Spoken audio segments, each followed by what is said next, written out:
This film is purely fictional. Please do not imitate it. Your like and subscribe are the motivation for me to update. Chapter 1. In a different world, in a university classroom in City S, all the students listened attentively to the teacher's lecture. They were about to graduate and enter the workforce. A young man lazily leaned against the windowsill, gazing at the sky with boredom, muttering, "Didn't they predict today would be the end of the world? On this cloudless, sunny day, what the hell, the end of the world?" However, as if disapproving of the young man's complaint, the sky suddenly darkened, the sun's rays gradually obscured, shrouding the world in darkness like a solar eclipse. The students in the classroom erupted in an uproar, and only after the teacher turned on the lights did they gradually return to silence, all looking out the window in confusion. The young man from before suddenly opened his eyes, stood abruptly, and ran towards the classroom door. Everyone was stunned by the young man's actions. The teacher at the podium frowned and shouted, "Lingy, where are you going?" The young man didn't respond, disappearing down the hallway like the wind. Lingy hurried downstairs, his mind awash with confusion, his face filled with fear. What the hell? Is the end of the world really coming? A zombie outbreak? How could this be so exciting? Just as darkness fell, a mechanical voice suddenly echoed in Lingyi's mind. 1 hour countdown to the zombie outbreak. Lingyi had played plenty of games and read plenty of novels, so he wasn't frightened to death by the voice in his head. He thought to himself, could this be the legendary system? The question is, why am I the only one receiving this notification, while no one else seems to have? Never mind, it's better to believe it than not. I only have an hour, I need to prepare quickly. If the zombie outbreak really happens, it's all over. Just as Lingyi was about to rush out of the school gate in the darkness, the city's air raid sirens blared. Lingyi braked suddenly, and looked towards the source of the sound in confusion. At that moment, a message suddenly rang in his pocket. He quickly checked the content. Urgent alert from the security center. A meteorite 10 kilometers in diameter will impact Earth in 50 minutes. The risk is extremely high. Please evacuate as soon as possible, and seek the nearest emergency shelter or safe location. Lingyi's face was solemn. Why is there only a report of a meteorite impact, and no mention of viruses? Could the zombie outbreak be caused by a virus carried by the meteorite? If Earth were to suffer such a large impact, it would likely be completely destroyed. Humanity wouldn't be able to resist it at all. And how could such a large meteorite appear out of nowhere? It was only discovered when it was almost there. Everything is so bizarre. And what about the sudden mechanical sound in my head? As Lingyi pondered this, the entire campus erupted in panic, filled with cries of terror. He looked at the students running around like headless flies under the lights, sighed softly, turned on his phone, and continued running out of the school. Because the incident happened so suddenly, the streetlights were off. The shops and residential buildings along the street slowly began to light up. Panicked crowds filled the streets. Vehicles had already been involved in accidents, and the cacophony of sirens, horns, and curses filled the air. Lingyi ran pondering, this situation is a mess. Should I believe that mechanical voice, or should I believe in a meteorite impact? The end of the world, is it really the end of the world? Damn it! Never mind, no need to think too much. Anyway, the only thing to do now is to find a safe place and hide away. But where to hide? A shelter is a good option, but without food, you can't survive. Who knows what will happen after the meteorite hits the Earth? And if the mechanical voice is true, then if there's a zombie outbreak, with so many people, wouldn't it be courting death? Finally, Lingyi made up his mind to find a place with few people, food, and water, and hide there for the time being. He ran at lightning speed, looking up at the billboard not far ahead, Feda Square. This place is usually the most prosperous and bustling place in the entire area. But now, everyone was madly fleeing. The emergency message had been received, and with less than an hour to prepare, those who needed to go home had to go home. After all, there were still relatives. Crowds of people continued to rush out of the square, and the main entrance was completely blocked. Lingyi dodged the crowd repeatedly, trying to avoid being knocked down.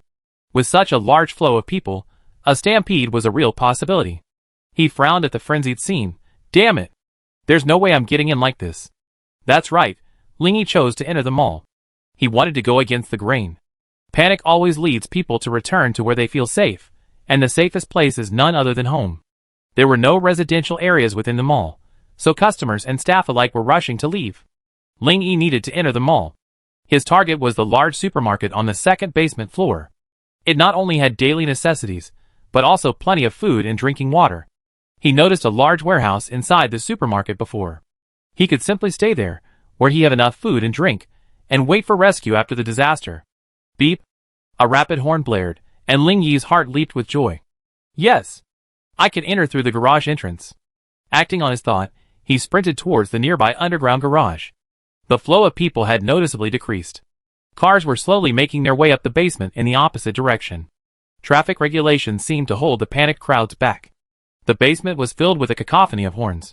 Some people, seeing the slow pace of traffic, simply got out and ran. Every minute of traffic was a matter of life and death. Ling Yi ran to the entrance of the basement supermarket. He was breathless, his legs shaking. But when he saw no one had escaped, he couldn't help but smile. That's good, that's good. At least it's just as I imagined. No one's here, that's good. After a brief rest, Ling Yi retrieved a fire axe from a nearby fire cabinet and headed towards the supermarket's warehouse. The supermarket's usual orderliness was gone. Merchandise lay scattered across the aisles, and many shelves had fallen to the ground, betraying the earlier panic of the crowd. The vast supermarket was a scene of chaos, devoid of a single soul. Ling Yi reached the supermarket's warehouse door, a stainless steel door with an electronic lock. He raised his fire axe and smashed it hard against the electronic lock screen, sending sparks flying and a crackling sound. He took a deep breath, grasped the door handle, and with a click, the door swung open. Huh?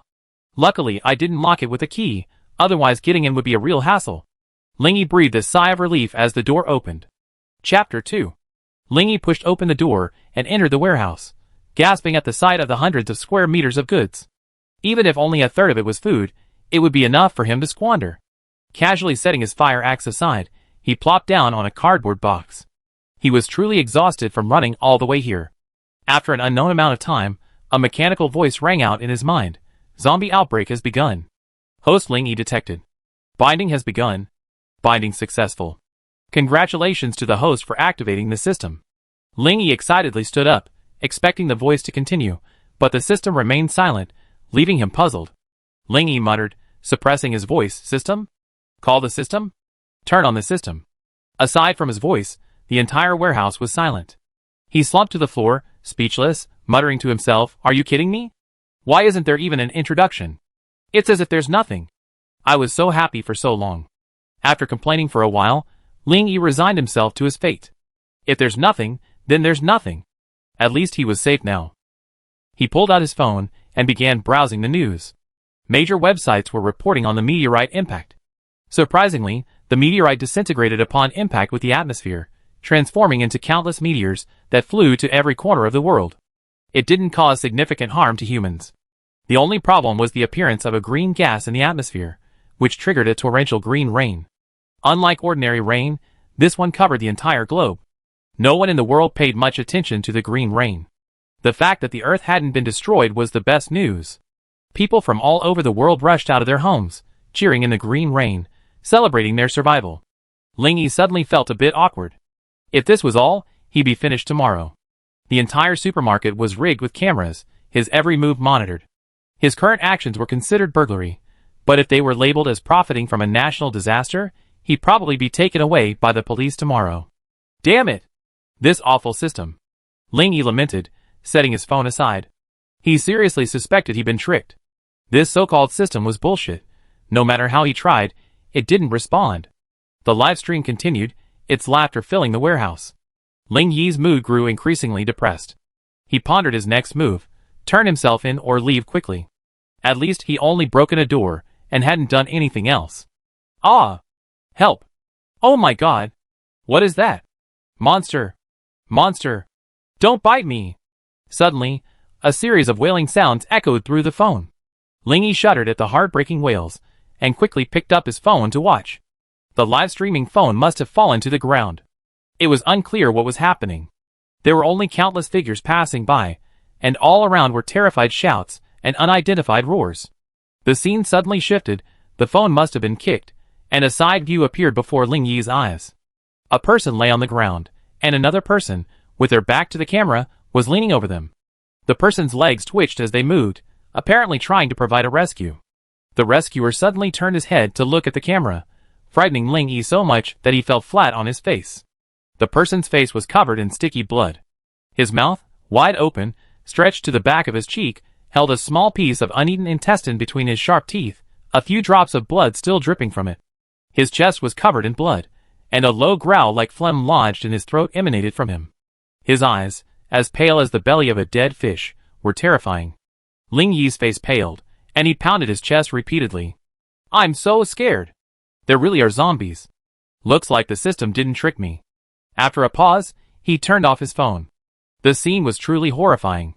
Noticing the warehouse door hadn't been closed, he quickly stood up and closed it. But as he closed the door and prepared to lock it, he thought to himself, this still isn't safe enough.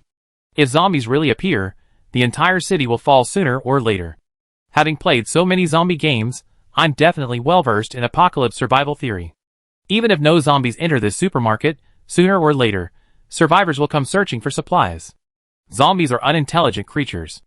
As long as you don't act rashly, make good use of the terrain, and avoid being surrounded by zombies, survival shouldn't be difficult. The most terrifying thing is human nature. In times of crisis, deception and backstabbing are all too common. So, the most important thing now is to be wary of survivors searching for supplies. For the next few days, I need to hide myself well, at least to make it difficult for them to find me. I also need to gather as much supplies as possible. Who knows how long I have to stay here? With this in mind, Ling Yi opened the door. After ensuring it was safe outside, he grabbed his fire axe and stood at the entrance, pondering his plan. The warehouse had double doors, so he had to find a way to conceal them. This area happened to be a corner. If he could seal off the corner and camouflage it, anyone unfamiliar with the terrain would have no chance of finding the warehouse. He surveyed the rows of shelves surrounding him, and came up with an idea. Use them to block the corner. Immediately, Ling Yi began clearing the merchandise from the surrounding shelves. He couldn't drag the shelves with his belongings. Although he tried to be as careful as possible, a 2-meter-high and wide shelf, dragged without help, inevitably made a scraping sound.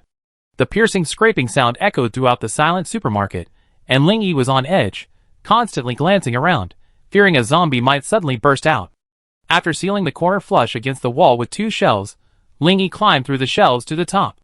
Gazing at the small space behind them, and the warehouse door, he couldn't help but smile. The back of the shelves was sealed with metal sheets, making it impossible to see what was behind from the front, truly concealing the area. Although there was no foothold to escape, the aluminum ladder he had seen inside the warehouse didn't hinder his escape. After securing the connection between the 2 shelves, Ling Yi surveyed his surroundings. He felt the lack of 2 shelves in this area was a bit awkward. To ensure the appearance of flawlessness, he forced himself to set up the scene again, suppressing his fatigue. He pushed down several nearby shelves and haphazardly placed some merchandise on the shelves at the warehouse entrance, creating the appearance of a search. He toiled for an unknown amount of time, but only when he was satisfied with the scene did he return to the warehouse and lock the door. He found some bread and drinks, and began to eat heartily to alleviate his hunger after working. Chapter 3. After eating and drinking, Ling Yi found a plank in the warehouse and made a simple bed. Lying on the hard board, he sighed, "Ah, it's a good thing it's summer, otherwise I wouldn't be able to sleep like this. Let's just make do for now. I go out and get some blankets or something."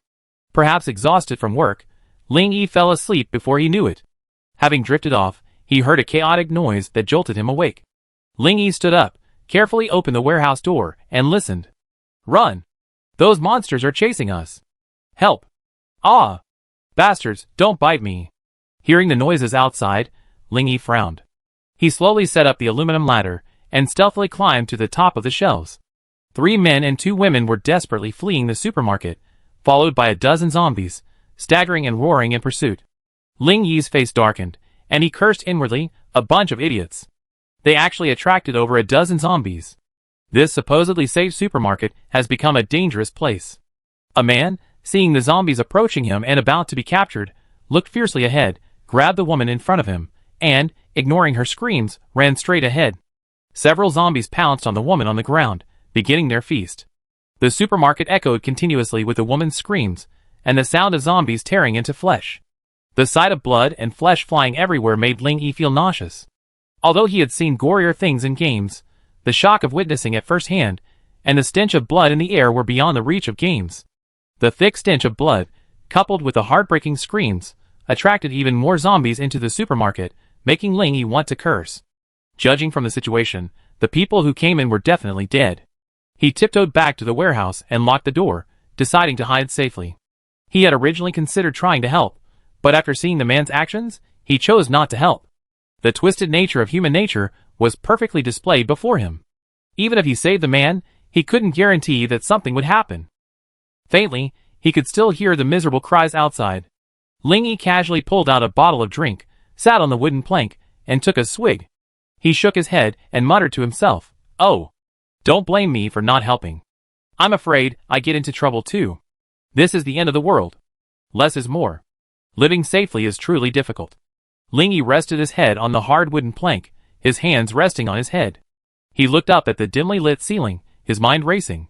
He had originally planned to gather as many useful supplies as possible and move them to the warehouse, while there were no zombies outside, but that plan was now ruined. He was afraid he'd never return once he got out. The system in his mind wasn't responding at all. It made no difference whether it was there or not. The only thing he could do now was to stay alive. After a dozen minutes, silence fell again outside, as if nothing had happened before. Woo! Woo! Suddenly, Ling Yi thought he heard intermittent sobbing. He picked up the fire axe, slowly approached the door, and pressed his ear against it. This time, he could hear it more clearly. A woman's sobs, those suppressed sobs that made his scalp tingle. Could it be a female ghost? We already have zombies. Let's not really have some ghosts. Ling Yi muttered, tightening his grip on the axe. Woo! What should I do? There are man-eating monsters everywhere. Xiao Maoyang, I'm useless.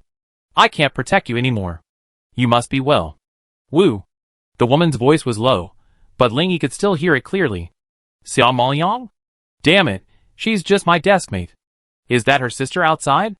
Ling Yi imagined a delicate, oval face. That girl was considered a campus beauty, and usually quite nice to him. He had been so panicked by the system that he had neglected the people around him. Ling Yi's brow furrowed, hesitating whether to go out and rescue the person. Ultimately, he decided to observe the situation outside first. If he could, he would do his best to help. After all, he and Xiao Maoyang had been at the same table together, and he owed her a favor. Carefully climbing onto the shelves, Ling Yi scanned the supermarket for the zombies. He could only see 6, and they were quite far away. The others had probably been led away by the previous person. One female zombie was relatively close, about 10 meters away. She walked with an uneven gait, clearly having a leg problem. Looking at the female zombie, half her face gone, and a gaping hole in her stomach, a strand of intestine trailed across the ground, leaving a trail of dark blood. Ling Yi recognized her immediately. This was the woman the man had dragged down earlier. He made a mental note. Just like in games or movies, being scratched or bitten by a zombie can also lead to infection and mutation. Ling Yi scanned his surroundings until he finally spotted the weeping woman in the corner of the shelf where he was crouching. At that moment, she clutched her hands tightly over her mouth, her eyes filled with fear as she stared at the wandering female zombie, fearful that any further noise would attract the zombies. Ling Yi gently tapped the shelf, making a faint sound.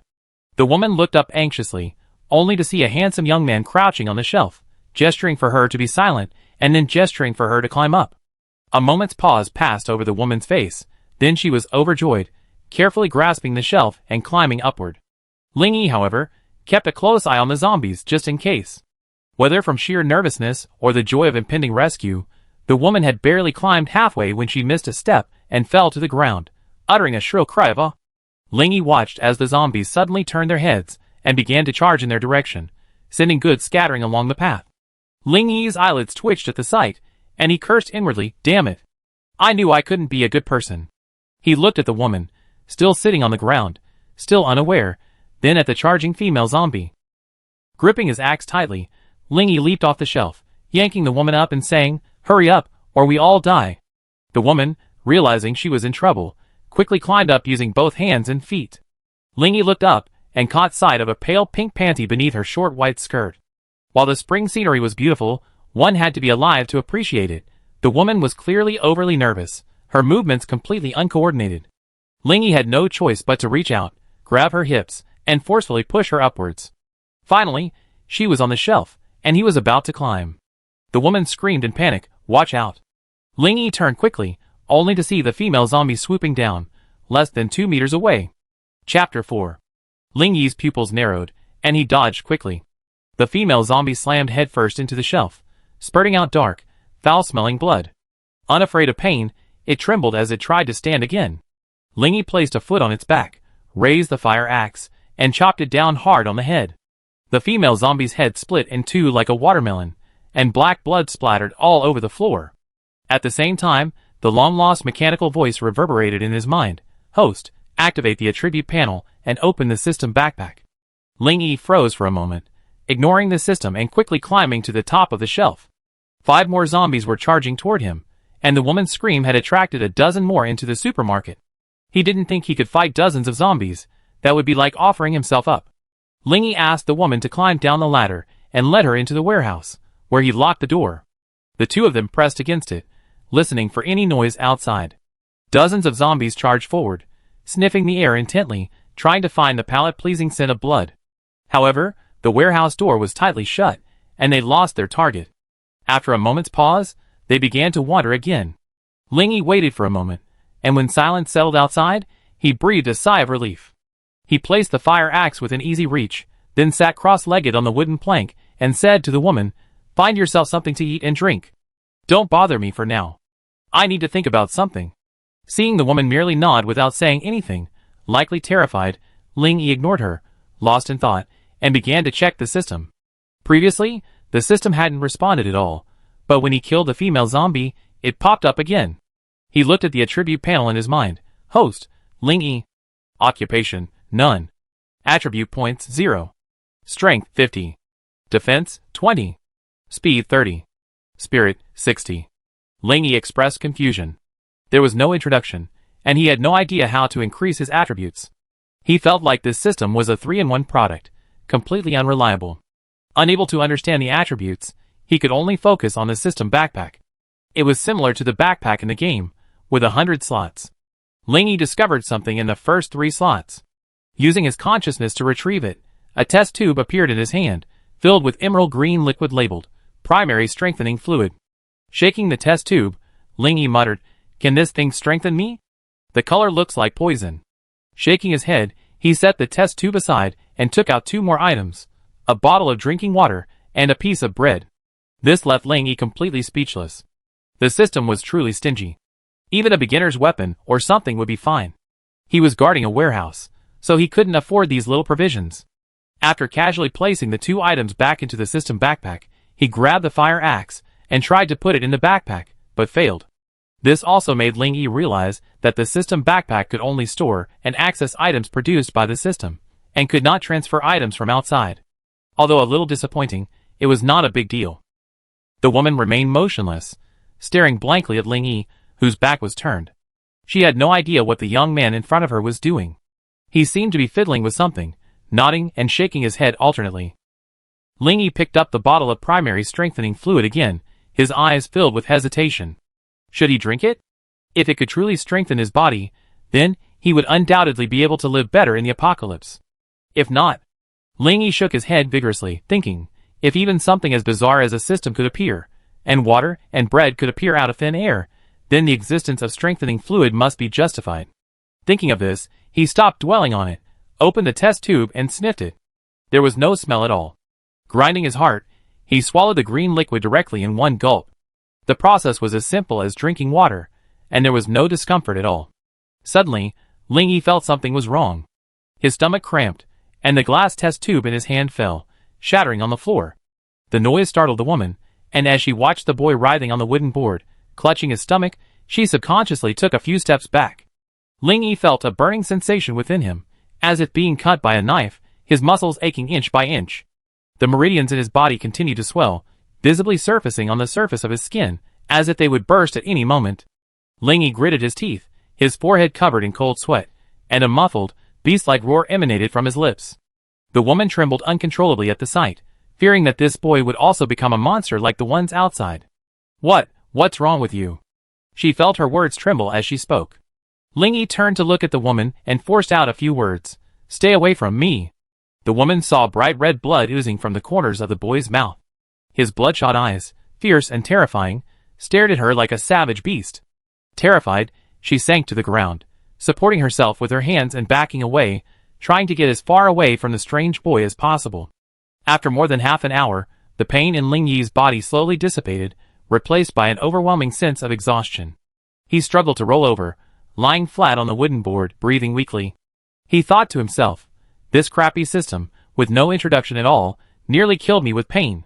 For a moment, I felt like I was going to turn into a zombie. The woman furtively glanced at the young man, relieved to see him lying calmly, his body no longer twitching. She climbed to her feet, fetched a bottle of water, and slowly approached.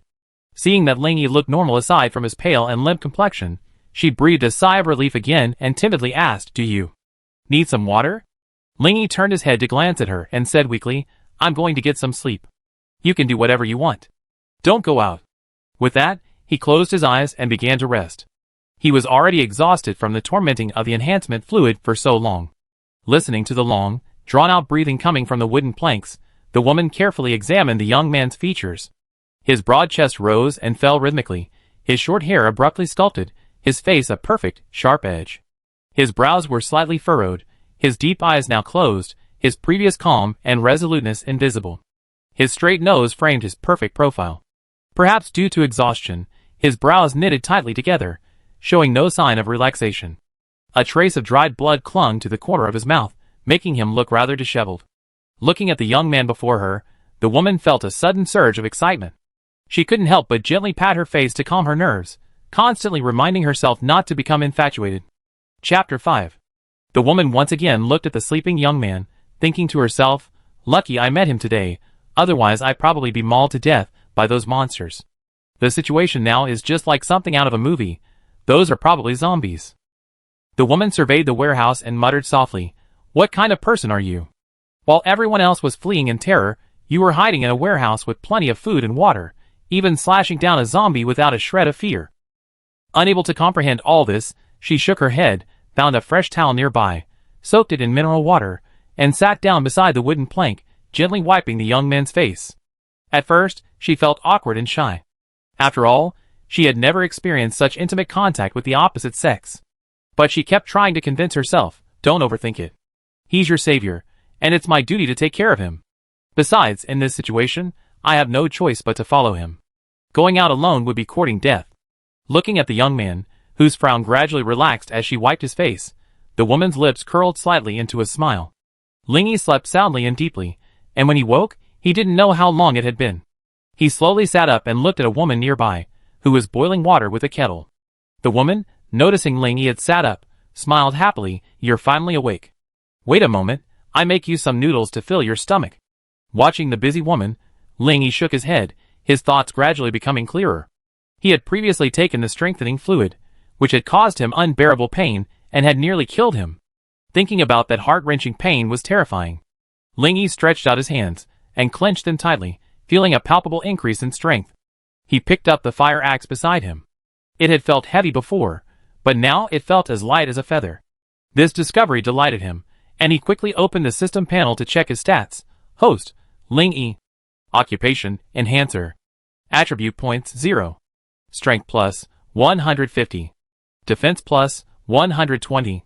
Speed plus, 130. Spirit plus, 160. Seeing the changes in his attributes, Ling Yi's eyes lit up.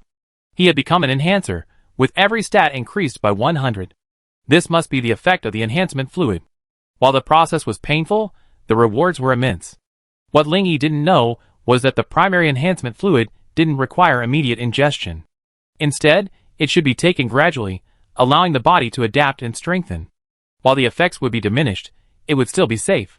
To drink it all in one gulp like he did would be tantamount to seeking death.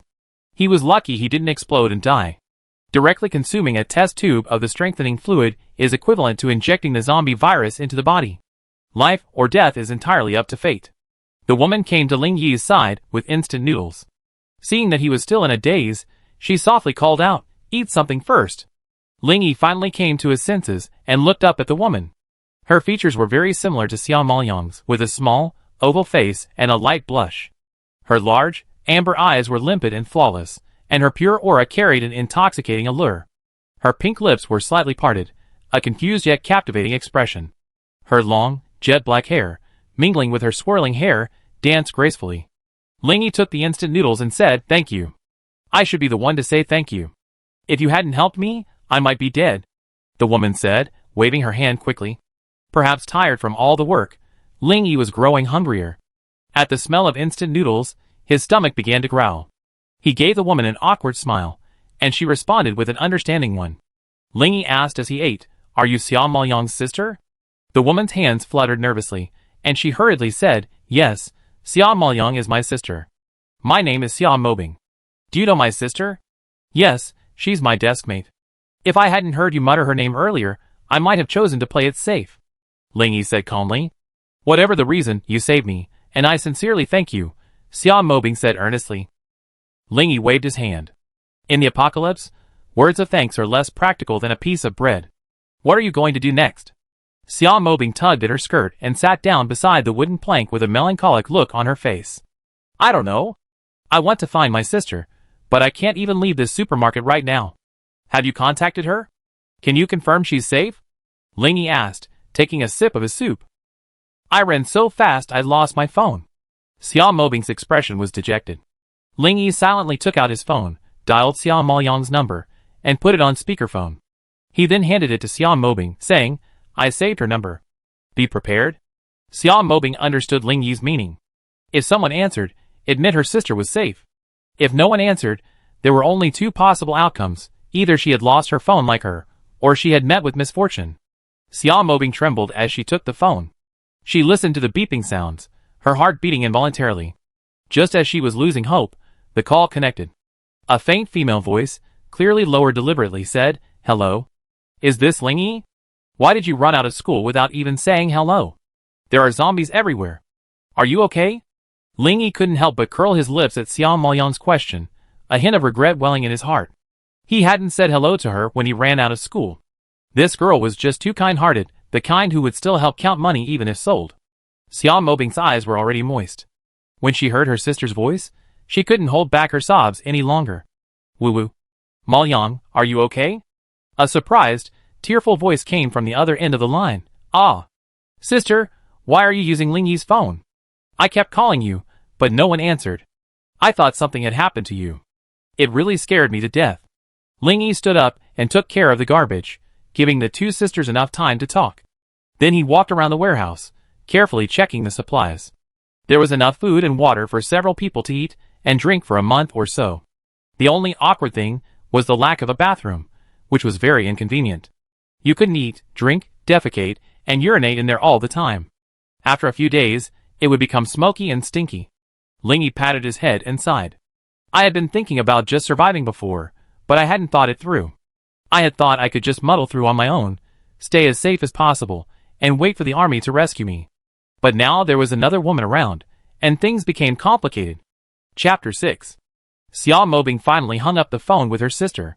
Knowing she was safe for now, a smile spread across her face. She came to Ling Yi's side, ready to return the phone. Ling Yi waved his hand, saying, "You keep it. I don't have much use for it. The password is 6 9s. Xia Mobing frowned slightly and asked tentatively, "Don't you want to contact your family?" Ling Yi smiled calmly, "I'm an orphan." Xia Mobing sighed softly and said quietly, "I didn't expect we share the same suffering. When I was 6, my parents died in an accident. My sister and I have been dependent on each other ever since." Ling Yi was stunned for a moment. He had no idea how to comfort someone, so he didn't want to continue the conversation. "Is your sister okay now?" "Yes, she's hiding in the dorm with her roommates. She's safe for now." Xia Mobing nodded, looking at him expectantly. Ling Yi simply grumbled and turned back to planning his future. Seeing this, Xia Mobing bit her lip and tapped her feet unconsciously, wondering, can he see that I want him to save his sister? Ling Yi hadn't really considered this question. He couldn't even guarantee his own survival, so how could he talk about heroism and saving others? If allowed, he would do it without being asked. His only thought now was how to make himself more comfortable. Looking at Xia Mobing, who stood there in a daze, Ling Yi said, "Make a bed or something, or you have nowhere to sleep tonight." Xia Mobing blinked and said, "When you fell asleep, I looked around. There's nothing else that can serve as a bed except the wooden plank you're sleeping on." Ling Yi's mouth twitched upon hearing this. It was truly his own fault. Why had he saved her when she was perfectly fine? She was nothing but a burden. He said sternly, "I want to sleep on this board. You figure it out?" Xia Mobing muttered, "What a stingy man. He doesn't even know how to be gentle with women." "What did you say?" Ling Yi didn't hear her clearly. "No, nothing. I said this board is pretty big. 2 people can squeeze in." Xia Mobing muttered embarrassedly. Ling Yi's head ached. And this woman was so eager to share a bed with a man. Wasn't she afraid that he unleash his bestiality and eat her up? Shaking his head, he stopped talking and continued his work. He left the restroom first. To maintain a good air quality within the warehouse, Ling Yi ultimately opted to place the restroom below the exhaust fan, at least to remove most of the odor. Ling Yi stacked some sturdy cardboard boxes to create an enclosed space, then placed 2 covered plastic buckets there.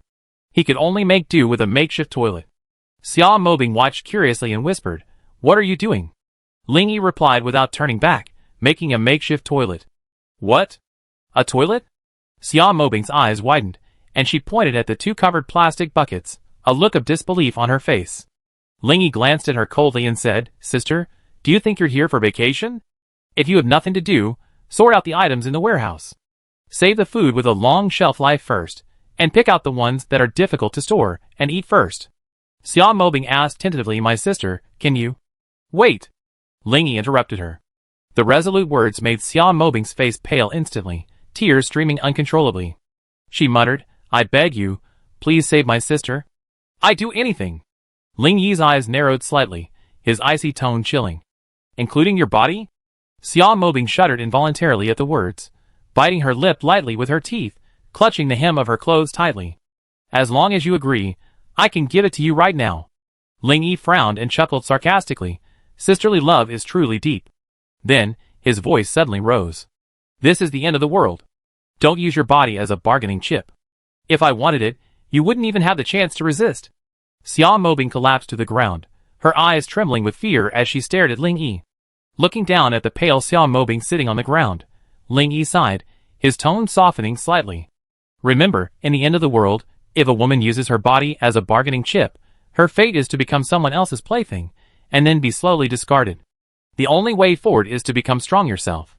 With that, Ling Yi ignored Xia Mobing and headed for the warehouse door, picking up a fire axe.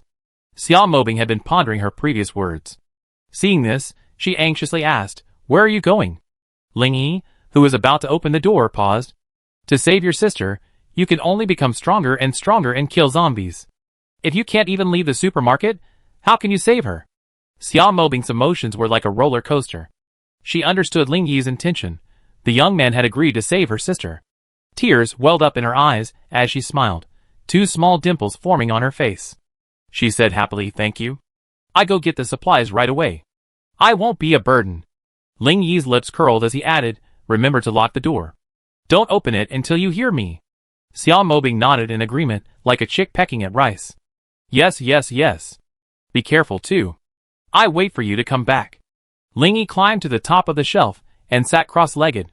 Hearing the door lock, he cursed himself, "What a jerk. I was perfectly fine, but I had to save a burden. Now, I have to save her sister too." Ling Yi, are you seduced by beauty? Or are you so righteous that you take it on such a thankless task for no apparent reason? Sighing for a while, Ling Yi looked around the supermarket. There were a dozen or so zombies roaming around. Suddenly, he noticed something unusual. The zombies were incredibly clear. Remember, he had over 300 degrees of myopia, but he never wore glasses, so everything was blurry from dozens of meters away. But now, he could even see the black hairs on the zombies' faces. This discovery delighted Ling Yi. It seemed the strengthening fluid was working perfectly, significantly enhancing his body functions. However, he needed to study the extent of the enhancements. Looking at the aimlessly wandering zombies, Ling Yi felt confident. He had killed a female zombie before, and had a rough idea of what was going on. It was no different from the game. These zombies had a keen sense of smell and hearing, but their speed and intelligence were questionable. When fighting them, all he had to do was be careful not to get hurt. Chapter 7. Actually, Ling Yi wasn't out hunting zombies solely for Xia Mobing's request. His primary purpose was to test his enhanced body and to investigate the system's other functions. Ling Yi leaped directly from the shelf, landing without a sound. He couldn't help but smile. It seemed the enhancement fluid was truly a good thing. His agility was incredible. Glancing sideways at the female zombie he had killed earlier, he felt like vomiting. In life, it had been awful. Now dead, the stench of decay filled his nostrils, making it difficult to breathe. "Guess I have to clean up the corpse later. How disgusting." Ling Yi muttered, pinching his nose. Cramming down, Ling Yi carefully moved between the shelves, constantly scanning his surroundings, trying to find a favorable position. When he stalked to an area where bread and cookies were being made, his eyes lit up. The area was surrounded by wooden cabinets in a square shape, topped with sturdy glass display cases. Bakery items were displayed inside, about chest high for standing people, making it easy for waitstaff to pass food to customers. The only entrance and exit was a single, approximately 80-centimeter wooden door. By blocking the entrance and exit, Ling Yi could easily harvest the zombies inside. Immediately, Ling Yi spotted a nearby metal display stand. He placed his fire axe on the glass display case and moved forward to carry it. He had initially planned to carefully drag it, but with a quick, effortless movement, he lifted the metal display stand with both hands, nearly tipping it over with excessive force. After slowly retreating the shelves into the square area and blocking the entrance and exit, Ling Yi observed his hands curiously, unable to believe how effortlessly he had lifted the hundreds-pound iron shelves. He chuckled. It seems the strengthening fluid is truly a good thing. The excruciating pain was worth it. Ling Yi grabbed the fire axe and began to gently strike the iron shelves. The sound was remarkably clear in the silent supermarket. The wandering zombies simultaneously turned their heads toward the source of the sound, their gray eyes widening before they let out hoarse roars, and ran towards Ling Yi. Watching the dozen or so zombies charging at him like wild beasts, Ling Yi felt his heart pounding. He had intended to lure a few of them over and eliminate them one by one. However, he hadn't expected the zombies to be so sensitive to sound, causing the entire supermarket to roar in unison. Bang! Bang! Bang! The sounds echoed as the zombies rammed into the display cases. Their advance was blocked, and the zombies roared incessantly, their claws scratching at the glass with a chilling squeak sound. Ling Yi, seeing the zombies' intelligence was so low they couldn't even climb, breathed a sigh of relief. Then he sneered, "You idiots. Die!" He gripped the fire axe tightly and swung it across the zombie's head. With a loud crack, the zombie's head was severed in half, its skull flying far away. Holy crap! That's some serious strength. I didn't expect it to be several times stronger after being enhanced. As long as I don't get hurt, I'm not afraid. Ling Yi was amazed at the increase in strength. After roughly estimating his strength, Ling Yi began experimenting with harvesting zombie heads in a circle. He gradually mastered the use of his strength, saving even more energy. After easily dispatching over a dozen zombies, Ling Yi shook his arms. Aside from a slight soreness, he felt no discomfort. During the battle, a mechanical voice kept prompting him to acquire items, but Ling Yi, finding it annoying, simply blocked it out. He had a rough idea of the system's function. It was a simple game aid. Killing zombies would yield items. Entering the system's attribute panel, he saw 16 additional attribute points. He calculated the number of zombies, and concluded that each zombie killed equaled 1 attribute point. This was a boon for him. As long as he killed more zombies, his attribute points would continue to increase, eliminating the need to worry about his lack of strength. He happily invested all his attribute points in strength. Strength can defeat skill. With enough strength, he could destroy any monster with a single blow of his axe. He shifted his attention to the system's backpack. The amount of drinking water and bread had increased, now exceeding 10 each, and they were stacked together, not occupying any other slots. There were 3 more items, and Ling Yi took them out and examined them one by one. 2 bottles of potion, the red liquid labeled healing and the blue liquid labeled energy. Ling Yi shook the bottles, muttering to himself, could these be the red and blue potions in the game? Damn, the system is truly amazing. Putting the 2 bottles away, he casually took out the last item. Ling Yi gripped the heavy metal object in his hand, his face filled with an unusually varied expression. Almost every man desired something they longed for but could never obtain.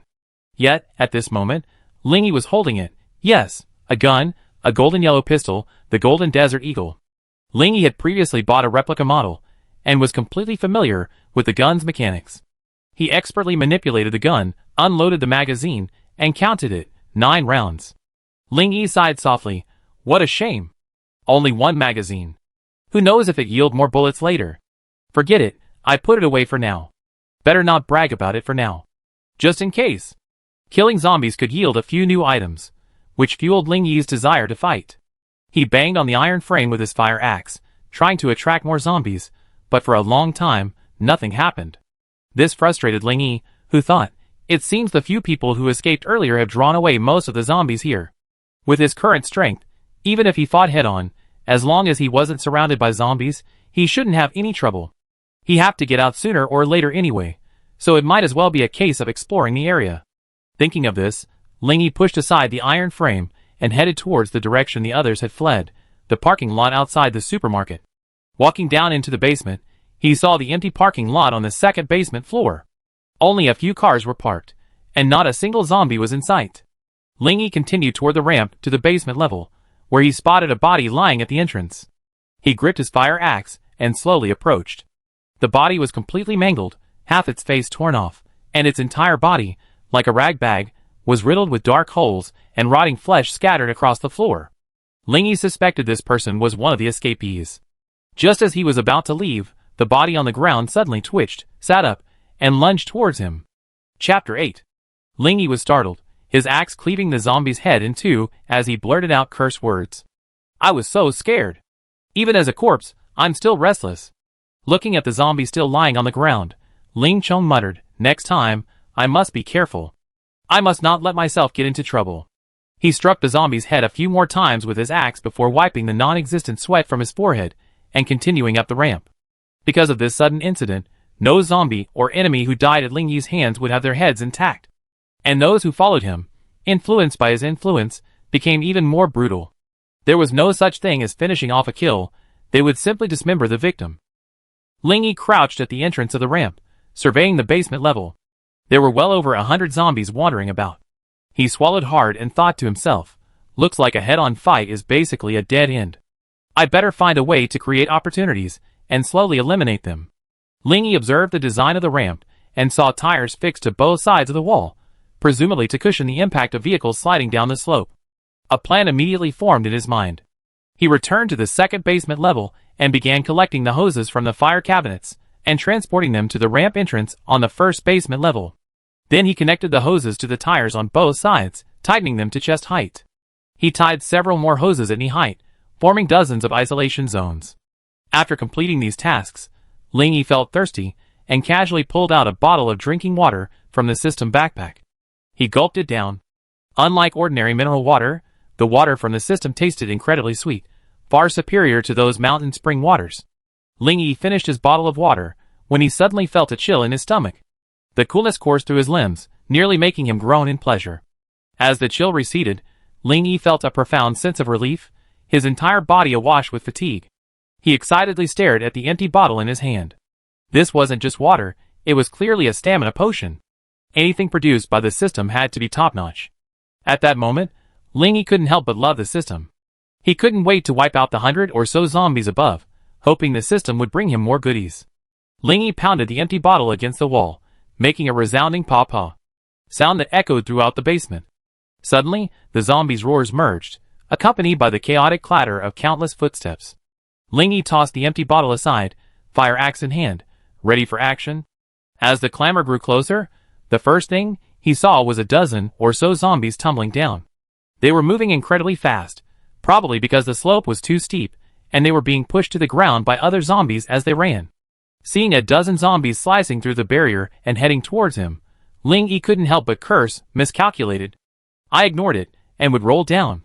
Lingyi quickly stepped back to avoid direct contact with the zombies. When the dozen zombies stopped rolling, he saw some lying on the ground, trying to crawl but unable to.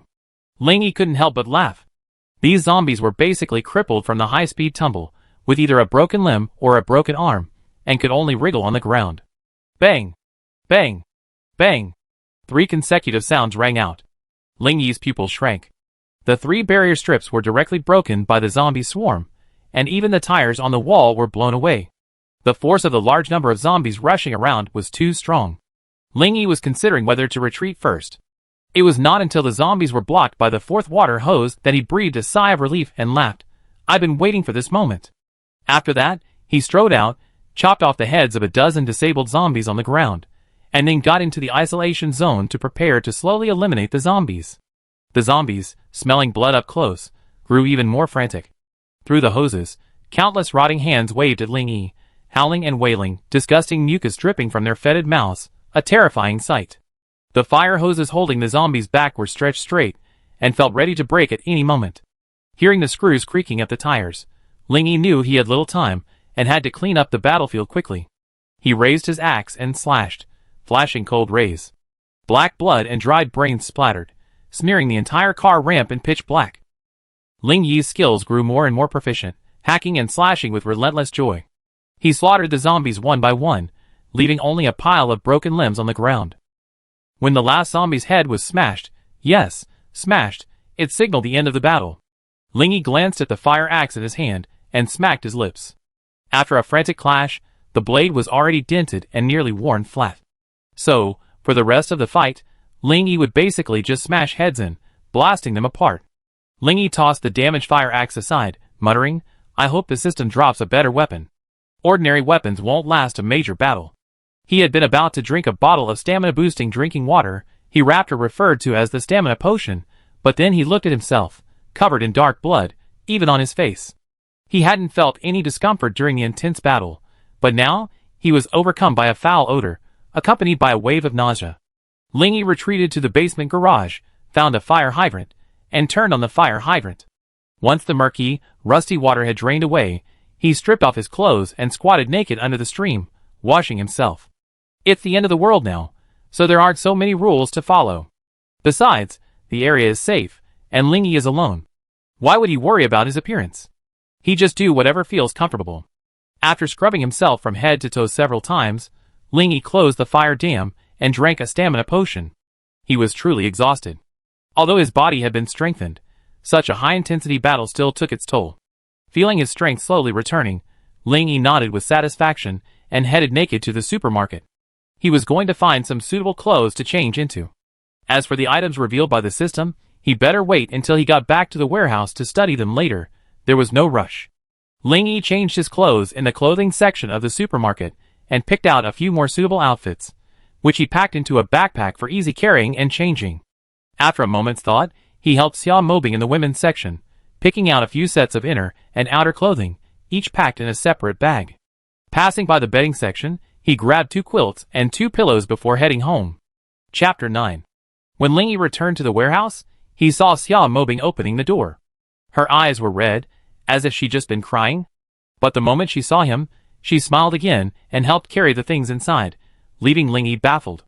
After locking the door, Ling Yi looked at Xia Mobing, smiling and diligently spreading the quilt on the wooden board.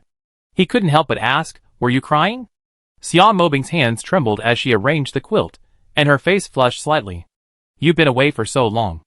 I was worried you wouldn't want me anymore, and I was also worried you'd be killed by the zombies." Ling Yi's mouth twitched. Looking at the 2 quilts piled one on top of the other, he couldn't help but say, "Put both quilts on the board. Aren't you going to cover yourself?" I sleep next to you. Just a little space is enough. I'm a little scared sleeping alone." Xia Mobing looked at Ling Yi with pleading eyes. Looking at Xia Mobing, who looked like a pitiful little white rabbit, Ling Yi sighed helplessly, tossed his backpack beside her, and said, "See if it fits you. If not, I take you to pick something out another day after I clear the zombies, and make sure it's safe." Xia Mobing was overjoyed to see that Ling Yi was no longer worried about sleeping, and she quickly opened the backpack to check what was inside. As she placed each piece of clothing beside her, her face flushed, her neck turning a pink hue. She didn't even have the courage to look up at Ling Yi. Xia Mobing had never imagined that Ling Yi would find her a change of clothes, not to mention a few cute panties and several sizes of bras. She mustered her courage and stole a glance at Ling Yi. Seeing him surveying the warehouse, she muttered softly, "I didn't expect him to be so meticulous, but there's definitely something wrong with his judgment. Are my breasts that small? There's not a single bra I can wear." Humph! Ling Yi, unaware of Xia Mobing's complaints, inspected the supplies in the warehouse. This woman was quite quick, having already divided and sorted the various items by expiration date and type. Sitting down beside the cot, Ling Yi praised, "I didn't realize you were quite capable. You organized things well." Xia Mobing hurriedly stuffed her clothes into her backpack, then lowered her head and whispered, "I definitely complete whatever you ordered." Ling Yi surveyed the warehouse again. With so much supplies, it was a stretch for her.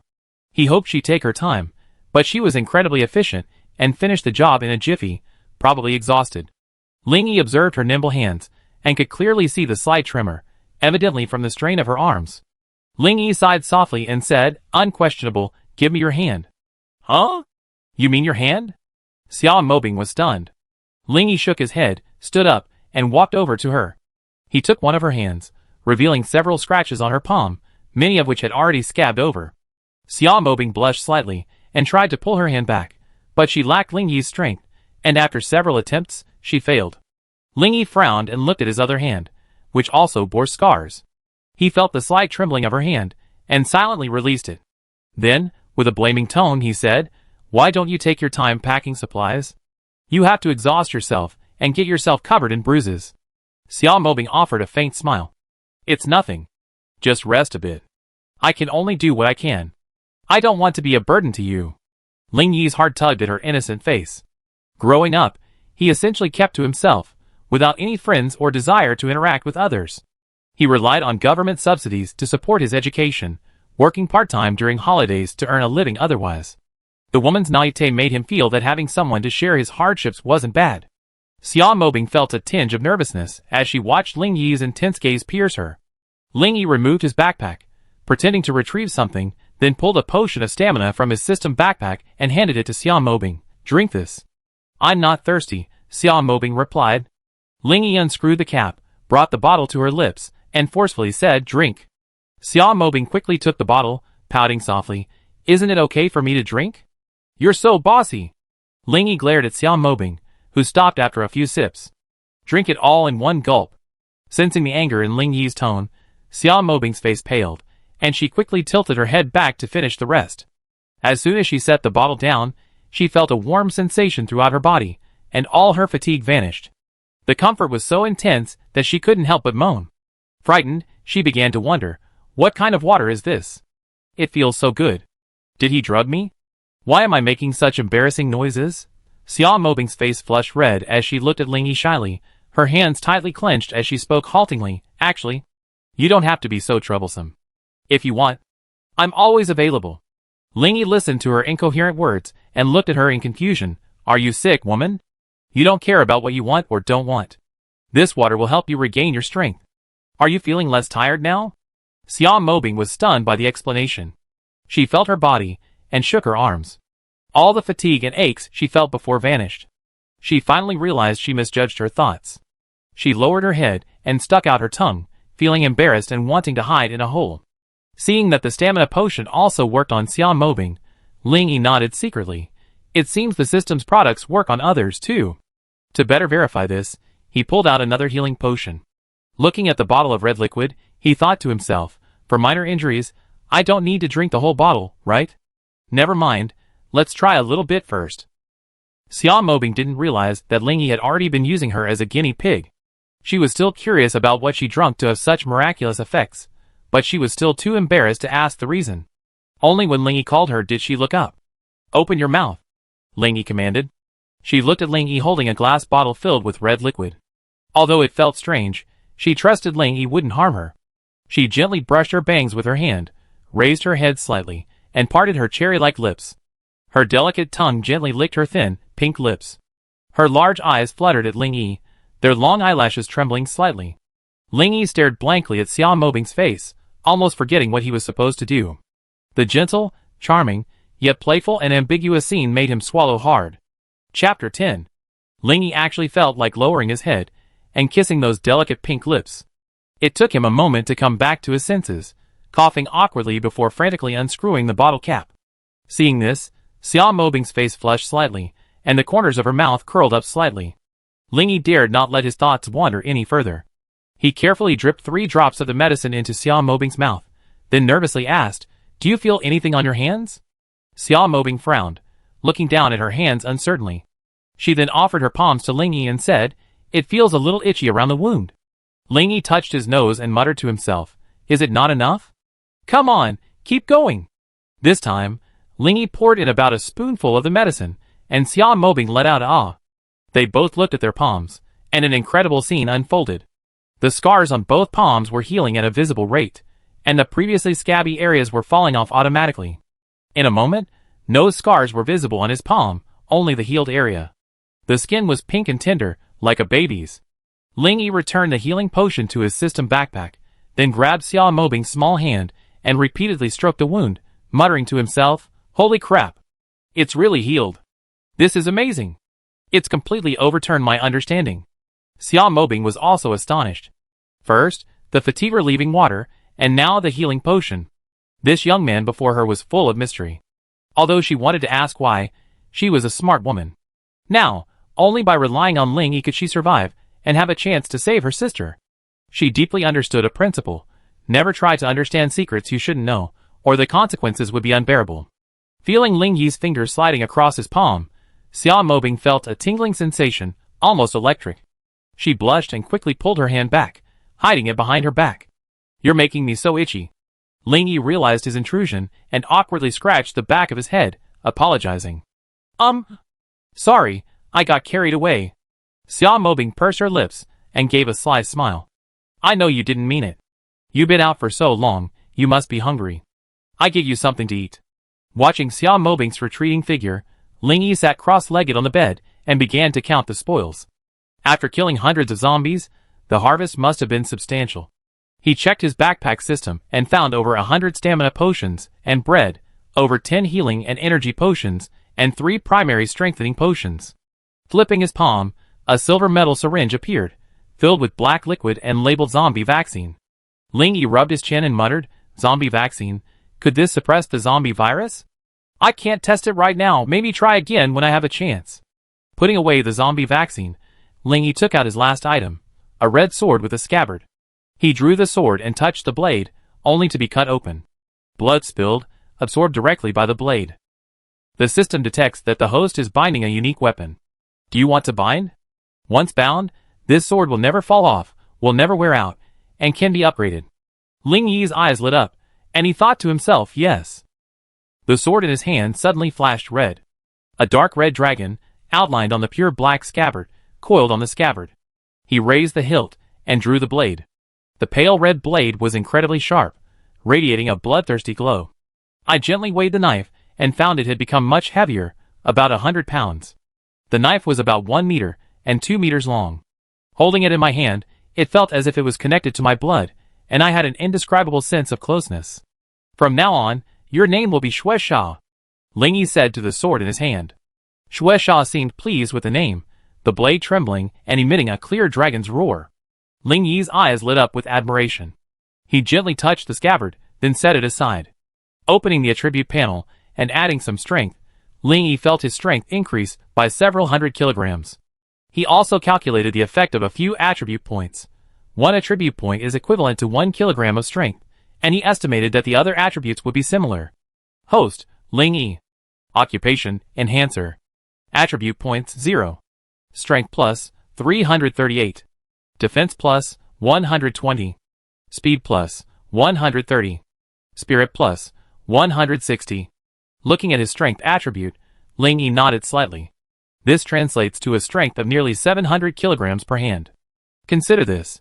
The world record for weightlifting is less than 1,000 kilograms, and that's with 2 hands. If Ling Yi used both hands, he could easily defeat any champion. Ling Yi took out another bottle of primary enhancement potion. The heart-wrenching pain he felt earlier made him shudder. He swirled the potion, hesitating whether to drink it.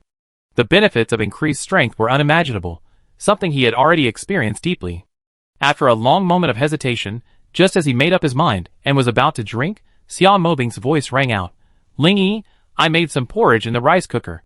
Have some first." Ling Yi took the bowl of porridge, topped with pickled mustard greens and sausage slices, and said, "Thank you. You can help yourself." Xia Mobing smiled slightly and turned to leave. Ling Yi sipped the perfectly warm porridge and couldn't help but secretly praise, "This woman is quite considerate." Xia Mobing seemed to be keeping an eye on him. As soon as he finished, she swiftly stepped forward to clear the bowl and chopsticks away. Ling Yi's eyes fluttered, and he suddenly felt that this kind of life wasn't bad after all.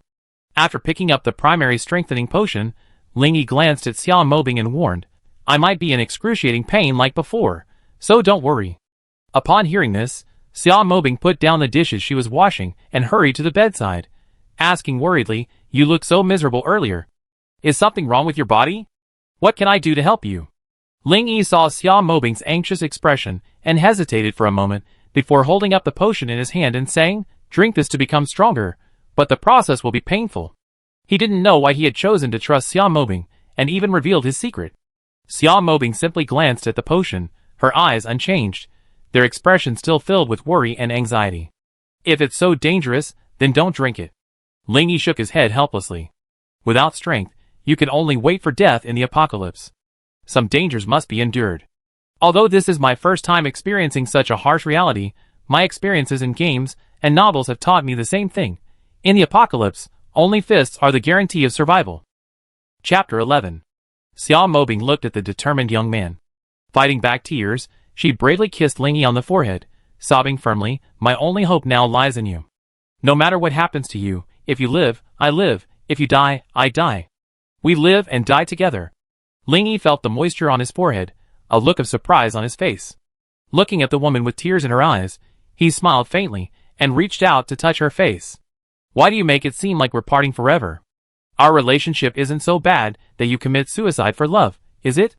Xiao Mobing seemed to have completely cast aside her shyness, biting her lip lightly. "From the moment you saved me, I knew I couldn't live without you. Only you could bring me hope. So, I made up my mind to stay by your side, even if it means just serving tea and water." Detected someone voluntarily following the host. Activating the team template. A mechanical voice suddenly rang out. Ling Yi was stunned and quickly checked the team template. It stated, "Team members who kill zombies will receive 50% of their stat points for the host." Xiao Mobing, Loyalty 100, Die Hard. Ling Yi was overjoyed. He could share 50% of the stat points. In other words, for every 2 zombies a team member killed, he would gain 1 stat point. As his team grew in number, the stat points he gained would increase dramatically, a crucial way to improve his strength. Xiao Mobing saw Ling Yi stunned and gently shook his hand. "What's wrong?" Ling Yi, regaining his composure, smiled and said, "It's okay. As long as I'm alive, I guarantee no one can hurt you." He then tilted his head back and swallowed the primary enhancement potion.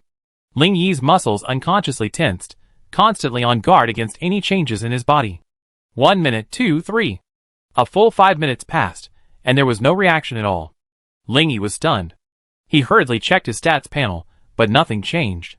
He checked his body again, but nothing was wrong either.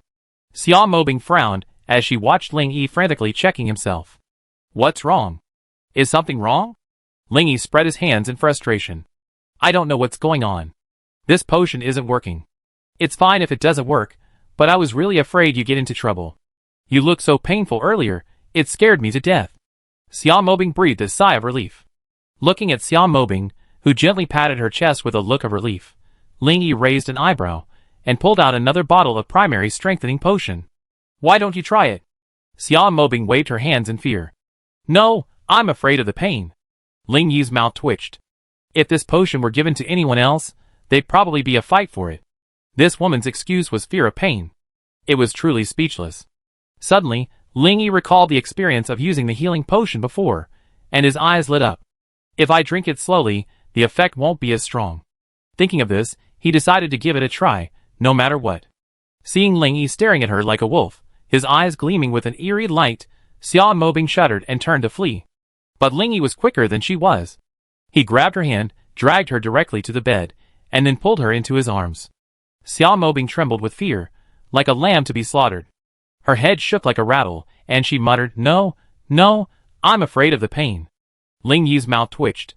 These words could only lead to wild thoughts. With a smack, Ling Yi slapped Xiao Mobing's butt. "Don't move. I'm not going to eat you." Feeling the burning pain on her, but Xiao Mobing pouted and said aggrievedly, "You look a lot like me." Ling Yi pouted and raised his hand, pretending to strike. Xiao Mobing's face paled, and she quickly hugged his arm. "No, it hurts, you know? You have no mercy on me. Then just open your mouth. Don't worry.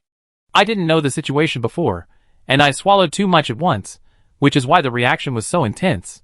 I give you a little bit to see if it works. If it works, your strength will increase, and you'll be able to help me better," Ling Yi explained patiently. Xiao Mobing gestured with a little bit and asked tentatively, "Just a little bit?" Ling Yi shook his head at her funny gesture. "Really just a little bit?" Xiao Mobing pressed again, seeing Ling Yi didn't answer. Ling Yi unscrewed the bottle cap with one hand, tilted his head back, and poured a small sip into his mouth. Seeing this, Xiao Mobing was filled with questions. Didn't he tell me to drink it? Why did he drink it himself? Just as she was about to ask, Ling Yi suddenly lowered his head, cupped her face with both hands, and quickly kissed her slightly parted lips, passing the strengthening liquid into her mouth. Xiao Mobing's eyes widened in disbelief, her eyelashes fluttering. Her throat involuntarily rolled, swallowing the strengthening liquid directly into her stomach. Ling Yi, realizing his goal had been achieved, was about to look up, but Xia Mobing's small hands had already clasped his neck. Her eyes narrowed, her face flushed, and she awkwardly began to kiss him. Ling Yi couldn't help but pat her, but instantly waking Xia Mobing. She shyly buried her head in Ling Yi's arms, her heartbeat accelerating and her body temperature gradually rising. "How does it feel?" Ling Yi asked impatiently. "Salty, sweet, and wonderful," Xia Mobing replied in a whisper. Ling Yi stroked his face with one hand, speechless. He said angrily, "I was asking if you've seen any changes in your body. What's going on in your head?" "Ah, I thought. Hey, I feel my strength has increased, my body feels lighter, and my mind seems incredibly clear." Xia Mobing felt completely embarrassed, but when she felt the changes, she was still surprised. Ling Yi smiled faintly. "It seems my suspicions were correct. A gradual approach and small doses will prevent an overreaction. Do you want more?" "Yes, but feed me like you did just now." Xia Mobing wanted to experience that heart-pounding pleasure again. Ling Yi smacked her but again. "Open your mouth. Why are you asking so much?" Xia Mobing gritted her teeth in pain, rubbing her injured buttocks repeatedly, mumbling, "Stingy." Then, she obediently opened her mouth. Ling Yi dropped another spoonful of the strengthening liquid into her mouth. After a moment, Xia Mobing's eyebrows furrowed slightly, and she groaned softly. "What's wrong? Are you feeling any pain?" Ling Yi asked nervously. Xia Mobing nodded. "It's okay, not too painful. I have a little stomach cramping, but the overall changes in my body are similar to before." Chapter 12. Ling Yi observed the amount of strengthening liquid in his hand. It had decreased by about 1/5. He speculated, it seems that to safely increase strength, you can only take this much at once. Any more and your body will overreact. He handed the strengthening liquid to Xia Mobing. "Keep it. Continue drinking tomorrow, using the same amount as today. There shouldn't be any reaction. By the way, can you feel how much strength you gained?" Xia Mobing carefully took the strengthening liquid, clenched her fist, and tilted her head. "I think I gained about 10 kilograms. 10 kilograms? 5 times that's 50 kilograms, half my strength. Is there a reward for taking it all at once? But that kind of life or death feeling is probably something few people could withstand. For safety's sake, it's better to take it in divided doses. It's a pity that the primary strengthening potion only works the first time, otherwise, it would be incredibly powerful," Ling Yi pondered. Just then, his phone vibrated. Xia Mobing reluctantly left Ling Yi's arms, got out of bed, and ran to get her phone, putting it on speakerphone. Xia Moyang's voice came from the phone. "Sister, the school just announced that anyone who's safe should send a distress signal. Teacher Zhao will organize a search and rescue operation and relocate the students to the cafeteria. What do you think I should do?" Xia Mobing came to sit next to Ling Yi, looking at him questioningly. Ling Yi frowned and blurted out, "Why would Teacher Zhao dare to search and rescue the survivors?" The person on the other end of the line was visibly stunned, then said, "Ling Yi, Teacher Zhao said that a dozen people seem to have undergone physical changes, becoming stronger than ordinary people and able to fight zombies." Ling Yi was stunned, thinking, could it be that I become an enhancer? That's good news. At least, I won't be slaughtered unilaterally by the zombies. "Sister, what do you think I should do?" Xia Moyang pressed again after a long pause. Xia Mobing, now completely convinced of Ling Yi's support, comforted her. "Moyang, don't worry. Ling Yi is working on a solution." Xia Moyang found it baffling. Her sister had always been so decisive, so why would she wait for Ling Yi to make a decision? Though it was strange, she patiently waited. Ling Yi's mind raced, then he said, "If you have enough food to last you 2 days, I suggest you stay in the dorm. I need to make some preparations, and your sister and I will pick you up in 2 days." Xia Mobing smiled happily at Ling Yi's words. Xia Moyang said worriedly, "If we save some, we have enough food for 2 days. But it's too dangerous for you to come pick us up. There are zombies everywhere." Ling Yi smiled, "Don't worry, my body has changed, and so has your sister. We're flying to the Grand Square, only about 20 minutes from school." Xia Moyang excitedly exclaimed, "Sister, Ling Yi, you're amazing. I wait for you in the dorm. See you there?" Xia Mobing smiled brightly, "Okay. Just wait, be safe, and remember to keep your phone open." After hanging up, Xia Mobing looked at Ling Yi gratefully and said softly, "Thank you." "Okay, don't waste your time. I need to think about how to get to school safely," Ling Yi replied nonchalantly, waving his hand. Xiao Mobing said nothing more, simply standing by quietly. After a long time, Lingyi said, I go out for a while. Xiao Mobing was stunned, looked at the time on her mobile phone, and advised, it's 8 o'clock in the evening now. It's too dangerous to go out. It doesn't matter if you take a little time. Rest for a night first. I accompany you tomorrow.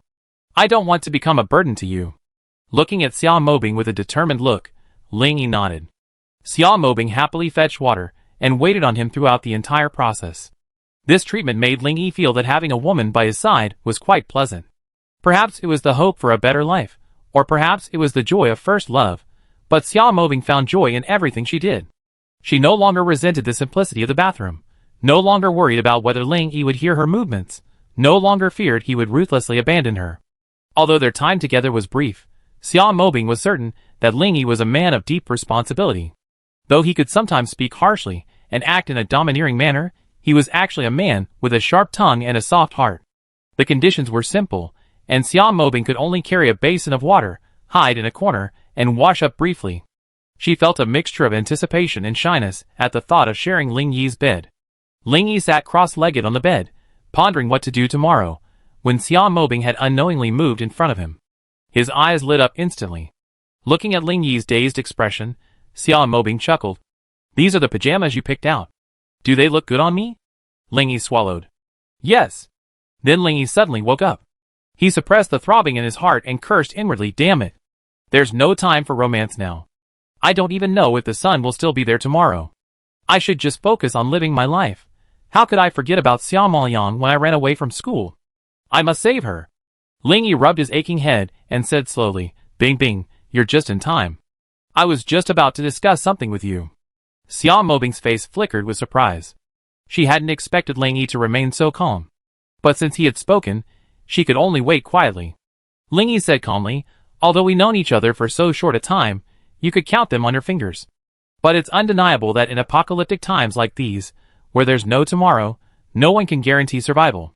Xiao Mobing's expression of surprise deepened upon hearing Lingyi's words. Unease and confusion welled up in her, unsure of what Lingyi would say next. She could only wait silently, hoping to discern Lingyi's true intentions. After a moment's hesitation, Lingyi continued, So, I'm planning to rescue Xiao Moyang. If the school is safe, you should all stay. After all, there's strength in numbers. Xiao Mobing's eyes welled with tears, and she said aggrievedly, Do you think I'm a burden?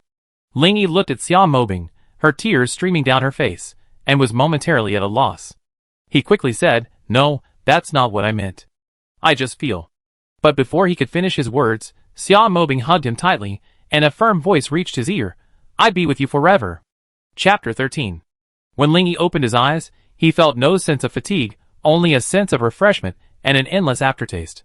Looking at Xiao Mobing, curled up in his arms like a kitten, the corners of Lingyi's mouth curled up slightly.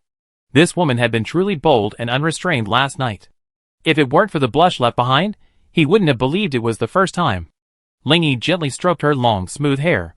Xiao Mobing squinted sleepily and muttered, Stop it, let me sleep a little longer. I'm so sleepy. Then, she arched her body vigorously. Lingyi kissed her forehead lovingly. Then you sleep a little longer. I make you breakfast. Xiao Mobing replied vaguely. After Lingyi finished his tossing and turning, he returned to the bedside. Seeing Xiao Mobing clinging to the quilt, her nipples now visible, he shook his head and gently patted her flawless, white bottom. Lazy pig, get up and have breakfast. Xiao Mobing struggled to open her hazy eyes and slowly sat up, pouting with displeasure. She shook her dizzy head, raised her hands above her head, and stretched them out lazily. She looked incredibly adorable. With her movements, Xiao Mobing's body emerged from the quilt, revealing her beautiful cleavage. Lingyi's eyelids fluttered, and he felt his normal physiological reactions return. Xiao Mobing saw Lingyi suddenly crawl onto the bed. Looking down, she saw her nipples now visible. With a cry of awe, she pulled the quilt back, completely covering her beautiful body. Lingyi lay on his side with his head supported by one hand, and said with a wicked smile, I've seen everything I should have seen, there's nothing to be shy about. After saying that, he stretched out his other hand and pulled the quilt. Xiao Mobing's face flushed slightly as she clutched the blanket tightly, biting her lip and muttering, Stop it. You were so mean last night. You told me it was our first time, and you kept tossing me around for hours. Now my whole body aches. Humph. Ling Yi rubbed his nose awkwardly. You were the one who kept asking for it. Xia Mobing wanted to dig a hole and hide away, feeling shameless last night, like an unsatisfied woman. Ling Yi pulled out a healing potion. How about some? It should work. Xia Mobing pouted and shook her head stubbornly. No, this is our first time. I want to remember this feeling. Ling Yi was stunned for a moment, then put away the potion bottle and sat up. He tenderly embraced her and kissed her lips gently, not separating for a long moment. You're such a fool. Xia Mobing remained silent, a faint smile on her face as she hugged the man tighter. After a long pause, Ling Yi softly asked, should we get dressed first or at breakfast? No, I don't want to leave your arms right now. Xia Mobing rubbed her head against Ling Yi's chest, acting coquettishly. Be good, I give you something to eat. You lie down and rest for a while. Ling Yi gently stroked her long, black hair. Okay, I be good. You're so kind. I feel so happy right now. Xia Mobing chuckled. Ling Yi shook his head helplessly, gently tucked Xia Mobing in, then got up to make breakfast. The two of them sat on the edge of the bed. Xia Mobing drank the milk Ling Yi had warmed, her eyes narrowed into crescents. I didn't expect that a straight man like you could be so considerate. I suddenly feel so happy. Ling Yi pulled a piece of bread from his system backpack, unwrapped it, and handed it to Xia Mobing. You're the first family I had in over 20 years. If I don't treat you well, who else can I treat well? Upon hearing this, Xia Mobing felt an inexplicable sadness. Although she had lost both her parents, she still had vague memories of them, and she had always had a younger sister to rely on. And the young man before her, living without support for over 20 years, was a sad and heartbreaking thought. Xia Mobing leaned forward and gave Ling Yi a light kiss on the cheek, saying firmly, Ling Yi, no matter what happens, I will always be with you and be your woman forever. Ling Yi grinned and gently stroked her delicate nose. Calling me by my name feels strange. Change it. Xia Mobing tilted her head and muttered, Brother Yi? No, I'm 2 years older than you. It doesn't fit. Brother Yi? Pa, I feel like an old cow trying to get young grass. Suddenly, her eyebrows raised, and she called out delicately, hubby. Hey! Bing Bing is so sweet. Ling Yi laughed heartily. Xia Mobing pouted unhappily. Humph. You're bullying me. I'm calling you husband, but you call me Bing Bing. Ling Yi patted her head lovingly. Silly girl, calling you wife. Wife in front of others makes you look so old. It's not nice. That seems to make sense. Xia Mobing nodded seriously, then said coquettishly, No, you have to call me wife in private. Ling Yi shook his head helplessly. Okay, my dear wife. Xia Mobing then happily took a bite of the bread and smiled happily. Love you, husband. Just as she finished speaking, she suddenly snatched the bread away and began to eat it quickly, causing Ling Yi's eyelids to flutter, worried that she would choke. Slow down, you're like a starving ghost. I still have plenty of bread.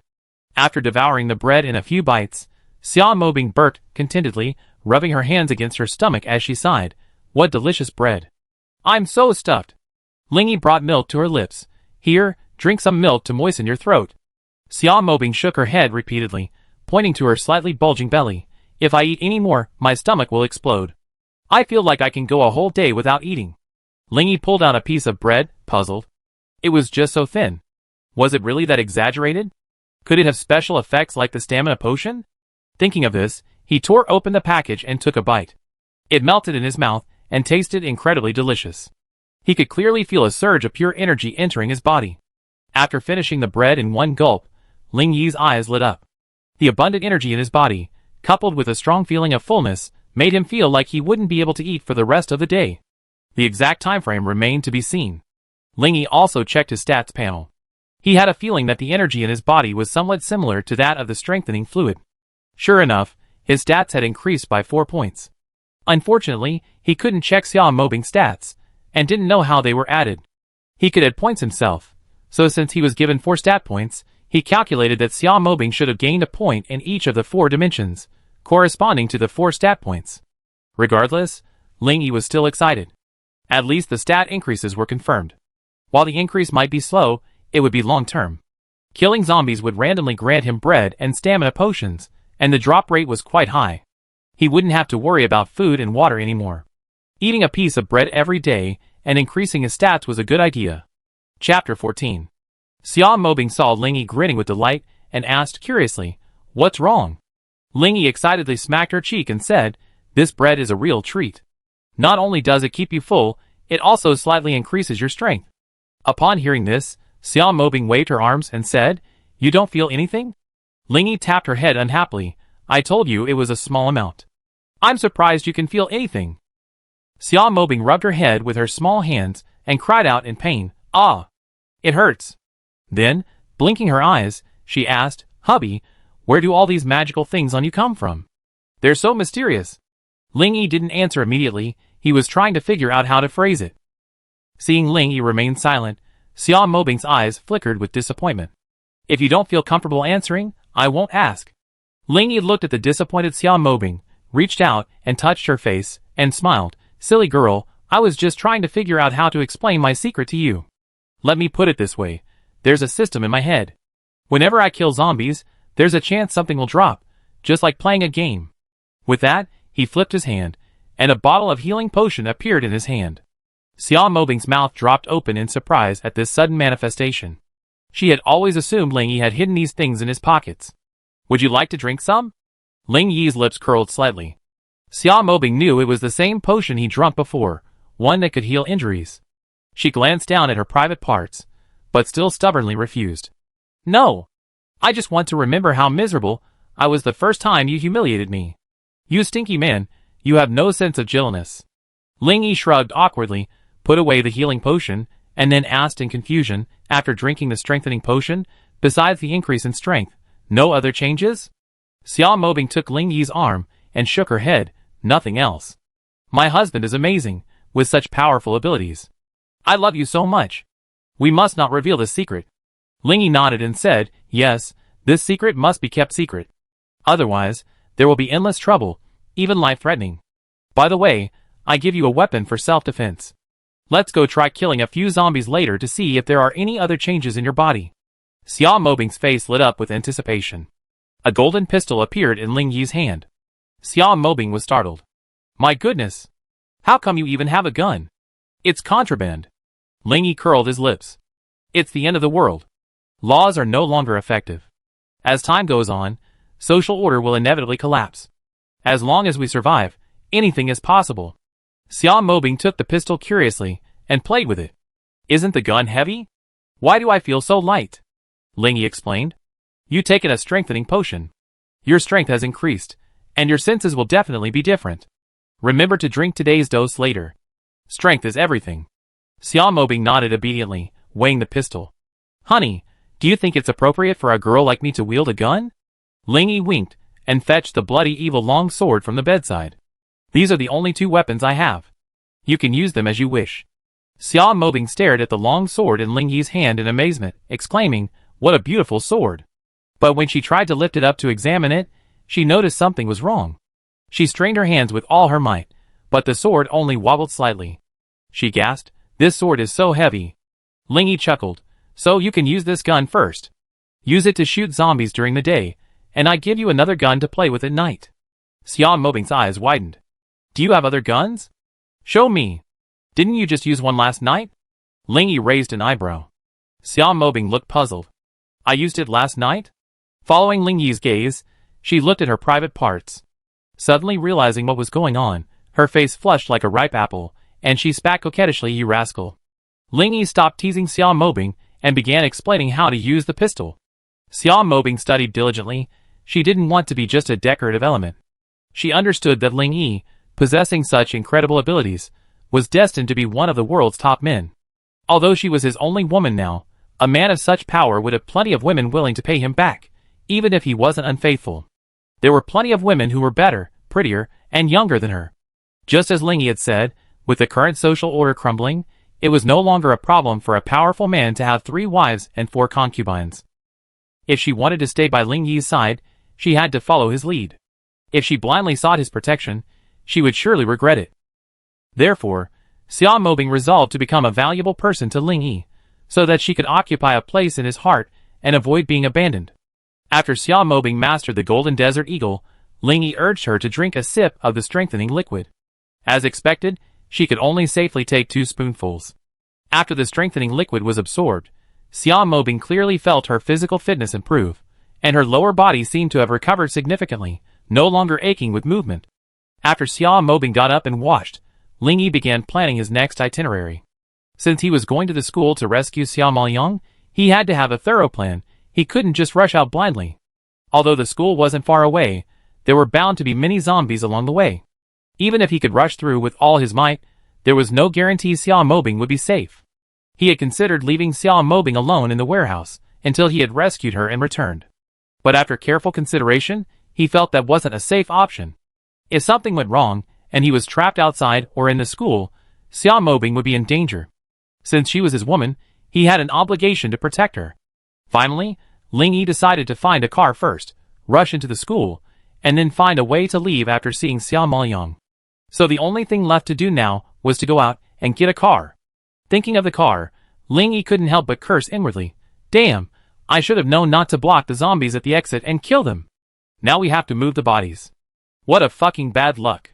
Xia Mobing, walking over, heard Ling Yi's curse and asked in confusion, Honey, what's got you so mad? Ling Yi waved his hands in frustration. Don't mention it. Yesterday I blocked the zombies at the basement exit and killed them like crazy. Now the ramp is covered in corpses. I was trying to find a car to go to school, but if I don't move the bodies, the car won't be able to get out. I'm so upset. Xia Mobing rolled her eyes at Ling Yi. How stupid.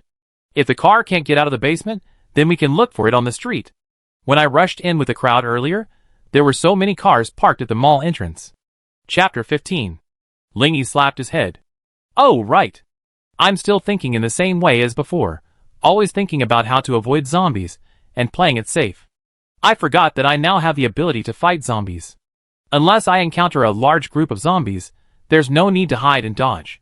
Xia Mobing had already changed into a new set of clothes and asked, I'm ready. Shall we go now? Ling Yi strapped the scabbard directly to his back. Are you sure you're okay? Hate it. You keep bringing it up. I'm fine. I can move freely.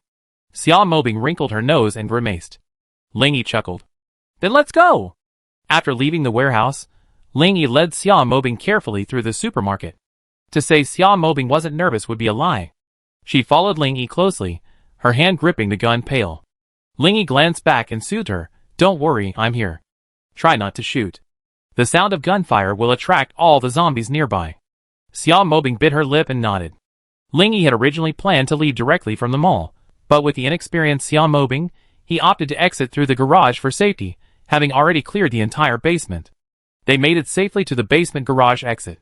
Seeing the piles of zombie remains and the overwhelming stench of decay, Xia Mobing couldn't help but squat on the ground and vomit. Ling Yi patted her back and soothed her, saying, You get used to it. This will be a common occurrence. Xia Mobing felt both disgusted and shocked. She couldn't believe this was Ling Yi's single-handed effort. Wasn't he afraid? It took a while for Xia Mobing to stop vomiting, but her stomach was still rumbling.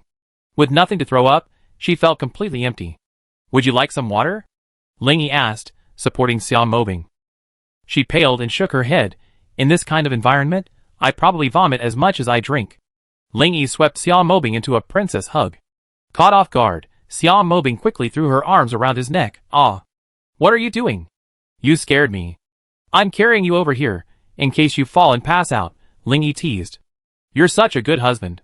Xia Mobing kissed him on the cheek. Ling Yi carried the delicate Xia Mobing and stepped over the broken limbs to cross the barrier.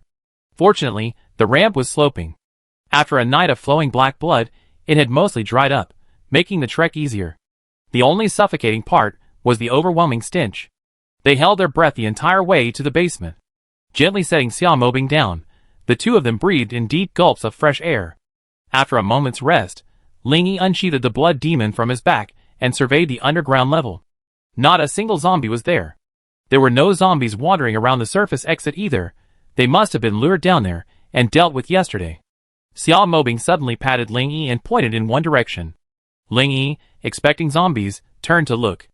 Only a few cars, nothing else. Confused, he turned back to Xia Mobing. Nothing? Honey, I think you're a little off.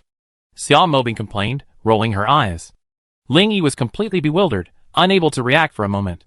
Didn't you say the garage exit was blocked by zombies, and the car couldn't get out?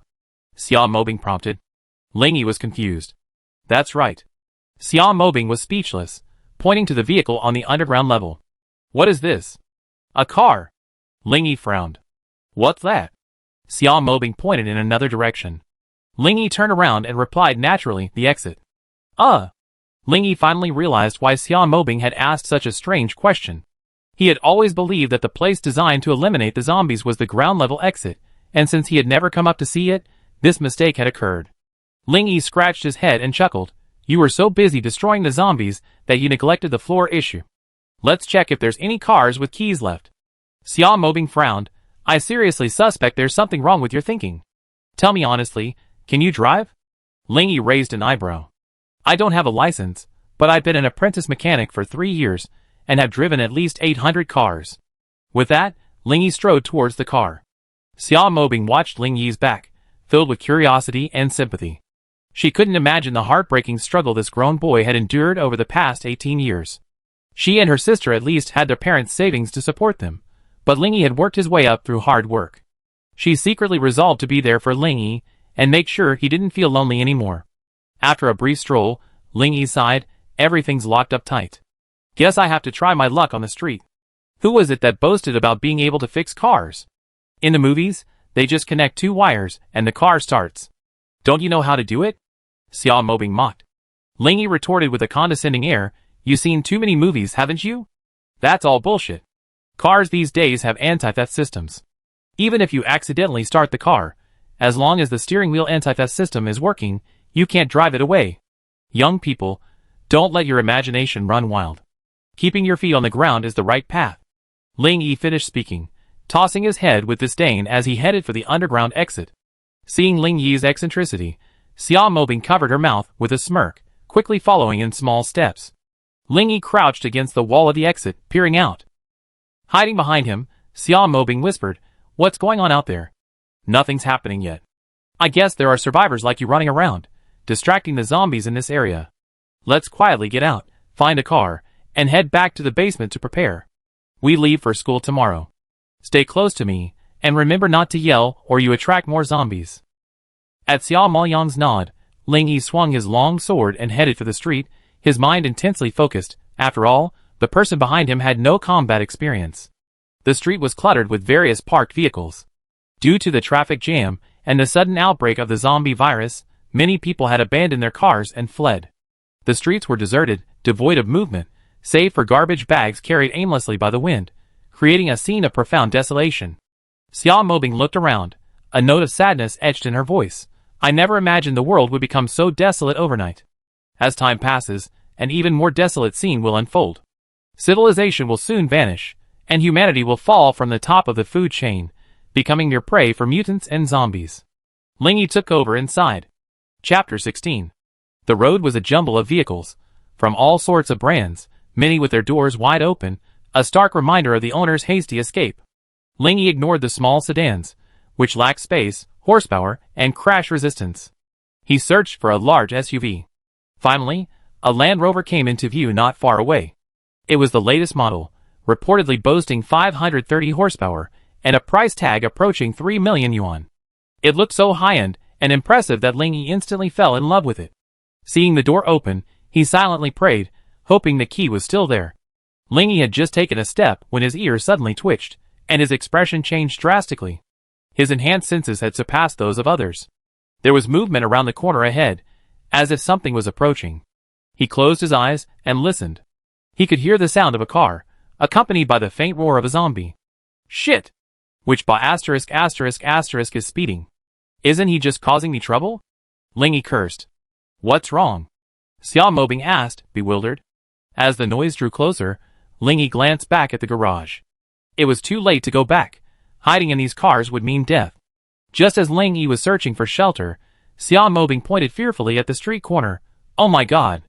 There's a car coming, and there are so many zombies behind it. Ling Yi grabbed Xiao Mobing's hand and ran towards a 4.2-meter-long van. When they reached the van, Ling Yi lifted Xiao Mobing up, then squatted down and leaped from the spot, landing steadily on top of the van. After putting Xiao Mobing down, Ling Yi looked towards the corner. He saw a police car, swerving and bumping its way towards them. At the nearby street corner, zombies swarmed in, hundreds visible to the naked eye, and it was unknown how many hadn't made it around the corner. Ling Yi's eyelids twitched. He couldn't help but curse. Did this idiot disturb the zombie den? He's attracted a wave of zombies. Honey, what should we do? I'm so scared. Xia Mobing clung to Ling Yi's arm tightly. It's okay. Let's see what's going on. Once the car leads the zombies away, we act. Ling Yi patted her hand in comfort. Captain Mu, the road ahead is blocked. What should we do? The driver in the police car asked anxiously. The zombies are getting closer and closer. We're doomed. Another man shouted in panic, looking in the rearview mirror. See that truck up ahead? There's people in it. Stop it, and let's run over. That's the only high ground we can hide from the zombies. A woman's voice spoke with unwavering composure. Xia Mobing pointed in the direction of the police car. It stopped. Ling Yi's face turned cold, and a murderous look flashed in his eyes. Damn it! They're coming for us. As soon as he finished speaking, 3 figures in police uniforms disembarked from the police car and sprinted towards the truck. Ling Yi looked at one of the policewomen. There was no panic on her face, only a low-key and carefree demeanor, a refined and resolute demeanor. A touch of elegance shone through her simplicity, a toughness shone through her slender figure.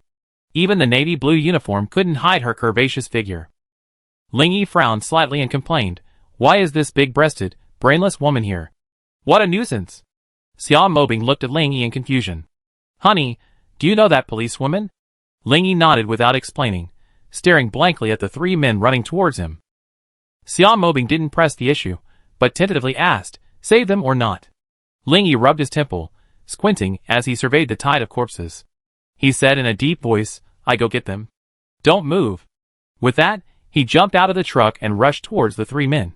The policewoman saw the young man suddenly jump out of the truck, clutching a long red knife, and run towards them at a rapid speed. Her eyes were filled with confusion. She felt a sense of déjà vu about his face, but she couldn't place it. Ling Yi brushed past the 3 men, leaving only a single word: "Find a way to get onto the roof." Before the policewoman could reply, she saw the young man already charging upstream, sprinting towards the dense swarm of zombies ahead. He was so fast he covered 20 or 30 meters in the blink of an eye. The policewoman's face paled, and she cursed inwardly, "Is this lunatic going to die? Hurry up and get on the roof. I bring him back." With a single command to the 2 male officers, she loaded her gun and chased after the young man. On the verge of a collision with the zombies, Ling Yi's lips curled slightly, his body abruptly turning to the side. Sensing the rich blood energy of Ling Yi, the zombies grew even more frantic, their rotting maws roaring and following him around the turn. The zombies, severely lacking in agility, fell to the ground like bowling balls. The zombies that continued to advance didn't stop, tripping and crashing one after another. The scene was a chaotic mess, resembling the scene of a major car accident. The policewoman had already stopped dead in her tracks, her mouth wide open, staring at the scene in disbelief. Ling Yi, the instigator, had already retreated. Seeing the stunned policewoman, he shouted, "Run! You're just standing there waiting to die." The policewoman, startled, quickly followed Ling Yi towards the truck. As Ling Yi ran, he suddenly heard a scream from behind him. Turning, his face paled. The policewoman was slumped on the ground, a look of agony on her face, one hand clutching her ankle, clearly sprained. Contemplating the approaching swarm of corpses, she felt a surge of despair. She gripped her gun with both hands, aiming at the dense mass of corpses, randomly pulling the trigger. Bang! Bang! Bang! A continuous barrage of gunfire rang out, but the bullets were like stones sinking into the sea, not even a ripple in the swarm of corpses. Just as the policewoman closed her eyes, preparing to wait for death, she was suddenly dragged backwards. Her hips scraped against the road, causing her to feel a searing pain. Before she could react, her body suddenly flew up again, and her chest was violently hit. The intense pain made her groan, and she couldn't help but shed tears. It felt like her 2 big white breasts were being crushed. What a big-breasted, brainless woman. The policewoman heard these words in a daze, and a familiar feeling resurfaced. She suddenly raised her tearful eyes, and looked at the zombie less than half a meter away, a dark liquid dripping from its mouth. All thoughts were interrupted, and only infinite fear filled her. But what surprised her was that she seemed to be getting farther and farther away from the zombie. Half a meter, 1 meter, 3 meters. It took her a while to realize that she was being carried on the shoulders of the young man with a long knife, running desperately. Ling Yi carried the policewoman, constantly speeding up, leaving the zombie far behind. When they were 4 or 5 meters away from the truck, he kicked his legs hard and flew towards the top of the truck like an arrow. Chapter 17. Ling Yi, fuming at the situation on the truck's roof, landed steadily on it. The immense force dented a large section of the roof and caused the truck to sway several times. The immense impact caused the policewoman's chest to suffer a secondary injury, and her face paled with pain. Before she could even cry out in pain, her body was thrown onto the roof, and her hips also suffered a secondary injury. She clutched her chest with her left hand and her hips with her right. The policewoman gritted her teeth in pain, tears streaming uncontrollably. Ling Yi's eyes widened with fury, and his hand holding the blood demon was shaking. He glanced at the golden desert eagle at Xia Mobing's feet, then at Xia Mobing, who had her hands raised in a gesture of surrender, a look of grievance on her face. His wolf-like eyes glared at the male police officer pointing a gun at Xia Mobing, and he roared icily, "Who gave you the guts to point a gun at my woman?" The thunderous roar shook everyone present. The male officer holding the gun, his hands trembling under Ling Yi's murderous gaze, couldn't help but tremble. The female officer looked up at the male officer with suspicion, frowning and shouting, "Yin Fei, what are you doing? Put your gun down. Captain Mu, that woman has a gun. I suspect she's a wanted criminal." The male officer hurriedly explained. The female officer looked at Xia Mobing. When she saw the golden desert eagle at her feet, her pupils shrank, and she was at a loss for words. Ling Yi swung his long sword and said coldly, "I give you two choices. First, put down your gun and get out of the way. Second, I do it myself and send you to feed the zombies. How dare you threaten me? I'm a police officer." Yin Fei suppressed his trembling hands and pointed the gun at Ling Yi. The female police officer quickly intervened. "Yin Fei, don't act rashly. Put down your gun immediately. Comrade, this could be a misunderstanding. The most urgent matter now is how to deal with the zombies. We deal with everything else later." Ling Yi chuckled sarcastically. "Officer Mu, you're still as self-righteous as ever. I done my best to save you, but your men actually dared to point guns at your saviors. I'm telling you, if you don't put your guns down after 3 counts, you face the consequences." Officer Mu's face turned grim. This was a clear threat, but Yin Fei was right. If he truly was a criminal, as a police officer, he must be brought to justice. "I'm a police officer, and you failed to assault me, and now you're in possession of a firearm, a serious crime. Your brazen resistance makes you undoubtedly dangerous," Yin Fei shouted. Ling Yi narrowed his eyes, staring intently at Yin Fei, muttering a count. 3, 2. "Ah! My hand, my hand." Yin Fei's heart-wrenching screams echoed, and everyone present looked over in confusion. Ling Yi had just flashed by, appearing beside Xia Mobing. Officer Mu's pupils constricted as he watched Yin Fei clutching a bloody arm. His palm had been completely severed, and the hand holding the gun fell to the ground, blood dripping, staining the area crimson. Another male officer was about to bend down to pick up the gun from the ground. With a loud bang, the severed palm and gun were simultaneously knocked flying, landing right into the incoming horde, prompting a scramble for them. Officer Mu felt a slight headache. Everything had happened so suddenly. Looking down at the dark mass of zombies below, the entire truck was surrounded. She turned to look at Ling Yi. He was the one who fired the shot just now, and now he was handing the gun back to the woman next to him. Looking at Ling Yi, who was handing her the gun, Xia Mobing lowered her head and timidly asked, "Did I get you in trouble?" Ling Yi smiled faintly, then said seriously, "Remember this from now on. No matter who threatens you or hurts you, just shoot them. Don't worry about their problems." Officer Mu frowned. Her gun still had a few bullets left, but she didn't dare move. This young man was too cold-blooded and treacherous. Surrounded by zombies, he could remain calm and composed. It was unimaginable. Looking at the young man, Officer Mu felt that she should know him, but she couldn't place him. The zombies around her screamed, their hands clawing at the truck, making unpleasant noises. Yin Fei's injured hand was still dripping with blood. The strong smell of blood drove the zombies even more frantic, and the truck began to shake.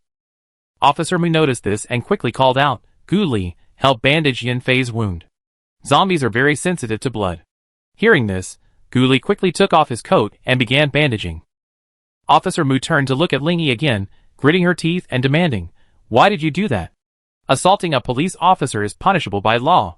Ling Yi, knife in hand, slowly approached her, looking down at Officer Mu.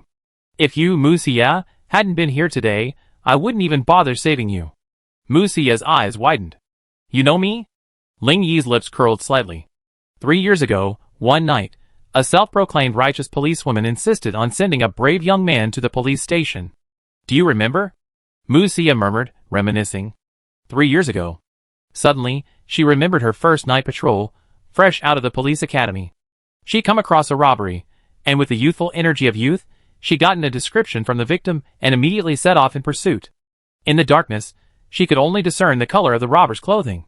Finally, at an intersection, she caught up with the suspect. But the so-called robber lay in the middle of the road, his head covered in blood, clutching a bag. He'd been in a car accident. As a police officer, she couldn't stand by and watch him die. She contacted the police station while dialing 120. She had waited patiently for the suspect, who lay unconscious in the hospital, until he finally woke up. The injured teenager claimed she arrested the wrong person. Musia didn't believe it. How could they have arrested the wrong person when they caught him red-handed? The teenager, a woman of decisive action, demanded to leave the hospital, claiming he couldn't afford to stay and insisting he'd been arrested by mistake. Musia, ever the most decisive woman, handcuffed the teenager to the bed. She vowed, "I'm a police officer. I can't possibly arrest the wrong person. You're so young, imitating others' robbery. This is absolutely unacceptable. I must correct your mistakes and prevent you from repeating them." No matter how the boy explained, she insisted on going her own way. She even paid for his medical expenses out of her own pocket, saying she would send him to the police station for investigation after his injuries healed. But on the day of his discharge, Musia was about to handcuff the boy when he suddenly grabbed her and pinned her to the bed, handcuffing her himself. She clearly remembered that before he left, he pinched her big white buns and left a message. What a big-breasted, brainless woman. Chapter 18. Musia suddenly looked up at Ling Yi, angrily barking, "Are you the who molested me?" Ling Yi awkwardly rubbed his nose. I said it wasn't intentional. Do you believe me?" Musia's teeth chattered, her heart filled with hatred. That had pinched her breasts, leaving them black and blue, and it took a whole week to heal. Suddenly remembering what had just happened, she couldn't help but touch her hips, then clutch her chest, cursing silently. That must have done it on purpose. If Ling Yi knew what she was thinking, he would definitely cry out in injustice. The situation was critical, so he couldn't afford to think too much. Ling Yi said quietly, "I'm very grateful for the time you took care of me in the hospital, and for helping with my medical bills. At that time, I was so broke. I couldn't even afford a bun." He finished with a self-deprecating laugh. Xia Mobing had unknowingly stood behind Ling Yi, her small hand tightly clasping his left, expressing her heartache. Musia's eyes flickered with confusion. "I'm the one who should be apologizing. I wrongly accused you. I didn't realize you gotten into a car accident while fighting a robber. If you were so desperate for money, why didn't you come to claim the bravery award when the bureau gave it out?" Ling Yi smiled awkwardly. "I wanted to claim it, but when I thought of you, I didn't dare. After all, I assaulted a police officer in the ward that day, and I was afraid you arrest me without any evidence." Musia glared at Ling Yi fiercely, then turned to look at him. Yin Fei, his eyes already unconscious, sighed, "But you actually assaulted a police officer." Ling Yi curled his lips. This idiot really thinks he's the boss just because he has a gun. It's the end of the world, humanity is on the brink of extinction, and he's still trying to pick on the police. I just saved him, and he's pointing a gun at me. I didn't kick him down because I was doing you a favor. If he's got that kind of talent, why isn't he showing off against the zombies? Why is he showing off in front of me? How can a man with small breasts be so clueless? The others looked at each other in bewilderment as Ling Yi's curse words flowed, yet they all felt they made sense. Xia Mobing and Musia, in particular, both lowered their heads at the last line, glancing down at their own voluptuous bodies, their faces flushing with shame. Musia felt Yin Fei was a bit aggressive, but Ling Yi shouldn't have been so ruthless. She decided to defend him further, hoping to help him realize his mistake and avoid making a worse one in the future. She took a deep breath and said, "Although Yin Fei was wrong, you shouldn't have just chopped off his hand. That's a crime." Before Musia could finish her words, Ling Yi thrust his long knife into the roof of the car. The sharp blade pierced through the roof, leaving only the handle. Her eyelids twitched in fear. Ling Yi clenched his fists, held them in front of her, and said calmly, "My dear Officer Mu, then handcuff me and take me back to the police station." Musia's eyes flashed with sorrow at this. "The police station is gone. Only the three of us escaped. The others?" She was speechless, lowering her head and sobbing silently. Ling Yi stopped provoking Musia. Looking at the dense swarm of zombies, he began to think about what to do. He couldn't stay trapped like this. Musia paused for a moment, then looked up at Ling Yi. Although it feels hypocritical to apologize now, I still want to say sorry. The first time I met you, I wronged you. The second time we met, I caused you to be surrounded by zombies again. I'm truly sorry. Xiao Mobing squatted down and helped Mu Xie up. If Lingyi blamed you, he wouldn't have saved you. Mu Xie shook her head. Wrong is wrong. Unfortunately, there's no chance to make amends. Otherwise, I would have done anything. Lingyi suddenly said, I can give you a chance to make amends, but are you willing? Mu Xie's eyes lit up, and she hurriedly said, Tell me, what do you want me to do? Lingyi didn't answer immediately. Instead, he walked towards Yin Fei and kicked him. Stop pretending to be dead. The latter opened his eyes and looked at Lingyi with resentment. Lingyi paid no attention to his look. He turned back to Mu Xie and said calmly, Since you're the ones who led the zombies here, then please lead them away again. The three of them paled instantly at this. Wasn't this just sending them to their deaths? Xiao Mobing also looked at Lingyi in fear. From what she had learned over the past few days, Lingyi would never make such a decision. You are a devil. You actually want me to die? Dream on. Yin Fei roared. Gu Li also said angrily, How could you do this? This is pure murder. Mu Xie smiled bitterly, her face full of disappointment. Lingyi's bloodshot eyes swept over the three of them, his icy gaze sweeping over them. I'm not discussing this with you. Make a decision now. I only need one person as bait. If the plan succeeds, everyone else will survive. After hearing that only one person was needed as bait, Yin Fei and Gu Li no longer dared to curse Lingyi, fearing he would anger them and throw them down. In their minds, Lingyi was a terrorist, and there was nothing he wouldn't dare do. Mu Xie looked at her two comrades, seeing them staring at her expectantly. She couldn't help but feel a sense of sadness and disappointment. Lingyi, however, had a subtle smile on his face. I die sooner or later anyway, so I be the bait, Mu Xie said firmly. Lingyi looked at Mu Xie, who looked determined, and shook his head. For these two losers, is it worth it? Just pick one and I choose you. Mu Xie smiled wryly, looking at Yin Fei and Gu Li. Both of them avoided her gaze in fear. Lingyi's devilish voice echoed again. If you can't decide, how about I help you choose? Hearing this, Yin Fei crawled towards Mu Xie with one hand, looking extremely embarrassed. Captain Mu, please save me, I don't want to die. Gu Li's face changed. Wasn't this just asking for his own death in disguise? A murderous glint flashed in his eyes, as he glanced at the gun on Mu Xie's waist. Taking a deep breath, he narrowed his eyes and slowly walked towards Mu Xie, speaking with a righteous voice. Captain Mu, don't hesitate, choose me. Yin Fei's face lit up with joy at this. Captain Mu, since Gu Li is so brave, please help him. Suddenly, Gu Li darted behind Mu Xie, one hand strangling her neck, the other pulling out the gun from her waist and pressing it against her head. Yin Fei, you actually want to help me? Do you believe I kill you first? You bastard, you've been exploiting me everywhere. I always dislike you. Chapter 19. Xiao Mobing looked at Lingyi smiling, her heart filled with surprise. This dramatic scene, it was as if he had known it would happen. Inexplicably, she seemed to have realized something. Captain Mu, quickly choose Gu Li. He's disabled now, and he's a burden if he lives. Choose quickly. Otherwise, we all die. Mu Xie was completely stunned. She couldn't understand how it had come to this. Why had Yin Fei and Gu Li become so selfish? Whether they were on missions together or on this escape, everything was fine. Why did they act so recklessly when it came to choosing who to sacrifice? Had they forgotten the oath they swore under the party emblem? Lingyi, hands behind his back, inconspicuously placed in front of Xiao Mobing, sarcastically said, TSK. Is the choice so difficult? Aren't we all police officers? Selfless, serving our country and our people. Even when it comes to sacrifice, we still have to give in. He gestured repeatedly at Xiao Mobing. Seeing him making the pistol gesture, Xiao Mobing instantly understood, and quietly slipped the golden desert eagle into Lingyi's hands. Gu Li's expression was ferocious and terrifying.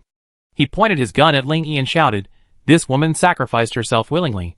Why are you still trying to cause trouble? Believe it or not, I kill you first. Lingyi smiled wickedly. I'm the only one who can get you out now. Killing me isn't an option. Gu Li's eyes flickered, and he grew increasingly agitated.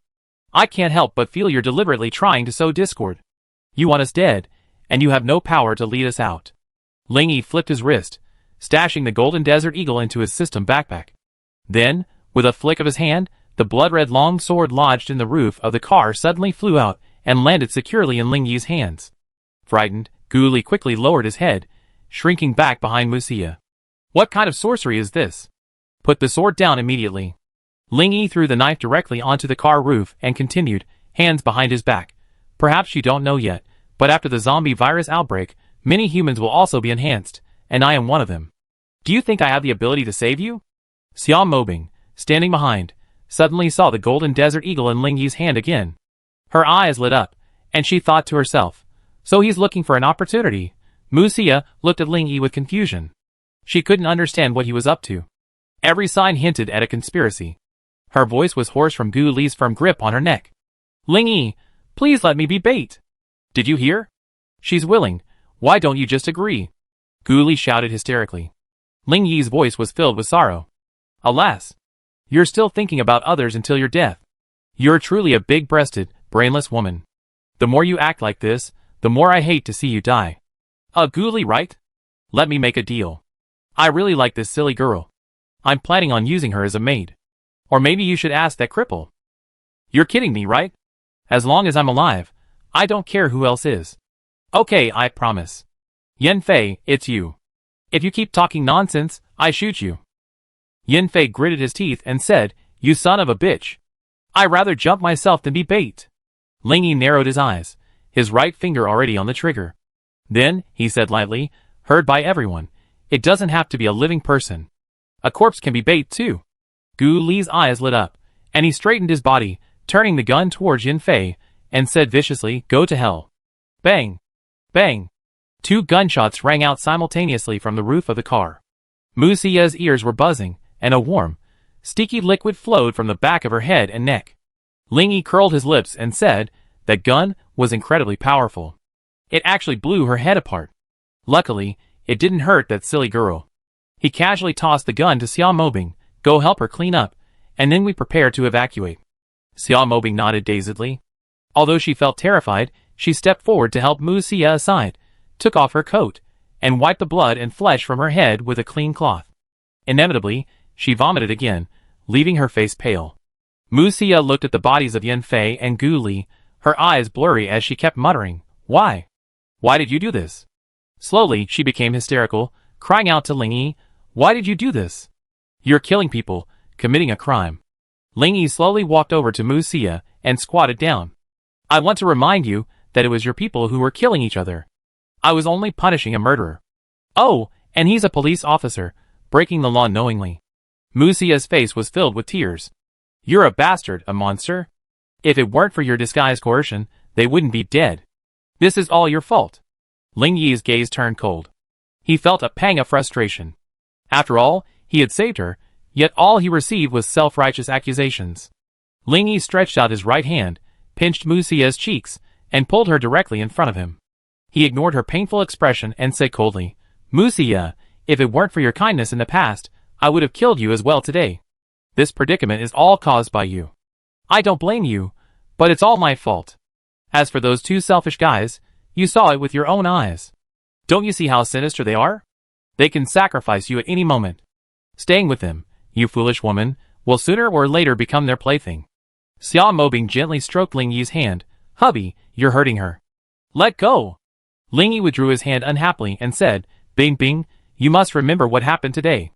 These are the end of the world. Don't trust anyone easily, and don't save anyone easily. You simply can't understand that for someone facing death, no matter how horrific their actions, it's perfectly normal. The only person who can truly be selfless and selfless is probably this silly girl. Xiao Mobing had been speculating about Ling Yi's intentions, but now she fully understood. She said shamefacedly, Hubby, I'm sorry. I tried to persuade you to save her earlier. Ling Yi waved his hand, dismissing his concern. Mu Xie bit her lip until it bled. Even though they were wrong, why did you set them up to kill them? Ling Yi pouted. Ever since Yan Fei pointed a gun at Bing Bing, I had the urge to kill her. Because of you, I held back and only offered him a hand. When Gu Li bent down to pick up the gun, his eyes were filled with greed, not a trace of resentment for his comrades being hurt. I'm certain he's a mean person, too. Chapter 20. Mu Xie shook her head painfully, clearly dissatisfied with Ling Yi's answer. Isn't that why you killed them? Ling Yi replied coldly, I was just eliminating a highly dangerous hidden danger in advance. What do you mean? Then why didn't you kill me? Musia was confused. You, a big-breasted, brainless woman, your only virtue is your kindness. You're the typical example of someone who gets sold, and then helps count the money. But at least you prove you're not a threat to me and worth saving. It's that simple. As for why I said those two losers were a hidden danger, it's because I didn't want to be stabbed in the back while I was fighting tooth and nail. Musiu chuckled self-deprecatingly. So it's because I was stupid. It's a pity. I was always thinking about saving people, but in the end, I ended up hurting them and myself. What's the point of living then? With that, she suddenly leaped under the truck. Xia Mobing didn't even have a chance to fight back, and could only scream ah. Ling Yi flashed, grabbed Musia by the back of the collar, and threw her hard onto the top of the truck. Musia screamed from the fall, sprawled across the truck, tears streaming down her face from the pain. Xia Mobing watched the terrifying scene, patting her chest with her hands, terrified. Ling Yi grabbed Musia's neck and pulled her toward him, his cold voice unyielding. From the moment I rescued you, your life no longer belongs to you. Even if you want to die, you have to wait for my permission. I said you can be a maid, so you be a good servant, serving tea and water. Musia's face was completely bloodless from lack of oxygen. Just as she felt like suffocating, Ling Yi released his grip. Musia collapsed on the ground, clutching her neck, coughing and gasping for air. After a while, she angrily shouted, "Who are you to me? Why should I serve you?" Ling Yi curled his lips and said, "From the moment you led the horde of corpses to me, you were already a sinner. Thinking you could just die so easily is too easy for you. So you must atone for your sins now, until I'm satisfied." Musia looked at Ling Yi expressionlessly and said, "It's truly my fault. I shouldn't have put you in danger. If I'm lucky enough to survive, I'm willing to serve you as a maid, to atone for my mistake and for saving my life." Ling Yi's lips curled slightly. "What if you break your promise?" Musia asked. Her face puffed up with anger as she shouted, "So what do you want?" "I, Musia, keep my word. Since I promised, I definitely do it. I'm not afraid of death, so how can I go back on my word over such a small matter?" Ling Yi reached out and smacked her on the head, saying angrily, "Who gave you the courage to yell at your master?" Musia clutched her head in pain, sobbing through tears, "Asshole, it hurts." Ling Yi lifted her up and slapped her buttocks hard, a loud snap. Already injured, Musia screamed in pain, her face flushing red. "Asshole, hooligan." Ling Yi threatened viciously, "If you disrespect me again, I take off your pants and I won't stop until they're broken." Musia, now put down, was quiet this time. She bit her lip, daring not to speak. She was truly terrified Ling Yi would pull off her pants and spank her. After all, this guy could kill without blinking an eye. Ling Yi looked at the completely calm woman and said, "We wasted too much time. We must hurry and get out of danger, otherwise we won't be able to get to school on time tomorrow." After saying this, he put the blood demon away and placed it directly into his system backpack. He then looked at the surrounding cars. He had already planned an evacuation plan, but because of the uncertainties of Yanfei and Gu Li, he hadn't dared to take the risk. Now, he had no more scruples and could proceed with all his might. "Bing Bing, come here." Ling Yi gestured for Xia Mobing to climb onto his back. Xia Mobing didn't ask, but obediently followed his instructions. Ling Yi turned back to Musia and said, "Wait here for a moment. I get Bing Bing out first."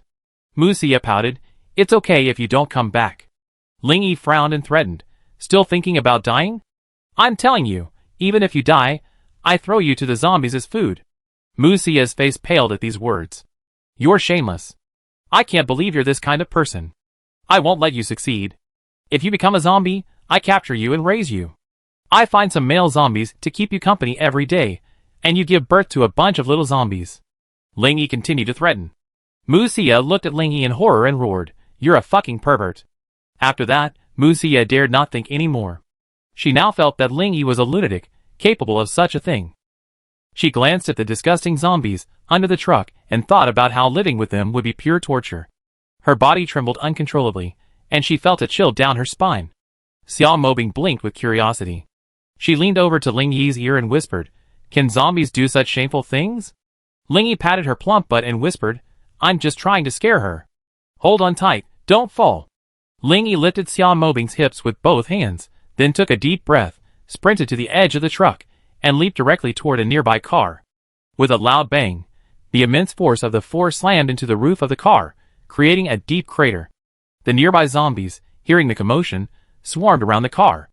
Ling Yi didn't hesitate, leaping repeatedly onto the nearby vehicles, sending the zombies scurrying about and howling.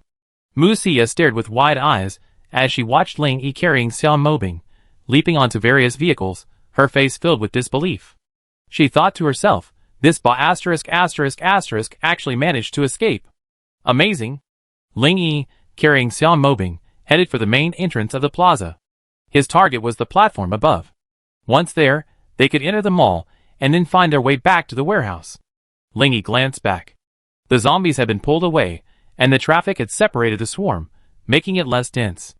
Estimating the open space 100 meters ahead, Ling Yi breathed a sigh of relief. His speed was enough to shake off the zombies and get Xiao Mobing to the platform. With a sudden leap, Ling Yi and Xiao Mobing reached the platform safely. Xiao Mobing jumped off Ling Yi's back, wiped the sweat from his forehead, and said with concern, "Hubby, you must be exhausted. Are you okay? Why don't you take a break?" Ling Yi grinned. "We found out last night whether your husband is okay or not." Xiao Mobing blushed. "Hate it. It's so late, and you still feel like joking."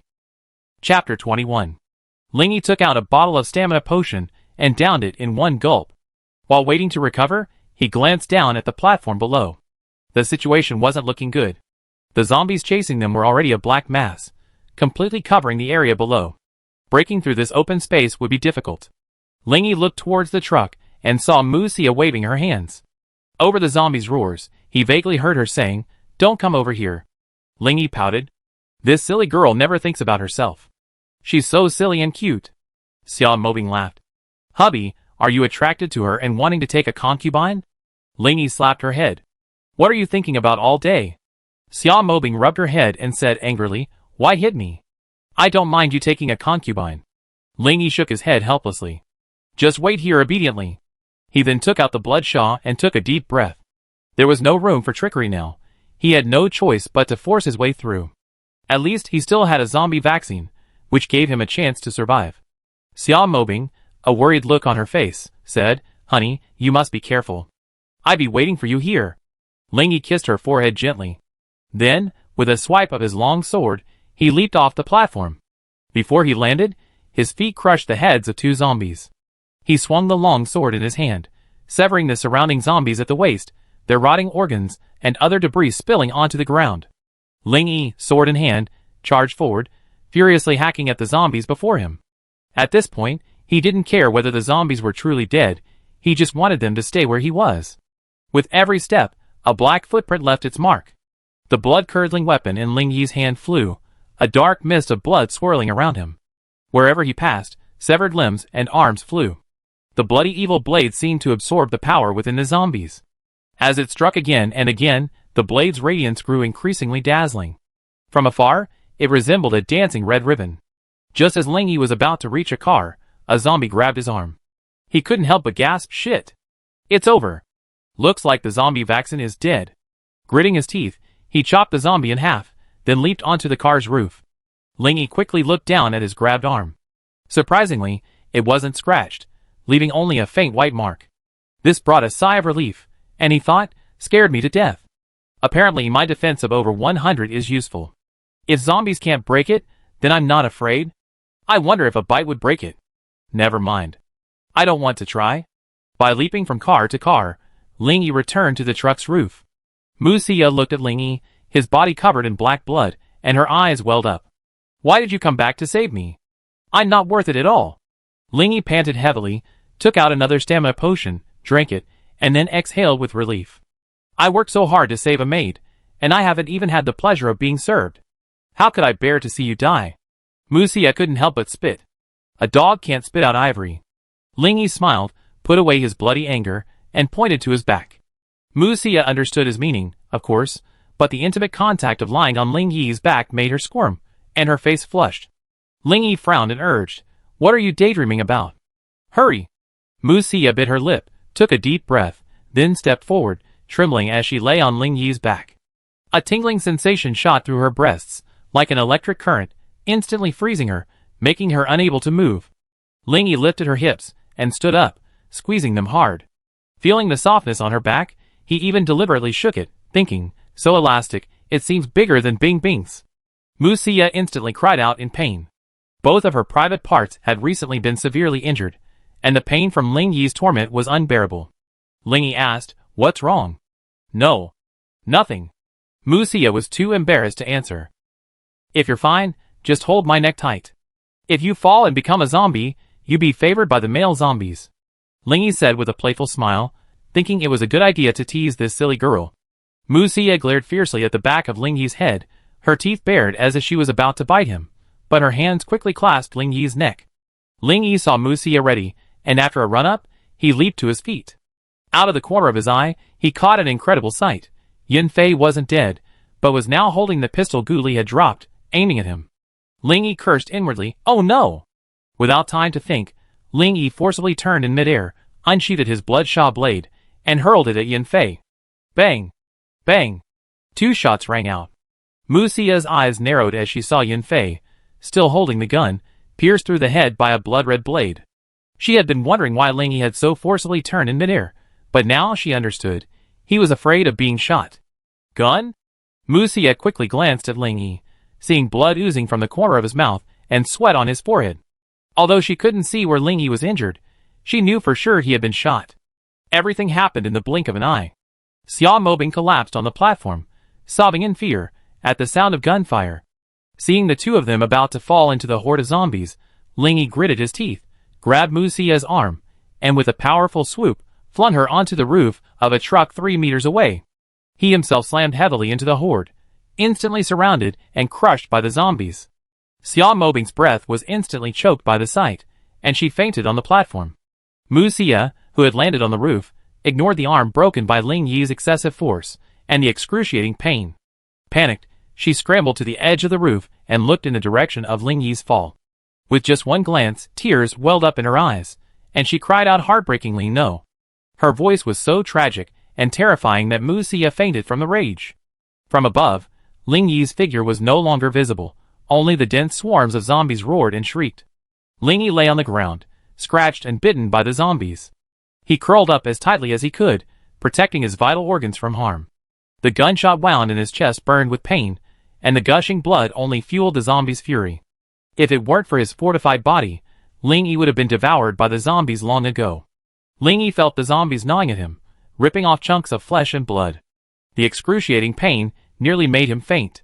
Chapter 22. But Ling Yi knew he couldn't faint, or death would be the only thing waiting for him. Although his body could withstand the zombies' normal attacks, it was no match for their bites. His arms, thighs, and entire body were already a bloody mess. Warning! Warning! The host has been infected with the zombie virus, and will mutate into a zombie in 30 minutes. Please get the zombie vaccine as soon as possible. Ling Yi cursed inwardly, damn it. I know I need to get vaccinated, but what's the point of doing it now? Never mind. We have 30 minutes anyway, and at least I'm immune. Let's take care of it first. Thinking of this, Ling Yi clenched his right palm, causing the blood evil on Yin Fei's head to shake and then fly backwards. Ling Yi gritted his teeth, enduring the pain, and with both hands on the ground, he suddenly jumped up, sending the zombies on his body flying away, knocking down the surrounding zombies. Ling Yi grabbed the flying blood evil with his right hand and began to hack away frantically. He swung his sword repeatedly, dodging left and right. As he slew more and more zombies, he felt the blood demon in his hand grow hotter, its blade slowly coated in a blood-red glow, a breathtaking sight. Suddenly, a mechanical voice rang out, "Congratulations, host! The blood demon has advanced and achieved the realm of blade light." As Ling Yi danced with the blood demon, he comprehended its meaning. His entire body was involuntarily engaged in the battle, his blade techniques becoming increasingly sharp and swifter. Flakes of red light flickered among the zombies, and then, one after another, the zombies fell. The naked eye could no longer discern the blood demon's trajectory. After about 20 minutes of fighting, Ling Yi looked at the hundreds of zombies remaining on the field. He suddenly broke free from the zombie encirclement, gripping the blood demon in both hands. With his eyes narrowed, he slashed with his sword, a streak of red light drifting towards the zombie horde.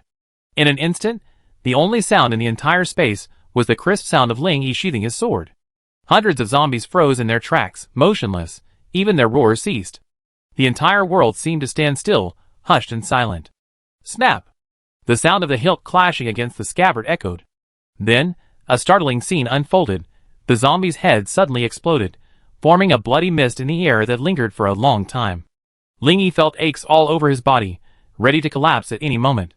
He tucked the blood evil into his system backpack, his legs giving way, and he fell to his knees. He felt something wriggling beneath his skin, excruciatingly painful. Ling Yi also felt his head begin to spin, his vision blurring. Suddenly, he looked at his arm with horror, seeing the black veins bulging to the point of breaking through the skin, twisting and twisting in a terrifying manner. A bystander would have seen the black veins spreading all the way to the base of his neck. This is the zombie virus, the black veins. Once they take over the entire body, one becomes a zombie. Ling Yi stared at the black veins, and suddenly remembered he had been infected with the zombie virus. He quickly retrieved the zombie vaccine syringe from his system backpack. He plunged the cold needle into his arm, and injected the vaccine directly. At first, there was no discomfort. Suddenly, Ling Yi felt a sharp pain within him, as if two different energies were clashing fiercely. The pain was indescribable. Ling Yi's body trembled constantly from the pain that ripped through him from the inside out.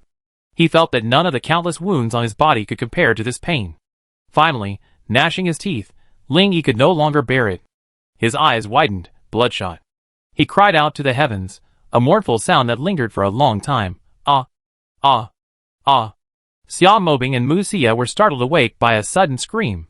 Their watery eyes followed the sound, their expressions shifting from confusion to surprise, fear, and finally joy. Confused by how they'd fallen unconscious, surprised by how all the zombies were dead, terrified by the road, which felt like a hellish hell, and delighted to see Ling Yi still alive. Xia Mobing shouted, "Husband!" Regardless of the height of the platform, she leaped directly from it, landing hard, her knees skinned and bleeding. She ignored the impact and ran towards Ling Yi as fast as she could. Mu Xia burst into tears, mumbling, "I'm glad you're still alive. I'm glad you're still alive." She clung to the edge of the car roof with one hand before tumbling down, landing directly on the bodies, unharmed. Fortunately, Ling Yi's initial fight had taken place near the truck, so the surrounding bodies provided some cushion for Mu Xia's fall. Although her broken arm hurt, and her body was stained with dark blood, she gritted her teeth and scrambled to her feet, rushing towards Ling Yi. Ling Yi was now on his knees, his palms firmly planted on the ground. His rapid breathing caused his body to rise and fall uncontrollably, and from a distance, he looked like a zombie. The two women had already noticed something strange about Ling Yi, but they still rushed towards their target without hesitation. Mu Xia, being closer, reached Ling Yi's side first. Before, she hadn't seen clearly from a distance, but now, she could see Ling Yi's scarred body. Mu Xia stopped, the joy on her face gone, replaced only by endless fear and uneasiness. Her only movable hand was clutched tightly over her mouth, and her shoulders twitched constantly. She was afraid, terribly afraid, afraid that the next moment, she would see this young man die before her. She knelt silently beside Ling Yi, sobbing silently. Xia Mobing ran, crying, tripping over corpses several times. When she collapsed before Ling Yi, she reached out her arms to embrace him, but seeing his horrible state, her hands faltered in midair, finding nowhere to place them. Tears streamed down her face. Neither woman could imagine what had happened during his coma. Why had thousands of zombies perished? What had Ling Yi endured to be so severely injured? The two women looked at Ling Yi, who lay on the ground, his clothes tattered and torn. His back was covered in countless wounds, all marks from zombie bites. Several of these wounds were completely empty, revealing the bones beneath. As Ling Yi's body rose and fell, dark blood oozed from the tattered wounds. Ling Yi fought hard not to faint, his teeth clenched as blood dripped from the corners of his mouth, dripping to the ground. Watching the black blood streak on his arm slowly fading at a visible speed, Ling Yi finally breathed a sigh of relief. Damn it! I almost joined the zombie horde. I made another stupid mistake. Next time, no matter what kind of enemy it is, I must smash their heads before I stop. This time is a bloody lesson. Chapter 23. Not until the black blood line completely disappeared did Ling Yi's tense nerves finally relax. His hands softened, and he fell to the ground. Seeing this, Xia Mobing no longer cared if touching Ling Yi would hurt his wounds. She crawled forward, gently turned Ling Yi over, and placed his head on her lap. Looking at Ling Yi, whose face was devoid of any trace of blood, she couldn't stop her tears from falling. Drops of tears slowly slid down Ling Yi's cheeks. She trembled as she uttered, "Husband, husband. Don't scare me." Mu Xia's sorrowful eyes stared at Xia Mobing in surprise, the word husband repeating in her mind. Ling Yi struggled to open his eyes, revealing a smile uglier than tears. He said weakly, "Not yet. Not yet. Woo-woo. I don't want you to die. If you die, what will I do? You won't die. Xiao Mobing cried bitterly. Ling Yi felt his consciousness growing increasingly hazy, likely due to excessive blood loss. Forcing his eyes closed at any moment, he flipped his hand, and instantly, over a dozen bottles of healing potions appeared on the ground. Xiao Mobing's eyes lit up at the sight of the potions. She picked up a bottle, and was about to open it, but Ling Yi stopped her. His left hand trembled as he pointed at his chest. Get the bullet out. First. Or else. It'd be troublesome after recovery. Xiao Mobing quickly lowered her head, and began carefully cleaning the clothes, which were like rags. Her hands trembled as she looked at the bloody chest. The dried black blood mixed with red was a horrifying sight. The gunshot wound was completely invisible. She cried anxiously, "Husband, I can't see where the wound is."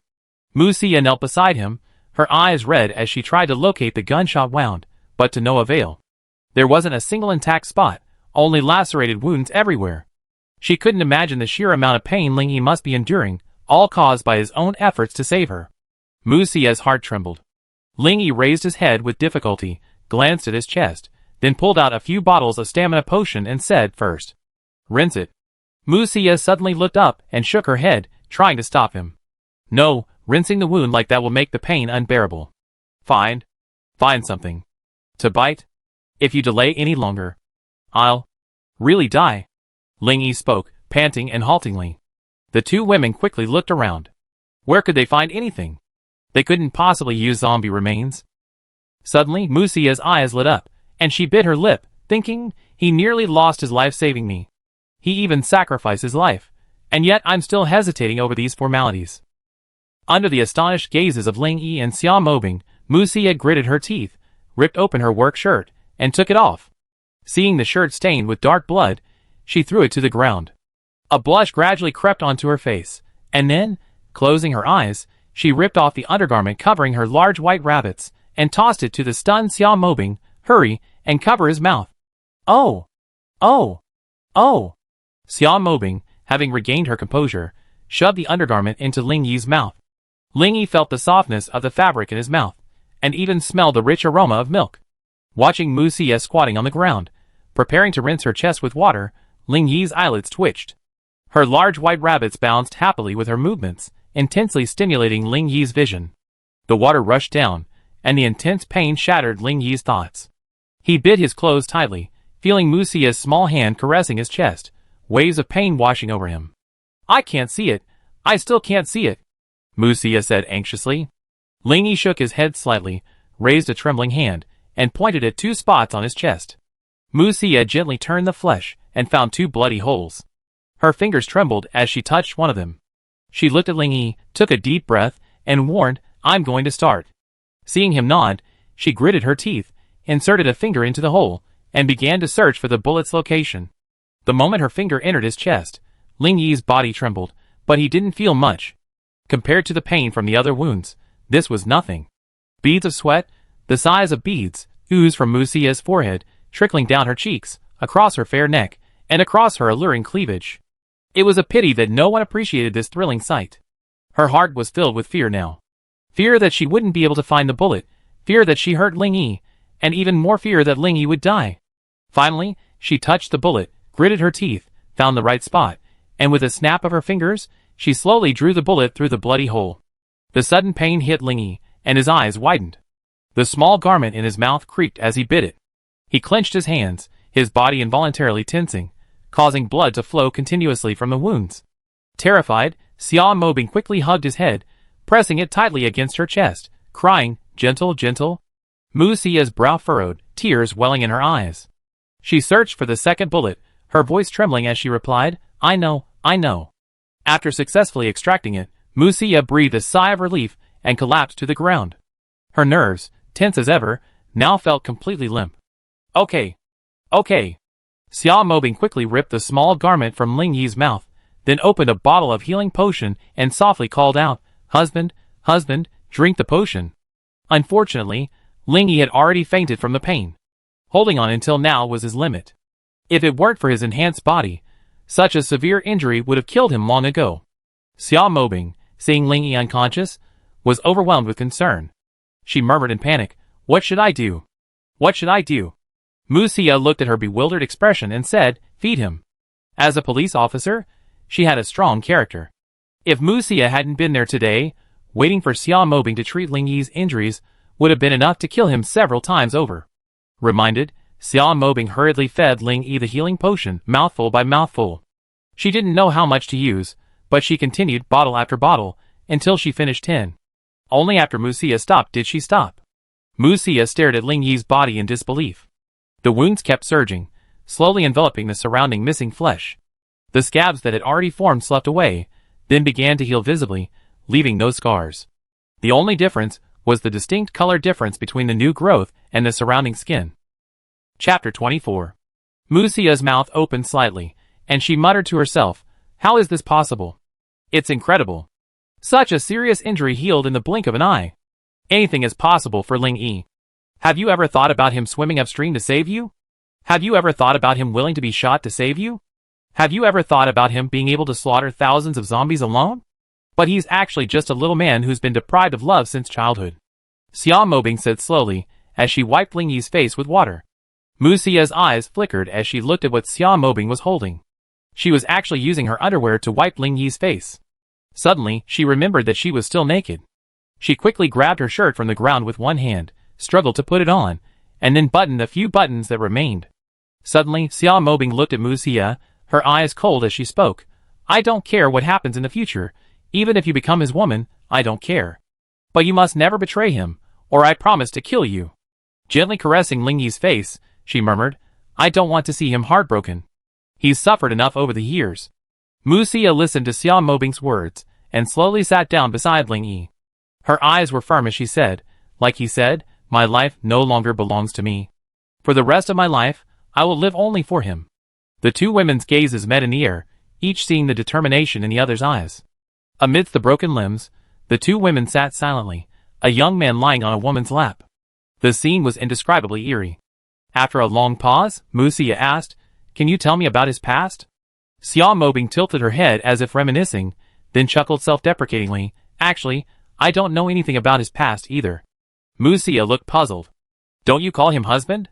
How could you not know about him? I only known him for a few days." Xia Mobing chuckled. Mu Xia looked at Xia Mobing in astonishment. A few days? You're really moving fast." Xia Mobing didn't care. Mu Xia looked at her with a hint of disdain, and slowly said, "In just one day, I fell hopelessly in love with him, and even offered myself to him." Then, she tilted her head to look at Mu Xia and asked curiously, "Don't you like him?" The sudden question startled Mu Xia. She looked at the unconscious Ling Yi, a hint of tenderness in her eyes. She mumbled, Who would like this bastard?" Xia Mobing caught that fleeting flash of tenderness. As a fellow woman, how could she not understand her thoughts? "Do you know why I told you not to betray him?" Xia Mobing's conversation veered so tangentially that Mu Xia was momentarily lost and confused. Xia Mobing began to mutter to herself, "Actually, this little man has a strong sense of responsibility, but he was an orphan from childhood and has never known what love is. You could say he's actually quite fragile. Even though he appears brutal and ferocious towards his enemies and zombies, he's a soft at heart to those around him. That day, I huddled in a corner, hiding from zombies, ready to die. But missing my sister, I unconsciously called out her name. And then he appeared before me. And the reason he saved me was simply because my sister was his deskmate. Isn't that ridiculous? After he saved you and told me how you met, I finally understood his true nature. As long as you treat him well, this foolish man will protect you without hesitation, even at the cost of his own life. This time, he risked his life for you because you took care of him in the hospital. Don't you think he's truly foolish? He's willing to risk his life to repay a favor for such a small favor. He truly repays a drop of kindness with a spring of gratitude. He's a complete and utter fool." Xia Mobing couldn't help crying. Mu Xia was stunned after hearing Xia Mobing sobbing. She recalled everything that had just happened, from Ling Yi saving her, to stopping her from committing suicide, to shielding her from the bullet. Although it seemed that Ling Yi had acted arbitrarily and domineeringly, there was also a sense of strangeness at every turn. She and Ling Yi were not related, not even friends. They had only crossed paths once 3 years ago, and this was only their second encounter. Mu Xia's thoughts became clearer, and her eyes suddenly lit up. She thought, "That's right. I just thought his words sounded familiar, but I had no idea who he was." Yet, Ling Yi could call out her name. And his treatment of Yan Fei and Gu Li was awful, resorting to knife-wielding at the slightest disagreement. But no matter how she contradicted him, he was angry, but he didn't actually hurt her. At most, he threatened her. This was all so abnormal. Could it be true, as Xia Mobing said, that he risked his life to protect me just because I'd taken care of him in the hospital 3 years ago and paid for his medical expenses? Mu Xia looked at Ling Yi with a complicated expression, a mixture of emotions welling up in her heart. She couldn't help but mutter, could it be that he really saved me so many times just because of this little thing? Xia Mobing handed Mu Xia a bottle of healing potion and said, don't worry. You have plenty of opportunities to spend time with him in the future. You gradually get to know him. Taking the potion, Mu Xia curiously observed the red liquid in her hand. Is this potion really that magical? I don't know much, and I'm not sure if it can heal your arm. Try drinking a bottle first. If it doesn't work, we have to wait until Ling Yi wakes up. Xia Mobing said calmly, then opened the last bottle and drank it directly. She was already very sensitive to pain. She had been worried about Ling Yi and had long ignored her injured knee. Now that she had relaxed, she felt the burning pain. Mu Xia's eyes widened as she watched Xia Mobing's knee heal instantly, still finding it incredible. She studied the potion in her hand, hesitated for a moment, then tilted her head back and drank it. In the blink of an eye, she felt something strange in her arm. A slight tingling sensation spread over the broken bone, and she could clearly feel the bone being pulled and mended by a force. Mu Xia shook her arm gently, feeling nothing unusual, as if it had never been broken. This miraculous scene, happening to her, shocked her. Looking at Mu Xia, stunned, Xia Mobing urged, don't just stand there. With Ling Yi here, you're bound to be in for a lot of surprises.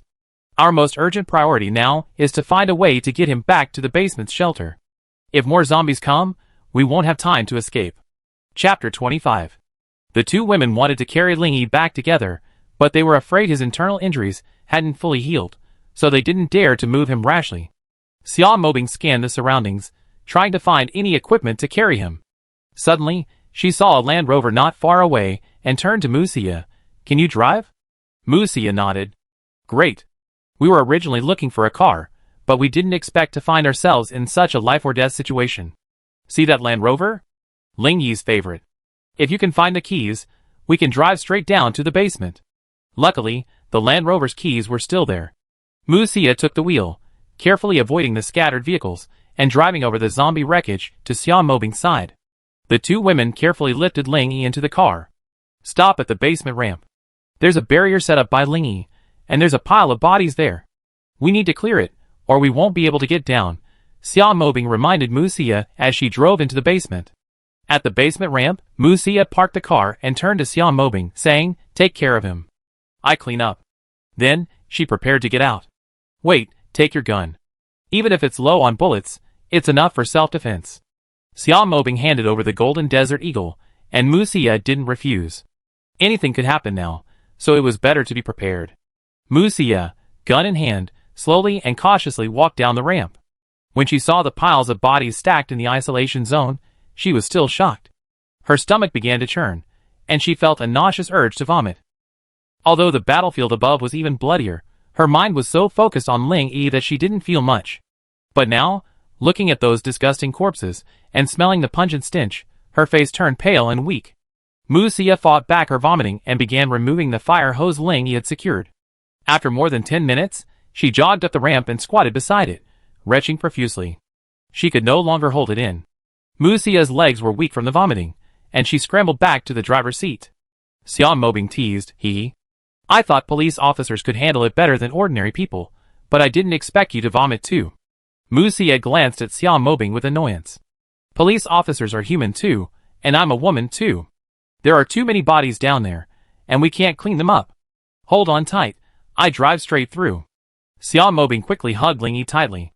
Mu Xia took a deep breath, stepped on the accelerator, and drove straight up the ramp. Thankfully, the slope was steep enough, and the Land Rover had enough horsepower, so the car slid down the ramp, carrying the bodies without much trouble. Mu Xia followed the instructions, and smoothly drove to the supermarket entrance. Mu Xia got out of the car again. Armed with a gun, she searched the supermarket. After ensuring it was safe, she found a flatbed and returned to the car. The two women lifted Ling Yi out of the car and placed him on the flatbed, carefully pulling him towards the warehouse. Looking at the hidden warehouse, Mu Xia said, You guys are really good at finding a place. If you hadn't brought me here, I wouldn't have found it. Xiao Mobing pointed to a nearby corner. It was all Ling Yi's fault. I was hiding in that corner at the time, completely unaware that there was a warehouse behind the shelves. Mu Xie glanced at Ling Yi on the flatbed and sighed, I'm curious about what he's been through. He's so meticulous, like he was born for the apocalypse. His behavior doesn't resemble that of a teenager at all. He's more like a cunning old man. Don't lament. You have plenty of time to understand later. Move the shelves first. It'd be safe to go in, Xiao Mobing urged. After the two women lifted Ling Yi onto the bed, Mu Xie left the warehouse to restore the shelves and reinforce them. When she returned, she saw what Xiao Mobing was doing and blushed all the way to her neck. Seeing Mu Xie blushing and standing still, Xiao Mobing couldn't help but order, come and help. He's filthy. Wash him thoroughly. Mu Xie stole a glance at Ling Yi on the bed. He was now completely naked. Although unconscious, she had never even held a man's hand. Seeing this scene, she felt incredibly shy. She was still a virgin. During her time at the police academy, she had been courted by many men. But she remained untainted by the filth, maintaining a clean physique and deliberately keeping her distance from the opposite sex. But the more she did this, the better her impression of others became. Unattainable is the best, this is an eternal truth. Xiao Mobing saw that Mu Xie hadn't moved, her eyes fixed on Ling Yi, and teased, are you attracted by his figure?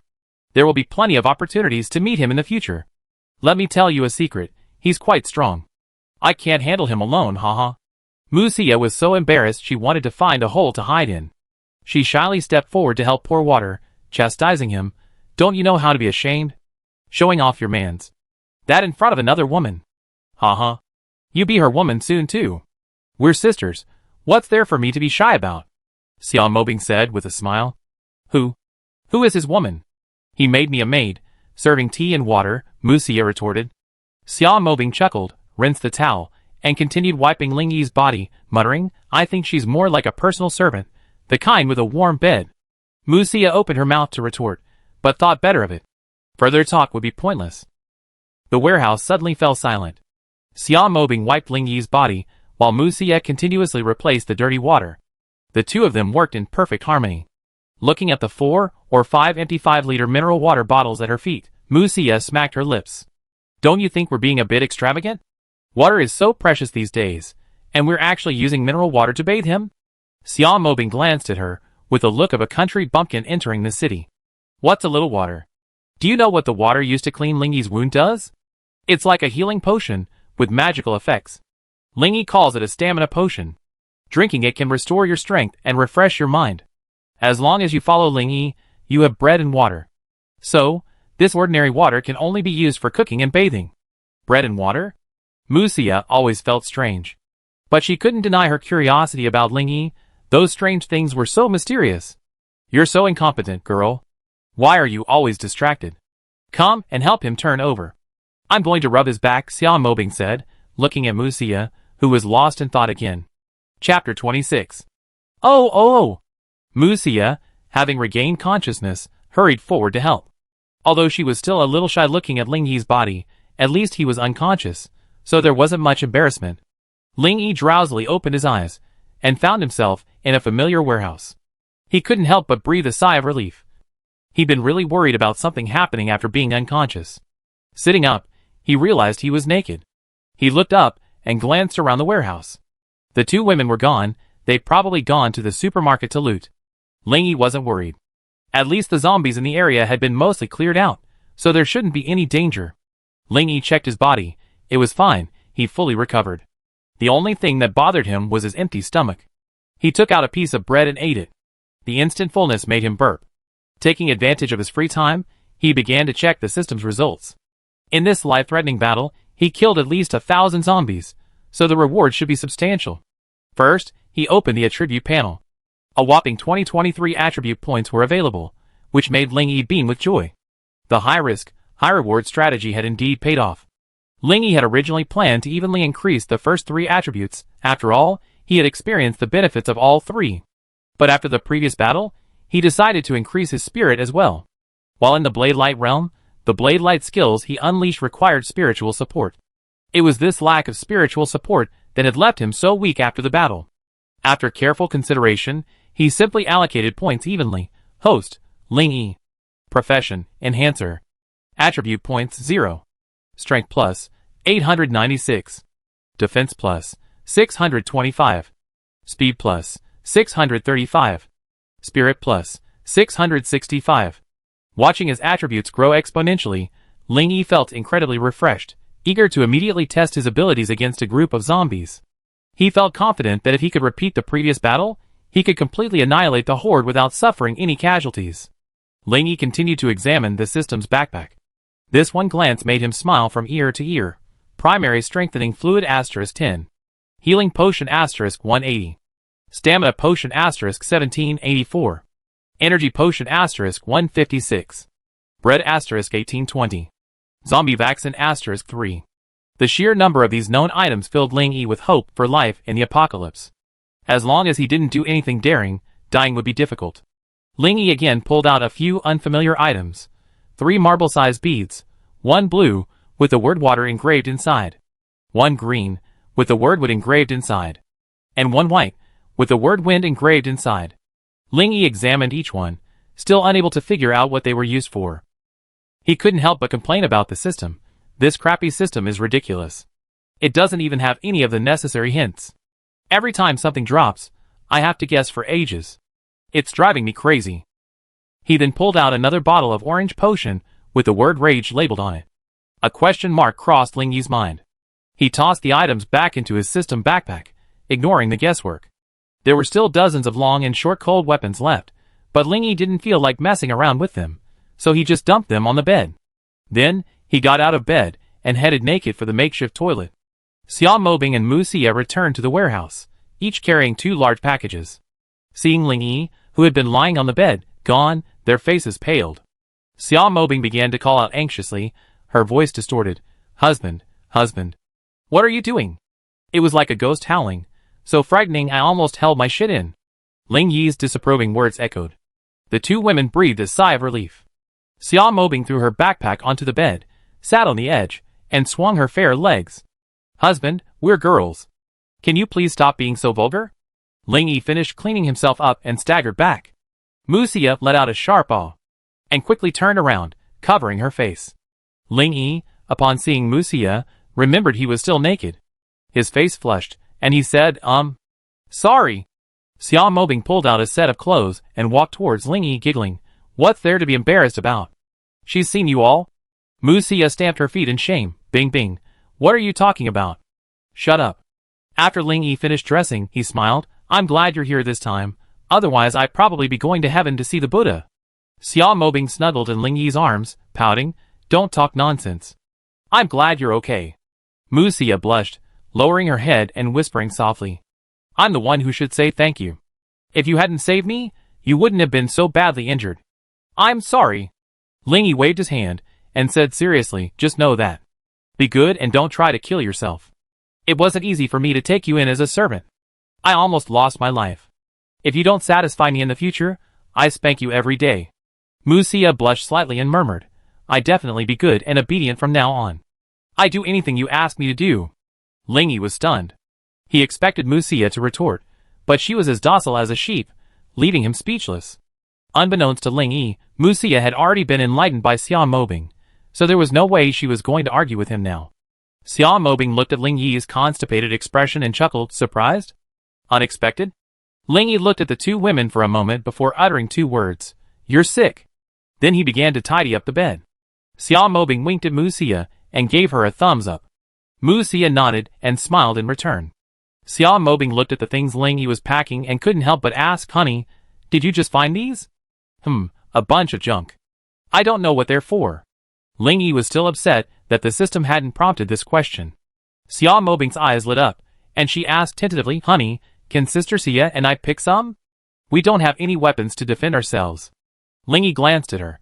Didn't I give you a golden desert eagle? You don't know how to use these cold weapons? You mean the gun? I gave it to Mu Xia. She's a police officer and knows how to use a gun. I can't shoot it, so it's a waste for me to keep it, Xia Mobing explained. Upon hearing this, Mu Xia pulled the gun from her waist and handed it to Ling Yi. It doesn't matter if I use it or not. I'm giving it back to you. The moment Ling Yi took the gun, Mu Xia felt a little disappointed. Could he not even bear to give her the gun? But after hearing Ling Yi's words, her discomfort vanished. This gun only has one magazine and no spare bullets. Giving it to you is useless. Pick out another weapon that's more convenient for you. After saying this, Ling Yi casually removed the magazine and began to play with it. Holy crap! What the hell? He suddenly shouted, staring at the magazine in surprise. Chapter 27. The two women were startled by Ling Yi's shout. Xia Mobing hurriedly asked, "Honey, what's wrong?" Ling Yi's eyes were filled with disbelief. He ejected the bullets from the magazine one by one, then looked up and asked, "Do you remember how many shots I fired earlier?" The two women exchanged glances. Although unsure of the significance of Ling Yi's question, they answered in unison, 2 shots. Ling Yi frowned and muttered, "I'm not mistaken, 2 shots. Then he lowered his head and counted the bullets. 1, 2, 3, 8, 9. This is bizarre. I clearly remember there were only 9 bullets, so why are there still 9 now? Could it be? Ling Yi's eyes lit up, and he had a vague guess. Ling Yi replaced the empty magazine, handed the gun to Mu Xia, and instructed, "Don't load these 9 bullets yet. Remove the magazine every once in a while, and see if there's anything unusual. Did you notice anything?" Mu Xia was puzzled by this instruction. "I'm not sure if my guess is right. I need to verify it. If it's correct, you found a treasure." Xia Mobing picked and chose on the bed, muttering, "I feel like none of them suit me. I don't know how to use them." Mu Xia pocketed the bullets and suggested, "Why don't you pick a dagger? I learned it at the police academy and can teach you." Xia Mobing shook her head like a rattle. "I don't want that. Close combat, getting covered in blood, is disgusting." Mu Xia looked at her with a look that said, "You're hopeless," and offered no more suggestions. Ling Yi, also annoyed, patted her head lightly. "You're such a troublemaker." Xia Mobing threw herself onto the bed, with an exaggerated gesture, twisting her round buttocks and screaming in pain, making Ling Yi shake his head. "Wow! What are these? Such beautiful beads." Xia Mobing tossed and turned on the bed, accidentally spotting 3 beads with inscriptions on them that Ling Yi hadn't figured out. Holding the bead with the word "wind" inscribed on it, she asked Ling Yi, "Honey, this bead looks delicious?" Ling Yi glanced at her. "I don't even know what it is, and you're eating it. Aren't you afraid it's poisonous?" "But I have a strong urge to eat it," Xia Mobing said, licking it with her tongue, looking extremely seductive. Ling Yi frowned and said, "I really don't know what this thing is for." "Stop it." Before Ling Yi could finish his words, he looked at Xia Mobing in horror, and it was too late to stop him. She tilted her head back and swallowed the bead in one gulp, her expression filled with satisfaction. Ling Yi's eyes twitched. "Are you a starving ghost? Eating without restraint? What if something happens?" Xia Mobing was about to speak when she suddenly felt a surge of uncontrollable energy surge through her body, causing her to break out in a cold sweat. Ling Yi noticed something was wrong and quickly asked, "What's wrong? Are you feeling unwell?" Xia Mobing knelt on the bed, curled up, and kept shouting, "It hurts, it hurts." Ling Yi panicked, hugging her body. He could feel the energy surging from her, seemingly ready to explode at any moment, giving him a chill. "Run away!" Ling Yi shouted at Mu Xia. Unsure of what to do, Mu Xia, hearing Ling Yi's cry, quickly ran away. "Ah!" Xia Mobing suddenly broke free from Ling Yi's arms and screamed. The energy in her body gushed out, forming pieces of air blades visible to the naked eye, flying out in all directions of her body. Ling Yi bore the brunt of the attack, his clothes shredded to shreds. The air blades crackled and shattered upon contact with his skin, leaving white marks. Several blades even headed for his thighs. Had Ling Yi not blocked them with his hands, he feared his penis would have been in tatters. Looking at the cut marks on the back of his hand, Ling Yi thought to himself, "Luckily, I increased my defense by over 500, otherwise I have been chopped to pieces this time." Unstoppable, the air blades flew recklessly across the warehouse, leaving a devastating mess in their wake. The goods struck were sliced in half, and even the bed beneath them was chopped into splinters, sending Ling Yi and Xia Mobing plummeting to the ground. Mu Xia, hiding in the corner of the far wall, watched in horror as several air blades slashed directly into the wall beside her, leaving cracks more than 10 centimeters deep. A full 5 minutes later, Xia Mobing collapsed weakly into Ling Yi's arms, and the blade vanished from the space. Ling Yi wiped the sweat from his forehead, and gently patted the pale Xia Mobing. "Bing Bing, are you okay? I'm so tired. I don't have any strength left. It feels like all the energy in my body has been drained." Xia Mobing replied weakly. "Energy?" Ling Yi flipped his palm, and a bottle of energy potion appeared. He unscrewed the cap and placed the potion to Xia Mobing's lips. "Feel it. Does this work for you?" Xia Mobing nodded with difficulty. I feel like I'm craving it. Ling Yi remembered the incident with the bead. Xia Mobing had said she wanted to eat it, so this energy potion must be useful. Thinking of this, Ling Yi carefully poured the potion into Mu Xia's mouth. After Xia Mobing finished the energy potion and rested for a moment, her complexion slowly began to turn rosy, and her body gradually regained strength. Ling Yi, observing all these changes, finally breathed a sigh of relief. Mu Xia also approached, gazing at the devastated warehouse with lingering fear. What on earth is going on? It's horrible. Ling Yi, a few possibilities in mind, but unsure, asked, Bing Bing, how do you feel about the changes in your body? Xia Mobing, now able to move on her own, sat up and extended her right hand. A blade of air slowly formed in her palm. This scene astonished both Ling Yi and Mu Xia. Xia Mobing smiled faintly. I seem to be able to sense the power of the wind and control it for my own benefit. Ling Yi murmured to himself, as expected, this apocalypse is becoming increasingly interesting. Bing Bing must have awakened her wind powers, allowing her to control them. Honey, are you hurt? Xia Mobing finally noticed something was amiss. Seeing Ling Yi's tattered clothes, she fumbled nervously with him. Ling Yi slapped him in anger. Now you're concerned about me. If I hadn't reacted quickly, the rest of my life would have been ruined. Xia Mobing rubbed her head with one hand, feeling the other between Ling Yi's legs. Honey, I'm sorry. Let me see if it's okay. Chapter 28. Feeling the gentle touch of Xia Mobing's hand, Ling Yi couldn't help but gasp. Mu Xia, upon seeing this, blushed and coughed awkwardly. Terrified, Ling Yi slapped Xia Mobing's hand away, calling it too indecent. Xia Mobing reluctantly withdrew her hand and glared at Mu Xia with disapproval. What? You have a problem? If you want, come along. I don't mind. Mu Xia choked on her harsh words, unsure how to respond. Ling Yi rubbed his nose and, to ease the awkwardness, lowered his head to search among the splinters.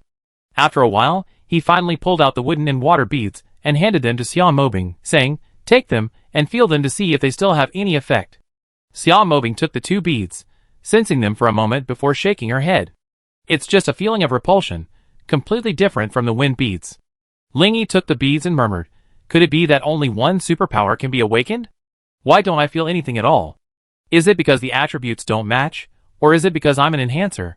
He handed the beads to Mu Xia again. Try it. Mu Xia's eyes lit up, and she half extended her hand before retracting it, lowering her head and timidly saying, Such precious things. I'm not really suited to them. Ling Yi feigned anger with a stern face. What? My words aren't working anymore, are they? You want a spanking, little bastard? Mu Xia blushed and quickly took the beads, feeling incredibly sweet. At this moment, Ling Yi also received a notification from the system that Mu Xia had joined the team mode and her loyalty had reached 100.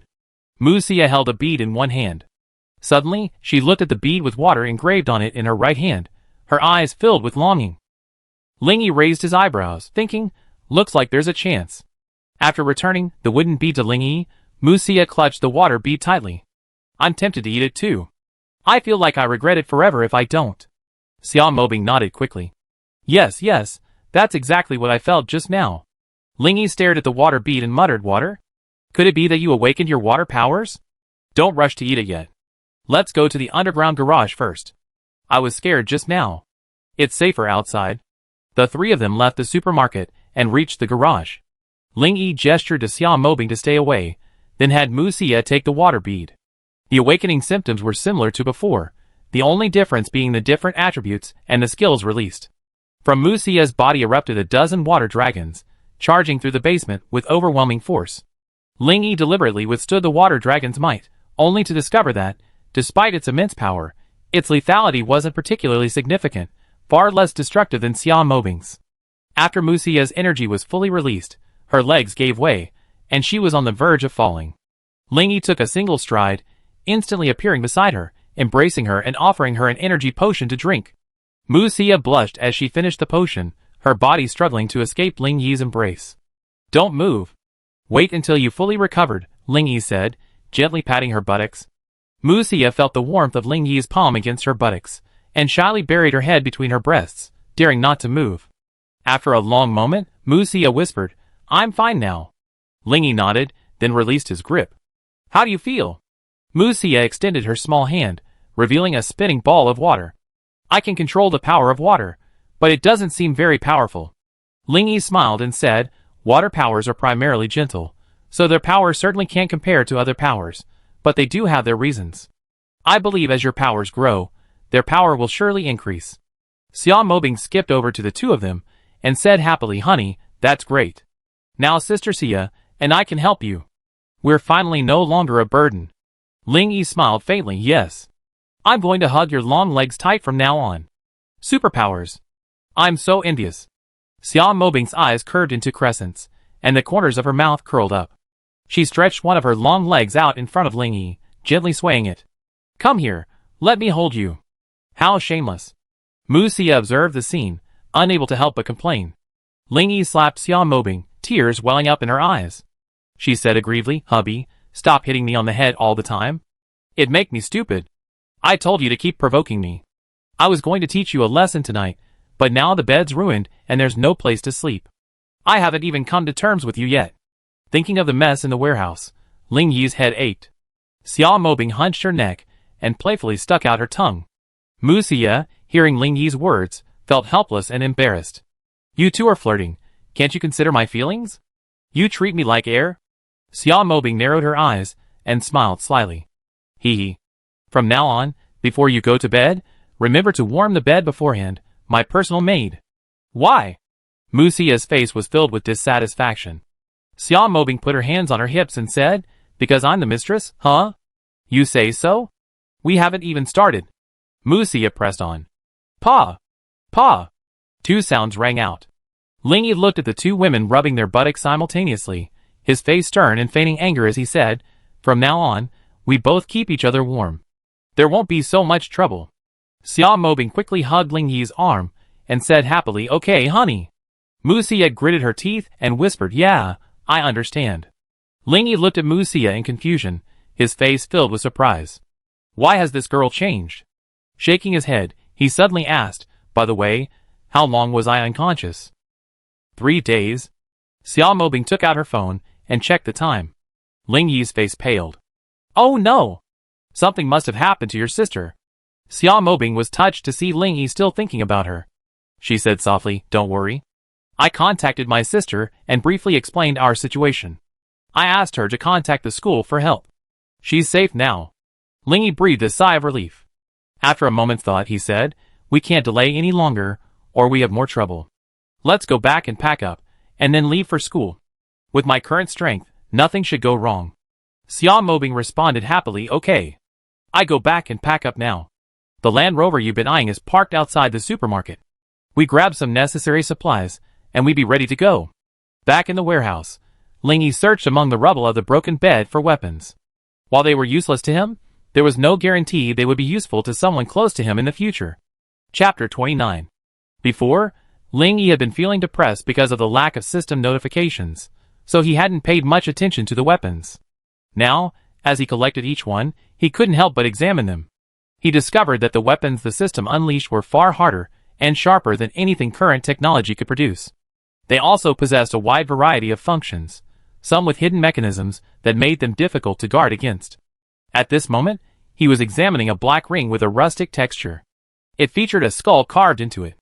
2 hollow eyes were set with red gems, which shone eerily in the light, making it look lifelike. Ling Yi had a feeling that there was something strange about the ring, but he couldn't figure it out. After some thought, he simply put the ring on his right index finger, but there was no reaction. Is it just a decoration? Ling Yi grumbled, reaching out to remove the ring. However, something strange happened. No matter how hard he tried, the ring wouldn't budge. Inadvertently, Ling Yi pressed down on the skull's eyes. A dazzling red light flashed, and a slender needle emerged from the skull's pitch-black mouth, piercing Ling Yi's finger. What the hell? Ling Yi was startled. The system detects that the host is binding to the ring's inner realm. Are you sure? Once confirmed, it will never fall off. Ling Yi raised an eyebrow and thought to himself, confirmed. The needle in the skull's mouth retracted, and the ruby in its eye socket became even more enchanting. Ling Yi felt a sense of inseparability from the ring. He had also felt this feeling with the blood demon. After binding, Ling Yi also figured out the method of communicating with the ring, mental detection. Ling Yi released his mental power into the ring, revealing a 3-dimensional space the size of 4 or 5 football fields. This instantly thrilled Ling Yi. His voice trembled slightly, Could this be the legendary storage ring? Damn, I'm so lucky. Excited, Ling Yi fixed his eyes on the weapons around him. He channeled his mental power into the ring and applied it to the weapons. Gone, truly gone. Ling Yi watched the weapons vanish in the blink of an eye, instantly overjoyed.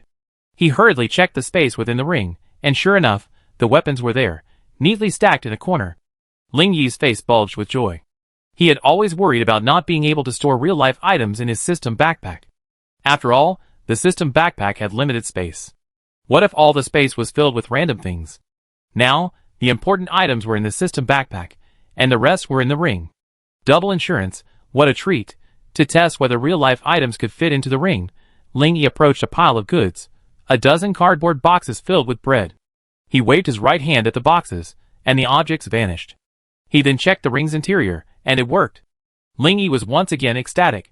From now on, he had a mobile warehouse, no longer having to worry about overstocking supplies. Just then, Xia Mobing approached. She stared at the empty space in front of Ling Yi and scratched her head in confusion. Huh? I remember there were over a dozen boxes of bread here. How come they're gone? Ling Yi chuckled at her, as if to tease her. With a wave of his right hand, over a dozen boxes of bread appeared out of thin air. Seeing this, Xia Mobing's mouth dropped open in surprise. Xia Mobing shook Ling Yi's arm, saying happily, "Honey, I forgot you can pull things out of thin air. This way, we don't have to carry things. Just put them away." The large white rabbit swayed, rubbing against his arm repeatedly, making Ling Yi's heart itch. Mu Xia, hearing the commotion, also came over curiously while carrying things. Bing bing, what's wrong? Xia Mobing leaned her head against Ling Yi's shoulder and began to act coquettishly. Honey, show me. Ling Yi pinched her cheek. You're so troublesome. With a flick of his hand, more than a dozen boxes of bread vanished from sight. Mu Xia covered her mouth in surprise. Ling Yi's constant ability to pull things out of thin air had always puzzled her, especially the blood-red long sword. She had never known where Ling Yi had hidden it. Now, seeing it with her own eyes, more than a dozen boxes vanishing into thin air, she was truly shocked. Ling Yi explained with a smile, "It's nothing, actually. I'm sure you all read fantasy novels about storage spaces." He extended his right hand, pointed at the ring, and said, "This ring has a space inside it that can be used to store items. That's why I can store things out of thin air." Xia Mobing's face was filled with confusion. That's not right. I haven't seen this ring before? Ling Yi smiled, I just discovered its use. It can store things from real life, while my own space can only store items released by the system. Mu Xia's mind was full of questions, but she didn't dare to ask more, fearing that it would expose Ling Yi's secrets. Ling Yi looked at Mu Xia, who was hesitant to speak, and smiled. We're family, there's nothing to hide. I let Bing Bing explain it to you sometime. Now, you two should look for things you need, and I go put them away. Mu Xia's face flushed at Ling Yi's words, her heart pounding. Xia Mobing leaned in front of her and teased, we're family. This only made her blush even redder. Ling Yi ignored the two women and put whatever he needed into his ring. The two women, excited, began selecting useful items and piling them together for Ling Yi's convenience. Meanwhile, they searched the supermarket again. Over an hour passed before the three of them reached the Land Rover. Ling Yi stared at the empty trunk, then at his own attire, and was visibly stunned. Something felt off. After a moment, he realized that it was the end of the world, and having no supplies at all was unrealistic, and would easily arouse suspicion. He selected some food and water from his ring and piled them in the trunk. Then he pulled out 3 backpacks, and filled each with some instant snacks. The two women watched Ling Yi's actions, filled with confusion. Ling Yi divided the backpacks between the two women and explained, the fact that we have storage space must never be revealed to outsiders, so these are necessary concealment measures. Xia Mobing praised, hubby, you're so thoughtful. Mu Xia was also impressed. Although she was a police officer, this boy, several years younger than her, was far more meticulous than she was. Ling Yi strapped the blood demon back onto his back, and casually tossed the backpack into the car. Just as he was about to greet the two women, something suddenly occurred to him. Chapter 30. Ling Yi turned to Mu Xia and asked, how's your golden desert eagle now? Mu Xia's heart skipped a beat at Ling Yi's question. Since she and Xia Mobing's awakenings, she had long forgotten about the gun. Mu Xia was terrified. This was the first time Ling Yi had told her about this, yet she had completely forgotten about it. She lifted her clothes, and tremblingly pulled the golden desert eagle from its holster at her waist, handing it to Ling Yi. Although her own gun was gone, the holster was still there. She stammered, "Well, I was so busy just now that I didn't have time to check." Musia was as uneasy as a frightened kitten. Lingy stared at her speechlessly. He wasn't one to get angry over such trivial matters. He casually pulled out the magazine. Lingy's pupils narrowed, and he exclaimed, "Holy crap! It really is like that." Lingy actually pulled 3 bullets from the magazine and placed them in his palm. Musia cried out in disbelief. How could this happen? She quickly pulled the bullets from her pocket and counted them. Still 9. She stared at Lingy in horror. Lingy replaced the empty magazine in the gun, his face ecstatic. "I think I know what's going on. It's been almost 3 hours since I emptied the magazine. If I'm right, this gun will automatically reload with 1 bullet every hour." Xiao Mobing exclaimed, "Wow! This is amazing." Musia took the gun and bullets Lingy handed back, caressing them with delight, her eyes filled with amazement. Lingy patted Musia's head. "Reload the bullets whenever you have time, and keep some extra. This gun will make up for your weak water-based abilities." Musia blushed at Lingy's affectionate pat on the head, whispering, "Thank you." Xiao Mobing swooped in again, adding, "Thank you isn't just words, it has to be like this." Then, she leaned over to Lingy, tiptoed, and gave him a gentle kiss on the cheek. Lingy looked helplessly at the playful Xiao Mobing. Musia blushed, biting her delicate lips. Suddenly, she leaned forward and kissed Lingy on the cheek, then turned and quickly climbed into the back seat of the Land Rover. Xiao Mobing wiped her eyes in astonishment. "I wasn't seeing things, was she? She really kissed you." Lingy was also stunned, his right hand unconsciously rubbing against the kissed cheek, mumbling to himself, "Did this silly girl force a kiss on me?" Xiao Mobing said to Lingy with disdain, "Just be happy." With that, she slid into the passenger seat. Lingy shrugged helplessly, and took the driver's seat. Musia hid in the back seat, head lowered, not daring to look at Lingy in the front seat. After starting the car, Lingy checked the fuel tank. It was nearly full, enough for a while. "Fasten your seatbelts. You never know if you encounter zombies on the road," Lingy reminded her after buckling up. The 2 women nodded and took action. Lingy drove the car out of the basement, weaving through gaps in the road, dodging the jumble of vehicles. Once he left the square, the road conditions improved. The 3 of them looked out the car window at the scene outside, their hearts heavy. The streets, bustling just a few days ago, were now devastated and in ruins. Cars of all kinds were everywhere, some crashing into shops, others overturned on the side of the road. The fences and streetlights along the road were smashed to smithereens. The shops along the street had long since lost their life, and the streets were littered with debris and rotting corpses, a chilling sight. Everywhere, ragged, bizarrely shaped zombies roamed, their bodies devoid of any intact skin. Occasionally, groups of zombies would wander aimlessly through the streets, their postures bizarre. Hearing the roar of a car engine, they would roar and chase after it. After being outshone by Lingyi's acceleration, they would disperse and continue their wandering into the distance. It's hard to believe. In just a few days, the outside world has become like this, Xiao Mobing said grimly. Musia also lamented, if I hadn't met Lingyi, I'd probably be wandering the streets aimlessly like these zombies. Lingyi gazed outside, with a complex expression, muttering, if this were just a small-scale outbreak, humanity wouldn't be in such a state of disarray. But judging by the current situation, the entire world is likely doomed. Only time will tell if there's still hope for humanity's future. We can only take it one step at a time. At least we're alive. The two women fell silent upon hearing Lingyi's words, and for a moment, the car was completely silent. Xiao Maoyang, on the other hand, received a call from her sister, realizing she wouldn't be able to pick her up on time. She discussed with her 3 roommates and prepared to call the school for help. After all, 4 people consumed a lot of food in a day. The school responded promptly to the distress signal, and a team of dozens of people successfully escorted Xiao Maoyang and the other 3 to the cafeteria. Xiao Maoyang arrived at the cafeteria to find only about 200 people inside. You have to know that there are thousands of students in their school. Now there are only these people, which means that basically something has happened to everyone else. Which class are you from? A middle-aged teacher with glasses, his eyes gleaming with an inexplicable gleam, surveyed Xiao Maoyang and the other 3 girls. When he saw Xiao Mobing, his eyes lit up, and he unabashedly scrutinized her from head to toe. Her face was exquisitely shaped, with distinct features, long, curved eyebrows, and large, bright eyes with slightly upturned corners, creating a sense of joy. Her nose was high, sharply defined, and 3-dimensional, while her lips, with their vibrant lipstick, drew closer. Dressed in a brightly colored tracksuit, her black hair cascading over her shoulders, her long legs and graceful curves captivated her.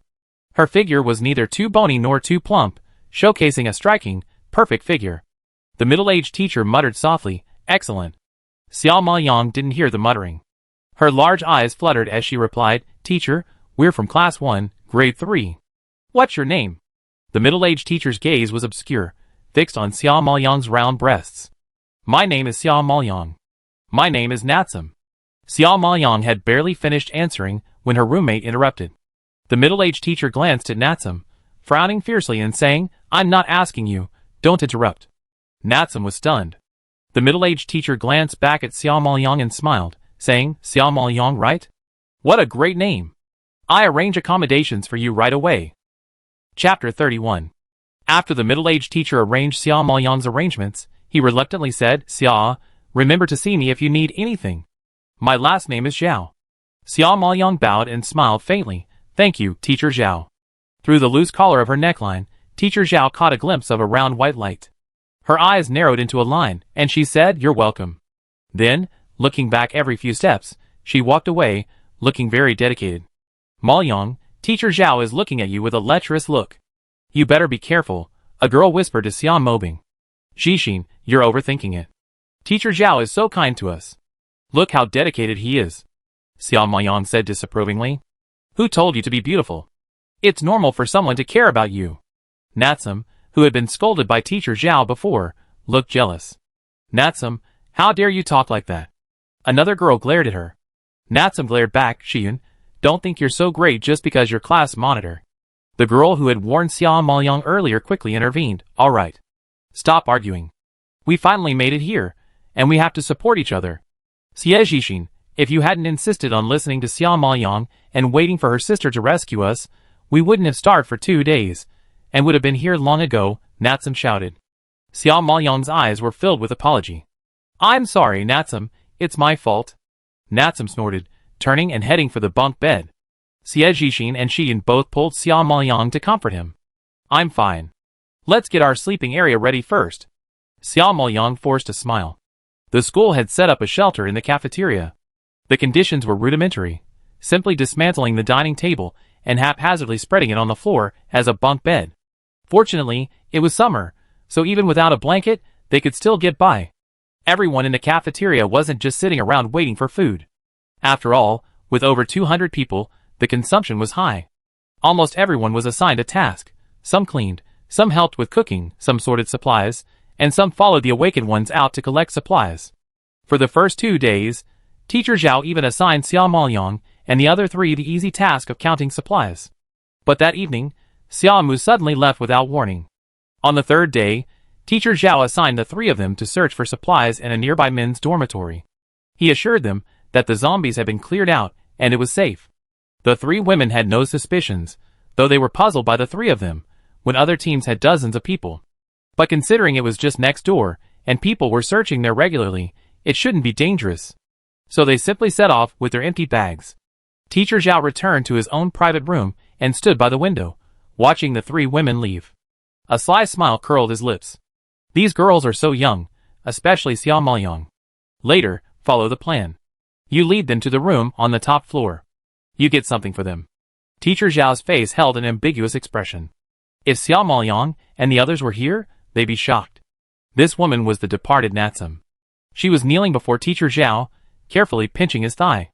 Xiao Maoyang and the other 2 girls cautiously made their way to the dormitory building. Xie Xixin, still feeling uneasy, called everyone to a halt and voiced her concerns. "I have a feeling Teacher Zhao isn't a good person. We clearly had someone search this building yesterday.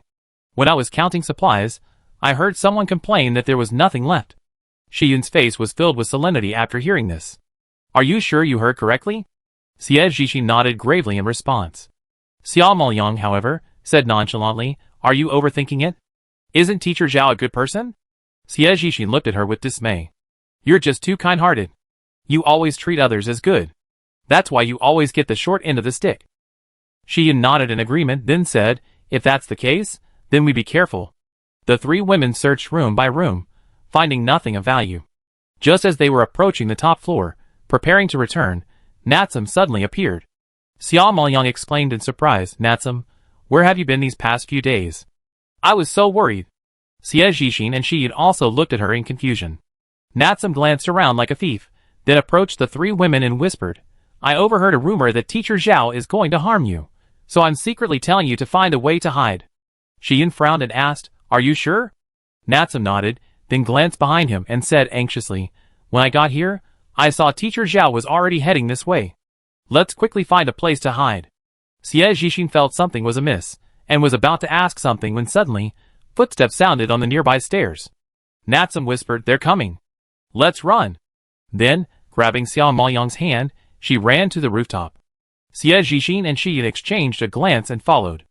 After the four women reached the rooftop, Natsum led the three women to the computer room. She anxiously opened the door and urged, Hurry inside and hide. The three women, looking at Natsum's anxious expression, seemed to be breaking off their act and entered the computer room. Natsum stood outside the door, a hint of irritation flashing in his eyes. Xiao Maoyang, noticing Natsum hadn't entered, shouted, Natsum, come in too. We find a way to block the door. Do you have your phone? Natsum asked abruptly. Here.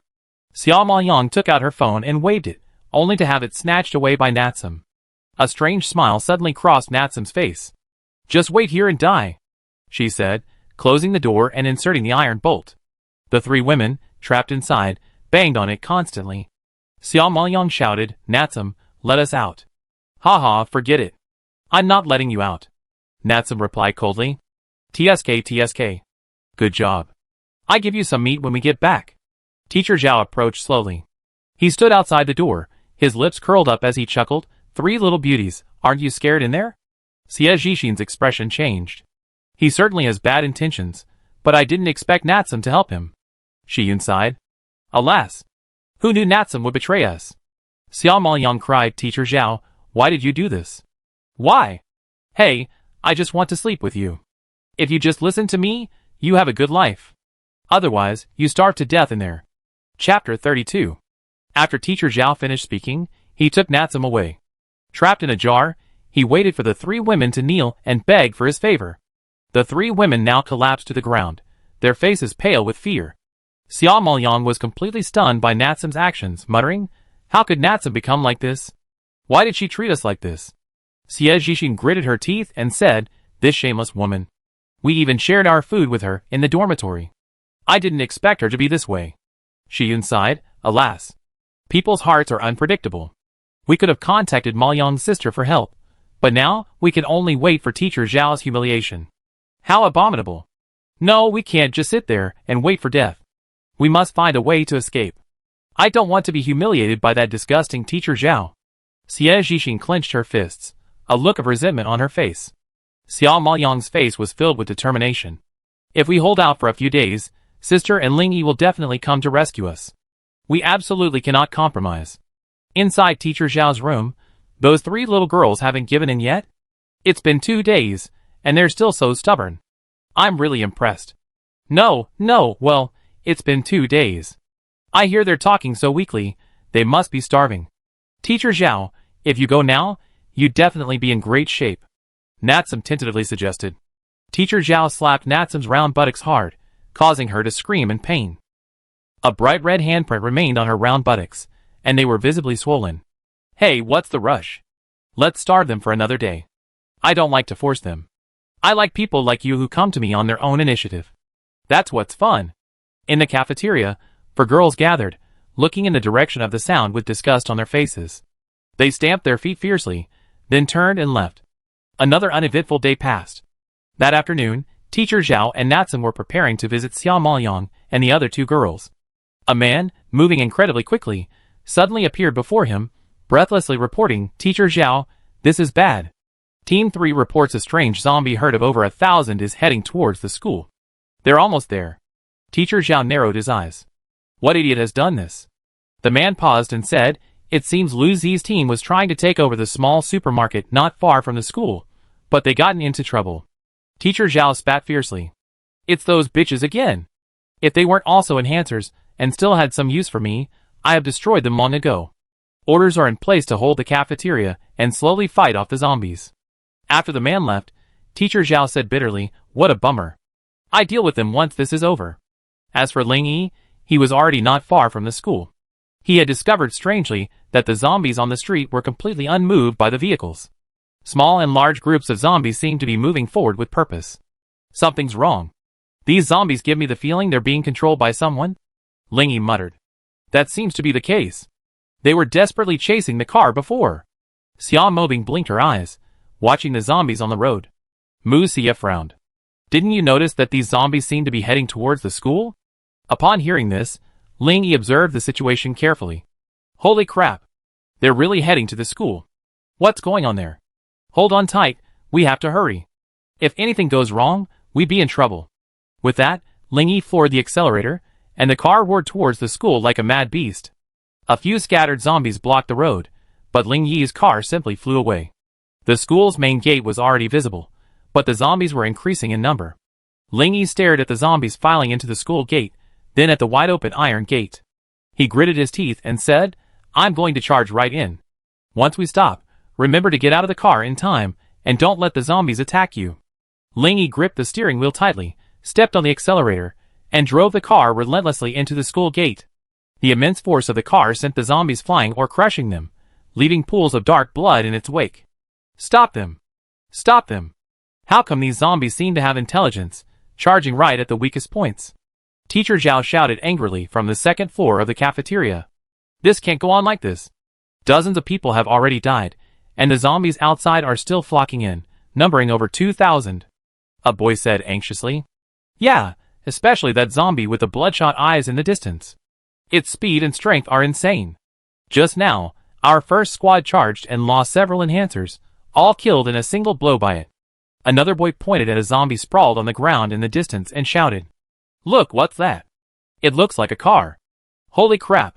Who's that? He's so awesome. Oh my god, driving a car into thousands of zombies. This is crazy. The crowd exclaimed in shock at the car driving recklessly against the flow of zombies. Damn it, this won't work. Ling Yi rammed the zombies, while observing the surrounding situation.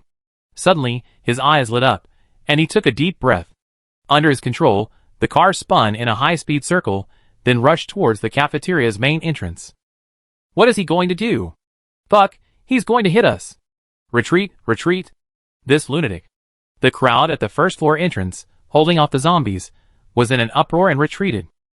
With a creak, the Land Rover rushed into the cafeteria and braked just in time, its rear end wedged against the door frame, stopping the zombies in their tracks. The people inside the cafeteria, while killing the zombies that had just rushed in, watched in horror as a man and two women emerged from the car. After Ling Yi got out of the car, he casually pulled out the bloodshot, and with a flash, he instantly eliminated the dozen zombies inside. Ignoring the stunned crowd, he turned and said, Bing Bing, contact your sister immediately and ask her where she is. She nodded quickly, pulled out her phone, and called. The line was turned off, leaving Xia Mobing stunned and anxious, saying, It's turned off. I can't get through. Ling Yi frowned, thinking, could something have happened? Just then, a group of people came down from the second floor. Leading them was none other than Teacher Zhao, with Xia Mu trailing behind him. Teacher Zhao looked at Ling Yi with displeasure. Who are you? Do you know what you're doing? You almost killed everyone here. Chapter 33. Ling Yi glanced at the middle-aged man and ignored him. His eyes searched the crowd, but unfortunately, Xia Maoyan was nowhere to be seen. Ignored, Teacher Zhao shouted, I'm talking to you, are you deaf? Ling Yi gave him a cold look that made Teacher Zhao shudder. Suddenly, Teacher Zhao noticed the two women behind Ling Yi, and his eyes lit up. They were so beautiful. His lips curled up, and he pointed at Ling Yi, saying, Your actions just now almost killed everyone here, so we don't welcome you. The two beauties behind you can stay here for refuge, but you must get out of school right now, or I'd be rude to you. The crowd began to commotion. This man had almost killed them, so they didn't have a good impression of Ling Yi anymore, and they all shouted at him to get out. Seeing this, Teacher Zhao smiled. Ling Yi sheathed his sword and said disdainfully, I'm just picking someone up and leaving. I don't even care if this lousy place asks me to stay. Everyone was stunned by Ling Yi's words. A man and two women had come to the school with such a vengeance, just to pick someone up. Natsam's pupil shrank upon hearing this, and she quietly hid behind Teacher Zhao. Picking someone up? What a ridiculous excuse. Teacher Zhao scoffed. Ling Yi ignored him and looked around, asking, Has anyone seen a girl named Xia Maoyang? Natsam shuddered. She had indeed come to look for Xia Maoyang, but after seeing Teacher Zhao's indifferent look, she calmed down. She knew that Teacher Zhao had the final say here. Among the dozen or so enhancers, he was the most powerful. Seeing no movement from the crowd, Ling Yi took Xia Mobing's backpack, opened it, and dumped its contents onto the floor. The cafeteria erupted in excitement again, their eyes aglow. The floor was strewn with food, sausages, biscuits, canned goods, and more, enough to last several days. Ling Yi continued, "It should have been a few days ago. Are there 4 girls who joined you? Whoever provides clues will get all these things. I know something." At this moment, a girl emerged, followed by 3 more. They were the 4 girls, who had previously despised Teacher Zhao's lewd behavior. Ling Yi turned to look. The girl pointed at Natsum behind Teacher Zhao and said, "That woman named Natsum came here with 3 other girls. But 2 days ago, those 3 girls suddenly disappeared." "Natsum?" "Oh," Maoyang said before that Natsum was her roommate. Xia Mobing said excitedly. Hearing this, Ling Yi nodded and walked towards Natsum. "Natsum, right? Could you please tell me where Xia Maoyang is?" Natsum's eyes darted around, not daring to look Ling Yi in the eye. She trembled as she replied, I don't know." Ling Yi narrowed his eyes slightly, sensing that Natsum was lying. He took a step forward and spoke coldly. "Do you really not know, or are you just pretending not to know? If I find out you're lying to me, don't blame me. I throw you out to feed the zombies." "How dare you? Who the hell do you think you are? How dare you threaten my people?" Teacher Zhao, completely ignored by Ling Yi, roared. "I have another clue. Natsum has been going to the boys' dormitory next door these past few days. I wonder what he's doing there." The girl from before spoke again. "Lu Zi, you traitorous bitch. How dare you help outsiders?" Teacher Zhao shouted, his eyes gleaming with ferocity. With a loud smack, Teacher Zhao flew several meters and fell to the ground. A red slap mark appeared on his face, and blood, mixed with a few teeth, gushed out of his mouth. Everyone was stunned by this sudden slap. Ling Yi shook his right hand and cursed, "I'm giving you face, huh? You keep babbling. I'm asking you questions, and you're like a clown, you deserve a beating." Then he turned to look at Natsum again, his eyes narrowed, and he said calmly, "Tell me." Natsum's legs went limp, and she slumped to the ground. She spoke haltingly, "They are in the computer room on the roof of the boys' dormitory." Ling Yi turned to Xia Mobing and Mu Xia and said, "Wait here. I go check in the next dormitory."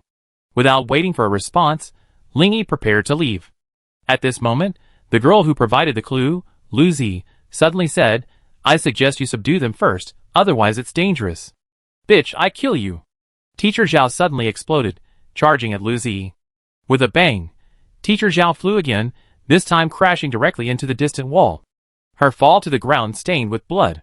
Everyone watched in astonishment as Ling Yi retracted his left foot. His speed had been so fast that they hadn't seen what had happened. As he walked towards Teacher Zhao, the student survivors in the cafeteria were filled with fear. They knew how powerful Teacher Zhao was, the strongest person here. Yet, before this young man, he had no chance of fighting back. It was terrifying. Lu Zi was caught off guard, expecting Teacher Zhao to severely injure her. But a gust of wind swept past, and Ling Yi was standing before her. Teacher Zhao had been sent flying with a single kick. At that moment, she could only think, "So strong. You? What do you want?" Teacher Zhao clutched her chest, horrified as Ling Yi slowly approached. He had never imagined this young man could be so powerful. "Don't worry, I won't kill you now. I saved the person. But to keep you out of trouble, I have to collect some interest." Ling Yi had barely finished his words when he, with lightning speed, raised his leg and stomped twice. Everyone heard 2 cracks. Cracks. And then saw Teacher Zhao screaming heartbreakingly. His legs were strangely twisted, clearly broken by the crush. Everyone gasped, filled with fear. This young man had been ruthless. Ling Yi slowly walked over to Lu Zi and smiled. "You're quite good. I give you a surprise after this is over. Now tell me, are there any dangerous individuals among these people?" Lu Zi glanced up at the crowd. Everyone whose gaze met her retreated, fearing she would suddenly point a finger at them. "It's just 1 or 2 clowns. The 4 of us sisters can easily control them," Lu Zi said confidently. Ling Yi glanced at the 3 girls behind her and nodded. "Very good. Take them all to the 2nd floor and control them. When I return, I will not treat you unfairly." After that, Ling Yi approached Mu Xia and said, "Give me the gun." Although she didn't understand what she was doing, she handed the gun to him. Chapter 34. Ling Yi loaded his rifle and casually fired. Everyone heard a single gunshot and a scream. Looking in the direction of the sound, they saw Natsum lying on the stairs, clutching a bloody calf and screaming in pain. The survivors were all shocked. It was a gun. This powerful young man actually had a gun. A few in the crowd had been thinking of doing something, but now they dared not move at all. They didn't think they could withstand a gun. After returning the gun to Musia, Ling Yi's cold voice rang out, "Before I return, anyone who dares to cause trouble will be shot." Musia nodded and pointed the gun directly at the crowd, frightening them so much that they fell to the ground, afraid to move. Xia Mobing said with tears in her eyes, "Hubby, be careful." Ling Yi smiled faintly and headed straight for the second floor. Everyone heard the cracking of glass on the second floor and looked outside through the gap in the glass on the first floor, which hadn't been completely sealed. A single man, wielding a knife, wreaked havoc among the zombies. The zombies nearing him sent limbs and arms flying, a scene of blood and gore. This man was none other than Ling Yi, who had escaped from the second floor window. This was Ling Yi's first battle since his sudden rise in strength, and he felt incredibly exhilarated. These zombies were like lambs to the slaughter, incapable of causing him any harm. Even if they were caught, it would only rip their clothes, leaving them feeling nothing. The survivors in the cafeteria watched Ling Yi charging towards the nearby dormitory building with astonishment. The thought of a single individual moving freely among a swarm of thousands, slaughtering zombies with ease was terrifying. Just as Ling Yi approached the dormitory building entrance, he caught a glimpse of a shadowy figure coming towards him from the corner of his eye. Lu Zi, who had been watching Ling Yi's battle the entire time, couldn't help but exclaim, "Oh no! That strange zombie's about to launch a sneak attack." She had witnessed with her own eyes the beast-like zombie tearing a power-up in two. Ling Yi's lips twitched, and he thought to himself, "I've been waiting for you for ages." He turned and swiftly slashed with his sword, then quickly retreated muttering, "Wow! You dodged it pretty quick." Ling Yi studied the zombie sprawled on the flower bed not far away. Unlike ordinary zombies, it stood on all fours, its hind legs powerful and muscular, black veins visible on their surfaces, its muscles taut. Its forelimbs were slender, and its fingers were covered with long, pitch-black nails, incredibly sharp. Its entire body was devoid of the pits and dents of decay common to zombies, now entirely covered in visible muscle, appearing incredibly solid. Its head wasn't very large, but two tiny red eyes gleamed red. Its large mouth was filled with densely packed, sharp teeth. Ling Yi tooted, "What an ugly creature. Under normal circumstances, I have time to play with you, but now, we must end this swiftly."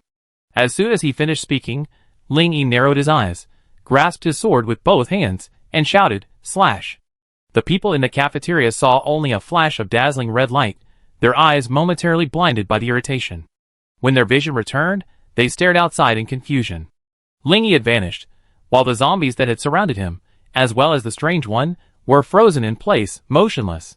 The scene was eerie, as if the hundreds of zombies in the area were under a spell. Suddenly, a continuous bang. Bang. Bang. "Oh my god!" Lu Zi exclaimed, eyes wide. The zombies' heads suddenly exploded simultaneously. Even the strange one wasn't spared. Zombies in the area fell one after another, and the air was filled with a black, bloody mist that lingered for a long time.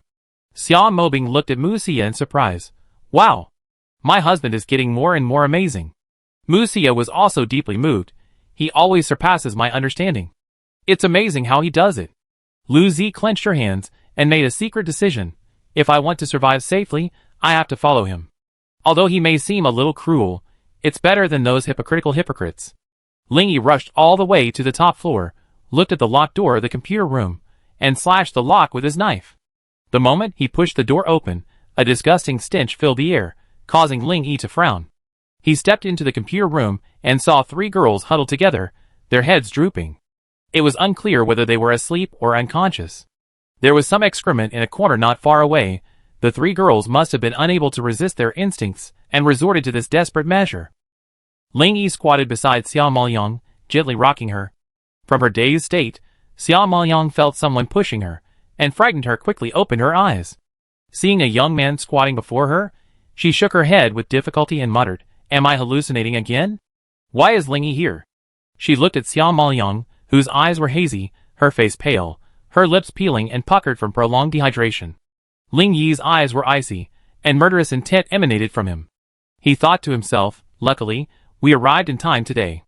Given the current situation, the people in the cafeteria wouldn't risk saving these three girls. They would have starved to death or drunken to death. The cold murderous intent made Xiao Maoyang shudder violently, and she murmured, "It's so cold." Ling Yi took a deep breath, suppressing his anger. He gently pulled Xiao Maoyang into his arms, a bottle of stamina potion appearing in his hand. "It's okay, it's okay. Come, drink some water first." Ling Yi carefully poured the stamina potion into Xiao Maoyang's mouth. Feeling the liquid flowing into her mouth, Xiao Maoyang's eyes widened. Suddenly, strength returned to her. She gripped the bottle tightly with both hands, gurgling continuously, coughing a few times as she choked. Ling Yi quickly urged, "Drink slowly, I have plenty." Xie Zhixin and Shi Yun were startled awake by a cough. Suddenly, they saw Xiao Maoyang being held by someone. They were startled, thinking it was Teacher Zhao. Ling Yi handed 2 bottles of stamina potion to the 2 women, saying, "Drink a bottle of water first to relieve your dehydration. You be fine now." The 2 women breathed a sigh of relief when they realized it was a young man, not Teacher Zhao. They took the water and guzzled it frantically. "Ling Yi, it's really you. I'm not dreaming, woo-woo." After Xiao Maoyang finished the stamina potion, her body gradually began to recover. Finding herself in Ling Yi's arms, she finally couldn't help but burst into tears. Ling Yi gently patted Xiao Maoyang's back, comforting her. "Yes, it's me. It's okay. You're safe now. Don't cry. I take you to see your sister later." Chapter 35. Hearing Ling Yi's words, Xiao Maoyang cried even harder, her tears soaking his clothes. Ling Yi took out a piece of bread and divided it into 3 portions. He was worried that the 3 women, hungry for so long, would be unable to bear the thought of eating too much all at once. After all, the bread was so potent. After handing the bread to the 2 women beside him, Ling Yi gently wiped the tears from Xiao Maoyang's face and said softly, "Come on, open your mouth. I feed you some bread." A faint blush appeared on Xiao Maoyang's face, and her flaky little mouth opened slightly. Ling Yi tore the bread into small pieces and slowly placed them into her mouth. Xie Zhixin and Shi Yun were both overjoyed at their new life. Seeing this ambiguous scene, both women were envious. Xie Zhixin chuckled, "Maoyang, your boyfriend is so good to you." "Yes, if your boyfriend hadn't come to our rescue this time, we might have starved to death or become that bastard's playthings," Shi Yun said through gritted teeth. Xiao Maoyang then remembered her 2 roommates were there, and quickly broke free from Ling Yi's embrace, shyly explaining, He's not my boyfriend, just my deskmate." Xie Zhixin and Shi Yun looked at her, saying, "Keep making this up." Xiao Maoyang didn't know what to say. Ling Yi, however, raised his eyebrows and looked at Shi Yun. "Isn't that the jerk you were talking about, the middle-aged man with glasses?" "Yes, that's him. Everyone calls him Teacher Zhao," Shi Yun said with hatred. Ling Yi's eyes narrowed. "Tell me everything that happened these past few days."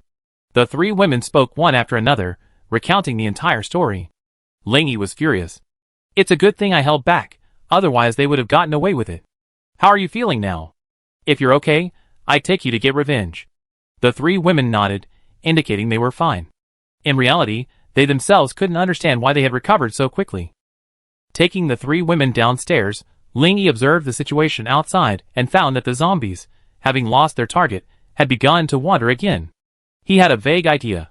The crawling zombie from earlier must have been a higher-level being, capable of commanding the lower-level zombies in battle. Now without a leader, and with the cafeteria staff having retreated to the 2nd floor, the zombies, unable to sense the presence of living people, naturally dispersed. Ling Yi observed the zombies roaming the campus in groups of 2 or 3, mentally pondering how to get the 3 women back safely.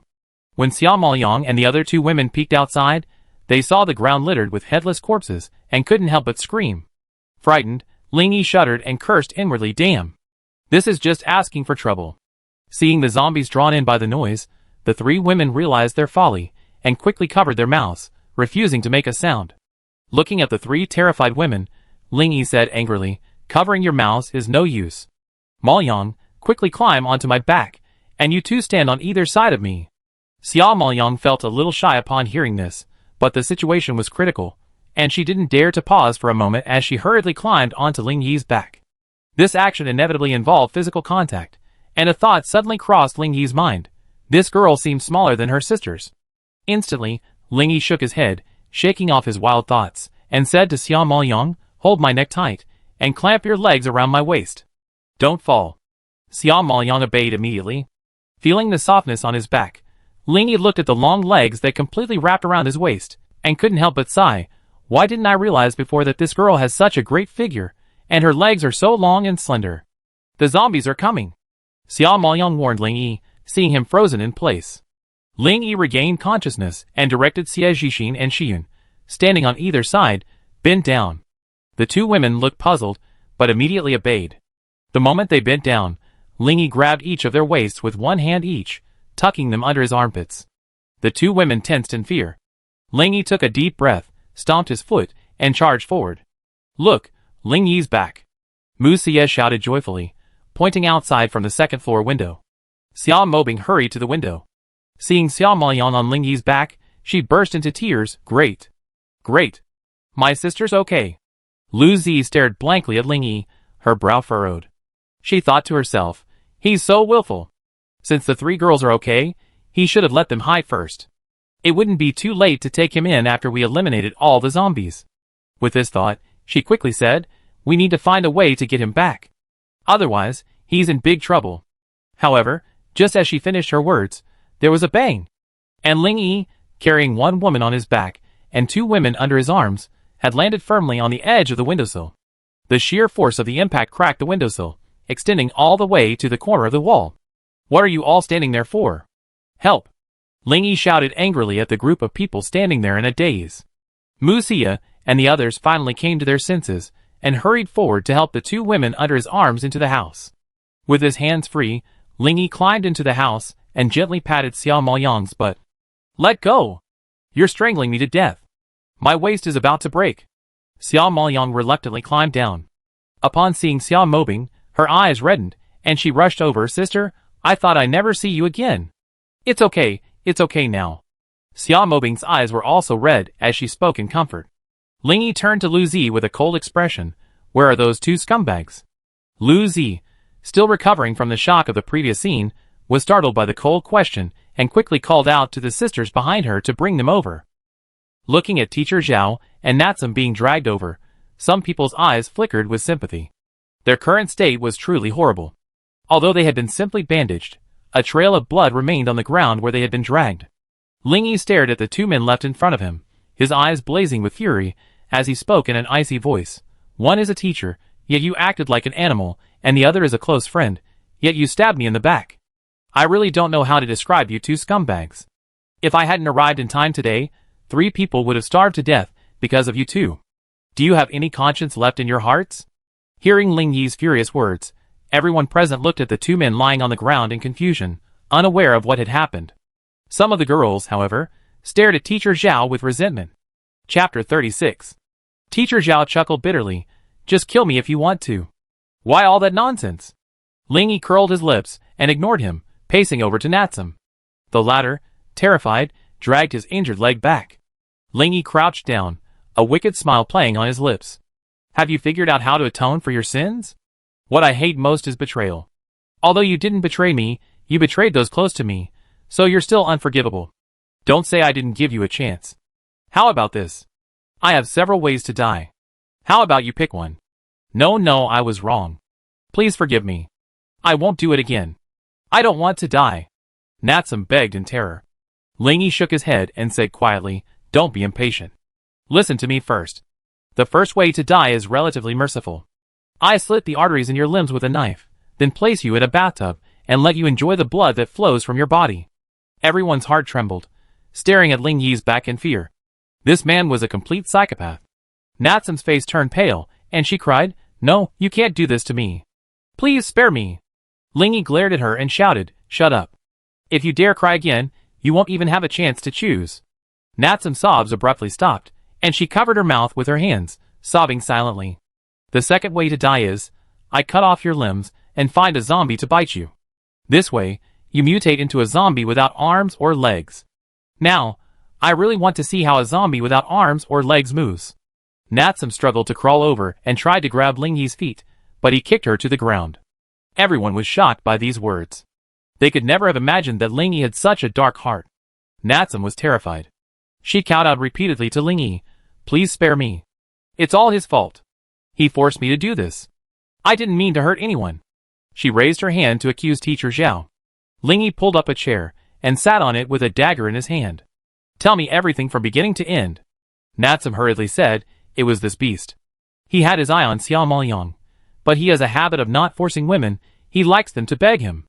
So he found me, promised me many favors, and had me trick Xiao Maoyang and the others into the computer room in the boys' dormitory, then locked them inside. He wanted to starve them until they were starving enough that they begged for mercy. The surviving students stared at Teacher Zhao with confusion and horror. They could never imagine that the usually amiable Teacher Zhao would do such a thing. Ling Yi rubbed his chin. Didn't you say this scumbag doesn't like to use force? Yet you're involved with him. Doesn't that prove you offered yourself up to him? It also indirectly means you were actively involved in this. Ling Yi's words were vulgar, but no one cared about them right now. Natsum shook his head quickly. No, I didn't. Very good, you mean I was coerced? Come on. Every one of you who has been persecuted by this perverted teacher, come forward and accuse him. I see how many times he'd die. Ling Yi said, squinting his eyes, pointing at the group of standing students. Everyone looked at each other, but no one stood up to accuse Teacher Zhao, which made Ling Yi look grim. Seeing Ling Yi's expression grow increasingly grim, Lu Zi gritted her teeth, walked into the crowd, and pulled out the girls one by one, a dozen or so. She said with a look of dismay, Don't rush to deny it yet. Now someone's speaking up for you, yet you still don't dare to accuse him. Are you planning to wait until this boss is gone, so that you can continue to be persecuted by that beast? I feel so bad for you. You suffered so much injustice, yet you don't even have the courage to speak out. Ling Yi glanced at Lu Zi approvingly. This woman was quite good. She knew how to read people's expressions and judge the situation. Finally, a girl pointed at Teacher Zhao and cried, He threatened me with food and made me sleep with him. As this girl continued her accusations, the people Lu Zi had pulled out began to complain bitterly, one after another. The scene was as chaotic as a market. The students standing by were horrified by this scene. They had all known that Teacher Zhao had had improper relationships with some girls, but they hadn't expected it to be done through coercion and bribery, and that he had harmed dozens of girls in just a few days. He was nothing short of a scumbag. With a wave of his hand, Lu Zi silenced the girls' sobbing, and the scene suddenly became unusually quiet. Ling Yi looked at Teacher Zhao and shook his head. It's okay for a man to be lustful, but using despicable means to coerce an unwilling woman is excessive. You're already quite old, and in just a few days, you raped more than a dozen girls. Aren't you afraid of exhaustion? Ling Yi turned and glanced at the group of survivors nearby, clicking his tongue. There are still quite a few girls there, maybe 60 or 70. If I hadn't caught you, wouldn't you have been planning to rape them all and build your own harem? What a brilliant idea. Ling Yi crouched beside Teacher Zhao, blinking his eyes and chuckling. You know what? Even I'm a little tempted by this ideal. How about you tell me how you can get these girls to obey you and do whatever you want? Thinking about your life these past few days, I'm so envious. Could you share some tips? As long as you don't kill me, I tell you everything. I even help you train them. I guarantee they make you ecstatic. Teacher Zhao pleaded. Everyone looked at Ling Yi strangely, especially the girls, who involuntarily pulled up their collars. Lu Zi also frowned and looked at Ling Yi in confusion, thinking, could I have misjudged him? He's also a pervert worse than an animal. Xiao Mobing pouting angrily, she rushed over to Ling Yi, hands on her hips, and said in a strange tone, Husband, you also want 3 palaces, 6 courtyards, and 72 concubines, right? Ling Yi rubbed his nose awkwardly. Of course not. I'm just curious why you girls are so gullible, to be so easily taken advantage of by this scumbag. Pure curiosity. Humph. I think you're just having some lustful thoughts. Xiao Mobing said relentlessly. Xiao Maoyang's heart trembled when she heard her sister call Ling Yi husband. She thought she had misheard and slowly stepped forward and asked, Sister, did you just call Ling Yi husband? Xiao Mobing blushed. Yes. From now on, you call him brother-in-law. Chapter 37. Xiao Maoyang was stunned upon receiving a positive answer. Feeling a little annoyed, his expression a bit awkward, he muttered, brother-in-law. Brother-in-law. Xie Zhixin and Shi Yin exchanged glances, remembering Ling Yi's earlier incident of feeding them bread. They couldn't help but sigh. What a twist of fate. They hurried over and pulled Xiao Maoyang aside to avoid any further embarrassment. Xiao Mobing didn't notice her sister's expression, still glaring at Ling Yi. Mu Xia pulled her aside with a look of resignation, whispering, Why are you meddling? Just expect to be spanked. Xiao Mobing involuntarily covered her buttocks with both hands and said, It's over. Ling Yi coughed a few times to alleviate his awkwardness. Ignoring Teacher Zhao, his gaze filled with hope, he turned to Natsum and said, "Now, let's talk about the third way to die." Natsum collapsed to the ground, shaking his head in fear. No, I already told you, you can't do this to me." Lingyi glared at him. "Shut up."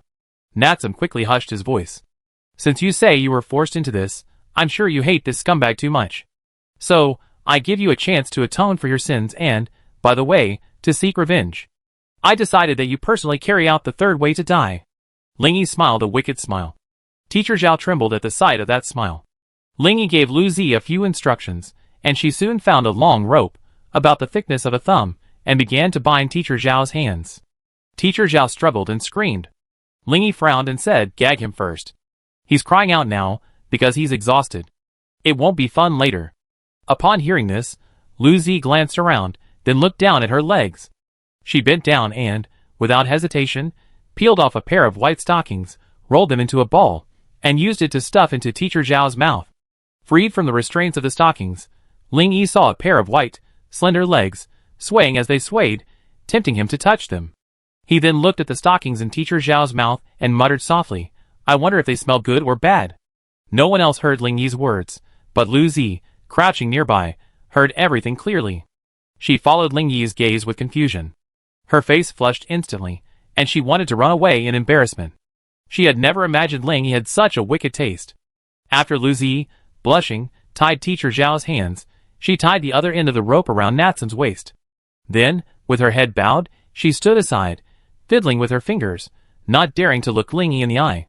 Lingyi looked at Lu Zi, previously so decisive and impulsive, in confusion, wondering why she had become so feminine. He couldn't help but ask, "Why is your face so red? Are you feeling unwell?"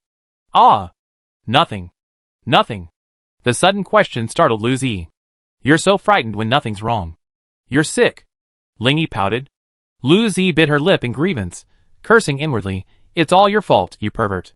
You actually want to know what your socks smell like?" Lingyi stood up, holding Teacher Zhao in one hand and Natsum in the other, and dragged them to the windowsill. Everyone stared at him curiously, wondering what he was going to do. Ignoring Teacher Zhao's fearful eyes, Lingyi placed him on the windowsill. Then he reached out and pulled the stocking out of his mouth, preparing to throw it away. After a moment's thought, he turned back, shook the socks in his hand, and asked Lu Zi, "Do you want more?" "Ah, no. Too disgusting." Lu Zi replied with embarrassment. "Yeah, it's been contaminated by that beast." "What a shame." Lingyi threw the socks out the window.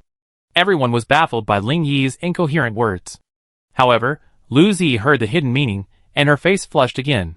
Teacher Zhao's mouth was no longer restrained, and she shouted, "What do you want to do?" Lingyi chuckled, "Of course, I want you to experience the beauty of the third way to die." As soon as he finished speaking, Lingyi pushed him out the window. Just as he was about to hit the ground, Lingyi suddenly pulled the rope. Teacher Zhao's hands were bound, and raised high above his head. His twisted legs swayed in the wind about 2 meters above the ground. Ignoring Teacher Zhao's shouts and curses, Lingyi dragged Natsum over, lifted her onto the windowsill, and sat her down with her legs dangling in the air. He then handed her the rope and said in a cold voice, "Hold the rope tight. Look down. If he's missing a bit, lower it a little. Don't let him down all at once, or I push you down to join him." Natsum didn't have the strength to do that, and with nowhere to rest, she could only rely on her hips, clinging tightly to the window frame to avoid being pulled down by the weight of the rope. Lingyi also noticed this problem, and gestured to Lu Zi to hold on tight, lest it end before she was done. Everything was ready. Lingyi stood by the window, his lips curled into a cruel smile. "Begin." Natsum's eyes welled with tears as she listened to Lingyi's words. She slowly lowered the rope, the immense friction drawing blood from her palms. Teacher Zhao could already feel the zombies' claws tugging at his shoes. The area below was already swarming with zombies, and Teacher Zhao roared, "You're not human, you're a demon." Lingyi's lips curled up as he said quietly, "Now let's see how long the zombies can gnaw on your feet." As soon as he finished speaking, Teacher Zhao felt his body sinking lower and lower. The zombies had already torn his shoes off. "Help! Help! Please! Ah!" A shrill scream echoed from downstairs. Teacher Zhao's feet had been seized by zombies and torn off. At his ankles, pale bones were exposed, and blood was dripping. The zombies, energized by the scent of blood, bit even harder. Teacher Zhao watched his legs slowly disappear, his voice hoarse from the intense pain. Xia. As Ling Yi continued to lower the rope, Teacher Zhao felt a sharp, piercing pain in his groin, a choking pain in his chest that made it impossible to cry. Then, he felt his stomach suddenly lighten, and waves of intense pain surged, irritating his nerves. It felt like thousands of scorching knives were slicing at his stomach, and a wrenching pain spread throughout his body. He tried to look down at his stomach, and then a piercing cry like a ghost rang out. Everyone in the room was horrified by the screams coming from outside. They had been going on for over 10 minutes. Chapter 38. Everyone in the room focused their attention on Ling Yi. They felt that the word devil was the most appropriate description of Ling Yi's cruelty. Although they couldn't see the injuries Teacher Zhao had sustained down there, just the thought of being mauled by zombies filled them with dread and weakened their legs. Natsum no longer dared to open her eyes, only sobbing silently. The weight in her hands grew lighter and lighter, proving that Teacher Zhao's body had been gnawed away by the zombies. Mu Xia's face was dark. After all, she was a police officer, and seeing someone being tortured so harshly in front of her was still uncomfortable. Although the person below was an unforgivable villain, this perverted form of punishment was simply unacceptable to her. She quietly walked over to Ling Yi's side and whispered, "Ling Yi, that's about it." Before she could finish, she was stopped by Ling Yi's icy gaze. "Have you forgotten about Yin Fei?" Mu Xia's face paled instantly, and she lowered her head and quietly stepped aside. Xia Maoyang also trudged over, gently taking Ling Yi's hand. Though feeling somewhat disappointed, she still called out, "Sister. Brother-in-law, forget it." Ling Yi looked at Xia Maoyang, who was clearly frightened but maintained a resolute expression.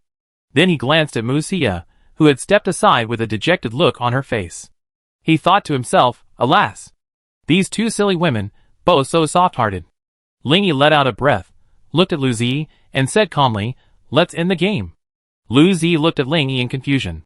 Seeing his eyes fixed on her hand, she instantly understood what he meant and withdrew her hand without hesitation. Natsum suddenly felt a sudden release from her back. A powerful pull on the rope in her hand yanked her off the windowsill, unprepared, and she plummeted downwards. Ah! No! The instant she landed, the zombies roared excitedly below, followed by Natsum's heart-wrenching screams. Ling Yi ignored her, gently patting Xia Maoyang's head. "Alright, girl, your revenge has been taken." Woo-woo. Hearing these words, Xia Maoyang couldn't help but throw herself into Ling Yi's arms, sobbing. Xia Mobing, watching this scene nearby, a look of surprise crossed her eyes, but she said nothing. Ling Yi finally managed to calm Xia Maoyang down. After realizing what she had done, she shyly ran to Xia Mobing's side and timidly whispered, "Sister, I didn't mean it."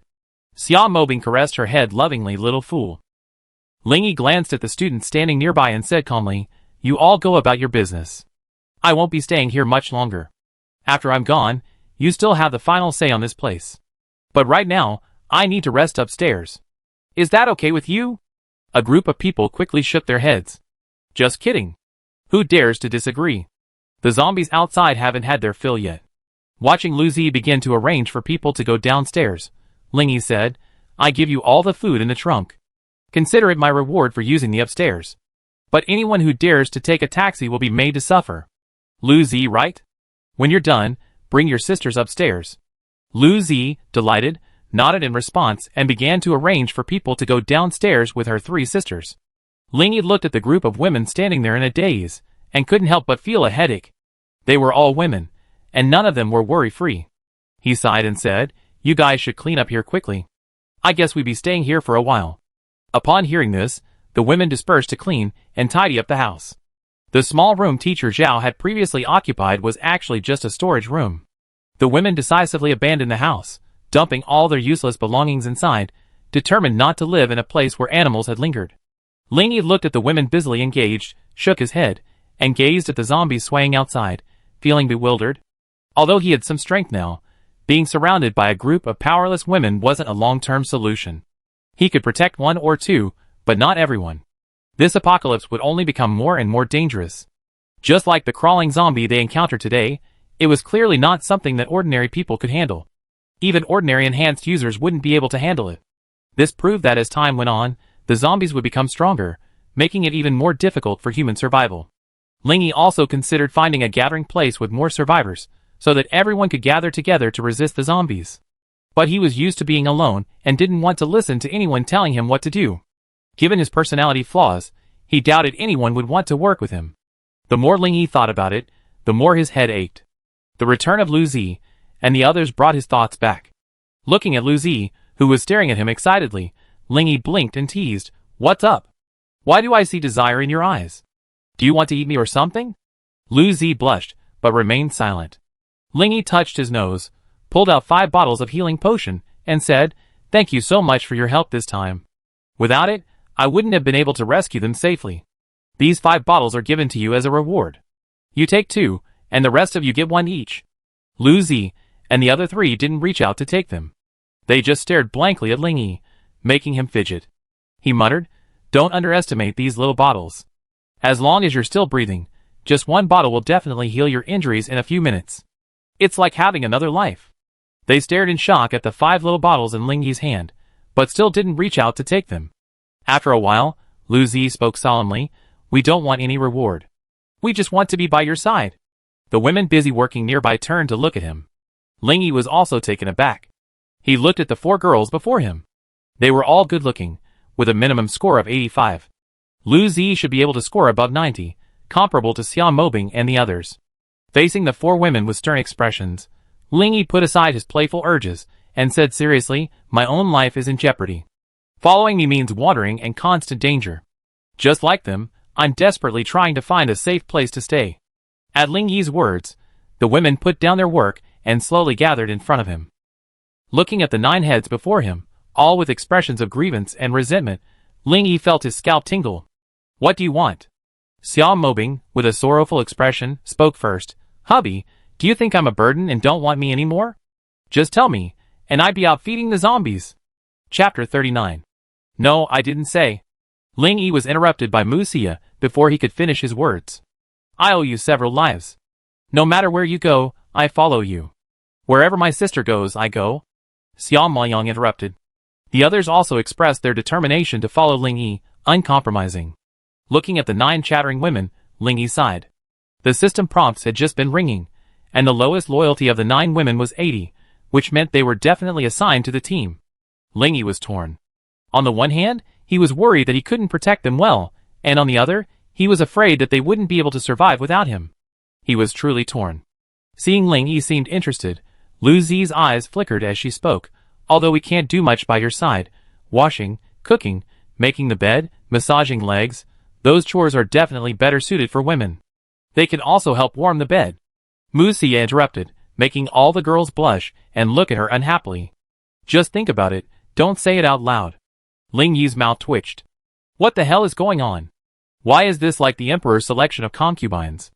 Isn't this just forcing people to do something they can't do? Xia Maoyang tugged at the corner of Ling Yi's clothes, gently shaking him. "Sister, brother-in-law, you don't want us to run into someone like Teacher Zhao again, do you? Without you, we'd definitely be killed." The girls couldn't help but give him a thumbs up behind his back. This was a brilliant stroke, a good one. Ling Yi fell silent. Xia Maoyang was right. In the apocalypse, everything is measured by the size of your fist. Without sufficient strength, men can only be trampled under the feet of the strong, and women can only become playthings of men. Ling Yi looked at the women helplessly. "It's the end of the world now. I can't guarantee your safety at all. Besides, anything could happen. Aren't you afraid that I become even stronger and stronger, and one day become another Teacher Zhao?" Lu Zi was indeed a bold and independent woman.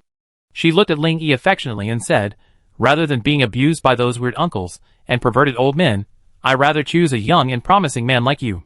If you need me, I'm always available." Ling Yi was completely shocked by these words, choking on his own saliva and coughing repeatedly. Xia Mobing stepped forward, patting him on the back and saying, "Hubby, don't think about sending us away. Don't worry, we will serve you obediently and practice killing zombies diligently. We won't be a burden to you. Even if something does happen, it's our fate." The other women also expressed their loyalty, willing to stay by Ling Yi's side, sharing life and death. Feeling the heartfelt words of the 9 women, Ling Yi could only compromise and take things one step at a time. Seeing the 9 women eager to pack up their belongings after agreeing to let them stay, Ling Yi saw them working tirelessly. Although Ling Yi was determined to keep these women around, he couldn't really treat them like mere ornaments. Without any means of survival, they would sooner or later harm themselves and others. Therefore, he had to train these women. Even if they couldn't help him, they should at least have the ability to protect themselves. Ling Yi learned that the three sisters with Lu Zi were Si Shui, Lu Yun, and Su Ruoling. They were all nature enhancers, all of whom were speed enhancers. No wonder teacher Zhao hadn't dared to attack them before. A strength enhancer facing 4 speed enhancers would be a complete disaster. Ling Yi began to consider how to train the 9 women. Currently, except for Xia Maoyong, Xie Zhixin, and Shiyun, the other 6 women had developed abilities, and could begin hunting zombies normally. Only through actual combat could one rapidly grow. Ling Yi had also discovered a problem. Lu Zi had told him that through constant combat with zombies, one's strength would slowly increase. Ling Yi estimated that it would be similar to his own ability to increase points, but he couldn't increase them arbitrarily, and the improvement would be very slow. Knowing that combat could improve strength, Ling Yi became more determined to train the 9 women. Although he would only gain half the stat points from his teammates killing zombies, if he could train them well, the increased combat efficiency would mean a significant increase in stat points. With zombies everywhere, it would be too tiring to kill them all on his own. "Honey, get the quilt out. We need to make the beds," Xia Mobing called, waving her hand. Ling Yi responded and hurried toward the women, finding an area of the floor already cleaned by them. 6 or 7 tables had been laid out from the dismantled dining table, enough space for more than a dozen people to sleep. Ling Yi listened to the women's requests, feeling incredibly annoyed.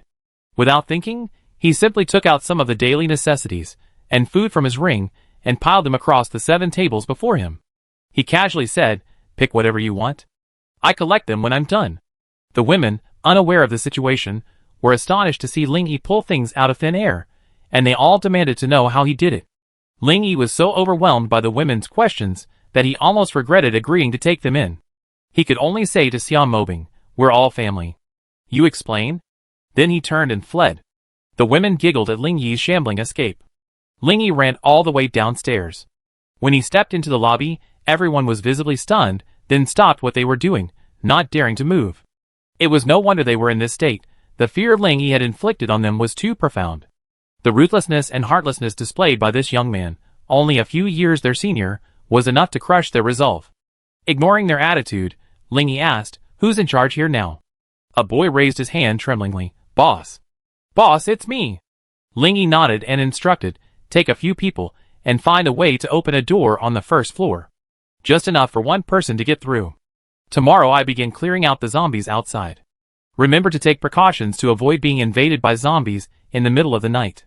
Everyone was overjoyed to hear that Ling Yi would clear out the zombies outside. They were afraid that Ling Yi would simply drive away, leaving them stranded, and with no other options. After all, there were still thousands of zombies roaming outside. The boy straightened up excitedly and replied, "Boss, I promise to complete the task. Come on, bring some help." As soon as he finished speaking, he began to call for help. After all, their lives were at stake, and a dozen people suddenly rushed out from the crowd to help.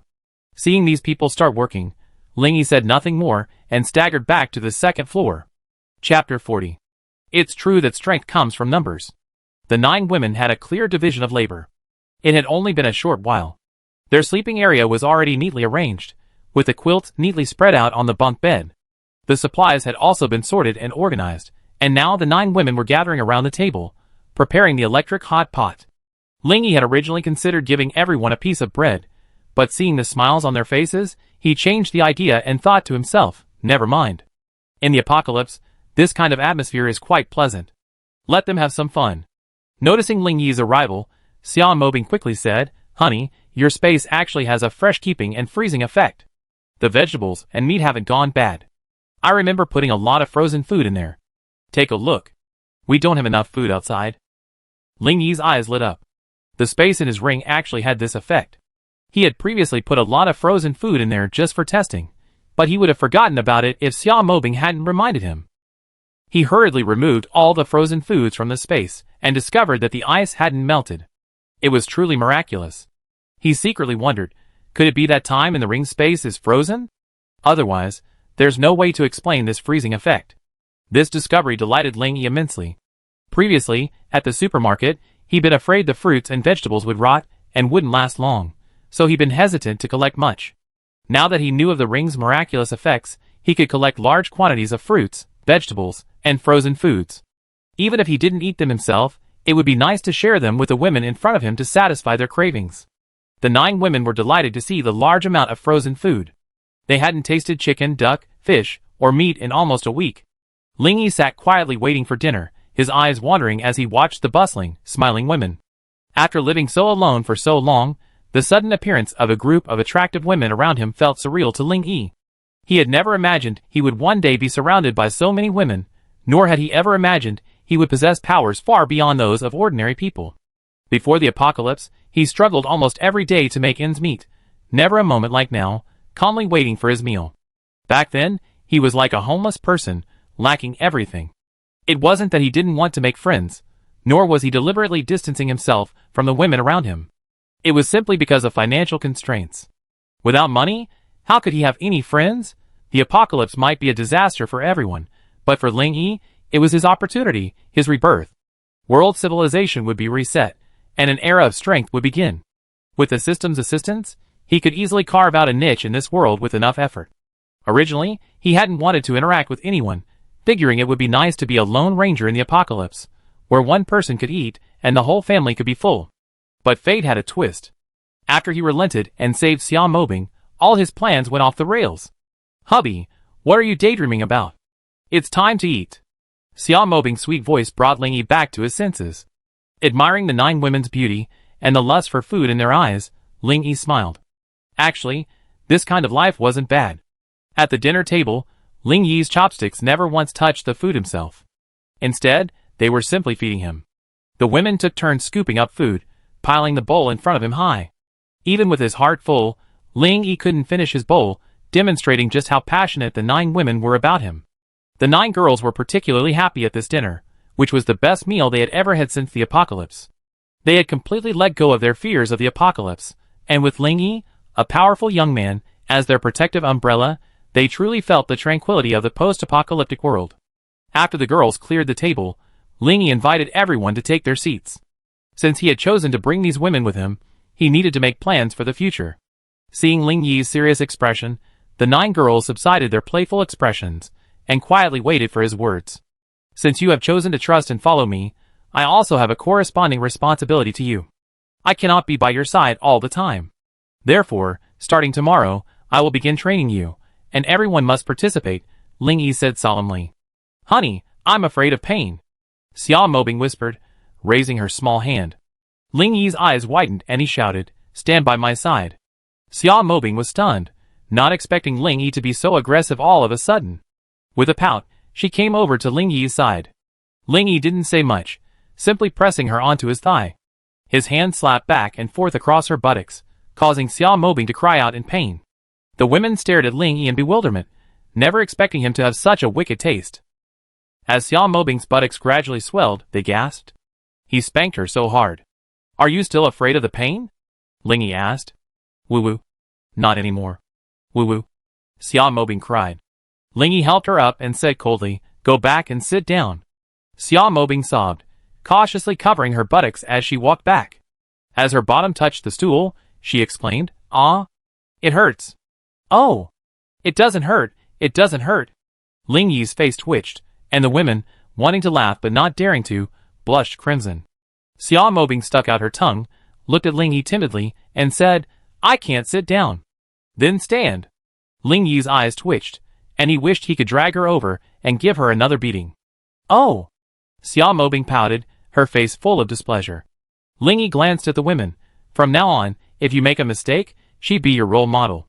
I can tell you clearly, this is the lightest punishment. Now tell me, who has any objections?" The women hurriedly shook their heads at this, and involuntarily squeezed their legs together and raised their hips. They didn't want to be punished like this. It was too humiliating. Ling Yi nodded in satisfaction. "Of the 9 of you, only 3 haven't been enhanced or awakened. I only have 1 wood-type supernatural bead in my hand. I wonder if it will have any effect on you." With that, Ling Yi placed the wood-type supernatural bead on the table. Lu Zi looked at the green bead curiously and asked, "Boss, what's the use of this bead?" Although it wasn't the first time Ling Yi heard her address him like that, he still felt awkward. Thinking about the system-based team-building mode now, he said, "From now on, just call me Captain. Any random name sounds awkward." Seeing the women nod, he continued, "Based on my experiences over the past few days, I concluded that humans can become stronger in 2 ways. The first, enhancers, is a type of person whose physical attributes are enhanced to a certain degree, broken down into strength, defense, speed, and spirit. Lu Zi and the other three are speed enhancers, possessing speed several times greater than that of ordinary people. Furthermore, through continuous combat, their speed will slowly increase. Chapter 41. Ling Yi paused and continued, as for the second type, the Awakener, I haven't encountered anyone who awakens naturally yet. But I can randomly obtain awakening beads, the kind you see. As for how many powers they possess, that's still unknown. So far, I only obtained 3. Xia Mobing awakened her wind power, Mu Xia awakened her water power, and now only this wood power remains. Xia Maoyang, Xia Zhixin, and Xiyun, the 3 of you take turns touching the beads to see if there's any reaction. Xia Maoyang and Xia Zhixin took the beads, but saw no reaction, and both felt a little disappointed. Ling Yi smiled faintly, don't be discouraged. This means the elements in your bodies aren't compatible. We try again when I have other beads. And even if you can't awaken for now, I have other ways to increase your power. The 2 women's worries turned to joy after hearing Ling Yi's reassurance. I have a feeling. But it's so strange, I actually want to eat it. Xiyun's voice suddenly rang out. Ling Yi's eyes lit up. He hadn't expected Xiyun to awaken with powers. Excellent. This means you could awaken with powers. Really? Xiyun clutched the wood bead with delight. Seeing Ling Yi nod affirmatively, she beamed. Ling Yi surveyed his surroundings and said to Xiyun, awakening makes too much noise, so this isn't a good place. We talk later. Leave the bead with me for now. I'm afraid you might swallow it, and the consequences could be dire. He suddenly remembered Xia Mobing swallowing it in one gulp. If Xiyun swallowed it, these women would be in trouble. After Ling Yi collected the bead, he took out 9 bottles of primary strengthening fluid and distributed them to the women. This is primary strengthening fluid. It can increase your attributes, but it's very potent, so divide it into 5 portions, 1 per day. Don't try to drink more than that. I didn't know the situation at first, so I drank 1 bottle straight away and nearly died. Seeing the women nod, Ling Yi looked at Xia Mobing. Bing Bing, have you finished that bottle of strengthening liquid? How was it? Xia Mobing rested her hand on the table, tilting her head in thought. If you hadn't asked, I would have forgotten about it. I noticeably increased my strength these past few days, I think by about 100 pounds. Ling Yi nodded. Just as he guessed, he gained about 50 kilograms. After a moment's thought, he said, take 1 now, and see if it still has any effect. Xia Mobing immediately opened the potion and drank 1/5. After a moment, she said, it's still working, but the effects seem to have weakened. Ling Yi felt a little depressed. The primary strengthening potion only worked on him once, and the second bottle had no effect at all. Fortunately, the second dose had an effect on others, which was a good finding. Suddenly, a question crossed his mind. It seemed like all his attributes had increased when he drank the strengthening potion. Unsure of what the others were thinking, she continued, Bing Bing, besides the obvious increase in strength, have you seen any other changes? Xia Mobing pointed to her, and shook her head.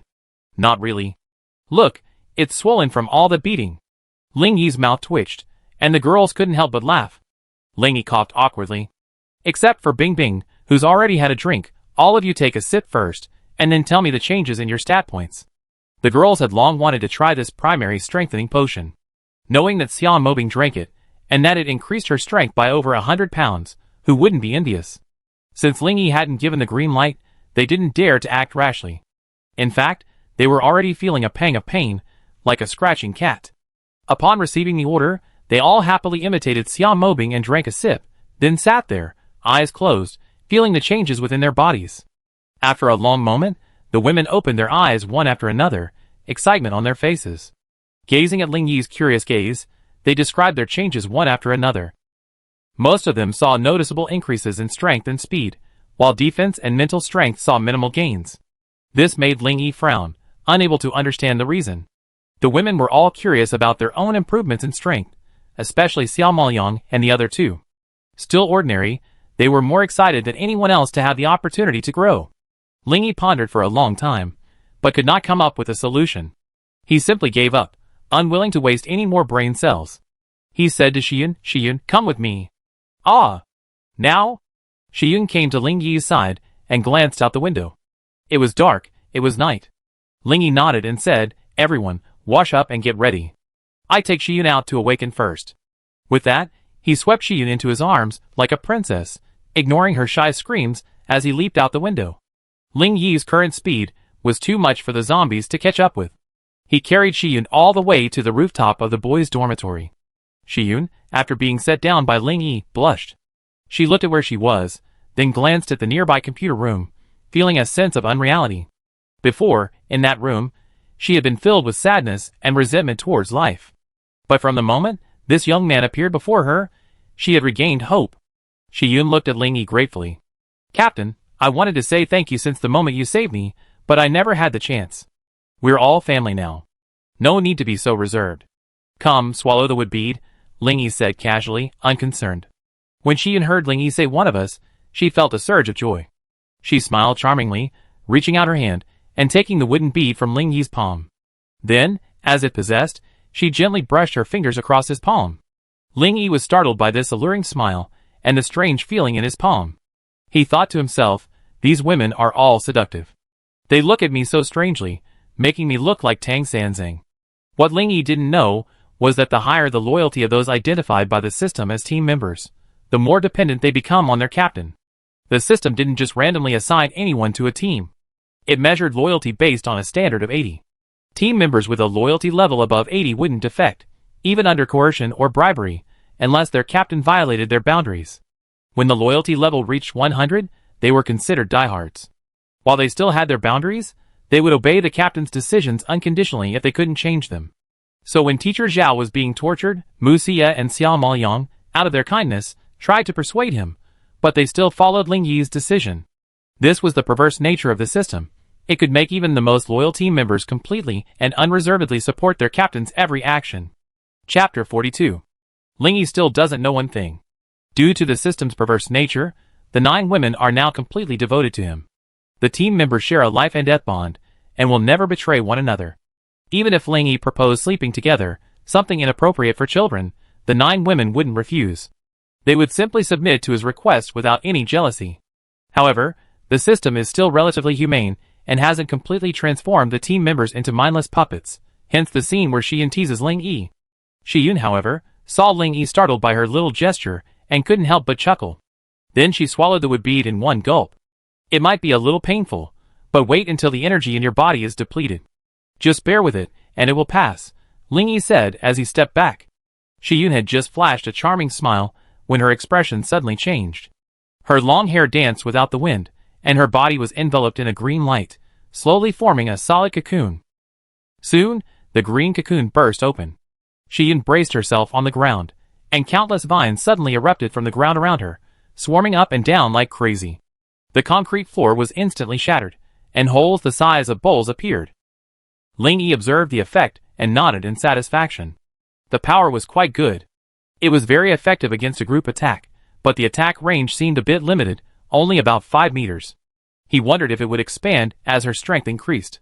The moment Shiyun collapsed from exhaustion, Ling Yi scooped her up into his arms and began feeding her energy potions. When Shiyun recovered, she remained huddled in his arms, refusing to rise. With a smile, she asked, "Captain, how is my awakened power?" "It's quite good, but I need to practice it well to unleash its full power," Ling Yi commented. He patted Shiyun's back gently. "Let's go back and get some rest. We have training tomorrow." The two of them walked back to their quarters with ease, finding the women already washed and dressed in a variety of pajamas, all of which Xia Mobing had scooped up at the supermarket. Ling Yi's expression was a little awkward. Of these women, only Xia Mobing had ever had physical contact with him, the others had only had limited contact. And now, they were acting as if he didn't exist, hanging around in their pajamas. This really sent his testosterone levels soaring. The women pulled Shiyun aside and began to ask her questions, eager to know about her special abilities. Seeing no one paying attention, Ling Yi shrugged and went to wash up. As the women watched Ling Yi walk away, they immediately gathered together, whispering to each other, glancing back at him from time to time, as if afraid he noticed. Ling Yi simply washed up, and when he returned to his sleeping area, he was stunned. All 9 women had already crawled into bed, 8 lying down, 1 on her stomach, their eyes fixed on him. Ling Yi rubbed his nose sheepishly, then glanced through the entire thing. He froze again, cursing inwardly, "Damn! Where are my quilts? How come there are exactly 9, each with its own hole?" Xia Mobing, forced to lie on her stomach due to an injury on her, but her eyes curved into crescents as she playfully said, "Our good captain only has 9 quilts. No extras." Why don't you flip the cards tonight? Flip the cards? What cards? Ling Yi looked puzzled. Xiao Mobing smiled slyly, a deck of playing cards appearing in her hand. From left to right, we pick 1 to 9. Which one you pick will be my bedmate tonight.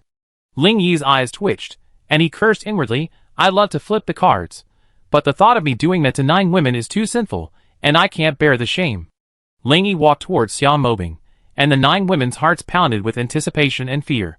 Xiao Mobing, with a look of triumph, raised her poker cards high. Ling Yi pulled all the cards together and gently tapped Xiao Mobing on the forehead. You little bitch, you're full of tricks. Go to sleep, I'm going to go out for a while. Look! Ling Yi leaped out of the room. The 9 girls instantly sat up and began to shout, Ah! Why did he leave? Bing bing, this is all your bad idea. Yeah. Look, he's been scared away. He's not angry, is he? Should we go out and look for him? Finally, after Xiao Moyang's words, the girls quieted down. He must have run away because he was shy. He was like this when he was my deskmate. If I showed any familiarity, he'd run away immediately. Xiao Mobing suddenly raised an eyebrow and tugged on Xiao Moyang's hand. Sister, I haven't had time to ask you something. What's your relationship with Ling Yi? Ah! There's nothing between him and me. We're just deskmates. Don't overthink it, sister. Xiao Moyang was startled by the question. She knew about Ling Yi and her sister's relationship and thought Xiao Mobing was jealous. Xiao Mobing rolled her eyes and tapped her head. You little girl, what are you thinking? Every single one of those people lying here will be her woman sooner or later. Do I look like a petty shrew? I just want to get to know Ling Yi better so that the sisters can have a clear understanding of him and know how to get along with him, right? The girls blushed at Xiao Mobing's harsh words and spat inwardly. Even though we have this thought, you shouldn't say it out loud. Don't we have any shame? Xiao Moyang knew her sister wasn't asking out of jealousy, and she breathed a sigh of relief. Although he and I sit at the same table, we're not really close. He's very introverted and doesn't talk to people. He always puts on a cool, cocky demeanor, with a look that says, don't approach me. Xiao Mobing rolled her eyes and scratched her head in confusion. That's not right. If that's really the extent of your relationship with him, judging by the way he's been acting these past few days, he definitely wouldn't jump out to save me just because he heard your name. Did Ling Yi save my sister because he heard my name? Xiao Moyang's face was filled with curiosity. Well, I was trapped in a supermarket, on the verge of being killed by zombies, all because I whispered your name. Ling Yi suddenly appeared and saved me. Later, he told me you were his deskmate, but he didn't mention anything else. Something else must have happened between you and him. Think about it. Xiao Moyang frowned, lost in thought. Suddenly, her eyes lit up. I remember, we were alone only once. But that time, strictly speaking, he helped me. I really can't remember anything else. He was such a low-profile person. He never attended school activities or classmate gatherings. Chapter 43. Xiao Mobing felt she had grasped the key point. Tell me about that incident in detail. I think Ling Yi saved me because of this. Seeing her sister's anxious expression, Xiao Moyang quickly recounted the story. I remember that time, I was being bullied by a few hooligans at the school gate, and Ling Yi happened to run into me. Without a word, he rushed in and started a fight. He single-handedly beat off 3 or 4 of them. I discovered he was injured and wanted to take him to the hospital, but he refused. Finally, after much persuasion, he finally came with me to get bandaged. Xiao Mobing and Mu Xia exchanged a look of shock. Another hospital. As if remembering something delightful, Xiao Moyang suddenly covered her mouth with her hands and chuckled. Sister, you know what? I still remember Ling Yi's awkward expression when he was discharged from the hospital. He was so shy. He was injured because of me, so it's only natural for me to pay for his medical expenses. But then he awkwardly told me he didn't have the money right now, and would pay me back later, then ran off blushing. What happened next? The girl's interest piqued. Then, because it happened at the school gate, the homeroom teacher asked me to find out what happened. What a coincidence. Guess what I saw? Xiao Moyang muttered incoherently. The girls, eager to know the answer, started tickling her, forcing her to get to the point. The tortured Xiao Moyang smiled and begged for mercy. Ha ha. Stop tickling. I said it wasn't enough. The girls finally stopped, looking like they were teasing us again. I saw a list of applications for financial aid for poor students on the homeroom teacher's desk, and Ling Yi's name was clearly written on it. He was the only one in the entire class. Out of curiosity, I asked my homeroom teacher about Ling Yi. It turned out he'd been an orphan since childhood and had been raised in an orphanage. In elementary school, the orphanage provided him with room and board. By the time he entered junior high, the subsidy was barely enough to keep him in school. So, he had to figure out his own way to cover his daily expenses. It could be said that for so many years, Ling Yi had been living a precarious existence. A week later, Ling Yi sent me medical bills, over 300 yuan in small wads of change. Knowing his situation, I nearly burst into tears when I saw the change. He was injured because of me, so how could I accept his hard-earned money? He had no way of dealing with me.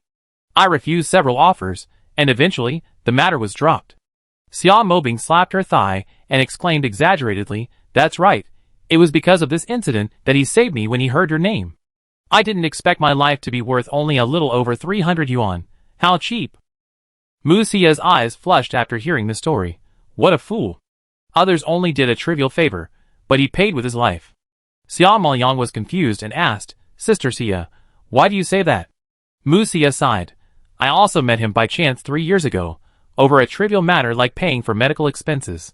When he saved me, he almost died in a swarm of corpses." She recounted what happened between her and Ling Yi. Xia Maoyang's eyes widened, and she exclaimed in disbelief, 3 years ago, isn't that a coincidence? I suddenly remembered that when I refused to accept the money, he left. I heard him mutter from afar, "I didn't get the bounty, and I owe a favor to that big-breasted, brainless woman, but now there's another woman. It's such a hassle, and I don't know when I can repay her." Xia Maoyang became increasingly alarmed as he thought about it. That big-breasted, brainless woman, could she be talking about you? Xia Mobing, also filled with shock, analyzed, "It's confirmed." When Ling Yi saw Mu Xia, he called her big-breasted and brainless. "I'm trying to sort things out. What happened between you two actually happened before and after. This world is so. It's too small, too unbelievable. If my guess is correct, first, Mo Liang paid the medical bills, and Ling Yi felt like he owed money, but he couldn't pay it back. Then, a robbery happened, and he chased the robbers for the prize money, but was stabbed by Mu Xia. He didn't even dare to claim the prize money, so that's why he gave Mo Liang the change later. Mu Xia couldn't stop her tears. It's all my fault. If it weren't for me, he wouldn't have to be so embarrassed in front of Mo Liang. I really can't imagine how he came up with that little change." Xia Mobing patted Mu Xia gently, comforting her. "All right. If it weren't for those things, we wouldn't be together today. It's all our fate." Xia Zhixin also spoke up. "Yes, the reason we're still alive is entirely because of Mo Liang and Xia." Shi nodded. "Yes, I suddenly feel a little sad. Being rescued seems like a byproduct." Lu Zi and the other 3 girls looked at each other. They were the last to join, and had no contact with Ling Yi, Xia Maoyang, or Mu Xia. Why they were accepted was beyond their comprehension. After a while, Lu Zi finally spoke, "Then why were we accepted?" Xia Mobing's face was filled with disdain. "Stupid. It's because you stood up at the first moment, and spread the news about Mo Liang and the others." Lu Zi and the other girls suddenly realized that this was indeed the case. Xia Mobing, resting her chin on her hand, lamented, "The world is unpredictable. The apocalypse is approaching, life and death are out of control, and the true reason we're lucky enough to be alive today is Mo Liang." Mu Xia wiped her tears and said firmly, "No matter what happens in the future, I will silently follow him. He can take a bullet for me, and I can also give my life for him." Xia Mobing acted like a big sister. "From now on, we must work together to make sure he feels the joy of having someone by his side. We can't change his past memories, but we can create happy times for him in the future." The girls nodded earnestly, expressing their support for Xia Mobing's statement. Xia Maoyang suggested, "Ling Yi is actually a shy boy. He'd definitely be uncomfortable around a bunch of us women, and would feel awkward and shy. So, I think we should separate from him at night to avoid unnecessary awkwardness." The women all nodded in agreement. Xia Mobing added, "Well, that's a good idea, but doing so might make him think we're deliberately distancing ourselves. So, I decided to turn over the cards every night to warm his bed. That way, he won't feel lonely. Once we're all his women, he should be able to relax and stop being such a shy boy." Chapter 44. None of the girls had ever experienced physical intimacy with Ling Yi, so unlike Xia Mobing, they couldn't completely let go of their shame and make this matter as easy as eating. Seeing the girls remain silent, Xia Mobing rolled her eyes. "To ease your embarrassment, as Ling Yi's first woman, I set an example. Tonight, I warm the bed, and tomorrow we start flipping cards. The girl's lips twitched slightly at his words. His words were righteous, and he seemed intent on taking the lead, but none of them objected. To be honest, they were a bit shy about doing something embarrassing with Ling Yi. Ling Yi, on the other hand, was running furiously down the street, his target being furniture stores and supermarkets. Since he had decided to stick with the 9 girls, he needed to make some changes in his lifestyle. He couldn't just sleep on the floor forever. Besides, when they dined together that evening, he could sense their appetite for delicious food. Although he had bread that increased his stat points, it was nice to give the 9 girls a change of pace every now and then.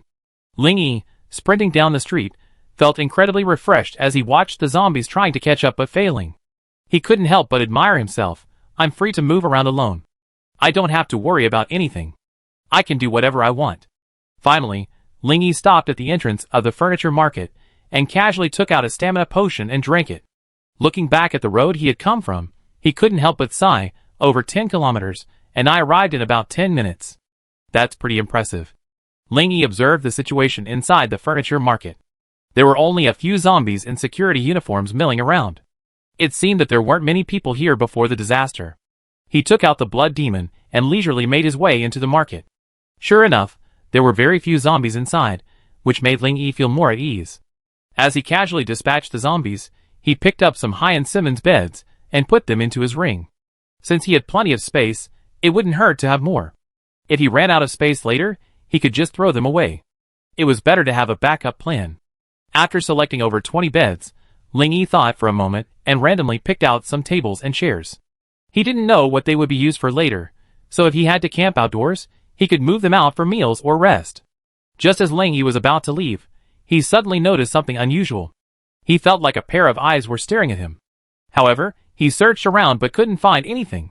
Suddenly, a corpse caught his eye. Ling Yi examined the corpses on the ground. They were clearly not his own, as the heads of the ones he had killed were missing.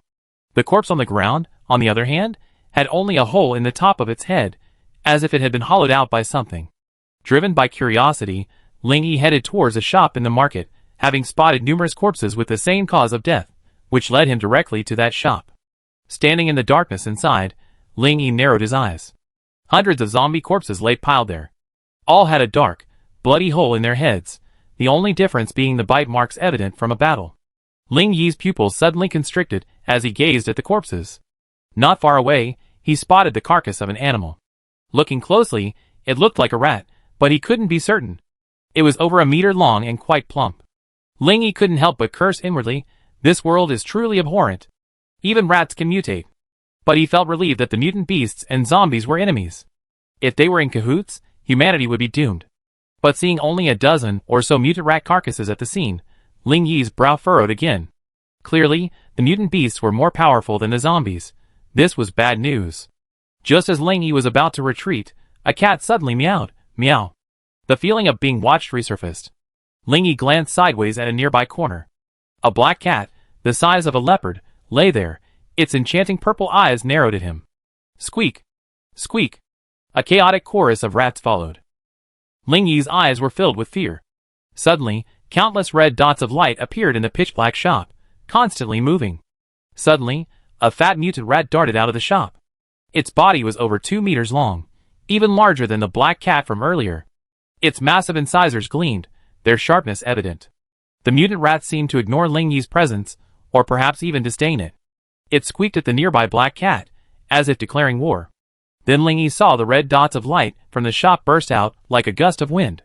They were actually mutant rats, though none were as large as the one that had just emerged. There were over 50 of them. One after another, the mutant rats charged towards the black cat, their speed so fast that only the glow of their red eyes remained. The black cat's pupils suddenly opened, and it kicked out like a bolt of black lightning. Ling Yi watched as the mutant rat in the foremost was knocked away and fell to the side, blood oozing from the corner of its mouth. It lay motionless, clearly dead. A melee was about to break out. Cats and mice are natural enemies. Before the apocalypse, mice were naturally afraid of cats.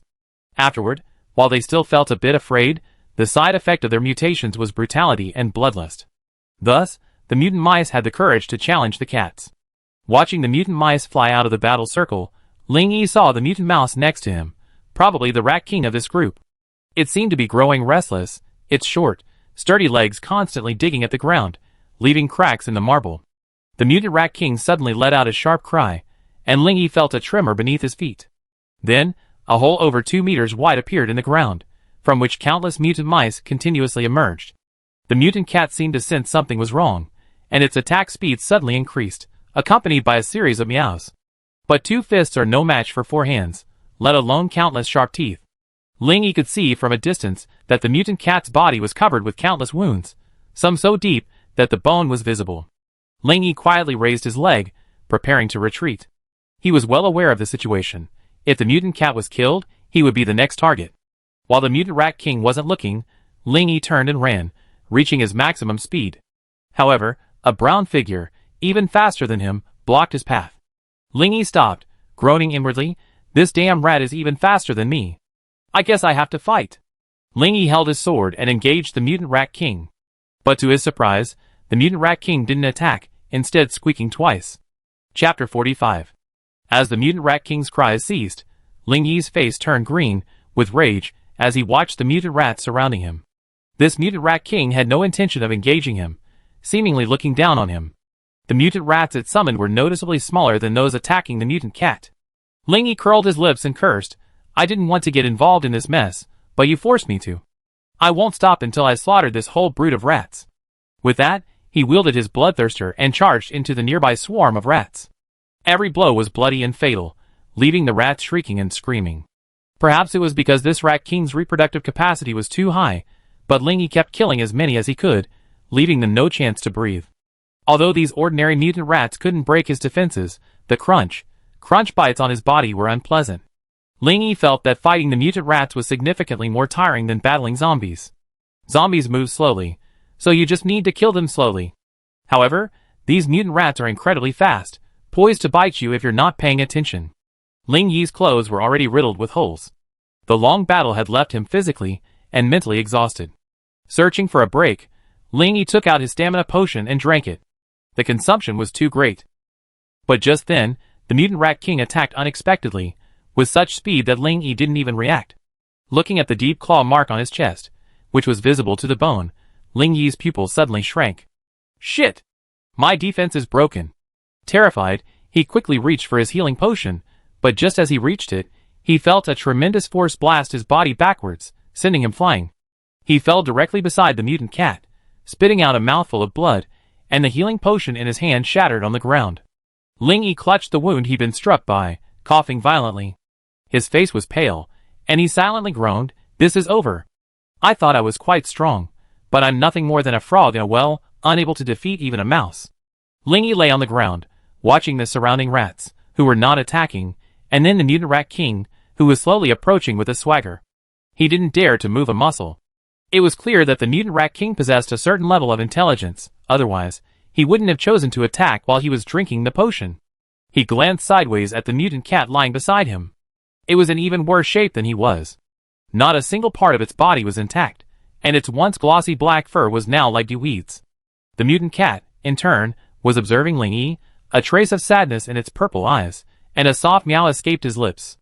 Ling Yi smiled wryly, "I never thought I'd end up with you, a cat." The black cat's purple eyes suddenly shifted to the ground, towards the shattered bottle of healing potion. Then, with a humane cry, it addressed Ling Yi and opened its mouth. Ling Yi secretly observed the mutant rat king, seeing it showed no sign of attacking. He wondered if it was seeking revenge against the black cat. After all, there's a saying about a cat playing with a mouse. But now the roles have been reversed, with the mouse playing the cat. Seeing they were safe for the time being, Ling Yi looked at the black cat with suspicion and asked tentatively, "Do you want a healing potion?" Under Ling Yi's horrified gaze, the black cat actually nodded. Ling Yi felt as if thousands of alpaca were galloping through his mind. Am I hallucinating? Cats can actually understand human speech? But on second thought, Ling Yi's eyes lit up, and he whispered, "I hold it back for a while, and secretly give you a bottle. Once you recover, hold it back again, and I take the turn. Understand?" As soon as he finished speaking, Ling Yi felt a little foolish for discussing strategy with a cat, but to his surprise, the black cat actually nodded. Although it felt a bit unreliable, Ling Yi gritted his teeth. This was his last resort, otherwise waiting would mean death. Furthermore, Ling Yi had a trump card, the bottle of berserk potion.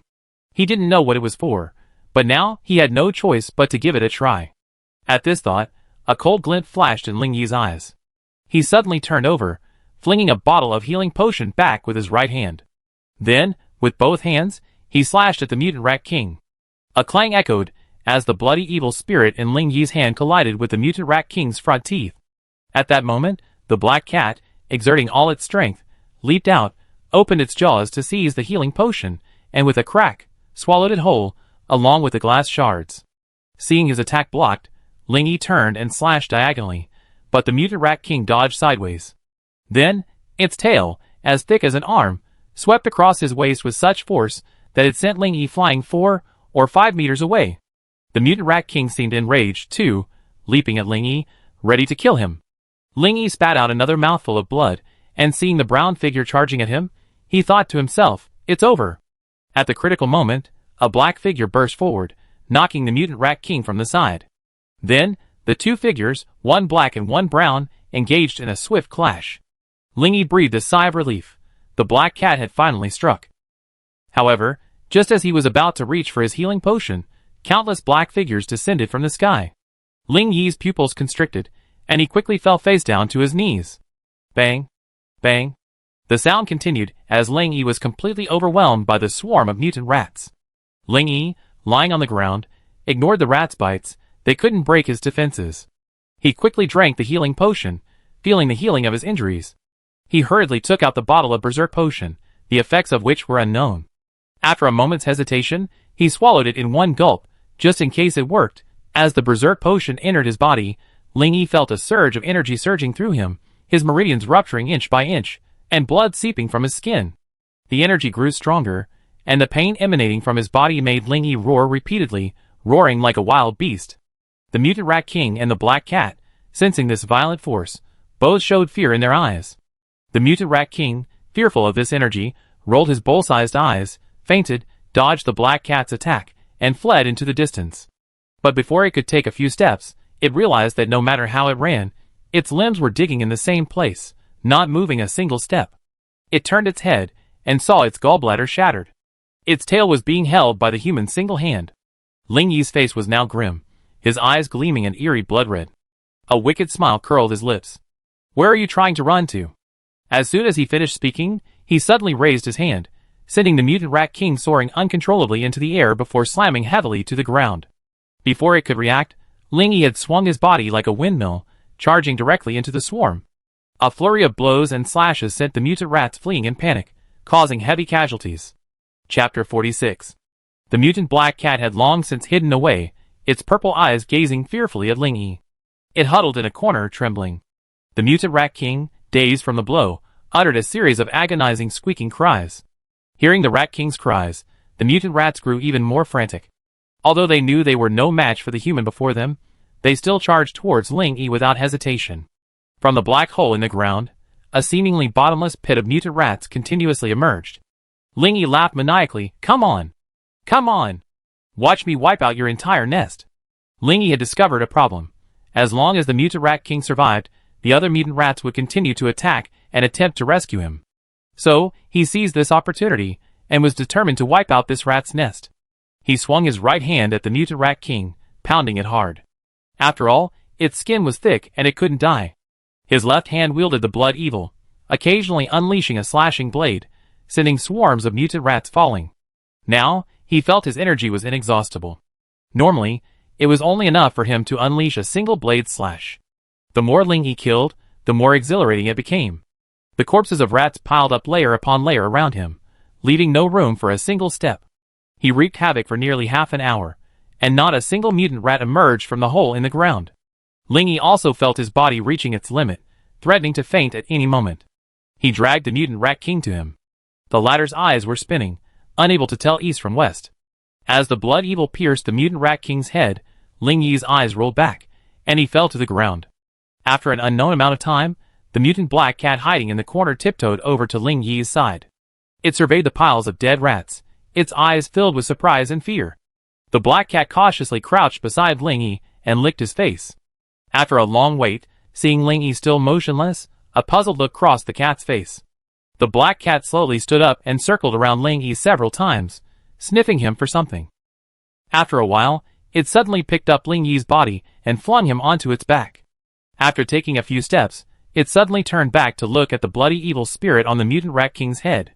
The city at night is arguably the most dangerous time. Zombies in the dark are noticeably more agile and ferocious than those in the daytime. But at this moment, a strange sight appeared on the street. A black cat, resembling a leopard, carrying a human on its back, a bloody long knife strangely dangling from its mouth. The black cat walked, stopping occasionally, looking up to sniff the air, then continuing on its way. This cycle repeated itself, drifting off into the distance.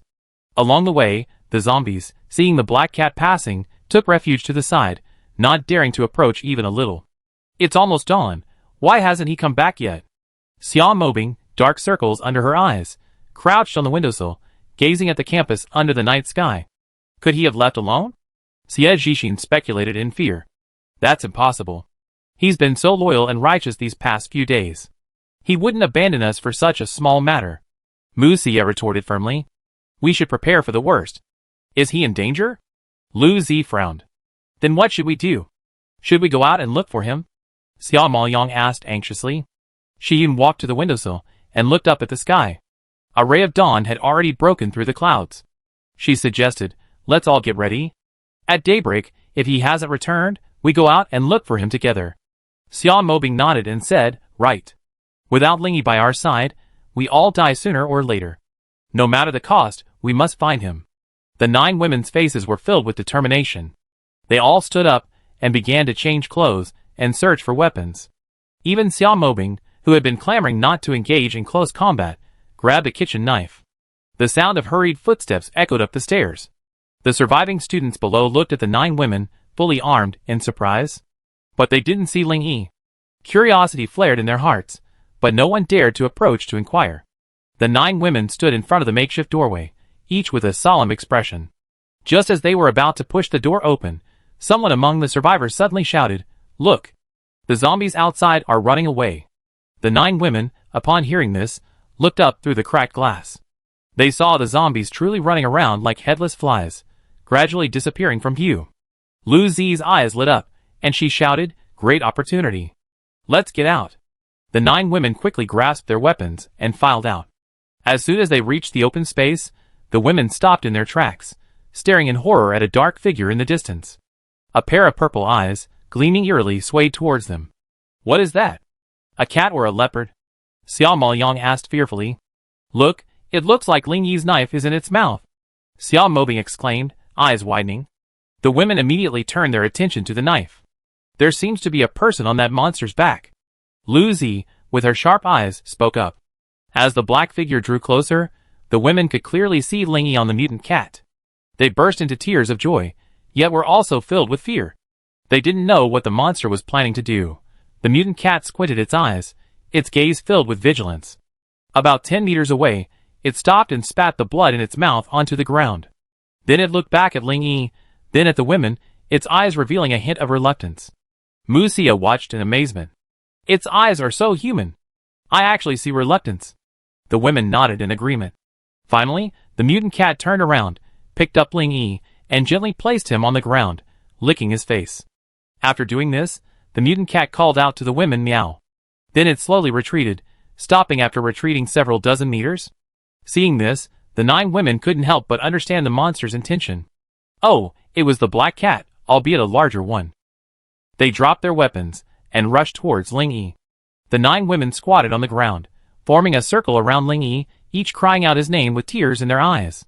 Xia Mobing carefully examined him, and when she saw no obvious injuries, she breathed a sigh of relief and quickly directed everyone to carry him back. After seeing Ling Yi being carried away by the women, the black cat quickly climbed up a nearby building and quietly lay on the roof, facing the 2nd floor of the cafeteria. Chapter 47. Looking at Ling Yi lying peacefully in bed, the 9 women were filled with melancholy. Seeing the stench of blood all over his body, they knew Ling Yi must have been in a fierce battle last night. He had been carefully washed, and no external injuries were found, but he showed no signs of waking up. Xia Mobing's eyes were already swollen from crying. It's all my fault.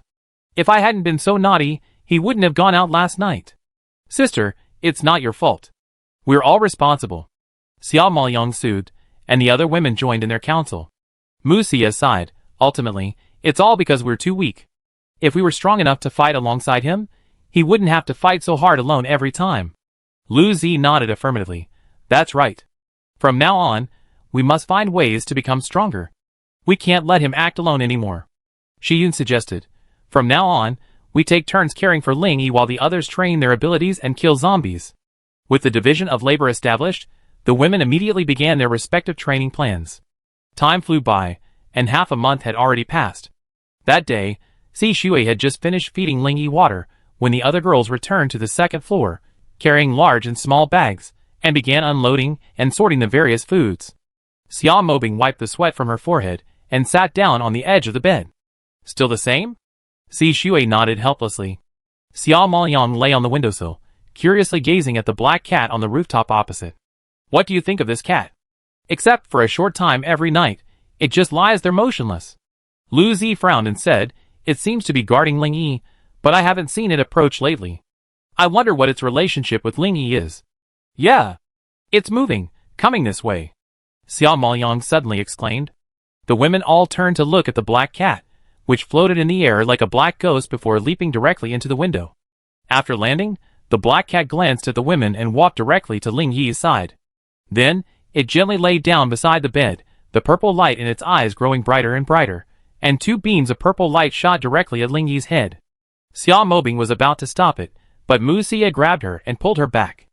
I feel like it's trying to save Ling Yi. If it's going to harm him, there's no need to wait until now. We're no match for it. After Ling Yi completely consumed the berserk potion, his body functions entered a dormant state, forming a self-preservation instinct. Due to the significant energy overload and the resulting atrophy of his mental power, Ling Yi fell into a deep coma. At this moment, the black cat was using its own mental energy to activate and nourish Ling Yi's brain, as it had just sensed a spiritual fluctuation belonging to Ling Yi. The mutant beast spirit cat is signing a master-servant contract with you. Do you agree? The system's voice echoed through Ling Yi's hazy consciousness. Agree. Ling Yi responded reflexively. As soon as Ling Yi agreed, he felt a spiritual wave swirling through his mind. He tentatively communicated with it, and surprisingly, he sensed a strong sense of joy and dependence, constantly urging him to wake up. This feeling was quite strange. The women saw the mutant cat's eyes, and the purple light in their eyes gradually dimmed until it disappeared completely.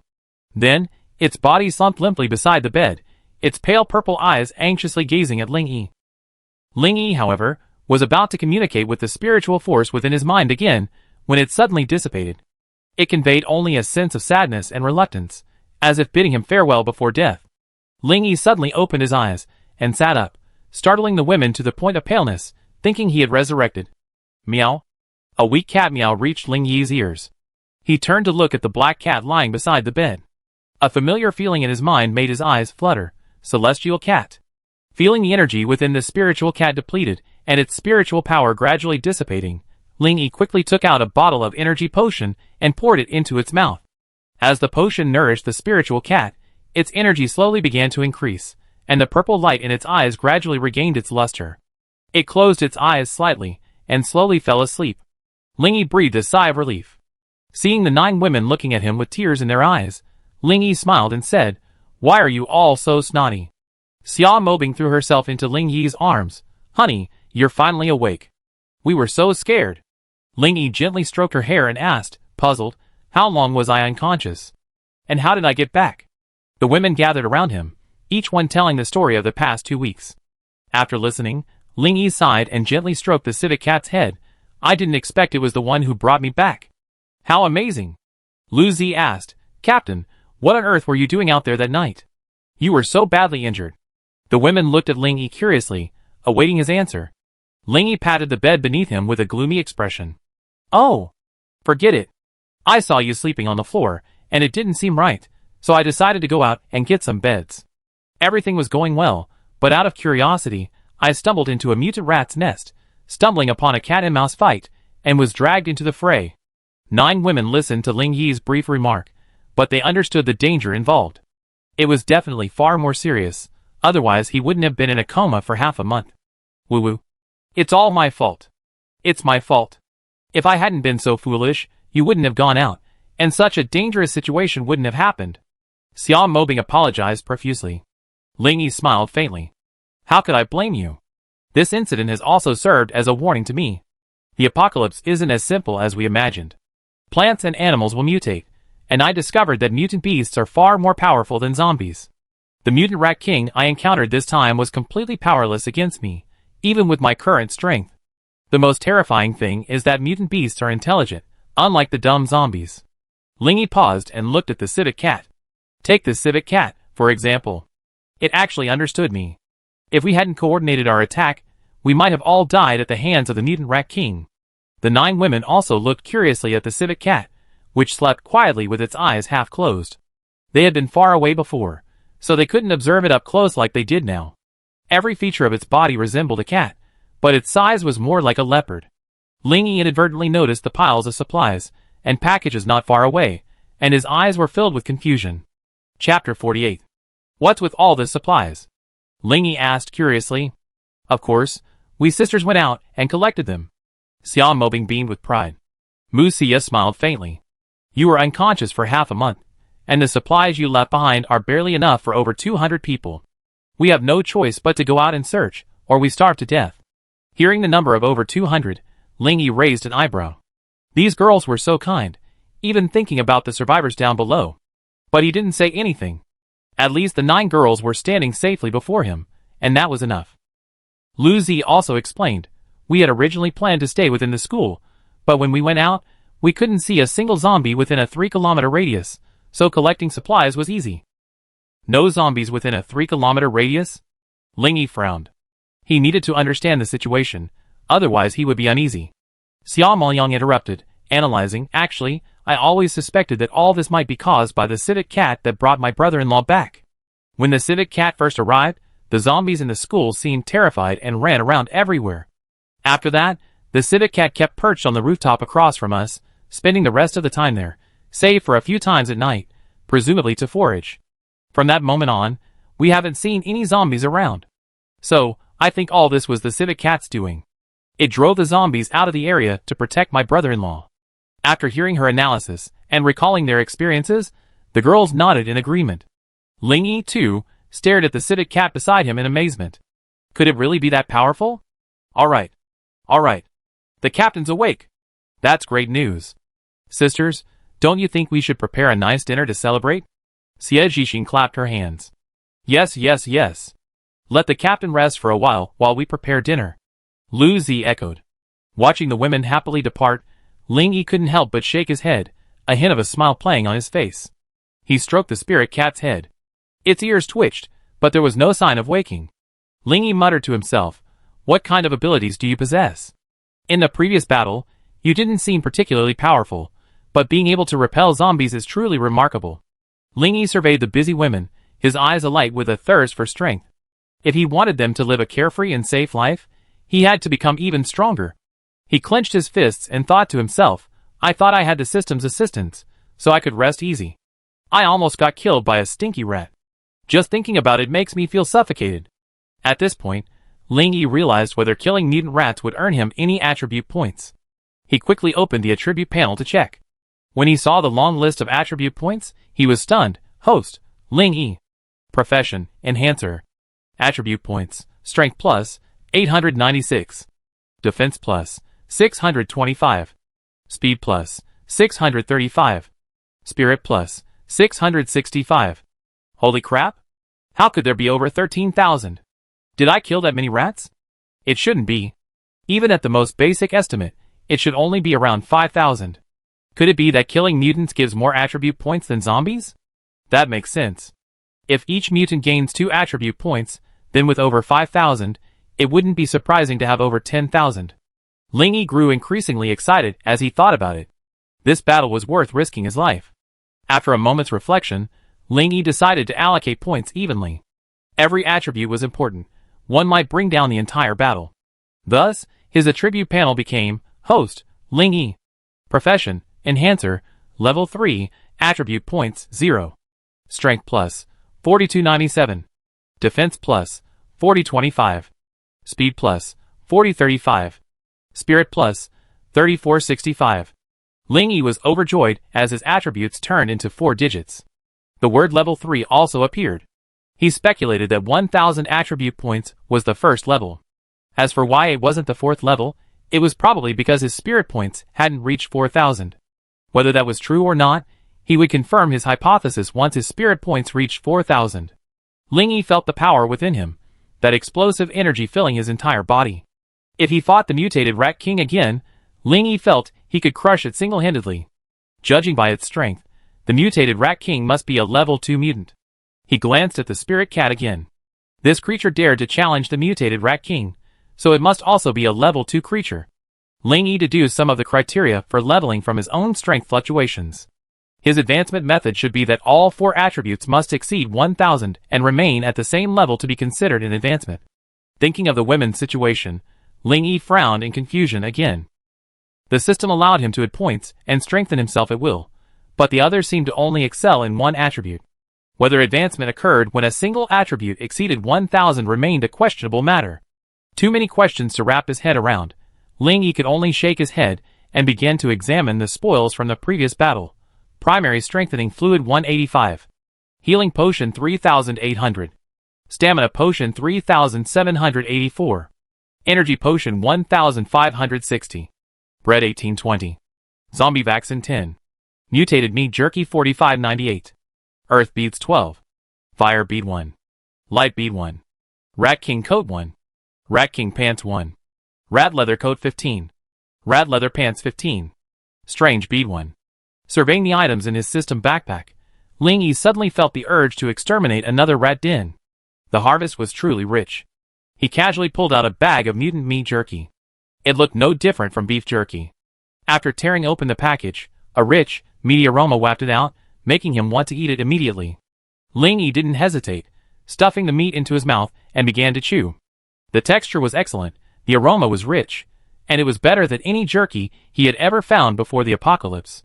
After chewing a piece, Ling Yi hurriedly checked the stat panel. The system's lack of explanation for item effects was truly frustrating. He gained 8 stat points, and his eyes lit up. Good stuff. Twice as much as the bread. He touched his stomach, but didn't feel the same fullness he felt from bread. In a sudden impulse, he took out another piece of jerky and ate it. However, this time, he was doomed to disappointment. No more stat points. He rubbed his chin and thought to himself, is it like bread, where I can only increase my stats once a day? Never mind. This is pretty good.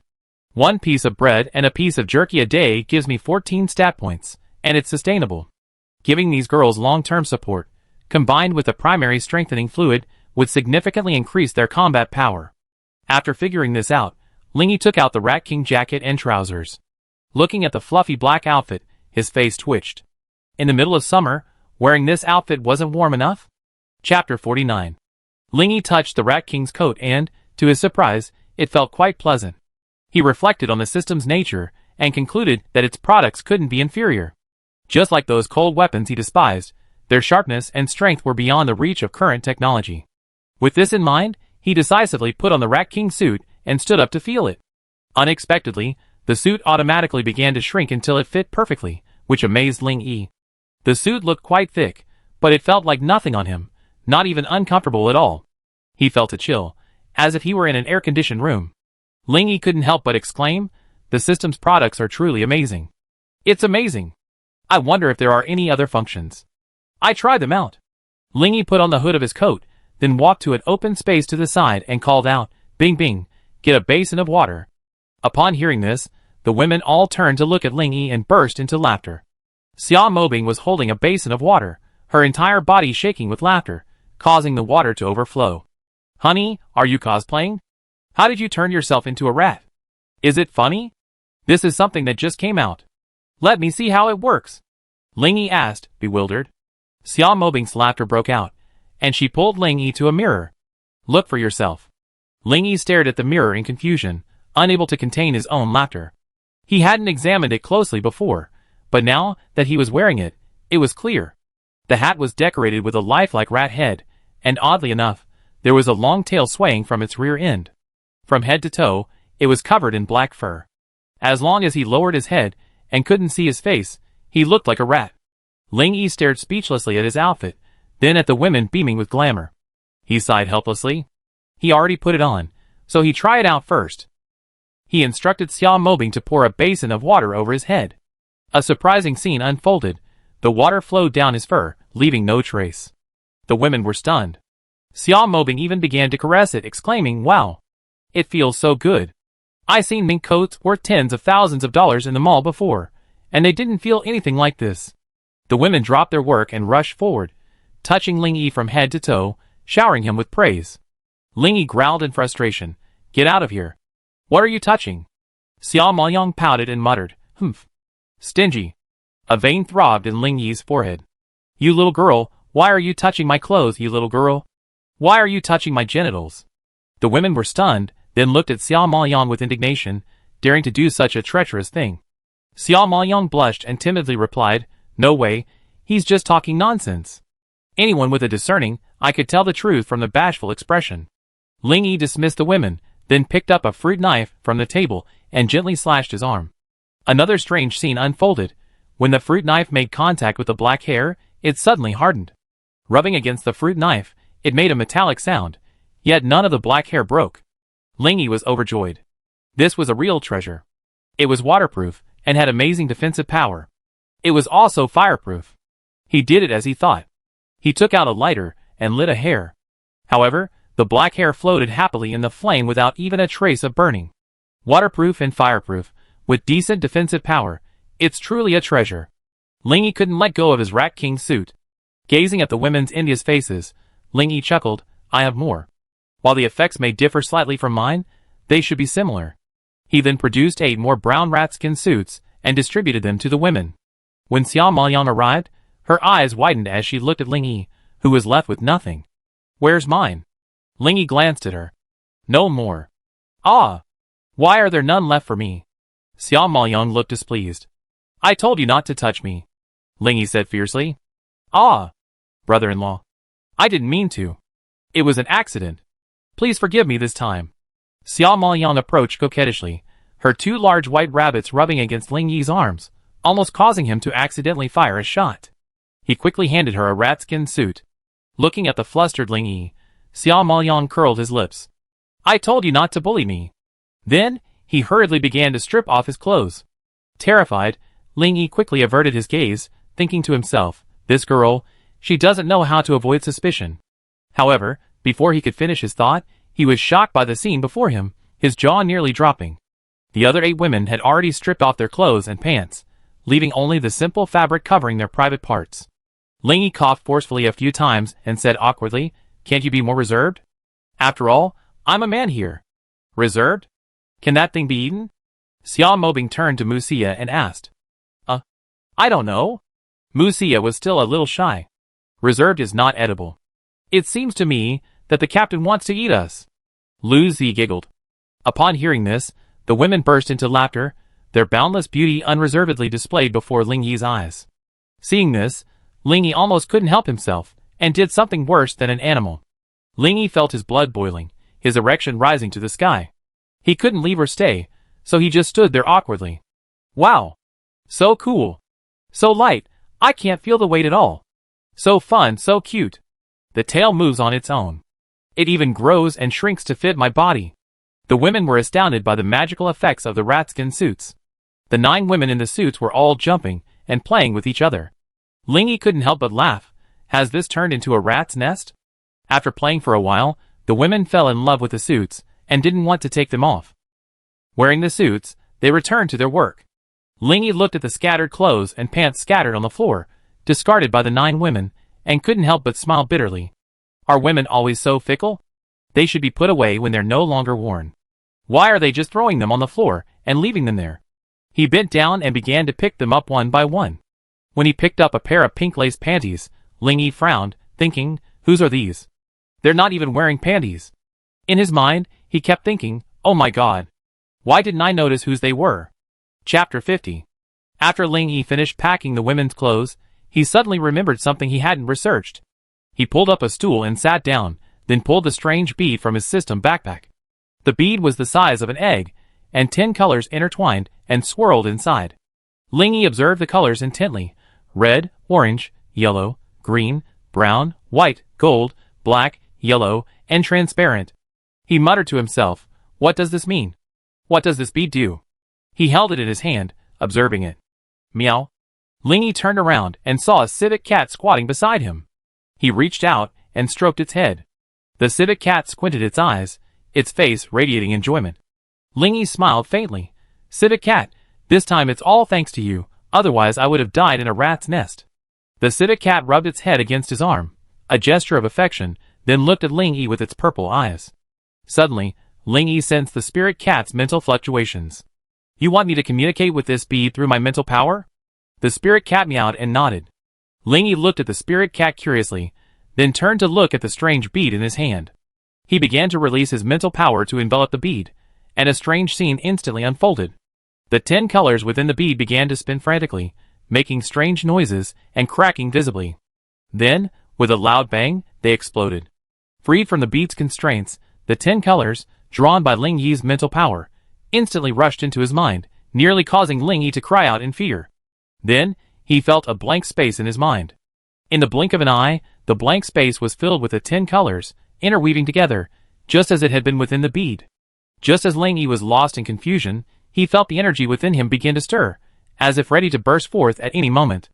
Thinking badly, Ling Yi casually threw out a few bottles of energy potion and shouted, "Feed me later." With that, he flashed, leaving only a black afterimage in the air. By the time the women noticed the abnormality, Ling Yi had already leaped out the window. The spirit cat followed closely behind. Unaware of what was happening, the women hurriedly dropped their work and rushed downstairs to chase him. The survivors below stared in astonishment at the 9 women, dressed in mouse costumes, dashing out the door. They exchanged bewildered glances. After Ling Yi descended, he rushed directly into the nearest building. The spirit cat paced back and forth at the doorway. Seeing the women approach, it bared its teeth and stopped them, stamping its feet in anxiety. Standing in a room, Ling Yi felt the energy within him spiral out of control. 10 colors of energy rippled out of his body, swirling around him endlessly. Visible strands of energy appeared in the air, converging into a sphere. As the energy fluctuations grew stronger, Ling Yi felt as if he were being drained out of his body. Terrified, he took out his energy potion and began drinking. As the potion replenished, the energy being drained became even more frenzied. He didn't dare stop, downing bottle after bottle. After 10 bottles, his energy suddenly stabilized. Just as Ling Yi breathed a sigh of relief, the multicolored energy ball outside his body, as big as a millstone, slammed directly into Ling Yi, leaving him no chance to react.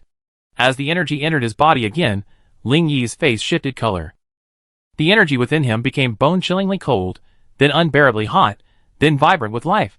All sorts of magical effects unfolded one after another.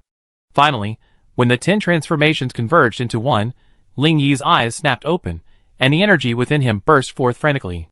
In the air, wind blades, water dragons, ice cones, lightning, fire dragons, golden swords, and dark orbs appeared. Countless vines danced on the ground, the concrete floor cracked, and transformed into earth dragons. All the metal objects in the house also floated. As the energy flow accelerated, Ling Yi roared to the sky, the sound piercing the heavens. The 9 women were terrified at Ling Yi's voice, but with the spirit cat blocking their way, they could only stand there anxiously. Suddenly, everyone felt the ground shaking, thinking it was an earthquake.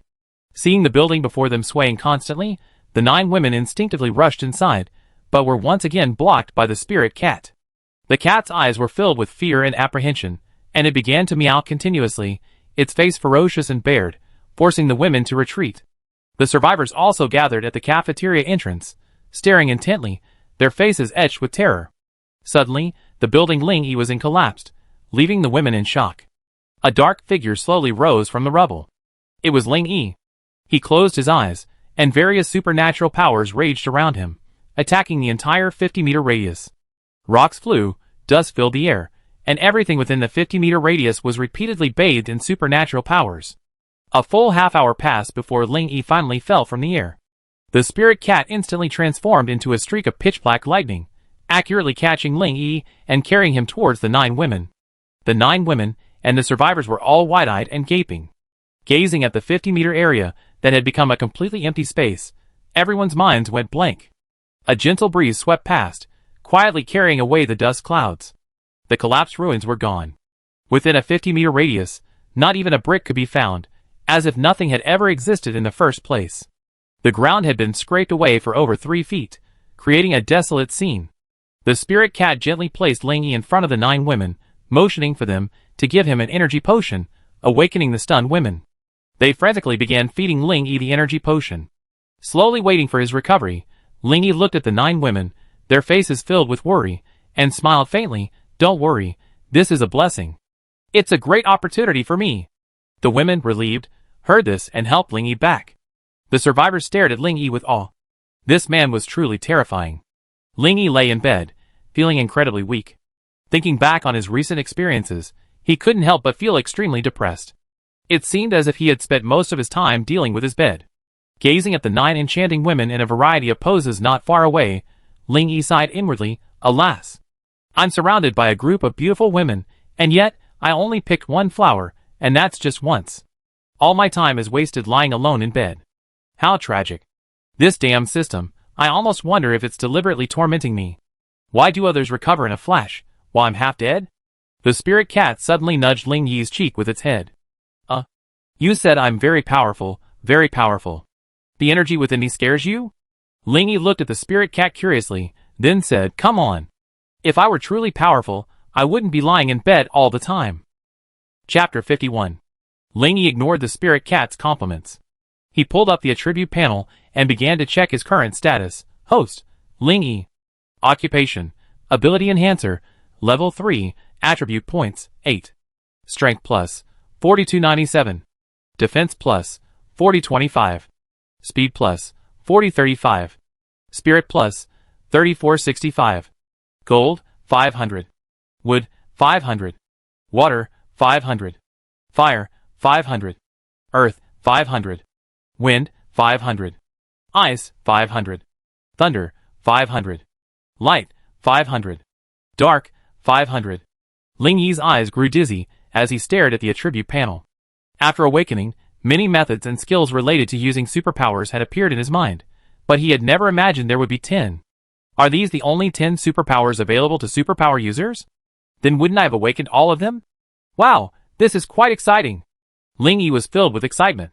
However, when he saw the string of 500, his face darkened. He cursed inwardly, "This rotten system, is it going to let me live? How many attribute points are they going to squeeze out of me?" Ling Yi shook his head vigorously, and immediately logged out of the system. If he wanted to maximize his strength, just thinking about the massive amount of attribute points he need made his scalp tingle. And Ling Yi also felt there was another problem. According to the system's deceptive settings, the more powerful he became, the more attribute points he would need. It wouldn't be so easy to break through with just 1,000 each. Ling Yi sighed, covering his face with his hands. The system forces me to fight constantly. But every time I fight, I'm either exhausted or unconscious. Even taking stamina potions takes so long to recover. I'd be bedridden for most of my life. What's wrong, husband? Xia Mobing had arrived at the bedside at some point, lying down beside him, blinking her eyes. I just feel a bit unlucky. I have to stay in bed all the time, and I'm embarrassed to need you to take care of me all the time. Ling Yi rubbed his nose awkwardly. What are you talking about? We're family.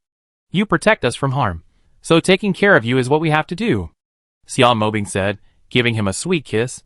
At this moment, Lu Zi also stepped forward. Captain, you recovered so well. Dinner is ready. Ling Yi tried to push himself up, barely able to move. He thought he'd be fine after a while. Xia Mobing and Lu Zi saw this and hurried over, one on each side helping him up, then slowly walked towards the table. Dinner was a heartwarming affair. The women knew Ling Yi hadn't fully recovered yet, so they kept quiet. Even the civet cat got a large bowl of meat, which it devoured with relish. After dinner, Ling Yi selected 10 luxurious beds from the ring and placed them in front of the 9 women. The women saw the beds and thought of Ling Yi, who had been in a coma for half a month, and tears welled up in their eyes. They all knew what Ling Yi had done that night. He had meant to make them sleep more comfortably, but it had nearly cost him his life. Ling Yi shook his head helplessly. He knew why the 9 women were so sad, but he didn't try to persuade them. He simply smiled and said, "There are 10 beds this time, so there's definitely room for me, right?" The women all chuckled at this. Mu Xia tilted her head, looking thoughtful. "There are enough beds, but it seems there are only 9 quilts." Ling Yi's mouth twitched, and he smirked. "Looks like I just have to flip the cards tonight." The women blushed at this, and no one spoke, except Xia Mobing, who had already established a relationship with Ling Yi. "Tonight, if you don't flip, you're a dog." Xia Mobing suddenly pulled out a deck of playing cards, waving them in front of Ling Yi's face. Ling Yi's eyes twitched, his face flushed slightly, and he casually made a joke. He had never expected Xia Mobing to actually carry playing cards with her. How much did she love flipping cards? The girls saw Ling Yi's awkward and shy expression. They all grew bolder, urging him to quickly draw. Under constant coercion and inducement, Ling Yi's hands trembled as he shakily pulled out a card. The girls looked. A card for Shuzhou. Instantly, the girls cast malicious glances at Xia Moyang, and Xia Mobing looked at her sister in surprise. Xia Moyang lowered her head, twisting her fingers, and timidly said, "Sister, why don't you stay with your brother-in-law tonight?" "No. You're the one who got drawn, so how can we just change it?" "Silly girl, we're sisters now, family. There's no need for so many concerns. Just help your brother-in-law warm the bed," Xia Mobing said to her sister in a non-committal tone. The latter nodded shyly in response, glancing at Ling Yi. Ling Yi, on the other hand, stood there in bewilderment, his head buzzing, and he wanted to slap himself twice for his bad mouth. The women had already begun making the beds. With their physical attributes improved, they had no trouble moving a bed. Lying on their luxurious new beds, the women rolled happily, enjoying a long-awaited, comfortable, and peaceful leisure time. When Ling Yi finished washing up and staggered back, 8 women from the 9 beds lined up, winking at him, all wearing tantalizing pajamas. In the distant corner, the women had actually cordoned off a separate area with bed sheets. Xia Mobing chuckled, "Hubby, be gentle with my sister." Ling Yi's eyes twitched, and he rolled his eyes at her, heading straight for that mysterious area. Xia Moyang was huddled in the quilt, only her adorable head peeking out. Her big eyes fluttered, and as she saw Ling Yi approaching, her body began to tremble with nervousness. Ling Yi turned to look at the women, seeing their expressions of gloating, and his mouth twitched. He was a man after all, but his happy life was being controlled by a group of women. The thought was sad. The women had already come to him. If he retreated, wouldn't he be looked down upon by these women? Ling Yi gritted his teeth, pulled the sheets back, quickly removed his clothes, and slid into bed. Xia Moyang's face flushed red as she shyly looked at the boy lying beside her. Ling Yi, on the other hand, closed his eyes and pretended to sleep. After a while, he felt a small hand resting on his chest. It made him shiver, and he silently groaned, "This damn girl, isn't it better to just sleep?" "Do you want it?" Xia Moyang's timid voice echoed. "Yes. But I can't have it," Ling Yi gasped. "Why?" "I always do what you say." Xia Moyang rolled over, pressing directly on Ling Yi. Feeling the soft, naked body, Ling Yi swallowed and said, "There are people next to us, and there are over 200 people downstairs. Are you planning to give them a concert?" Chapter 52. Xia Moyang was stunned when she heard this. Then she understood Ling Yi's intention and felt extremely shy. She twisted her body and cried out softly, "You're so annoying, but I heard it's harmful to a man if he doesn't release his sexual desire." She could already feel the changes in Ling Yi's body, and her heart was pounding. Ling Yi slapped his forehead and said, "Just lie down and be good. Maybe it'd be better in a while." Xia Moyang's lips curled up in a sly smile. She leaned close to Ling Yi's ear and whispered, "Sister, I guess you wouldn't eat me, so I taught me what to do." With that, she slid down, sinking directly into the quilt. The soft touch of her body made Ling Yi gasp. He gently hugged Xia Moyang, feeling her soft body and warm breath, his heart filled with happiness and satisfaction. Ling Yi felt his cheeks heat up slightly. He smiled sheepishly and said, "Moyang, what are you doing?" Xia Moyang poked her head out from under the quilt and winked playfully. "I just want you to feel my warmth, so you can relax and rest better." At dawn, Ling Yi opened his bleary eyes and looked at Xia Moyang, who was lying on him like an octopus, with a hint of amusement. This girl had really worked hard last night, determined not to give up until she saw the end. Unfortunately, she underestimated Ling Yi's strength. She tossed and turned until the middle of the night, forcing herself to fall asleep from exhaustion, without helping Ling Yi solve the actual problem. Carefully moving the sleeping Xia Moyang aside, Ling Yi dressed and left the mysterious area. As he took a step outside, he was almost startled. Unexpectedly, Xia Mobing was peeking out, ready to take a look. Ling Yi glanced at the other women sleeping soundly, then angrily grabbed Xia Mobing and jumped out the window, heading towards the distant building. The civet cat on the rooftop looked up, then slumped back down, eyes narrowed. Xia Mobing was led into an empty room and asked, perplexed, "Hubby, why did you bring me here?" Ling Yi smiled wickedly, "Sisters must pay their debts." Ling Yi kissed her lips aggressively, and Xia Mobing's eyes widened before a magical, alluring melody began to play. By the time they returned to their quarters, an hour or so had passed, and the dawn light was already filtering through the window. Xia Mobing glanced at Ling Yi with a stern look, then, legs trembling, she made her way to her bed. She watched as Xia Mobing cautiously tried not to wake the other women. Ling Yi smiled faintly behind her back, thinking, I told you not to tease me all the time. Bing bing, what's wrong with your foot? Why's your walk so weird? Mu Xia asked dazedly, eyes half closed. Ah! Nothing, I just fell in the bathroom. Xia Mobing was startled by the sudden question. Seeing Mu Xia turn around and go back to sleep, she patted her chest with her small hand and slid back into bed with a grin. Ling Yi almost laughed out loud at this scene. Seeing the women sound asleep, he quietly walked to the table and took out items from his system backpack and ring, gently placing them on the table. Ling Yi was targeting himself for his habit of fainting in bed. After much deliberation, he decided to distribute some emergency supplies evenly among the 9 women. Otherwise, if they needed them urgently, he would be unconscious again, which would be a disaster. 10 doses of stamina potion, healing potion, energy potion, bread, and dried meat for each person. After thinking about it, he prepared 5 bottles of primary strengthening liquid for each person.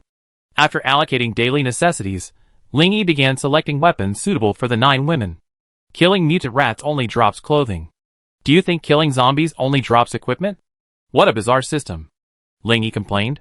When Ling Yi rescued Xia Maoyang earlier, he also gotten quite a few weapons from the crawling zombies, but he never had time to sort them out.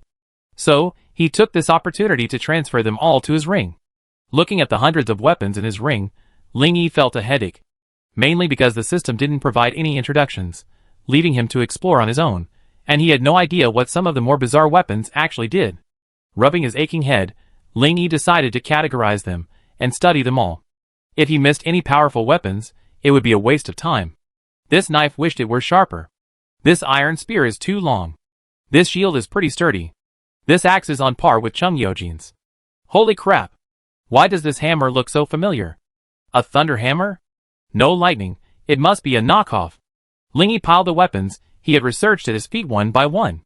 After an unknown amount of time, Ling Yi finally checked them all. They were mostly standard weapons, but definitely harder and sharper than real-life weapons. Ling Yi examined the 3 weapons on the table, which he hadn't yet thoroughly researched.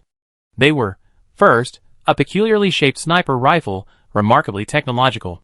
Second, a hilt without a blade, looking like a defective item. Third, an ancient longbow without an arrow. Ling Yi was about to study them more thoroughly, when he realized the women had already gotten up and donned their mouse costumes. Xia Mobing and her sister were drowsy, yawning constantly, as if they hadn't woken up yet. Ling Yi called the women forward and gave the fire bead to Lu Zi, the light bead to Xia Maoyang, and an earth bead each to Xie Zhixin and Si Shui. The 4 women already knew the bead's functions, and were delighted to receive them. Xia Mobing asked curiously, Husband, before, it seemed like we needed to sense them ourselves. Why are you giving them away now? Ling Yi smiled faintly. Didn't I say yesterday that I received a tremendous opportunity, which means awakening all my supernatural powers? So now, I can clearly sense your energy attributes. For example, Lu Yun's is gold, and Su Ruoling's is dark. They can only awaken after receiving the corresponding beads. So for now, focus on improving their attributes, while the others can practice their supernatural skills. At first, Lu Yun and Su Ruoling were a little disappointed, but upon hearing that awakening was temporarily impossible, their worry turned to joy. The women now looked at Ling Yi as if he were a god. Ling Yi took out 4 more energy potions and handed them to Xia Mobing. Bing bing, take the 4 of them out to awaken. You have experience in this area. The 9 women immediately rushed out. They were still very shocked by the awakening, and unlike Ling Yi, they were not as careless.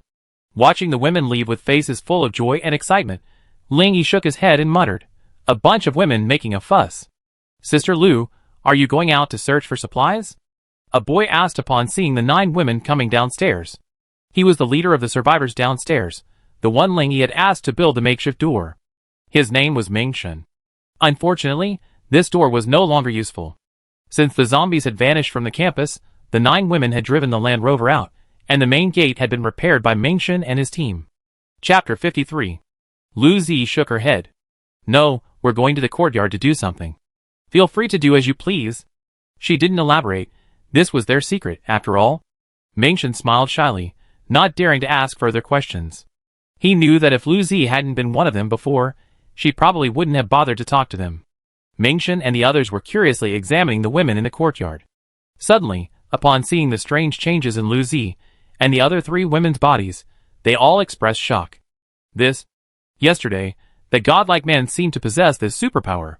Mengshen's eyes were filled with envy. When the 9 women returned to the second floor, laughing and giggling, Ling Yi was standing at the window, aiming out the window with a sniper rifle. The women hurried over, realizing he was testing his newly acquired weapon. Ling Yi had been fiddling with this sniper rifle for a long time. It was a completely monolithic piece. He couldn't even remember where the magazine was. The metal of the entire gun was also unusually strange. Ling Yi could sense that its peculiar nature seemed to be constantly drawing energy from the space. Unable to understand the gun's condition, he could only helplessly try to use it. He certainly couldn't possibly not even know how to fire it. Ling Yi rested the sniper rifle against his shoulder and aimed through the scope out the window.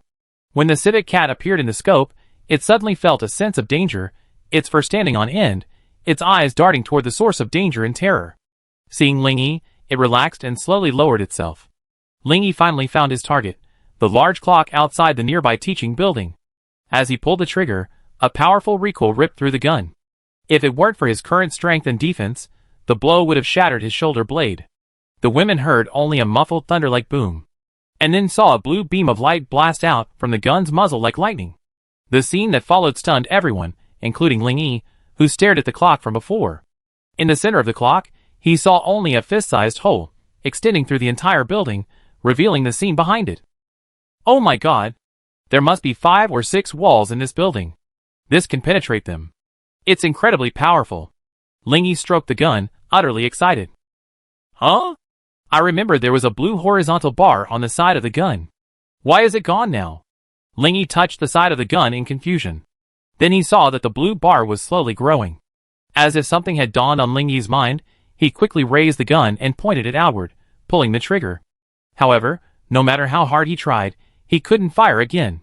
If my guess is correct, this blue horizontal bar is the energy bar. It can only be used after it's automatically recharged. I was wondering why it felt like the gun was constantly drawing energy from the air. So it's charging. Ling Yi was delighted like a child with a new toy, fiddling with the sniper rifle. Mu Xie, a former police officer and a gun enthusiast, naturally came forward to examine such a unique sniper rifle. Can you show me? Her eyes were filled with curiosity. Ling Yi casually handed the sniper rifle over. Just as Mu Xie was about to take it, she felt something was wrong. It was too heavy. She quickly shouted, "Hold on, it's too heavy." Hearing this, Ling Yi quickly grabbed the gun, a puzzled look on his face. Is it heavy? I don't think it's heavy. He weighed the gun and muttered, about 2,000 pounds. The 9 women stared at him with their mouths open. 2,000 pounds, isn't that heavy? Just how powerful was he? Mu Xie shook her dizzy head. You're definitely not human.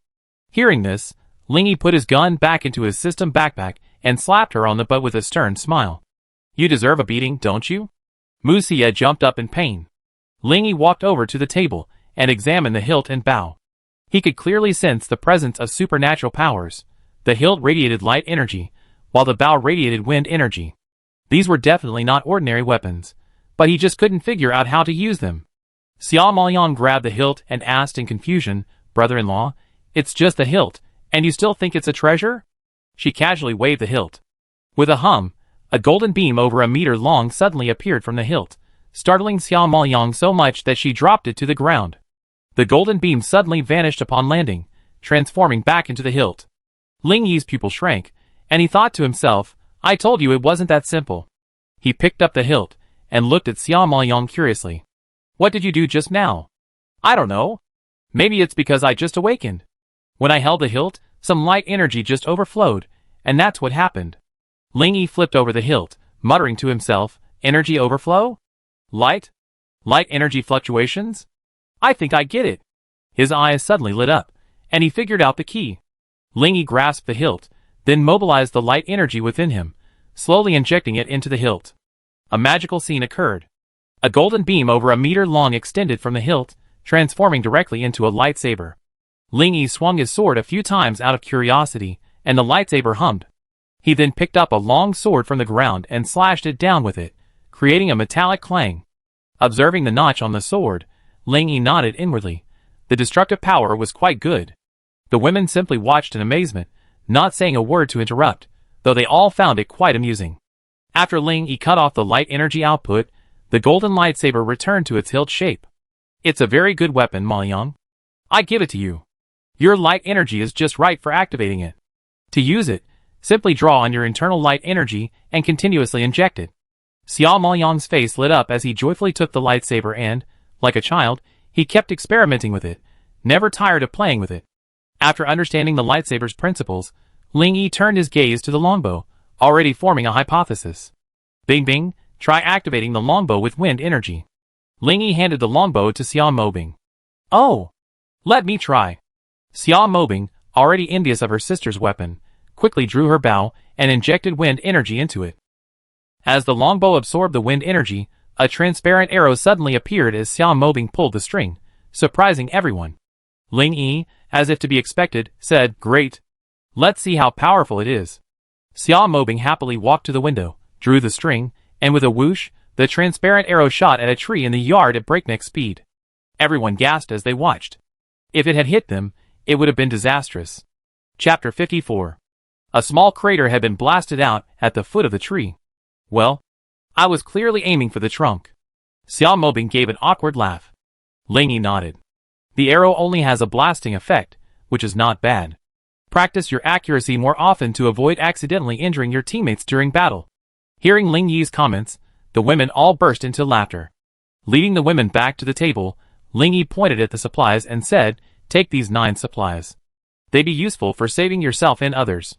During my coma, if you needed them, you'd be worried. So, everyone should take some, just in case. But remember, don't let anyone else know the effects." The women happily grabbed their backpacks and began packing the supplies, nodding firmly to Ling Yi's instructions. Just kidding. This was a secret between the 10 of them. There was no way they were sharing it with anyone else. So delicious, so fragrant. Xiao Maoyang suddenly exclaimed. The women all turned to see her devouring a piece of dried meat. Ling Yi took out a piece and began to eat. I forgot to tell you, this dried meat is even better than bread. While it won't fill you up, it increases your stats by double the amount of bread. Unfortunately, it only works once a day. So, I suggest that you try to eat the dried meat first, then the bread, and then combine it with the strengthening liquid to maximize your strength. I have plenty of these, and will distribute them to you regularly. As soon as Ling Yi finished speaking, the women eagerly began their journey to increase their strength, devouring the dried meat, bread, and strengthening liquid. Meow! The spirit cat had unknowingly arrived beside Ling Yi. It gazed at the dried meat in the women's hands, with a longing look on its face. You want this too? Ling Yi pulled out a piece of dried meat, and shook it, a look of curiosity on his face. The civet cat nuzzled Ling Yi's trouser leg, a look of flattery on its face. He opened the package, and fed it to the civet cat. The civet cat chewed and swallowed, its face full of desire. Ling Yi shook his head and said, I have a lot of this, but eating 1 piece a day is the most effective. From now on, I count it as your portion every day. The civet cat, after hearing this, lay on the ground with a look of grievance. Ling Yi scratched his head, his eyes suddenly lighting up. He took out a bottle of primary strengthening liquid and opened it. He held the bottle to the civet cat's nose and asked, Take a look. Is this drinkable? The civet cat sniffed doubtfully, then its eyes widened, and it took the strengthening liquid in Ling Yi's hand, along with the bottle, into its mouth. Damn it! Can you please stop being so rude? This stuff has to be taken slowly. 1 bottle could kill a human. No, it could kill a cat. However, after swallowing it, the civet cat merely burped and showed no reaction at all, leaving Ling Yi flustered. No reaction at all. What the hell are you drinking? But Ling Yi still noticed the civet cat's strange movements. It stretched out a front paw, looked at it in confusion, then waved it in the air. Did it work? Ling Yi blinked. Meow. The civet cat meowed. Ling Yi understood what it meant. Damn. You said you felt an increase in strength? An effect is a good thing. Ling Yi quickly pulled out a few more bottles of primary strengthening fluid. Seems you're fine. Come on, keep drinking. It boosts your strength. The civet cat took a few steps back, shook its head, its purple eyes flashing. You said I can't drink it now, because my body is resisting it. Fine then, when you want to drink it someday, Just ask me for it. Ling Yi put the potion away with some regret. He thought the spirit cat could drink it continuously, so that its strength could increase rapidly, which would be a great help. Seeing that the women had already finished breakfast, rather, all their meals for the day, Ling Yi pointed to the weapons on the ground, which had no attributes. Pick out some of these weapons that you can use. Hubby, we sisters basically all have superpowers, so why do we still need these weapons? Xiao Mobing asked in confusion. Ling Yi's eyes glared, a rare moment of seriousness on his face, causing the 9 women's hearts to tremble. What? Do you think that with superpowers you can do whatever you want, that you can just stand still and be invincible? Or do you think that enemies are like targets, waiting to be slaughtered? No matter how high your superpower level is, without melee ability, once you're surrounded by an enemy, a single blow to your neck will be enough to finish you off. Superpowers consume a significant amount of energy. Unless absolutely necessary, never allow yourself to run out of energy, or you die.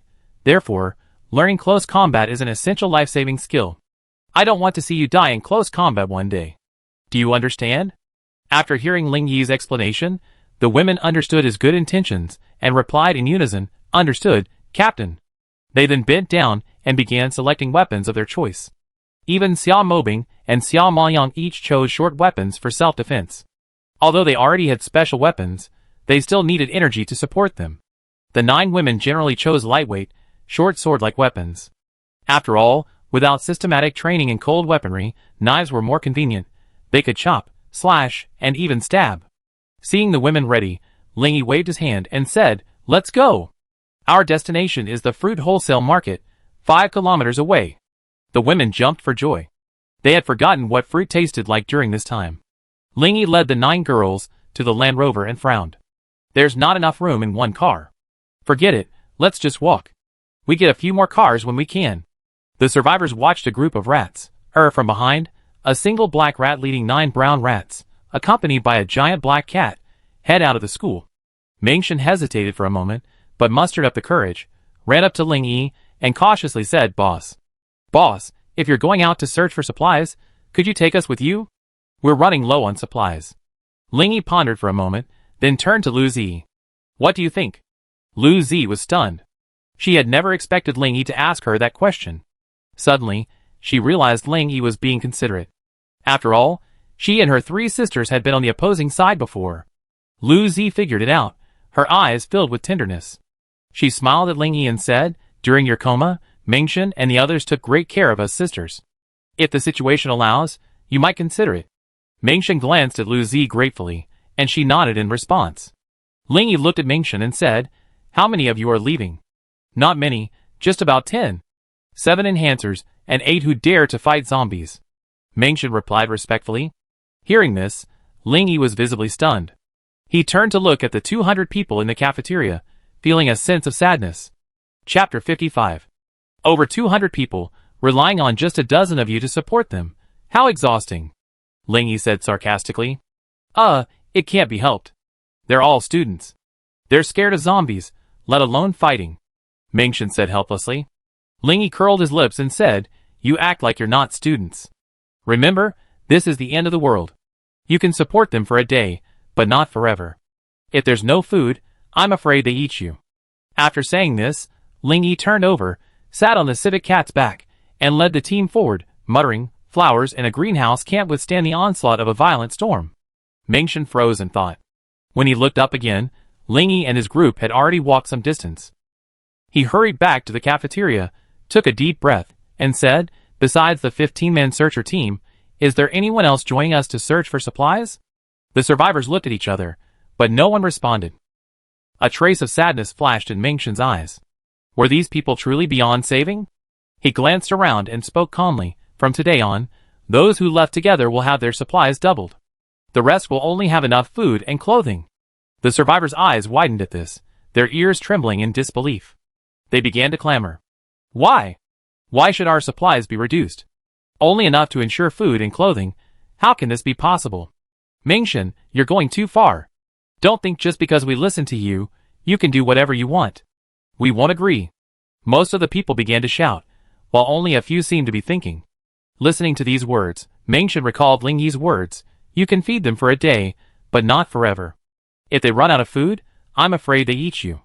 He gave a bitter smile, then shouted, "Why should we share the food we find with you after we fought so hard? Ah! Tell me, why should I give it to you? During this time, 6 members of the search team have already died. Have you ever shed a tear for them? No. You only care about how much food you bring back, never a thought about our lives. I don't care what you think. Those who are willing to fight with me now are my lifelong brothers. From now on, as long as I have food to eat, I will never let you have anything but porridge. For those who don't want to go out, I won't force you. Out of humanitarianism, I won't let you starve to death, but I won't be partial. If you want to be well fed and well clothed, then fight your way out. Now, those who are willing to fight with me, take up your weapons and follow." Mengshen angrily declared, leading the search team in pursuit of Ling Yi. A brief silence fell upon the group of survivors. Suddenly, a boy yelled, "Mengshen's right. Hiding all the time isn't a good idea. The worst that can happen is getting mauled by zombies, but I don't want to starve to death." With that, he grabbed a table leg and ran outside. More and more people stood up, boys and girls alike, grabbing whatever weapons they could and running out until the cafeteria was empty. Humans are naturally herd-like, and these 200 or so people were high school students. Throughout history, students have been the most easily incited. They're filled with passion, and if they can muster the courage, they brave even the most dangerous terrain. Mengshen glanced back, a smile breaking across his face. Luckily, Ling Yi had warned them, otherwise, if they had delayed any longer, the consequences would have been unimaginable. Wow, they seem to have all gone out. Husband, I didn't expect your simple words to have such a potent effect. Xia Mobing marveled at the sea of people behind them. The other women also looked at Ling Yi with admiration. Fortunately, they're all students, fresh-faced and easy to fool. This also means they're not beyond help, Ling Yi said with a stern air, not even turning around. The 9 women stared at Ling Yi in astonishment. Coming from a man in his 70s or 80s, these words wouldn't have surprised them at all, but coming from Ling Yi, also a high school student, they found it odd. Mengshen led the group, trailing a dozen meters behind Ling Yi. Some of the women were already panting, having already walked nearly 4 kilometers. Xia Maoyong pouted, looking at Ling Yi disapprovingly. "Brother-in-law, why can you ride the spirit cat while we girls have to follow behind, exhausted?" Ling Yi looked back at the girls. Their physical attributes had clearly improved, and the walk wasn't tiring at all. "I'm training you. If even walking is tiring, how will you fight? Can you make the zombies stop and rest before fighting?" "Oh, I almost forgot. Spirit cat, are you still controlling the zombies around you? We're 3 kilometers away, and we haven't seen a single one. Come, drink an energy potion and rest for a while. From now on, don't waste energy on them unless I tell you to. It feels weird without zombies wandering around in the apocalypse." The spirit cat turned its head and responded, snatching up the energy potion with a simple, crude bite, swallowing it. The women shuddered at Ling Yi's words. Did this mean the zombies could attack them at any moment? Ling Yi glanced at the 9 women, their nerves high. A smile curled his lips, and in his mind, he instructed the spirit cat, "Don't try to control the zombies unless you're in real danger." The spirit cat let out a low hum, indicating it understood. Ling Yi held the back of his head with his hands, and whistled leisurely. This made the women's teeth itch with anger. They had lost their previous sense of ease, and were now looking everywhere, afraid that the zombies would suddenly jump out. After walking a little further, "There are zombies behind us!" shouted the group behind them. Mengshen hurriedly led the search team forward to fight. There were only a few of them, so nothing happened. After the battle, Mengshen also arranged for his team to begin teaching these rookies how to deal with zombies, to avoid unnecessary trouble. Don't look back. There are dozens of zombies ahead. How can your combat awareness be so poor? Ling Yi's voice echoed in the women's ears. The 9 women quickly turned around, gripping their weapons tightly, as if facing a formidable enemy. The spirit cat had already stopped. Ling Yi looked at the women speechlessly. "I said, are you going to stand here and wait for the zombies to come and kowtow to you? Why don't you just go up and fight? Hubby, you can easily take care of it. Why do you want us to do it?" Xia Mobing looked displeased. "Do you think I'm bringing you out for a picnic? Stop talking nonsense and get going, or you be in trouble." Ling Yi threatened fiercely. Chapter 56. The 9 women involuntarily squeezed their hips together. Ling Yi's hand showed no mercy. Xia Mobing's swollen, horrible appearance was still vivid in their minds. Lu Zi, having battled zombies before, was much braver. She called out to the women, "Don't be afraid. Let's attack together. Zombies are just like that. They're stupid and inert. As long as they're not caught or bitten, they're like wood. Led by Lu Zi, the women rushed towards Ling Yi. Lu Yuan and Su Ruoling hadn't yet awakened, so they had to resort to close combat. But they hadn't taken a few steps before they abruptly stopped. They only watched as water dragons, fire dragons, earth dragons, wind blades, light arrows, and vines completely engulfed a dozen or so zombies. Without even a chance to attack, the battle seemed over. They looked at the ecstatic women, their faces filled with joy. Then they glanced at the zombies not completely dead, thrashing about in the distance. Ling Yi's mouth twitched, and he roared, "Who told you to do this? My words before we set out were in vain, weren't they? 7 of you, using your superpowers simultaneously to attack over a dozen zombies, and you haven't completely wiped them out yet. And you still have the nerve to laugh. What the hell are you laughing at?" Hearing Ling Yi's outburst, the 9 women lowered their heads, dumbfounded, not daring to retort. Ling Yi looked at the 9 women, their ostrich-like demeanor, and his fury simmered. Superpowers aren't omnipotent. Killing these ordinary zombies with melee is enough. Why did you make such a fuss? You need to learn how to combine melee combat with your superpowers, and coordinate your attacks. Instead of just swarming around like a swarm of bees, unleashing your superpowers recklessly. If Lu Yuan and Su Ruoling hadn't stopped in time, you would have injured them. Ling Yi looked at the women who were listening attentively to him, and his mood began to improve. His tone became calmer. Let me analyze this situation for you. How should you coordinate to achieve the most efficient kill? First, Xian takes the initiative, trapping the zombies with vines. Then, you just need to use your weapons to hit the zombies on the head. Second, Xie Zhixin and Si Shui can use their earth-splitting ability to create a crack in front of the zombies, wait for them to jump in, and then close the crack. Third, Ling Yi listed 4 or 5 methods in a row, and the 9 women's eyes lit up. They had never imagined that such an operation was possible. Look at those zombies with missing arms and legs. 1 round of the ability only incapacitates them, but doesn't do any real damage. What a waste of time.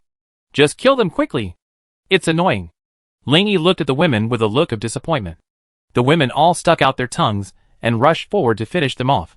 The 4 Lu Zi sisters, all experienced in combat, showed no resistance, slashing through zombies with 1 blow. Ling Yi clearly couldn't bear to watch the other women. One even turned its back on the zombies, squatting on the ground and vomiting. Ling Yi glared at Xian coldly. It feels good to vomit next time, doesn't it? Aren't you afraid it might bite you in the ass? Xian, seeing Ling Yi's unfriendly look, apologized fearfully. Captain, I'm sorry, I won't do it again next time. You're still thinking about a next time? You be dead next time. I give you 1 more chance. No superpowers allowed, only cold weapons, until I'm satisfied. Ling Yi said coldly. The 9 women felt no resentment or annoyance at Ling Yi's sudden outburst. Instead, they felt a deep sense of self-blame. They all understood Ling Yi's earnest efforts, hoping they would grow up quickly and be able to protect themselves. Ling Yi mentally instructed the spirit cat, and its purple eyes flashed. Brother Shen, what do you think they're doing? Why aren't they leaving? A boy asked Mengshen from a dozen meters away. It seems the boss is unhappy with the fight and is giving him a lecture. Mengshen squinted his eyes, observing them. Damn! Those 9 women took down over a dozen zombies with a single blow, and he's still not satisfied. How unjust! Mengshen gave a wry smile. We don't understand the world of experts. Just watch carefully. It benefited us too. Suddenly, the man exclaimed, so many zombies. We're done. Mengshen looked in horror ahead of Ling Yi, where hundreds of zombies had appeared. The 9 women noticed the large number of zombies approaching and involuntarily prepared for battle. With Ling Yi by their side, they weren't too frightened. Seeing hundreds of zombies, they stopped in their tracks 20 meters away. Ling Yi's lips curled up slightly, secretly admiring, this skill is amazing. I almost want to let the spirit cat keep bringing zombies, so I can just chop them down and get free attribute points. Meow. The spirit cat suddenly meowed. Ling Yi was startled. He had received a message from the spirit cat. It turns out that constantly controlling the zombies, like this, is very exhausting, lasting only half an hour at most. Simply expelling them, on the other hand, would consume negligible energy. Ling Yi muttered a pity, took out a few bottles of energy potions, and tossed them in front of the spirit cat, letting it watch and replenish itself. Then he began giving it orders. The women saw a zombie suddenly charging towards them. They knew it was being controlled by the spirit cat, but they had no idea what Ling Yi was going to do. Ling Yi looked at the 9 women and said, no superpowers allowed. Just stay still and chop the zombie's head with your weapons. Remember, you must chop it off until it explodes. If you don't, there's no guarantee it's still alive. Lu Zi, demonstrate. Lu Zi nodded, then rushed towards the zombie with her sword. With a single, clean strike, she split the zombie's head in two. See? Your physical fitness is now far superior to that of ordinary people. The zombie's reaction speed means it can't harm you at all. So, just find the right opportunity and go for it, Ling Yi said to the women. He then sent 2 more zombies into battle, then 3. Lu Zi dispatched them with ease, leaving the women in awe. Calling back Lu Zi, Ling Yi signaled Shui to join the fight. All of them had experience battling zombies, so it was relatively easy for them. This went on, one after another, until each of the 9 women had dispatched 3 zombies at close range. Only then did Ling Yi nod with satisfaction. Seeing a few of the girls looking slightly pale, Ling Yi encouraged them, "Well done, you all. You deserve praise. Killing zombies is this simple, and it be a daily routine. Now, I won't restrict your abilities. Unleash them to the fullest and eliminate the remaining zombies." The 9 women's expressions darkened as they heard Ling Yi's praise. He was going to kill them. Looking at the hundreds of zombies charging towards them, roaring and howling, their eyes twitched, but they bravely charged forward, discussing their tactics. Chapter 57. Oh my god! The zombies are charging towards us. Brother Shen, what should we do? The survivors were in a state of panic. They had originally enjoyed watching the zombies and Ling Yi's team engage in a one-on-one duel, but now their lives were at stake, and they couldn't help but fear. Don't panic. Didn't you see the bosses haven't moved? Get ready for battle and wait patiently. After Ling Yi's lecture, the 9 women stopped using their powers recklessly this time. First, they used their area of effect attack powers to separate the zombies. Then, they used various auxiliary powers to restrain as many zombies as possible. Those with powerful ranged abilities used kite-flying tactics to continue attacking the moving zombies, while the other women drew their melee weapons to reap the trapped zombies. Xia Mobing held a bow and fired continuously at the zombies without her teammate. She was afraid that her aim might be inadequate, and she might injure her own men. But the bow was actually quite effective in group combat. It exploded on impact, scattering a large area like a grenade. Since this was their first time cooperating, the 9 women were very cautious. The women were a bit flustered at first. But as the battle wore on, they realized that while there were many zombies, they weren't as dangerous as they imagined, and their rapport grew. In reality, the 9 women didn't know that Ling Yi had been having the spirit cat monitor the battle, intentionally or unintentionally controlling some of the zombies, to relieve the women's pressure. Ling Yi also discovered a problem. The zombies' attacks simply couldn't penetrate the ratskin suit's defenses. But he didn't intend to speak of these things, nor would he comment on the battle. There were bound to be flaws during the battle. However, Ling Yi didn't care. Everyone makes mistakes. What he wanted was for them to overcome their fear, and have the courage to fight the zombies. Only in this way could the 9 women continue to grow in future battles. Actual combat is the best way to rapidly improve one's strength. No matter how rich one's theory is, it's just empty talk. Ling Yi wasn't afraid of any mishaps with the women. As long as he wasn't a one-hit kill, he wouldn't be able to defeat them. With all his potions, he could make it difficult for the 9 women to survive. As the last zombie was pierced by Xia Maoyang's lightsaber, the battle came to an end. The women panted and looked at each other, then cheered with joy. They had never imagined that they could destroy hundreds of zombies without suffering any casualties with their own strength. Ling Yi, riding his spirit cat, slowly approached the 9 women, a smile on his face. "See? You're all quite formidable. As long as you keep fighting, I believe you become even stronger. Now, drink your potions quickly, and then we continue on our journey." The women smiled triumphantly at Ling Yi's praise, then took out their stamina and energy potions, and began to replenish their stamina. Wow! So strong. The boss didn't even make a move, and just 9 women wiped out hundreds of zombies. I don't think they ever fought before, except for Lu Zi and the other 3. It's really hard to imagine how the boss managed to do it. And what about their superpowers? Mengshen's face was filled with disbelief. Ling Yi watched the 9 women gradually recover and gently touched the spirit cat's head. The latter lifted its foot and began to move forward. Listening to the women discussing the recent battle as they walked, Ling Yi's lips curled up. This was a good sign. When fighting becomes a way of life, a profession, a topic of conversation, it becomes a commonplace. After this battle, the 9 women could be considered victorious and felt a little proud, no longer as cautious as before. Ling Yi looked at him and shook his head. Don't get carried away by a small battle. You're only facing the apocalypse, the lowest level of ordinary zombies. You haven't experienced the higher level zombies and mutant beasts yet. They're the truly terrifying. So, put aside your pride. Don't act recklessly just because you have a little strength. Always remain vigilant. Danger is everywhere. The women, far from being discouraged by Ling Yi's scolding, were even more motivated. They stared at him intently, their eyes blazing with a look of, wait and see what we do. Ling Yi simply ignored their gazes and curled his lips. If looks could kill zombies, I'd be waiting for you to show me. Then, he urged the spirit cat to quicken its pace. The women had to break into a trot to keep up with the spirit cat. Xia Mobing pouted and huffed. This despicable man has no sense of empathy for women.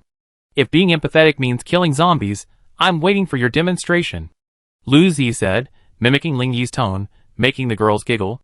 They encountered sporadic zombies along the way, but now, without Ling Yi's reminders, the 9 girls had slowly figured out a coordinated strategy that easily resolved the battles. After some fighting, the group finally arrived at the fruit wholesale market. Ling Yi stood at the market entrance and whispered, Ling Mao, have you noticed anything unusual inside? Ling Mao shook his head, indicating that he saw no threat. Later, find a few flatbed trucks and symbolically take some fruit back to conceal our presence. Ling Yi turned and instructed the girls. The 9 girls nodded, knowing that Ling Yi had a ring space, but they couldn't reveal it freely. Ling Yi jumped off the spirit cat, signaling it to stand guard. Then, with a wave of his hand, he said, there are only a few low-level zombies inside. Prepare to loot, but be careful and don't get into trouble. Upon hearing this, the women happily rushed into the market hand in hand. Mingshen ran over to Ling Yi and tentatively asked, Boss, what about us? Ling Yi waved his hand, you can do whatever you want. Thank you, boss. Hearing Ling Yi's affirmative response, Mingshen quickly called on the survivors to form teams and move in the fruit. When Ling Yi entered the market, the women had already cleared out the already limited number of zombies, and were starting to load their favorite fruits onto flatbed carts. Ling Yi casually wandered around, and when he saw no one was paying attention, he put boxes of fruit into his ring. It hadn't even been a month since the apocalypse, and aside from some perishable fruit that had gone bad, everything else was generally still in good condition. The survivors, led by Mingshen, were incredibly happy at the moment, eating their fruit while loading boxes onto the flatbed carts. Upon seeing Ling Yi and his group, they all nodded in thanks and left as quickly as possible, not daring to rush forward to grab anything. They were self-aware of who had brought them here to plunder. The wholesale market was enormous, and every shop was practically overflowing with boxes of fruit. Mingshen and his crew, using flatbed carts and electric tricycles, managed to collect a massive load. If they weren't worried about the fruit rotting, they could have gotten even more. Mingshen was even more tactful, arranging for 2 electric tricycles to haul away the fruit that the 9 women had selected. Chapter 58. The girls weren't pushy, having help was the best. They originally considered getting a car, but considering the road conditions along the way, they decided against it. The roads weren't cleared, making driving impossible. After everyone happily gathered, Ling Yi signaled with his eyes that the girls lead the way, with the spirit cat following for protection. The 9 girls immediately understood Ling Yi's intention. He was planning to raid some more, so they all followed suit and began to lead the group back home. Mingshen glanced back at Ling Yi, who had re-entered the market. Although he found it odd, he didn't think much of it, and happily directed the group back. Ling Yi had already spotted his target while strolling, so he didn't waste much time. After filling up a third of his ring space, he contentedly set out to catch up with the group. Returning to the group, Ling Yi sat back on the spirit cat's back, prompting another round of complaints from the 9 girls. Along the way, to increase the 9 girls' combat experience, Ling Yi led them through several small supermarkets, then notified Mingshen to lead a sweep. This left the survivors so excited that they nearly collapsed to their knees. About 3 kilometers from the school, the group suddenly stopped and looked north in confusion. Fierce gunfire erupted from that direction. Although the sound was a bit distant, it was still faintly audible. Ling Yi frowned and asked, before the apocalypse, there didn't seem to be any military stationed in our area. Absolutely not. I never heard of a military base around S City. There's only one armed police detachment, and their base is in the far south. They shouldn't be in the north at all. Mu Xia, after all, worked for a state agency, and knew more about all this than the average citizen. Ling Yi jumped off the spirit cat and said, I'm going to check out the situation. You all go back first. Spirit cat, when you return, drive out the zombies in the surrounding area. If you encounter any danger, remember to notify me. Do you want me to go with you? Xia Mobing's face was filled with worry. She was truly terrified. Every time Ling Yi went out alone, he returned seriously injured. Ling Yi smiled faintly. Don't worry. I'm just going to check out the situation. Everyone, go back and wait for me. With that, Ling Yi ran towards the direction of the gunfire. Running at top speed, as Ling Yi got closer and closer to the gunfire, he sensed something was amiss. There were simply too many zombies in this area, and they were advancing in a targeted manner, just like the crawling zombies had controlled him before. After surveying the terrain, Ling Yi chose to enter a tall building and ascend directly to the roof, killing dozens of zombies that blocked his path. From the rooftop, Ling Yi gazed towards the direction of the gunfire. That was the Science and Technology Park. Although his body had been strengthened, he was still a bit far away, unable to see clearly. Judging from the intensity of the gunfire, there were quite a few people. Ling Yi hesitated for a moment, but decided to get closer. If they were indeed military personnel, he could ask about the current situation across the country. He could also inquire about the existence of any military bases for survivors, and whether he and his men had a chance to enter.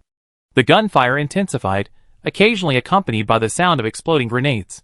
Ling Yi's strength and speed now exceeded 4,000. To avoid being trapped in a battle with the zombies, he mostly leaped from building to building. With his current physical condition, this wasn't too difficult. At this moment, Ling Yi was crouching on the roof of a 6-story building. He observed the direction of the zombies' attack, which was the dormitory building across the street. The first floor was completely sealed off, with only a few cracks revealing a constant stream of fire snakes emanating from their guns. Zombies then fell to the ground one by one. At the second floor windows, numerous soldiers in camouflage uniforms were desperately attacking the hordes with their weapons. Ling Yi's gaze shifted to the third floor. Standing by the windows were only 2 men and 1 woman, likely officers from the unit. The female officer was standing sideways toward Ling Yi, holding a piece of paper, seemingly reporting something. The distance made it difficult for Ling Yi to see clearly. Suddenly, Ling Yi's eyes lit up, and he unsheathed his sniper rifle, aiming the scope at the paper. The title that greeted him sent a shiver through his heart. Top secret mission, must save list. The female officer was crossing out a name, biologist. Lu Hai. Just as she was about to put the paper away, an uncrossed name caught Ling Yi's eye, shocking him instantly. Ling Yi put away his sniper rifle and muttered to himself, Musia, why is her name on the list? How could a mere police officer have the military arrange for a rescue? What's the secret? After pondering for a long time, Ling Yi still couldn't figure it out. He decided to find out what was going on, otherwise he'd feel uneasy. Observing the situation outside the dormitory building, he saw a horde of over 5,000 zombies, and they were still gathering in from all directions. He had no idea how they'd been provoked. Ling Yi searched the horde for a long time, but couldn't find any mutant zombies. He couldn't figure out what was causing the horde to gather in this area. Could it be the gunfire and grenade explosions that had drawn them? Ling Yi shook his head, unwilling to consider it any further. He simply had no clue. With the blood demon strapped to his back, Ling Yi estimated the distance between the 2 buildings, stepped back a few steps, took a deep breath, and leaped towards the building opposite. With a bang, Ling Yi's body landed steadily on the rooftop, the immense force causing cracks to appear on the floorboards. What's that noise up there? The young officer asked. As soon as he finished speaking, a black rat-like figure crashed through the 3rd floor window, sending shattered glass flying everywhere. Whoosh! Swish! Bang! 3 sounds rang out simultaneously. Ling Yi's pupil shrank sharply, and he spun rapidly in midair, dodging 1 bullet. 2 more attacks landed on him simultaneously, sending him careening into the wall. The moment he landed, Ling Yi shouted, "Stop!" He could already see the 3 men preparing to attack again. The 3 men were startled by the shouts. Humans? But their gestures were poised for attack, ready to strike at any moment if they detected anything amiss. Ling Yi climbed to his feet and examined the 2 damaged areas on the Rat King's coat. One was covered in ice shards, emitting a chilling gash. The other was charred and emitting black smoke. He had seen it clearly. The young officer unleashed a bolt of lightning, the female officer unleashed an icicle, and the other male officer used a pistol. 2 psychics? It seems there are also those who naturally awaken their powers. Ling Yi was secretly alarmed. He casually patted the 2 scars on the ratskin coat. The 3 men opposite him stared at the coat in astonishment. The areas Ling Yi had struck showed no sign of damage, indicating that their attacks had had no effect at all. Chapter 59. Don't you even consider who you're attacking? Ling Yi said with displeasure. You suddenly swooped in, and we didn't even have a chance to react. We thought it was a mutant rat. The female officer replied with a frown. Ling Yi angrily retorted, "You're the mutant rat, and so are your whole family. You look like a rat no matter how you look at it." The female officer was displeased. Xian Yuan Yushua, cut the chatter. I wonder what brings this young man to visit so suddenly. Don't you know we're under siege by the zombies? The young man asked politely. Seeing the other party's politeness, Ling Yi calmed down. It's nothing, actually. I just heard gunfire over here, so I came to check it out. I was about to leave when I stumbled upon something and wanted to take a look. What did you see? The young officer narrowed his eyes, staring intently at Ling Yi. Nothing, just the list in her briefcase, Ling Yi said casually. What? How did you see that? Xian Yuan Yushua was horrified. This was a top-secret mission, not meant for outsiders to know. The three of them instantly tensed up, once again adopting attacking stances. The young officer coldly asked, "Who are you? What are you planning?" Ling Yi quickly raised his hands in surrender. "Don't be nervous. I'm just a small survivor. I happened to see someone familiar on the list, so I came to check it out." "Oh, someone you know is on the list. Who is it?" Xian Yuan Yushua's eyes lit up. "Mu Xie," Ling Yi blurted out, his expression unwavering. "What? Mu Xie? Do you know her? Do you know where she is?" Xian Yuan Yushua asked anxiously, her eyes wide. The young officer was also startled. "What's your name, little brother?" "My name is Xian Yuan Mingchen. I'm wondering what your relationship is with Mu Xie." Seeing the other party calm down, Ling Yi lowered his hands and said with a smile, "My name is Ling Yi. As for Mu Xie, she's now my team member." "Team member?" The three of them looked puzzled. Ling Yi didn't elaborate further, but continued, "I just want to know why Mu Xie's name is listed there. I hope you can tell me." "Sorry, this is a top-secret mission. I can't tell you. I hope you can tell us Mu Xie's location. We would be very grateful," Xian Yuan Mingchen said seriously. Ling Yi curled his lips. "I won't tell you anything. I don't know if they're friend or foe." "Then how are you going to thank me?" Xian Yuan Mingchen was stunned. He had only said polite words, but he hadn't expected the other party to pull such a tantrum. "Hey! What's wrong with you?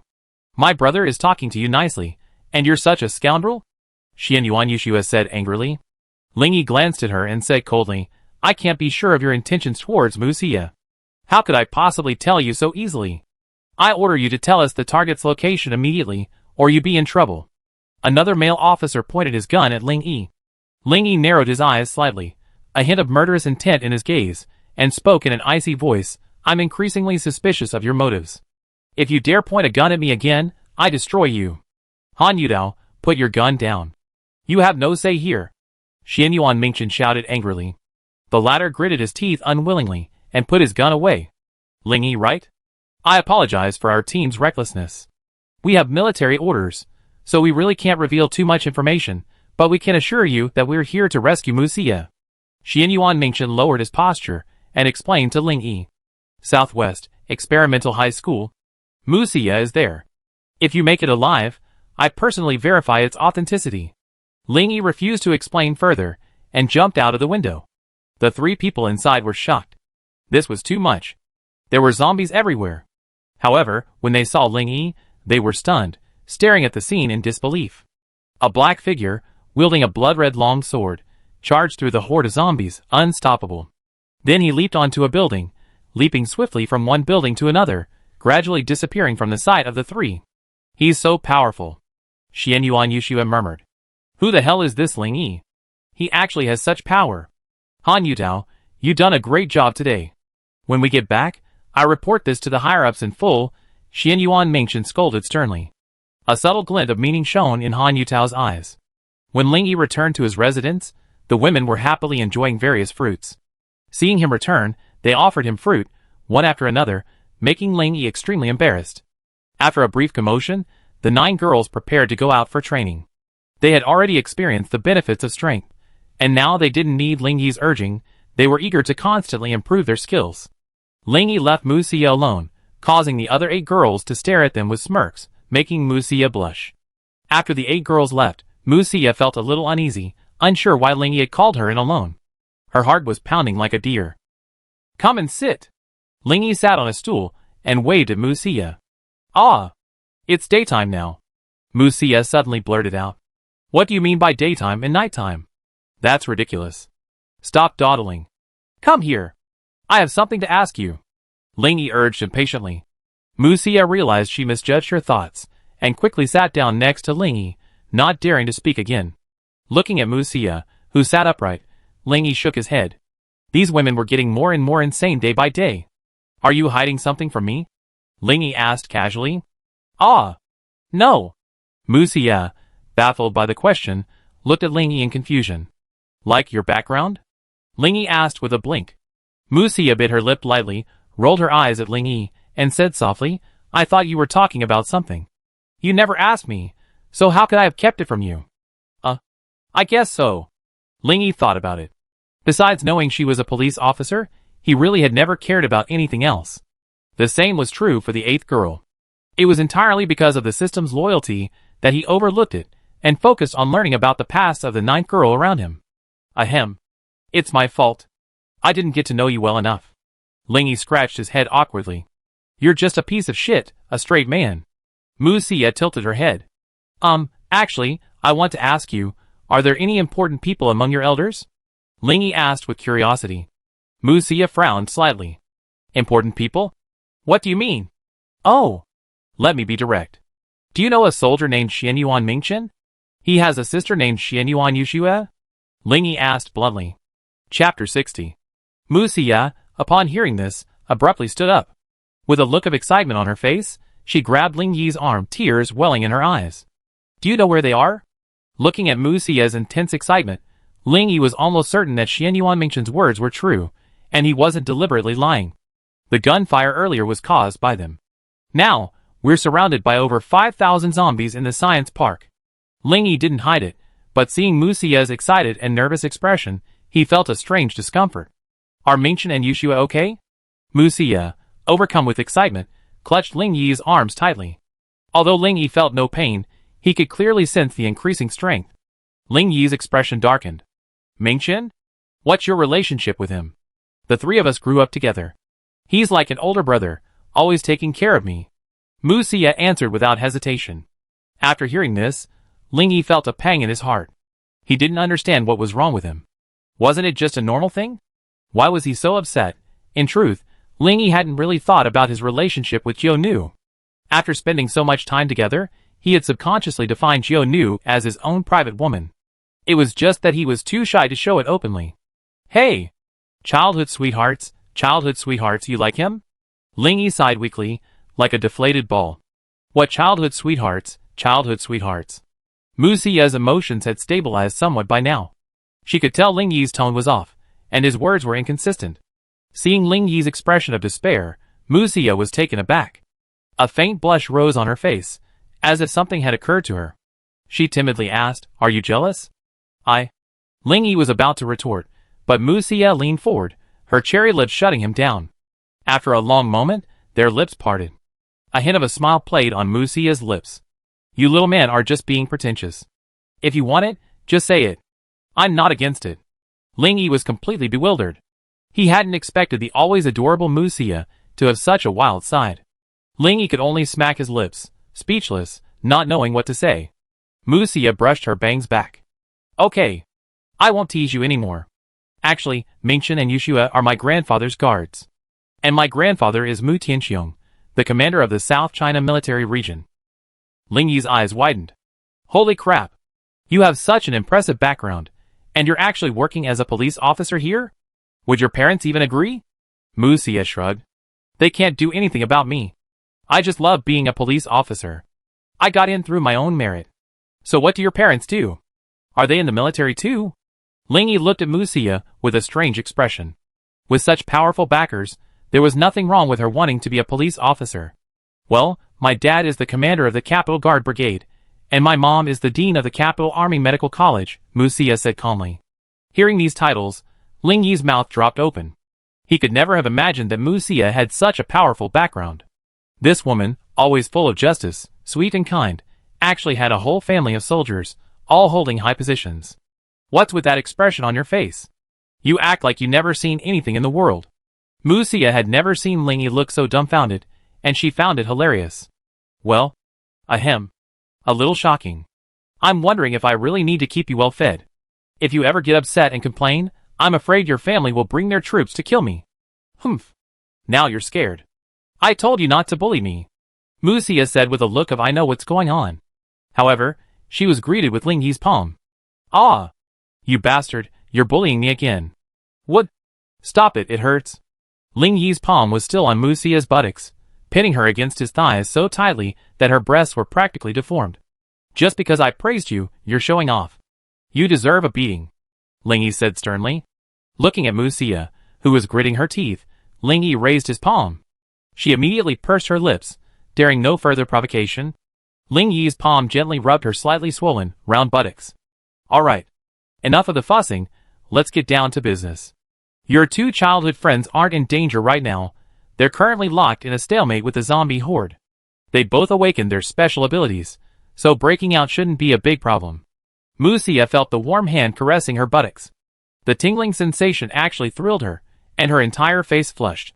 Hearing Ling Yi's words, she remained silent and unresisting, simply lying there quietly. Seeing Musia didn't respond, Ling Yi continued, originally, their intentions were unclear, so I wasn't going to bother with them. But now I know they're truly here to save you. I feel guilty if I didn't help. What do you think I should do? Whatever you want, all up to you. Ling Yi felt a strange feeling as he listened to Musia's response. Snap! Ah! Two sounds rang out almost simultaneously, signaling Ling Yi's decision.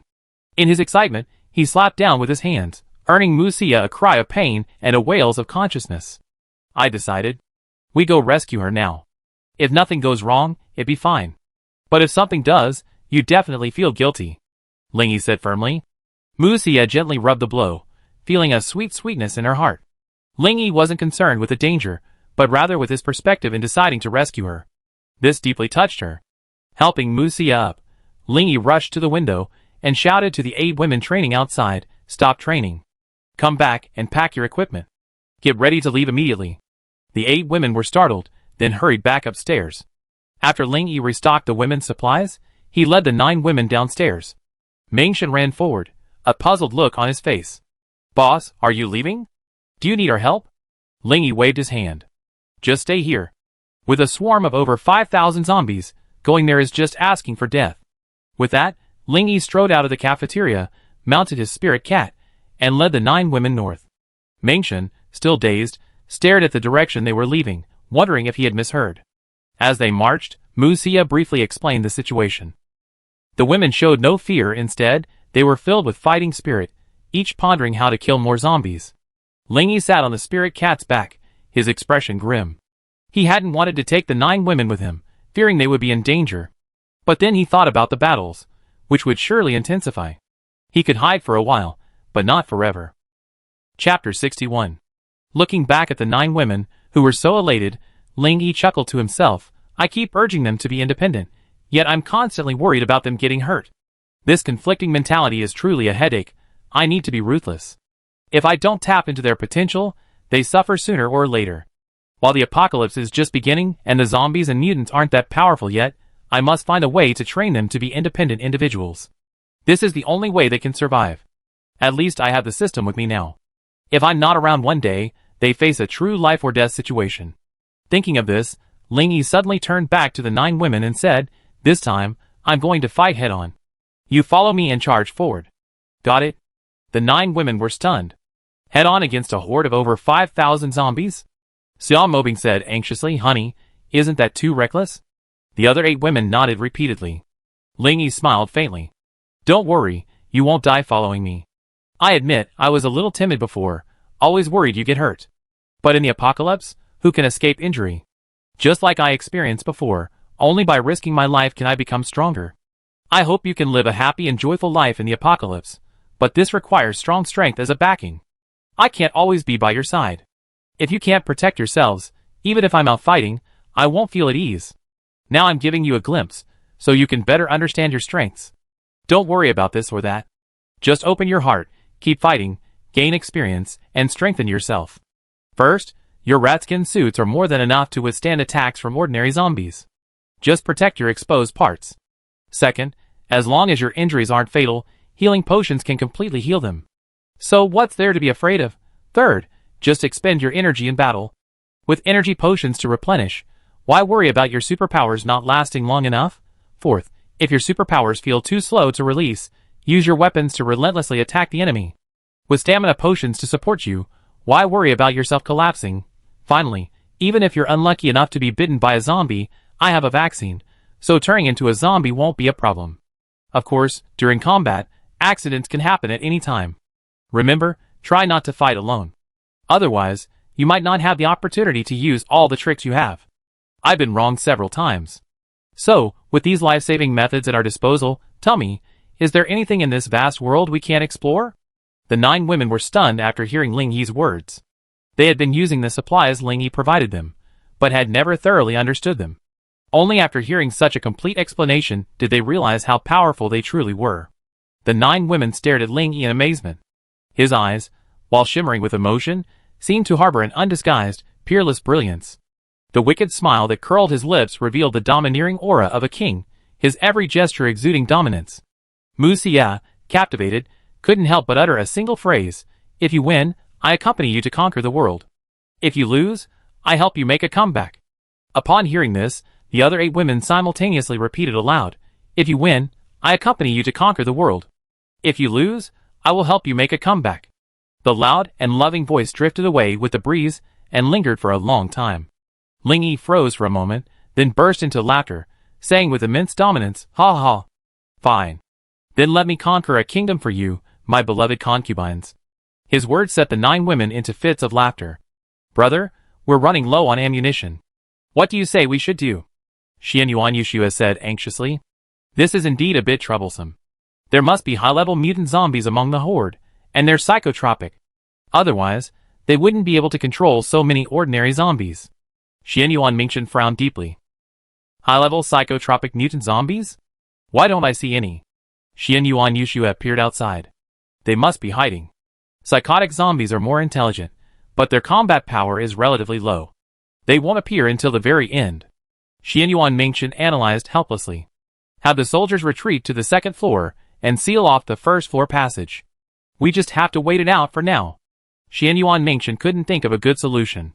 Blindly retreating is completely futile. The rations we brought won't last us more than a few days. "So I suggest we organize a breakout," Han Yutao said from the sidelines. "Huh? Breaking out amidst a swarm of thousands of zombies? You think you could even dream of that?" Xian Yuan Yushua glared, looking at him like an idiot. "Why can't we break out? As long as we organize a group of soldiers to cover our retreat, we still have a good chance of breaking out," Han Yutao counseled. Hearing this, Xian Yuan Mingchen grabbed him by the collar and pulled him in front of him, his face filled with anger. "Colonel Han, this isn't your Central China military region. It's not your place to dictate." He then shoved him to the ground. "Shedding your rear guard? Screw the rear guard. These are my brothers in arms. We go together, and we die together. I, Xian Yuan Mingchen, wouldn't do such a cowardly thing." The usually polite Xian Yuan Mingchen flew into a rage. "Xian Yuan Mingchen, I'm a colonel in the Central China military region. Your brazen attack means the South China military region is planning a mutiny. Aren't you afraid I reported directly?" Han Yutao threatened fiercely, climbing to his feet. "Treason? That's a big accusation. What I said was just my personal behavior. Go ahead and sue me if you dare. If you don't kill me, I take your last name." Xian Yuan Mingchen glared at Han Yutao with disdain. "Just wait." Han Yutao grumbled, then left the room in disgrace. "Brother, you be in trouble if you treat him like this." Xian Yuan Yushua expressed concern. "I wish I could shoot this cowardly villain." Xian Yuan Mingchen's fury remained undimmed. Watching her furious brother, Xian Yuan Yushua could only sigh helplessly. She slowly walked to the window, gazing at the dark mass of corpses below, feeling a surge of powerlessness. Although she had awakened her ice-based abilities, she still couldn't single-handedly change the course of the battle. Xian Yuan Yushua stared at the shattered window nearby, a thought forming in her mind. If he's still here, perhaps there's a way. After all, he's incredibly powerful, able to move freely among the zombies. Suddenly, incredulously, she looked southwest and saw a black rat, riding a giant black cat, approaching at a leisurely pace. Behind it, 9 brown rats appeared, walking upright. Chapter 62. Brother, come and see. A mouse is riding a cat. Is that the psychopathic mutant zombie? Xianyuan Yushua was visibly frightened. A mouse is riding a cat? Xianyuan Mingchen was completely bewildered by this. He looked in the direction his sister pointed, and was also shocked. Because of the distance, he couldn't see clearly, he could only make out a blurry silhouette. But he felt that the black mouse looked familiar. Xianyuan Mingchen turned around and took a telescope from the table. It would have been fine if he hadn't looked, but when he did, he was completely shocked. Oh my god! It's him! Those 9 behind him are all women. Wait, Musia! Why is she in there too? After Xianyuan Mingchen saw clearly, countless questions rose in his mind. Xianyuan Yushua quickly grabbed the telescope. Oh my god! It's him! Sister Xia is really here. But what is he planning to do? He's about to encounter the zombies outside. Ling Yi immediately answered Xianyuan Yushua's questions with his actions. He rolled over, got out of the cat, patted it, and said, "You're free to move around. Be safe, and take care of these women." The cat meowed and launched an attack on the zombies to the side. Ling Yi's lips curled up, and he turned to look at the 9 women. "Are you all ready?" Seeing them nod, weapons already grasped, eager to fight, he smiled with satisfaction. Ling Yi drew his bloody sword, faced the horde of zombies, and swung his blood-red long sword. Kill! With a single word, the battle began. This was a battle without a plan, without any strategy, but simply the aesthetic of violence. Ling Yi led the charge, slashing furiously with his right bloodthirster. After unleashing a few supernatural powers with his left, he decisively abandoned them.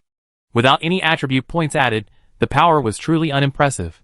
9 women followed behind, unleashing their supernatural powers relentlessly, no longer focusing on energy consumption. They simply poured out whatever skills offered the most damage and widest range. They drank their power potions in one hand and unleashed their supernatural powers with the other, doing whatever felt right. Lu Yuan and Su Ruoling, lacking supernatural powers, followed Ling Yi's lead, completely abandoning defense and hacking away at the zombies blocking their path with a reckless abandon. The 100 or so soldiers trapped on the second floor rubbed their eyes, watching the 10 men and 1 cat wreaking havoc among the zombies, wondering if they had seen correctly. Xianyuan Mingchen and Xianyuan Yushua were also stunned. At first, they had thought Ling Yi and the others' attack on the zombie horde wouldn't even cause a ripple, a sheer act of self-destruction. But now, a mere 10 men and 1 cat had unleashed a massive wave. The zombies were sent flying everywhere by the onslaught, their limbs and broken bodies covering the ground. How is it possible? It's so exaggerated, even movies wouldn't dare to portray it this way. It completely overturns my understanding. Xianyuan Yushua muttered. This young man is the strongest. He hasn't stopped moving until now. The long sword in his hand is like a harvester, decapitating dozens of zombies with each strike. Xianyuan Mingchen stared at Ling Yi with a scorching gaze. 7 of the women are awakened, and only 2 are enhanced. I can't figure out Ling Yi. It seems he's used his powers before, but he's always opted for close combat, Xianyuan Yushua analyzed. I really don't know how Ling Yi put together this team. He's so powerful, and his fighting style is so simple and brutal. He doesn't even take the zombies seriously, Xianyuan Mingchen replied. As Ling Yi fought, he observed the 9 women's actions, nodding silently. Although he allowed them to fight freely, they still chose to cooperate with each other, maximizing the lethality of their skills. While continuing to attack, Ling Yi suddenly received a message from the spirit cat. A mentally mutated zombie was hiding nearby. After a brief communication, he learned that the spirit cat had sensed its location and was capable of destroying it. Ling Yi decisively sent the spirit cat into battle. Huh? Why did that big black cat run away? Xianyuan Yushua asked, puzzled, as the spirit cat left the battlefield. Ling Yi glanced at the spirit cat and continued his killing spree, quietly awaiting the outcome. Less than 5 minutes later, Ling Yi sensed something unusual. The zombies were retreating, gathering towards the direction the spirit cat had left. His eyes lit up. It seemed the battle on the spirit cat's side had already begun. The enemy must have sensed the threat and mobilized the zombies for reinforcements. Replenish your strength and energy. While the zombies are returning, unleash your killing spree and kill as many as you can, Ling Yi said as he downed a stamina potion.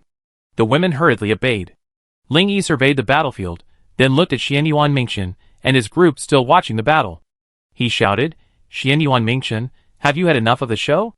I risked my life to save you. Why are you still standing there? Fight back. Xianyuan Mingchen, who had been in a state of shock, suddenly regained consciousness after hearing this. He cursed inwardly, damn it. How could I make such a stupid mistake?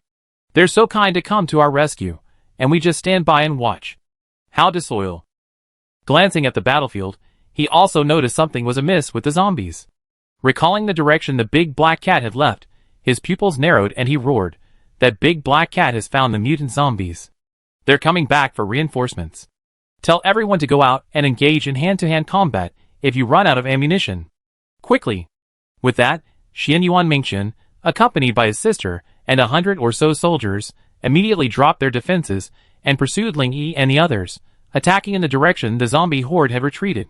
Feeling threatened, the mutant zombies had ordered the horde to return and finish off the spirit cats. So now, the zombies had only one target, the spirit cats. They ignored attacks from others and, even if someone stood in front of them, would choose to bypass them. This bizarre situation filled the warriors with ecstasy. They rushed forward with howls, bayonets in hand, furiously mowing down the zombies. Ling Yi and his men pursued the horde, crushing them with impunity. It was a naked slaughter, a battle without suspense. The zombies didn't fight back, and everyone simply reveled in the slaughter. 3,000, 2,000, 1,000, the number of zombies steadily dwindled. Suddenly, a black figure leaped from a house, clutching a zombie with an unusually large head in its mouth. The civet cat, eager to claim credit, approached Ling Yi and tossed the zombie to the ground. Ling Yi approvingly tossed out 3 standard potions, a healing potion, a stamina potion, and an energy potion. The civet cat caught them, sensing the changes in its body. Its purple eyes glanced at the disappearing wound on its calf, a puzzled expression on their face. The zombie, having lost control, froze for a moment before suddenly turning and attacking Ling Yi. Chapter 63. The zombies, having returned to normal, sniffed the unique scent of blood from the surrounding humans and roared to the sky, launching a frantic counterattack. Caught off guard, dozens of soldiers were instantly knocked down. Flesh and blood flew everywhere, splattering the faces of those around them, extinguishing their joyful smiles in an instant. Xianyuan Mingchen's heart ached upon seeing this, and he roared, "Retreat!" Ling Yi also took in the battlefield. There were less than 1,000 zombies left. He watched the soldiers retreating, constantly being pounced upon and devoured by zombies. Ling Yi narrowed his eyes, and commanded the women, "Evacuate the battlefield as quickly as possible. I handle the rest." With that, he appeared before the soldiers like an arrow from a bow, in the blink of an eye. Xianyuan Mingchen and Xianyuan Yushua were covering the rear, each one striking with lightning, sending the zombies plummeting to the ground in a cloud of black smoke. One person unleashed his ice spikes repeatedly, leaving a fragment of ice on the zombies' heads as they fell unwillingly. Ling Yi saw the 9 women, and the cat had already left the battlefield. He addressed Xianyuan Mingchen and his sister, "Stand back, I take it." "What nonsense! We handle this together," Xianyuan Mingchen replied. Right now. Get out of here. I'm afraid I kill you too." Ling Yi roared in an unyielding tone. Xianyuan Mingchen's pupils shrank, and veins throbbed on his forehead. This brat had actually told him to get out. No one had ever dared to speak to him like that. He was about to lose his temper when his sister grabbed him. Without paying any attention to Xianyuan Mingchen and his sister, Ling Yi charged forward, his blood-red sword emitting a dazzling red glow, and then slashed across. Everyone was stunned. His single strike didn't even hit a single zombie. But to their surprise, Ling Yi flashed and swiftly slashed through the zombie horde again, this time killing one. In the blink of an eye, Ling Yi had already penetrated the zombies, turned around and swung his sword again. Then he rested his sword on the ground, as if exhausted. His shoulders shook constantly, his face pale, and he gasped for air. The blade slash, a wide area attack, is indeed powerful, but it consumes too much mental energy. I must completely lock onto the target to execute it. With over 3,000 mental energy, I can only slash 3 times in a row. Now my head is buzzing, as if it's about to explode, Ling Yi thought to himself. Everyone was confused by Ling Yi's movements. Ling Yi, who had previously been swinging wildly, and like a madman, was now acting erratically. However, something even stranger happened. Everyone watched in disbelief as the zombie horde, so aggressive just moments ago, suddenly stopped dead in its tracks after Ling Yi passed through the formation, as if frozen in place. Time seemed to stand still at that moment. The battlefield, previously clamorous, was now filled with only Ling Yi's rapid breathing. Bang, bang, bang, suddenly rang out. When they saw what had happened, many collapsed to the ground. It was truly bizarre, horrific, and bloody. The motionless zombies' heads suddenly exploded like time bombs. Flesh and blood flew across the battlefield, followed by a black mist of blood, and a sickening stench filled the air. The blood mist slowly dissipated with the breeze, revealing the zombie corpses piled up on the ground, covering the road. Many people couldn't help but squat on the ground and vomit violently, wishing they had emptied their stomachs. Xianyuan Yushua had experienced many battles with zombies since the apocalypse, but this was the first time she had witnessed such bloody, violent, and shocking scenes. The blood mist completely dissipated, and Xianyuan Yushua looked at the young man in the distance with great seriousness. The funny mouse hat had been pulled down, revealing a handsome face with distinct features, like a sculpture, and the sharp angles of the face were exceptionally handsome. He looked unruly, but the glint in his eyes was undeniable. His thick black hair and deep eyes beneath sword-like brows were enough to easily captivate him. His nose was high, and his red lips, of just the right thickness, were slightly tilted, revealing a wicked smile. Cold, aloof, yet commanding, his frail figure exuded a domineering power that defied all odds. A hint of fascination flickered in Xianyuan Yushua's eyes. No man had ever given him such a feeling. Even his brother, so exceptional, seemed unable to compete with the young man before him. Xianyuan Mingchen had originally planned to find the young man who had dared to tell him to get out after the battle and have a good chat about whose fist was bigger. But now, he swallowed involuntarily, staring at Ling Yi, who stood proudly, annihilating thousands of zombies with just 3 strikes, his eyes filled with shock and admiration. Seeing that the danger was over, the 9 women rushed forward to check on Ling Yi. They were truly terrified by his combat-related illnesses. After each battle, he was either half dead or unconscious. Ling Yi, sensing Jiao Nu's concern, couldn't help but smile. "Don't worry, I'm taking it easy this time. I'm a little exhausted, but otherwise fine. Let's go back." Jiao Nu finally breathed a sigh of relief and quickly helped Ling Yi onto the spirit cat's back, escorting him back. As they passed Xianyuan Mingchen's troops, all the soldiers stood tall and straight, gazing at Ling Yi with admiration. From ancient times to the present, in the eyes of soldiers, strength has been the hallmark of strength. Whoever has the biggest fist wins. Ling Yi's 3 slashes had completely captivated their minds. Ling Yi glanced at Xianyuan Mingchen, then said to Mu Xia, "Xia, go catch up with your childhood sweethearts first. Let them go back and recuperate." "Oh!" Mu Xia, hearing the emphasis on the word childhood sweethearts, rolled her eyes at Ling Yi, but inwardly, she felt a tinge of pride. This jealous little man. The 8 women looked puzzled, each looking at Ling Yi strangely, feeling a sour undertone in his words. Seeing him sprawled on the civet cat's back, looking weak and powerless, they could only suppress their curiosity. Mu Xia broke away from the group, pulled off her rat head hat, and ran toward the back. She hugged Xianyuan Yushua, tears welling in her eyes. "Schwer, I didn't expect to see you again. It's so wonderful. Wow. Sister you." Xianyuan Yushua's eyes welled with emotion. "Xia, the old man is relieved that you're okay. He was so worried about you that he couldn't eat or sleep. No matter how we tried to persuade him, it was useless." Xianyuan Mingchen was very emotional. He finally completed a task assigned by the old man. Chapter 64. "Well, I've been worried about Grandpa's safety too. Are my parents all right?" Mu Xia was delighted to hear that Grandpa was fine, but then she started worrying about her parents. "Uncle and Aunt are both safe, don't worry. Unfortunately, the communication system is down. We can only return to base and contact them via satellite." Xianyuan Mingchen sighed with regret. "It's good to know that Mom and Dad are safe. We see each other someday. By the way, why are you 2 here?" Mu Xia, knowing that her family was safe, felt relieved. "This involves confidential information. I can only tell you that Grandpa gave my sister and I a death order to find you at all costs during our mission." Xianyuan Mingchen replied simply. "You're always so rigid, talking about confidential information. Can't I just not ask?" Mu Xia glared at Xianyuan Mingchen, who could only scratch his head in embarrassment. "Sister you, who is that Ling Yi? He's so powerful?"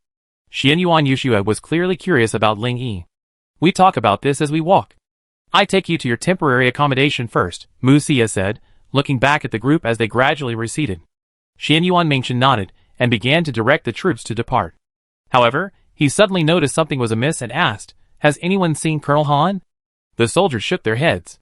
They weren't impressed by Han Yutao's constant "we are the Central Army, you are just ragtag troops" attitude. Once the battle started, who would have time to care about him? They just wanted him to be killed by the zombies. I'm here. Han Yutao's voice rang out.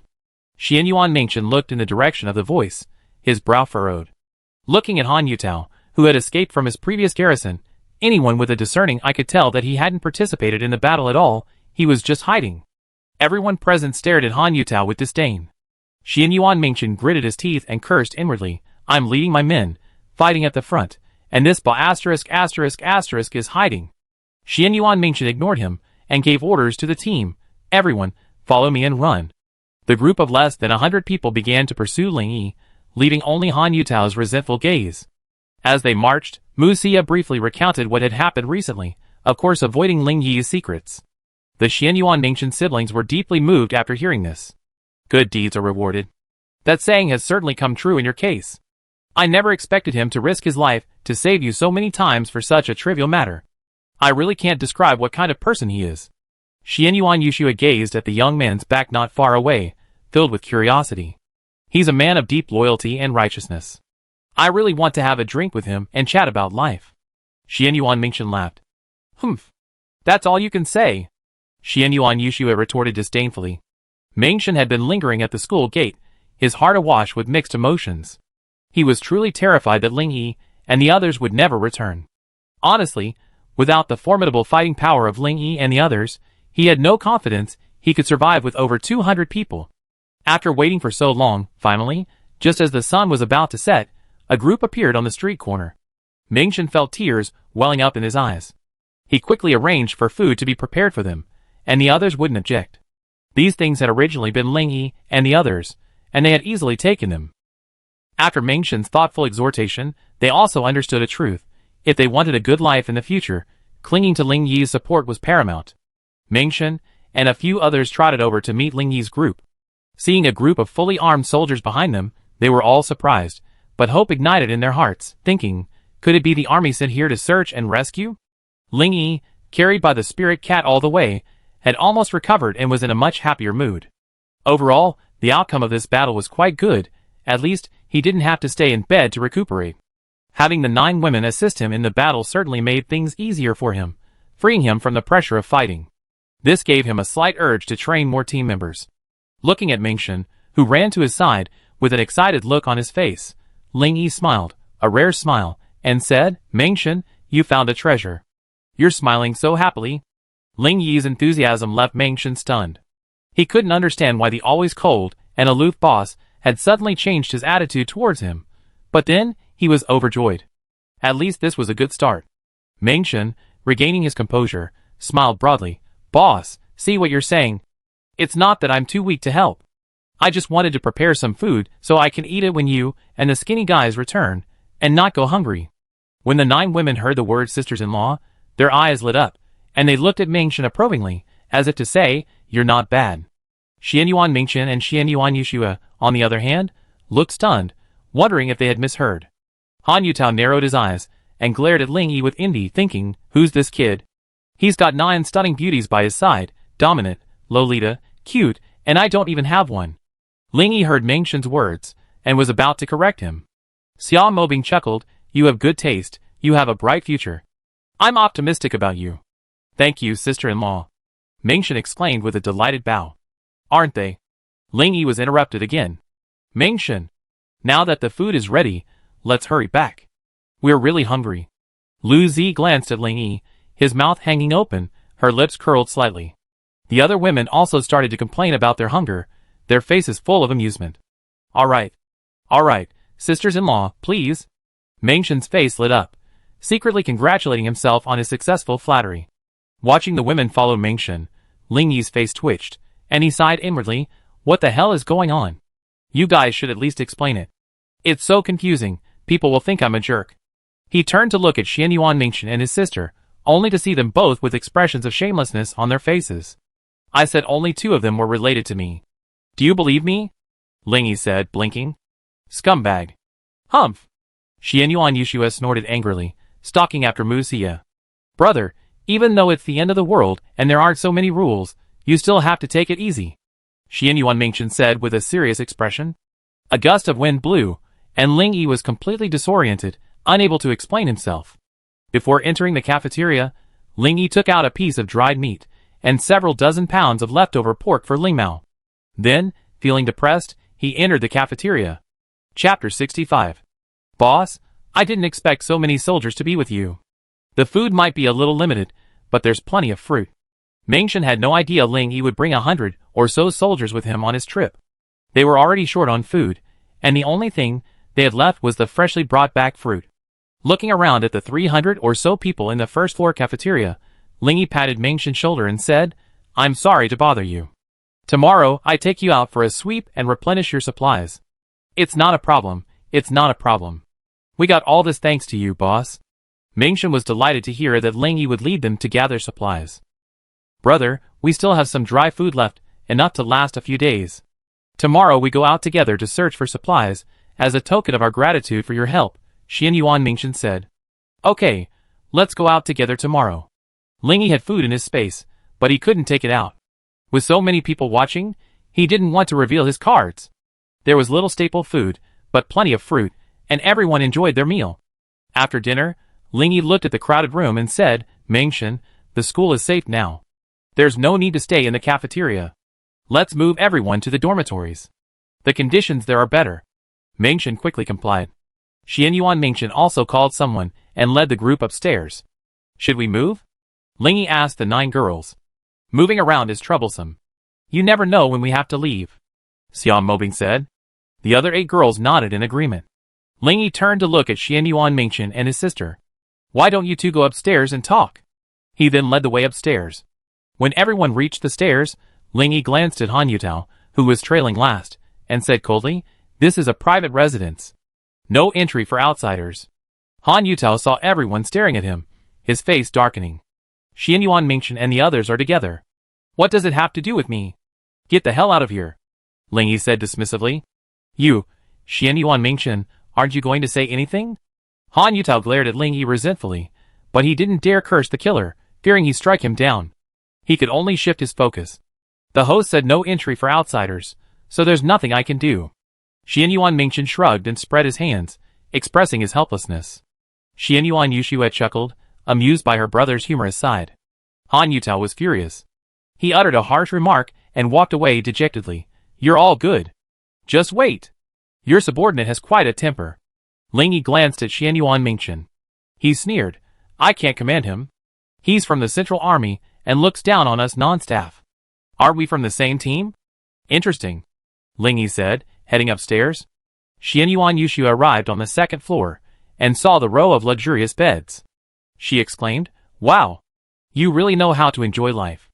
After everyone settled down, Ling Yi asked directly, What are your plans next? Xian Yuan Mengshen was silent for a moment. Our mission has concluded. The next step, of course, is to find a way to get Xia back. Mu Xia felt a wave of conflict when she heard Xian Yuan Mengshen's words. She wanted to go back to see her grandfather and parents, but she also didn't want to leave Ling Yi. It was a real dilemma. Ling Yi's fingers drummed on the table for a long moment. He looked at Mu Xia. What do you think? I want to go back, but I also don't want to.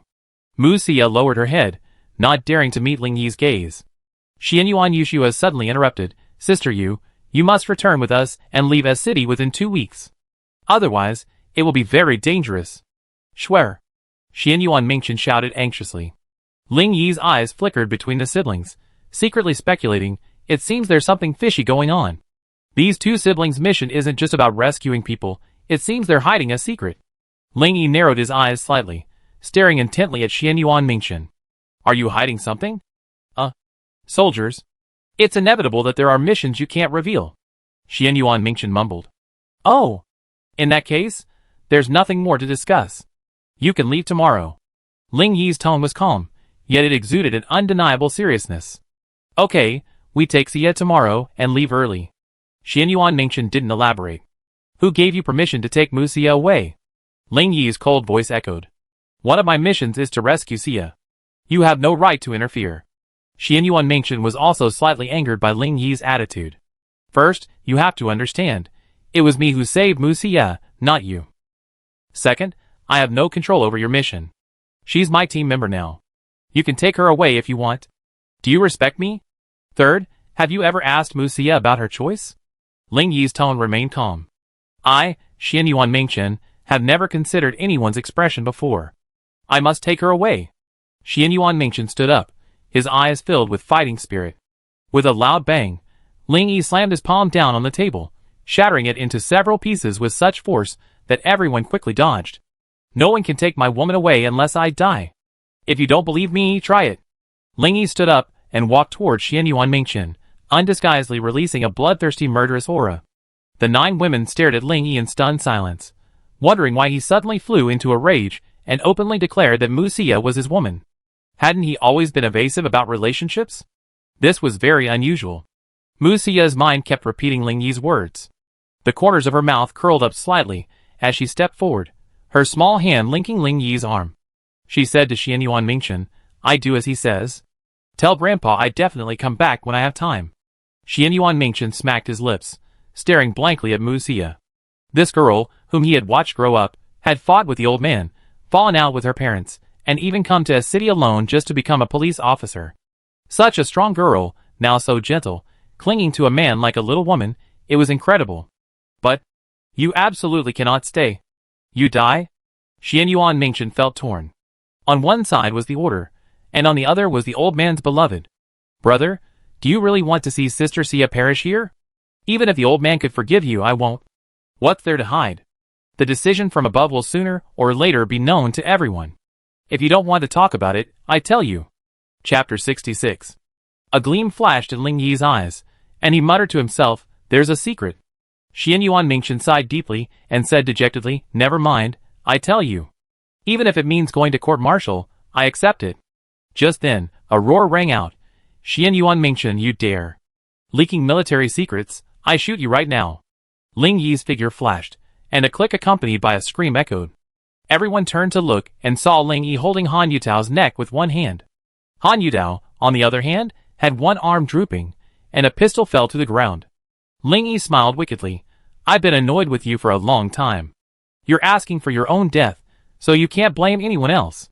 With a click, Han Yutao's head toppled to the side, his neck crushed. Xian Yuan Mingchen and Xian Yuan Yushua didn't even have a chance to stop him, watching Han Yutao die before their eyes. "It's over. This is a disaster. He's a member of the Central Army," Xian Yuan Mingchen muttered. Ling Yi curled his lips, walked to the window, and flung the corpse directly out. Then, he hurled several fireballs, instantly engulfing the entire body in flames. He turned back to Xian Yuan Mingchen and patted him on the shoulder. "It's the end of the world now. Who cares how he died? He was a brave and fearless officer, fighting the zombie horde, dying a heroic death. Nothing remains, don't you think?" Everyone was speechless. The reason was far-fetched, but since the man was dead, there was nothing to dwell on. "Oh! Forget it. Let him die. He'd be a nuisance if he stayed alive." Xian Yuan Mingchen sighed, having never expected Ling Yi to actually kill Han Yutao. "Okay, now you should have no worries. Tell me why you must leave within 2 weeks, or your life will be in danger." Ling Yi's words piqued the 9 women's curiosity, and they all turned to Xian Yuan Mingchen. "It's a nuclear weapons plan." Xian Yuan Mingchen's voice trembled. All the women looked puzzled, except Xian Yuan Yushua, who knew the inside story. Ling Yi's heart trembled, and his pupils shrank. "Nuclear weapons plan? Do you mean planning to use a nuclear bomb?" "Yes, unfortunately, City S is also on the list." Xian Yuan Mingchen's eyes dimmed. Ling Yi unconsciously returned to his seat, and sat there quietly, expressionless. The 9 women also looked panicked. They had never expected the situation to be so dangerous as to require the use of a nuclear bomb. After a long pause, Ling Yi slowly spoke, "The apocalypse has only just begun, and they already used a weapon as lethal as a nuclear bomb. Are they crazy? Don't they realize there are still many survivors waiting to be rescued? How many innocent people will be wiped out by this explosion?" Xian Yuan Mingchen couldn't help but smile bitterly. "I don't know the specifics. This intelligence was sent directly to our military region by the Central Army via satellite, demanding we rescue certain important individuals as quickly as possible. That's the list you saw. These are all reputable scientists. The higher-ups hope to bring them together to research a virus vaccine." "I see. So Mu Xia's name was added specifically by his grandfather?" Ling Yi finally understood why Mu Xia's name was on the list. "Yes, Commander Mu added this specifically. He was deeply troubled at the time. As he wrote Xia's name, he tearfully instructed me. I, Mu Tianxiong, have served in uniform for decades, always devoting myself to the cause until my death. I have served my country and my people with all my heart. The only person I feel guilty about is my family. I hope you can rescue Yaya safely." This isn't an order, it's a request. Grandpa. Musia couldn't stop crying upon hearing this. She knew her grandfather's character. Upright and unyielding, he never showed favoritism or corruption, and what he hated most was the abuse of power for personal gain. However, this time, to save her, he had actually violated his bottom line. Musia could imagine how agonizing his grandfather must have felt when he made this decision. Lingy nodded. He had suspected it from the moment Musia told him her life story, and now he was just verifying its accuracy. So, do you have any backup plans for retreat? Lingy asked the crucial question. We could have contacted the military district via satellite phone to see if they could send someone to help us. Unfortunately, it was damaged during our emergency landing, so now we have to leave on our own. Xianyuan Mingchen said dejectedly. Did you come here by transport plane? Lingy raised an eyebrow. Yes, unfortunately, we were unlucky. Just as we arrived over City S, we encountered an evacuating military helicopter, which was attacked by a flock of mutant birds. We were caught up in the attack and forced to land, Xianyuan Mingchen said with a hint of resentment. Don't tell me the man on that helicopter was Han Yutao, the man I just killed. Ling Yi speculated. You're absolutely right. His mission was similar to mine, rescuing scientists, but when this guy encountered danger, he immediately chose to flee. As a result, he implicated us as well. I brought an entire battalion with me, and now there are only less than 100 left, all because of this villain. Xianyuan Mingchen's face was cold, and he gritted his teeth. Oh! So this guy has a team too? Ling Yi's eyes rolled, and an idea seemed to form in his mind. I asked about this. Han Yutao also has a battalion of troops. He claimed to be leaving to seek reinforcements, but anyone with a discerning eye can see he's just running away. He's a complete scum and a disgrace to the army. Xianyuan Mingchen was furious. Do you know where his troops are? Ling Yi asked. It seems to be at the East District Armed Police Detachment. Xianyuan Mingchen recalled, uncertainly. Ling Yi walked to the window and nodded at the spirit cat on the rooftop opposite. The spirit cat turned, its dark figure heading east. Then, Ling Yi turned to the crowd and said, the situation is critical now. We can't guarantee that those lunatics won't use nuclear weapons prematurely. So, I decided to start preparing to evacuate City S tomorrow. Do you have any objections? The 9 women shook their heads quickly. They now completely regarded Ling Yi as their backbone. Whatever he said was their destiny. As long as they were with him, they were content. Xianyuan Mingchen and his sister wouldn't object either. With this incredibly powerful man by their side, they would be more secure on the journey. Seeing no one objected, Ling Yi said to Xianyuan Mingchen, you should have a map with you. Mark the military district's location, so I can research the retreat route. Xianyuan Yushua hurriedly pulled a map from her pouch and said, the location of the 5-pointed star is the military district. Ling Yi took the map, but didn't examine it immediately. Instead, he said, all right, everyone's exhausted after today's battle. Get a good night's rest. We discuss the details of our retreat tomorrow. Chapter 67. The Xianyuan Mingchen siblings had already said their goodbyes and left, but the 9 women still clung to Ling Yi. Musia softly said, you've been exhausted from fighting today. Go get some sleep first. The other 8 women echoed him. All right. You guys go to sleep first. Tomorrow will definitely be busy, and I need to make some plans. I sleep later. With all of you gathered here, I can't concentrate on admiring the beauties. Ling Yi consoled the 9 women with a smile. The 9 women, helpless, could only wash up and return to their beds. They watched Ling Yi, writing and drawing at his desk, their hearts filled with pity. Of the 9 girls, Musia was the oldest and possessed far more social experience. She sighed softly, it's tough on Ling Yi. He's so young, yet he's under more pressure than any of us. It's hard to imagine how a high school student like him has managed to achieve this. He's mature, thoughtful, and steady, qualities that shouldn't be present at his age, yet he's forcibly displayed to the fullest. I still say that he's a man who's been deprived of love since childhood. The cruelty of reality and the harshness of society have shaped the Ling Yi he is today. We should be thankful to have met him. If it were someone like Teacher Zhao, he'd probably have been reduced to a plaything, his fate uncertain. Xia Mobing murmured. My only thought now is to stay by his side and accompany him as he reigns supreme. A man like him would be hard to find before the apocalypse, and even harder to find after it. The girls nodded in agreement, their gazes fixed firmly on the busy Ling Yi. Damn! This military district is so far away. It's about 1,000 kilometers and passes through 3 provinces. Driving is tiring enough normally, not to mention it's the end of the world now. The road conditions are unclear and dangers can happen at any time. It's simply wishful thinking to expect to arrive safely. Looking at the crooked route map drawn on the map, Ling Yi frowned. If he had only taken the 9 women, Ling Yi wouldn't have been so worried. But now he knew a nuclear bomb could be dropped at any moment, and he could only ignore the survivors in the city, unable to care for them.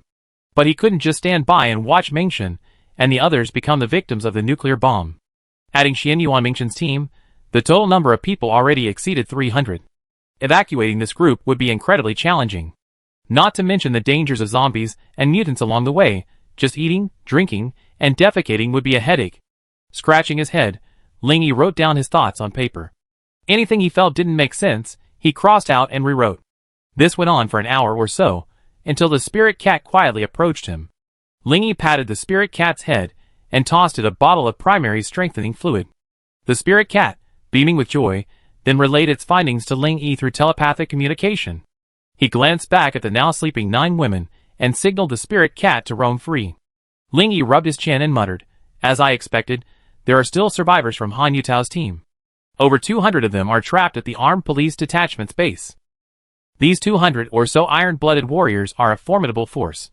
I need to find a way to recruit them. Together with Xianyuan Mengshen's team, we have over 300 men who can directly participate in the battle. They should be very useful during the evacuation." Thinking of this, Ling Yi's pen began to scribble again. After a long moment, Ling Yi threw down his pen, rubbed his temple, and thought to himself, "This is truly unbearable. Who the hell is trying to nuke S City? I could have stayed here peacefully, built a small base, and lived a leisurely life, but they forced me to leave my homeland. If I were to meet this bastard, I'd kill him." After complaining for a while, Ling Yi remembered he hadn't checked his system gains from the day's battle. So he opened the attribute panel to hit points. With the evacuation imminent, every bit of strength boost was a plus. He saw a full 3,560 attribute points. He recalled his kill count, which was around 2,000. In other words, even with the 9 women's have gains, he still had over 1,000 attribute points. Ling Yi was very satisfied with the result, and he became even more determined to recruit more team members recognized by the system. Freeing up my hands while also gaining a steady stream of attribute points. Why not? Ling Yi casually added attribute points. Host, Ling Yi. Occupation, Ability Enhancer, Level 4, Attribute Points, 0. Strength plus, 5187. Defense plus, 4915. Speed plus, 4925. Spirit plus, 4355. Gold, 500. Wood, 500. Water, 500. Fire, 500. Earth, 500. Wind, 500. Ice, 500. Thunder, 500. Light, 500. Dark, 500. Feeling the increased power, Ling Yi couldn't help but clench his fist. Level 4. Pretty good power. He originally wanted to put all his points into spirit, so he could sustain a few more blade slashes. However, considering the possibility of unexpected situations, he decided to evenly distribute the points. This would ensure overall strength and a guaranteed improvement. A single point is too dangerous. Ling Yi had actually considered adding some supernatural attributes, but after thinking about it, he realized that the 9 women basically all had supernatural powers, so adding them himself would be useless. He couldn't maximize anyone's supernatural power, so it would be better to just chop with a knife. Besides, adding supernatural powers would cost too many attribute points, so it was not within Ling Yi's consideration for the time being. Checking the system backpack again, most of the basic items had increased by thousands. Primary Strengthening Fluid 240, Healing Potion 5800, Stamina Potion 5784, Energy Potion 2560, Bread 3820, Zombie Vaccine 19, Mutated Jerky 4598, Earth Bead 10, Fire Bead 1, Rat Fur Coat 6, Rat Fur Pants 6, Gold Bead 1, Dark Bead 2. When Ling Yi saw the gold and dark beads, he couldn't help but smile.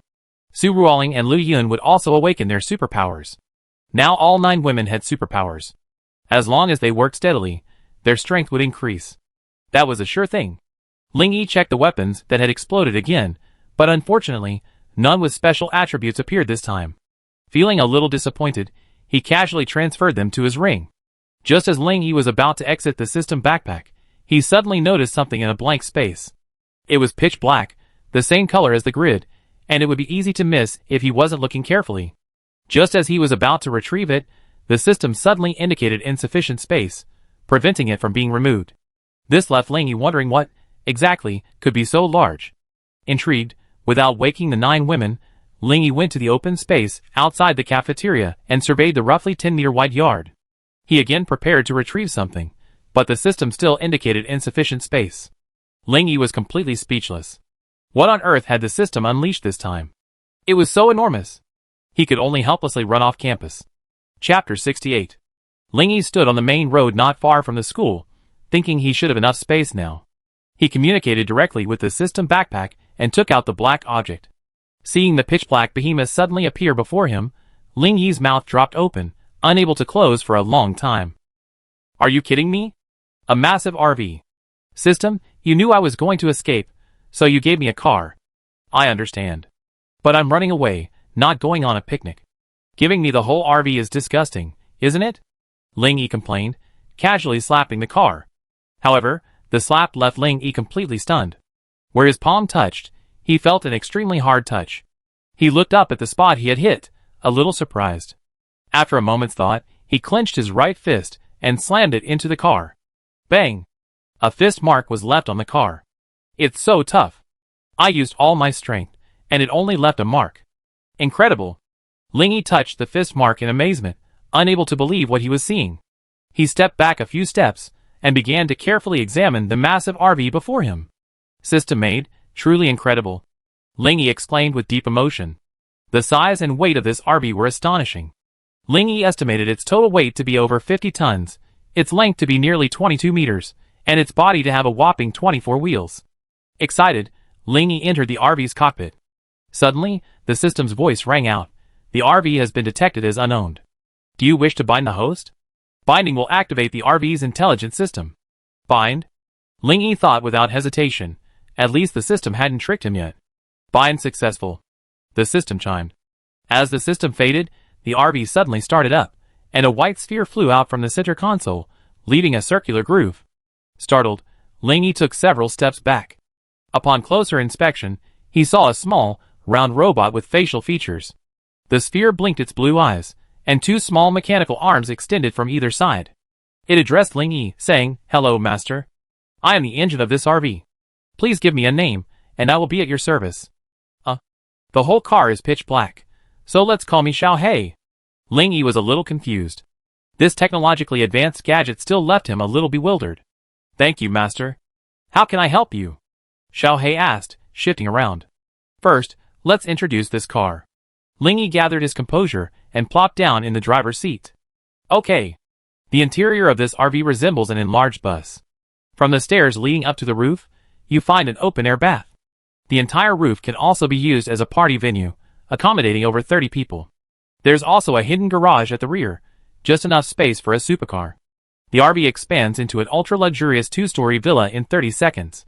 Using 10 jacks, the vehicle's body can be raised approximately 1 meter, transforming it into a 2-story structure. For sliding modules on the sides automatically retract.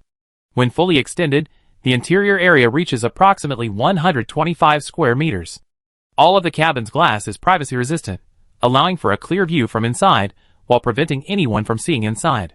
The interior is luxuriously appointed, featuring a touchscreen induction cooktop, a 190-liter refrigerator, a dishwasher, a luxurious bathroom with a marble sink, LED satellite TV, a Bose sound system, a washer/dryer, leather seats, solid with veneer furniture, and microprocessor-controlled lighting. The cabin has sleeping quarters for 8 to 10 people. The RV's standard features include dual 340Ah battery systems, a 1,020-watt solar panel, a diesel generator and fuel cell, a 1,000-liter water purification tank, a gas heating system, and a water heater. Optional features include air conditioning, floor heating, and a diesel hot water heater. Of course, this is only a preliminary design. If the owner isn't satisfied, Xiao Hei can make changes at any time. Later, if suitable materials become available, it can even be renovated or expanded. After hearing this, Lingy was amazed. This is truly a top-notch RV. Although he hadn't yet toured the interior, just listening to it told him it was something special. By the way, Xiao Hei, I accidentally scratched the car just now. Can you see what materials you need? I go find some and fix it. Lingy's face flushed slightly, as he recalled the punch he received earlier, He hadn't even considered such a luxurious car. Don't worry, master. This minor injury doesn't require any materials. I already activated the automatic repair function, and it's as good as new. Xiao He replied. The more they talked, the more shocked Ling Yi became. Xiao He, how tough is your car body? Preliminary estimates suggest the material can effectively resist penetration by armor-piercing bullets, leaving at most a mark. As for the glass, it can effectively block penetration from heavy sniper rifles. Okay. Ling Yi didn't know what to say to express his current state of mind. He stared blankly at the driver's seat, his doubts returning. Xiao He, how do I start this car? I don't see a keyhole or push-to-start button. Xiao He can drive automatically, no manual operation required. Of course, you can switch to manual driving if you like. Moreover, as long as the master is within 3 kilometers of Xiao He can give me commands in his mind. Xiao He explained seriously. It's an absolute high-tech product. If the car were equipped with some firepower, it would be a complete mobile fortress. Ling Yi's eyes lit up. With a mobile fortress in the apocalypse, the world is vast, and there's no place he can't go. If the master can get heavy weapons, Xiao He can also modify it for the car. Xiao He's interruption left Ling Yi stunned. He had never expected that his casual thought would actually be possible. Ling Yi shook his head. Thinking about such things now was too far-fetched. Acquiring weapons was still quite difficult. Then, he followed Xiao He to tour the interior of the RV. The more he looked at it, the more he realized it. The more delighted he was, the more he looked around, the more startled he became. The interior was incredibly luxurious. Thinking about all those fancy beds he'd gotten before, it seemed like they could just be thrown away. After some fussing, the sun had quietly risen in the east. Ling Yi took the driver's seat, and had Xiao He drive to the school gate and park. By now, many survivors on campus had already gotten up and saw a completely black bus-shaped vehicle, even the cockpit window, pull up. This startled them all. When Ling Yi staggered out of the car, everyone was filled with curiosity, wondering where this big shot had gotten such a bizarre vehicle. Chapter 69. Ling Yi ignored the survivors and headed straight back to the cafeteria's second floor. Honey, you haven't slept all night. You can't handle this. Xia Mobing asked, her face etched with worry. The other 8 women had already gotten up and stood by, also filled with worry. Ling Yi smiled faintly. Don't worry. My physical attributes have greatly improved now, so whether I sleep or not won't really matter. Did you go out alone again last night? That's too dangerous. Mu Xia counseled. Hee, I'm not going to fight zombies, so why worry? I was just investigating the RV that exploded near the school gate. The women were all puzzled. Ling Yi could even create an RV? Seeing the 9 women's bewildered expressions, Ling Yi smiled and said, pack your things and move them to the RV later. We could evacuate at any time, so get ready. By the way, go to the RV and yell, Xiao He, open the door. Otherwise, you won't be able to get in. Xiao He, open the door. The 9 women were even more confused. Ling Yi had already mentally relayed the information about the 9 women to Xiao He, effectively granting them entry permits. After instructing the women, Ling Yi called Mengshan over and had him inform everyone to gather in the cafeteria's open area, including Xian Yuan Mengshan's team. The 9 women were now carrying large and small bags as they headed towards the RV. Xia Mobing complained, my husband, too. He should just put them away instead of making us carry them all over again. Stop complaining. He's just trying to cover up his tracks. We can't just leave empty-handed. It's better to just leave so people don't suspect us, Lu Zi explained. When the 9 women arrived at the RV, they were all bewildered. Ling Yi calls this an RV? It looks like an oversized bus. Xie Zhixin complained. Shiyun surveyed the pitch-black RV and scratched her head. What did you say? Xiao He, open the door. Xiao Maoyang replied with a blink. With a click, the door on the right side of the front opened. This scene startled the 9 women. So advanced, voice activated, the 9 women curiously climbed in, and the door automatically closed. Then, they saw a small, round robot slowly fly in front of them. 9 beauties have been authorized to manage Xiao He. Please take good care of him. Such a high-tech scene left the 9 women stunned. After Xiao He showed them the interior, they were overwhelmed. This was too luxurious. Thinking of living in such a luxurious RV every day, the 9 women were incredibly excited and moved their things even faster, piling all their supplies, like fruits, into the rear compartment. They each placed items they needed immediately in their chosen bedrooms. When choosing and decorating their rooms, the 9 women had always chosen to avoid the largest master bedroom. This was the room they reserved for Ling Yi.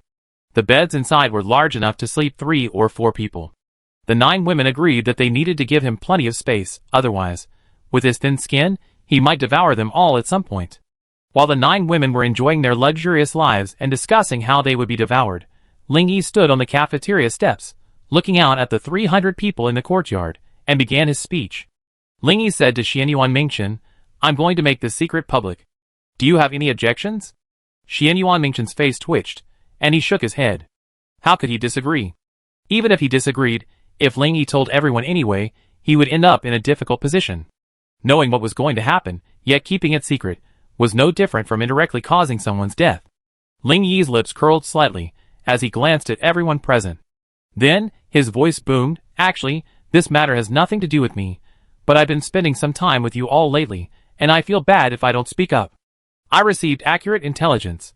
A nuclear bomb will be dropped on City S within half a month." What? A nuclear bomb? Oh my god! Are you kidding me? Under a nuclear bomb, all life will be annihilated. It's a massacre. Oh my god! What should we do? Upon hearing this news, all the survivors were terrified. Even the soldiers showed signs of panic. Ling Yi shouted at the panicked crowd, "Shut up. There's no point in arguing." The crowd, startled by Ling Yi's roar, gradually returned to silence, but the panic in their eyes remained. Ling Yi said coldly, "I'm not here to listen to your cries and wailing. I'm just letting you know that maybe a nuclear bomb won't fall on you. However, I already decided to leave City S anytime in the next 2 days. As for where you go, I have no control over it." The survivors on Mengshen's side were silent. To be frank, they were all high school students, and had never experienced anything like this. That's why they were so fooled around by Teacher Zhao before, and they didn't even dare to stand up and accuse him. Xianyuan Mengshen was eager for Ling Yi to take Muxia and evacuate with them. Hearing Ling Yi's words, he said without hesitation, "My team will evacuate with you and fight side by side." After a moment's hesitation, Mengshen turned to the 200 high school students and said, "I don't know what you think, but recent events have taught me one thing. With Boss Ling's protection, I feel safe, so I decided to evacuate with you." Ling Yi glanced at Mengshen and said, "Don't act like I'm a god. Once we leave this school and take the evacuation route, danger will be everywhere, and people could die at any moment. I can tell you clearly that I have no obligation to protect you from harm, much less to risk my life for you. Now tell me, is there any point in following me?" Everyone stared at Ling Yi in amazement, but no one challenged him. They were not even related, so why would they risk their lives to help me? A strange look flashed in Mengshen's eyes. He suddenly stepped forward and shouted, "Following the boss offers a glimmer of hope, but staying here means death. So no matter what the outcome, I decided to leave with you. I beg the boss, Ling, to take me in. Meeting qualified team members have been detected." The system tone suddenly rang in Ling Yi's mind. He checked and saw that Mengshen's loyalty had reached 85. Ling Yi smiled and nodded. "Since you have a clear direction and are indifferent to life and death, you're welcome to join my team." "Thank you, boss." Mengshen was afraid Ling Yi would disagree, but upon hearing his desired outcome, he was overjoyed. "Call me captain from now on. Boss sounds like gangster." Ling Yi corrected him with a pout. "Yes, captain," Mengshen shouted back. The other 200 or so students looked at each other, unable to make a decision.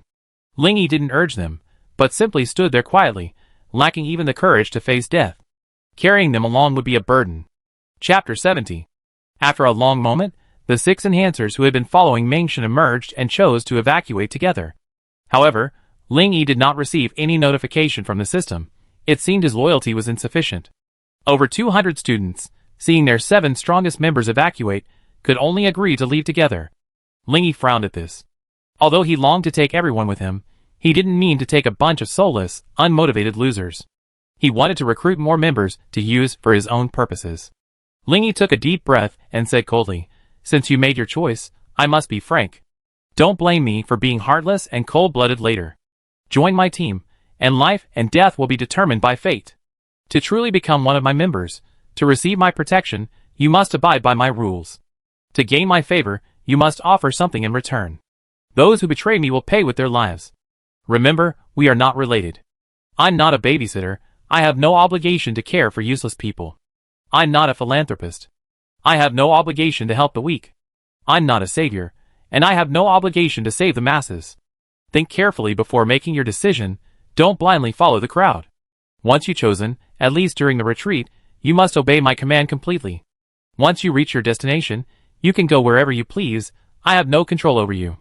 But if anyone dares to cause trouble along the way, don't blame me for being ruthless. I'm sure the deaths of those 2 scumbags are still fresh in your memory." Hearing Ling Yi's threatening words, the 200 or so students shuddered involuntarily. The events of that day were still lingering in their minds. At such a young age, yet he possesses such skill. As long as he survives this apocalypse, he surely be a powerful figure in the future. Xianyuan Mingchen muttered to himself. So domineering. Even stronger than you, brother. That's what a true man looks like. Seeing the twinkling stars in his sister's eyes, Xianyuan Mingchen couldn't help but curl his lips. What are you doing? How dare you slander your own brother like that? I'm telling you, he has 9 women around him. Humph. It's not uncommon for a man of great ability to have more women around him. If he's willing, I'd be the 10th one. Xianyuan Yushua retorted with admiration. Xianyuan Mingchen was speechless. Ling Yi said everything he needed to say, then instructed Mingchen, "You continue to manage these people. Now, arrange for someone to go out and find a vehicle, preferably a bus or something that can accommodate more people. Let's tentatively decide on 600 people." Ling Yi then turned to Xianyuan Mingchen. "All of us here are students and don't know how to drive. I hope you can arrange for some brothers to help with the driving." Xianyuan Mingchen nodded and immediately arranged for someone to hand over the task to Mingchen. Although he was puzzled as to why Ling Yi needed a vehicle with 600 people, he figured it might be for supplies, so he didn't ask any further questions. Ling Yi was walking towards the RV when he felt someone behind him. Turning, he saw Xianyuan Yushua. Confused, he asked, "Why are you following me?" "I have nothing to do, so I had to follow you. Or maybe you could assign me something to do." Looking at Xianyuan Yushua's innocent face, Ling Yi's lips twitched. He said calmly, "Follow your brother? There's no work for you here." With that, he continued striding forward. Ling Yi had already given Xiao He instructions in his mind, so when he arrived at the RV, the door had already opened automatically. Ling Yi turned around and said with some displeasure, "Miss Xianyuan, this is my private place. Please leave." "Then why are Sister Yu and the other 9 allowed to stay up there?" Xianyuan Yushua asked curiously. Ling Yi's eyes twitched. How could he answer? Because they were his teammates? Or because they were his women? They're all your women, right? So they can be treated differently, right? Xianyuan Yushua smiled slyly. To quickly dismiss this woman, Ling Yi reluctantly said, "Yes, they're all my women, so please don't intrude on our privacy." Xianyuan Yushua chuckled and shoved Ling Yi aside. Her petite figure nimbly leaped onto the RV, a faint blush on her face. She glanced back with a charming smile. "Then I be your woman too. That way, we can finally get up there." With that, she darted inside. Ling Yi was stunned, his hair disheveled in the wind. This girl was too bold. He immediately told Xiao He to hide quickly. He mustn't let this girl know too much. As soon as Xianyuan Yushua entered the cabin, she burst into exaggerated shouting, completely awestruck by the interior. The 9 girls were also bewildered, wondering how she had gotten in. Xianyuan Mingchen saw his sister enter Ling Yi's RV and shook his head speechlessly. This sister just loves to mess around. Suppressing his anger, Ling Yi slowly stepped into the car, and Xiao He instantly closed the door. He made his way to the central living room of the cabin, and saw the 9 girls staring at Xianyuan Yushua in bewilderment, touching her here and there. "You idiot girl, get out of this car right now." Ling Yi gritted his teeth. The 9 girls realized then that this girl had wandered in on her own. They had thought they were getting another sister. Xianyuan Yushua quickly hid behind Mu Xia, poking her head out and whispering, "Sister Yu, you loved me since we were little. Please help me. I want to live here too. It's so luxurious." Mu Xia looked at Ling Yi bewilderedly, a hint of helplessness on her face. "Swear, this doesn't have the final say. Be good and listen. Get out of the car now. Don't make Ling Yi angry." No. I said I wanted to be his woman, but he's still trying to get me out." Xianyuan Yushua pouted. The 9 women looked at Xianyuan Yushua in bewilderment. What a bold statement. Ling Yi's forehead was throbbing with a vein. "You little bitch, either get out of the car, or I throw you out. Choose." Xianyuan Yushua playfully stuck out her tongue. "I'm not choosing either one. I want to live here." Ling Yi told Xiao He to open the window. Then, in a flash, he grabbed Xianyuan Yushua by the back of her collar and tossed her out. What a strange woman. Ling Yi clapped his hands, as if he had done something insignificant. The 9 women, watching the automatically closing window, were petrified. Ling Yi had truly thrown Xianyuan Yushu out, simply and brutally. The women, regaining their composure, swallowed involuntarily, looking at Ling Yi in wonder, thinking to themselves, what a straight man. He threw such a delicate beauty out like that, and thankfully didn't do this to me. Xianyuan Yushua's face remained filled with disbelief even after she had fallen to the ground. She had been thrown out like that. Didn't that man have any sense of sympathy for women? Chapter 71. Xianyuan Mingchen had been worried since his sister got into the car, afraid he might accidentally anger Ling Yi. So he kept his eyes on the RV the entire time, and even when his sister was thrown out the window, he was completely bewildered. He considered many possible outcomes. Even being beaten by Ling Yi or having her taken into his harem would be acceptable, but throwing his sister out right in front of him was a bit too much. Xianyuan Mingchen stormed over to the RV and yelled, Ling Yi, get out of here. Ling Yi, who was inside the car, heard this and flew into a rage. Are these two siblings mentally ill? They're really giving them a hard time. Seeing Ling Yi about to leave, Musia hurried forward to persuade him, I go. If you go out like this, there's bound to be a fight. Ling Yi took a deep breath, nodded, and sat down on the sofa. Musia hurriedly got out of the car and shouted at Xianyuan Mingchen, Mingchen, what are you doing? Humph. That Ling Yi is so despicable. He actually dared to bully my sister. I'm going to get even with him. Xianyuan Mingchen's face was filled with anger. Musia helplessly said, enough. You're just yelling nonsense without even knowing the truth. I saw Schwer thrown out of the window with my own eyes. Isn't that enough? I must seek justice today, or everyone will think my sister is easy to bully. Xianyuan Mingchen shouted. The commotion here attracted the attention of many people, but they all stood far away, not daring to approach. Xianyuan Yushua had regained her composure by now. She looked at her body, and saw no injuries. She knew that Ling Yi was controlling his power, and had no real intention of harming her. She couldn't help but pout. You still have some conscience. Ling Yi, you bastard, get out here. Come out and fight me. Xianyuan Mingchen's curses grew louder and louder. Xianyuan Yushua, hearing her brother's cries, was horrified. Thinking this was bad, she rushed towards him. But a figure was even faster than her, and then she saw her brother flying off into the distance, leaving a cloud of blood in the air. Xianyuan Yushua's pupils constricted, and she shouted, brother. Musia was also terrified. She hadn't expected Ling Yi to attack. Xianyuan Mingchen fell to the ground, another mouthful of blood gushing out of his mouth. His only feeling at this moment was that Ling Yi was truly powerful. He was no match for him. Even if he used all his strength, he probably wouldn't be able to hurt him at all. Ling Yi walked slowly up to Xianyuan Mingchen, glaring at him coldly. You two, brother and sister, are really giving me a hard time. Are you making a fool of me? Xianyuan Mingchen wiped the blood from the corner of his mouth. Humph. You bully my sister? And you have the nerve to blame us? A vein throbbed on Ling Yi's forehead, and he narrowed his eyes slightly. Are you mentally ill? Your sister broke into my house, insisted on staying there, and even threatened to be my woman. If I don't throw her out, will I, as her brother, be happy if I strip her naked and put her in bed? Xianyuan Mingchen stared at Ling Yi, bewildered. Are you serious? Do you think I have the time to joke with you? Ling Yi replied, looking at him like an idiot. Xianyuan Mingchen turned numbly, and looked at his shy sister. His mind went blank. This was truly humiliating. His sister had rushed to be his woman, only to be thrown out. And then, he came looking for trouble without asking any questions. Not only was he defeated in one move, but he also exposed such a shameful thing.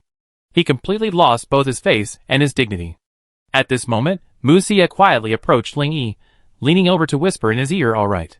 Don't be angry. They were both adopted by my grandfather since they were young. They grew up playing and fighting with me, and Mingchen has always taken good care of me. Give me some face. Originally, Ling Yi hadn't planned on doing anything, but after hearing Musia's plea, he felt a pang of resentment. They grew up together, and he still takes good care of them? Ling Yi turned to look at Musia. Are you reminding me again, childhood sweethearts? Musia's face darkened, and she exclaimed, damn it. She had forgotten that Ling Yi was an extremely possessive man, a complete jealous wretch. Ling Yi ignored Musia and brought Xianyuan Mingchen to him, coldly asking, do you really want to be my brother-in-law? Xianyuan Mingchen remained silent, not saying a word. If you drink this, I let your sister stay by her side and acknowledge you as her brother-in-law. How about that? Ling Yi pulled out a bottle of healing potion and shook it. Musia was startled, but when she saw what it was, she let out a sigh. Then she looked at Ling Yi with resentment, secretly cursing, "What a petty, jealous man. Look at what I done. He's given me another sister." Xianyuan Yushua rushed over in shock. "Ling Yi, I know I was wrong. I do anything you ask me to do. Just please don't hurt my brother." Xianyuan Mingchen's expression shifted constantly as he roared, "What's there to be afraid of? As long as you treat my sister well, I drink." Ling Yi's lips curled up. "If you're a man, then open your mouth, my brother-in-law." Woo woo. "Ling Yi, please, don't force my brother." "Brother, you can't drink," Xianyuan Yushua cried. Xianyuan Mingchen glanced at his sister, a faint smile on his face, and resolutely opened his mouth. Ling Yi poured the healing potion into the potion, then released his hand. "No!" Xianyuan Yushua screamed in fear, leaping forward and hugging her brother tightly. Ling Yi scratched his ears, which were ringing from the shock, his mouth twitching slightly. "You idiot girl, why are you screaming so loudly? You're like a funeral spree. Don't worry, he won't die." With that, Ling Yi strode towards the RV. The moment the healing potion entered his body, Xianyuan Mingchen's pupils fluttered open. He rubbed his body in disbelief, muttering to himself, "All right, how can this be? This is a ghost." Xianyuan Yushua saw her brother, looking dazed and confused, his eyes filled with worry. Mu Xia stepped forward and whispered, "He gave Mingchen a potion to heal his injuries." "Silly girl, stop being so impulsive, or you be getting beaten up every day." When Mu Xia saw the healing potion being poured into Xianyuan Mingchen's mouth, she knew from that moment on that Ling Yi didn't truly blame them. In fact, subconsciously, he already recognized the Xianyuan Mingchen siblings. You know, he wouldn't give these magical things to anyone else. The Xianyuan Mingchen siblings looked at Mu Xia in confusion, waiting for her explanation. "I can confirm that Ling Yi has recognized you. He has many secrets, and you gradually learn about them. But remember, absolutely keep your mouth shut." Chapter 72. After Mu Xia finished speaking, she tugged at Xianyuan Yushua's hand in a grouchy tone. "You girl, you're so eager to send yourself off. Aren't you afraid he's a scumbag? Sister you, are you blaming me for stealing your man?" Xianyuan Yushua's sudden words nearly made Mu Xia spit out blood. "You silly girl, what are you thinking? He and I are not that close." Mu Xia felt incredibly embarrassed. She reflected, up until now, of the 9 women, only the Xia Mobing sisters had had intimate contact with Ling Yi. None of the others had ever had the opportunity to offer themselves. "All right. Stop asking around. Since he said he wants you, stay by his side, and don't cause any trouble. Let's go! Now you can live in the car as you wished." Mu Xia pulled Xianyuan Yushua towards the RV. Xianyuan Mingchen remained where he was, marveling at the potion's miraculous effects. He didn't seem worried at all about his sister falling into such a predicament. The 8 women watched everything unfold through the car window, their pouts etched on their faces. Another one had arrived to compete for their favor. Ling Yi calmly leaned back on the sofa, gazing at the sullen women. He raised an eyebrow and said, "What are you looking at? You're all like nagging wives." Xia Mobing sat directly on Ling Yi's lap. "Hubby, you taken me out of 9. 8 sisters are eagerly awaiting you, and you're not paying attention. Now there's another 10th. When will it stop?" Ling Yi felt a small hand roaming along his thigh and slapped Xia Mobing on the buttocks. "You need to be punished again, don't you?" "Ah! Hubby, you always bully me." Just as Xia Mobing was acting coquettishly, Mu Xia dragged Xianyuan Yushua into the car cabin. Xia Mobing stood up and stood aside. The other 7 women remained silent, watching silently. Mu Xia released her hand and quietly stepped aside. She didn't dare speak again, fearing Ling Yi would find fault with her and give her a severe spanking. Ling Yi looked at Xianyuan Yushua calmly. Her beautiful brows were slightly furrowed, a faint worry etched across her delicate, rosy face, adding a touch of pity to her already stunningly beautiful features. After a long pause, Ling Yi's calm voice rang out, "Since you made your choice, you must abide by my rules. Can you do that?" Xianyuan Yushua nodded her head, like a chick pecking at rice. "I be obedient. I do whatever you tell me to do." Team members have joined. The system chirped. Ling Yi checked his loyalty, and saw it had already passed 100, surprising him. Could his charm really be that great? Then be a maid first. I hope you're more competent than Mu Xia. Ling Yi glanced at Mu Xia, a faint smile playing on his lips. Xianyuan Yushua looked at Mu Xia with a puzzled expression. "Sister you, so you're a maid." Mu Xia's face twitched, and she thought to herself, "This stingy man is scolding me again." Her eyes rolled, and she smiled charmingly. "A bit higher than you. I'm a personal maid, the kind who warms the bed." Ling Yi's eyes twitched. When did this woman become as shameless as Xia Mobing? Xianyuan Yushua pouted. Oh, I need to work hard to become a personal maid soon. The 9 women looked at Ling Yi, looking constipated. They all wanted to laugh but couldn't, feeling the pain of holding it in. Ling Yi, however, was speechless, unable to utter a single word for a long time. After a while, Ling Yi coughed lightly. Ahem. Sit down, everyone. I need to tell you something. The 9 women each found their own seats. Xianyuan Yushua, however, was very conscientious, serving Ling Yi tea and water. Afterward, she extended her hands and massaged his shoulders. The 9 women looked at Xianyuan Yushua in amazement, thinking to themselves, this girl is quite capable. At this rate, she'd be the queen in a matter of days.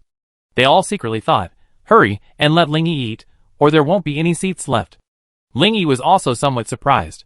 He hadn't expected Xianyuan Yushua to get into the role so quickly, truly acting as a maid.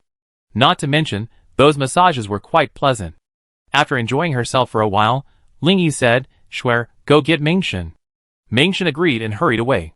Mu Xie covered her mouth and chuckled, I never seen this girl so obedient. Xia Mobing curled her lips.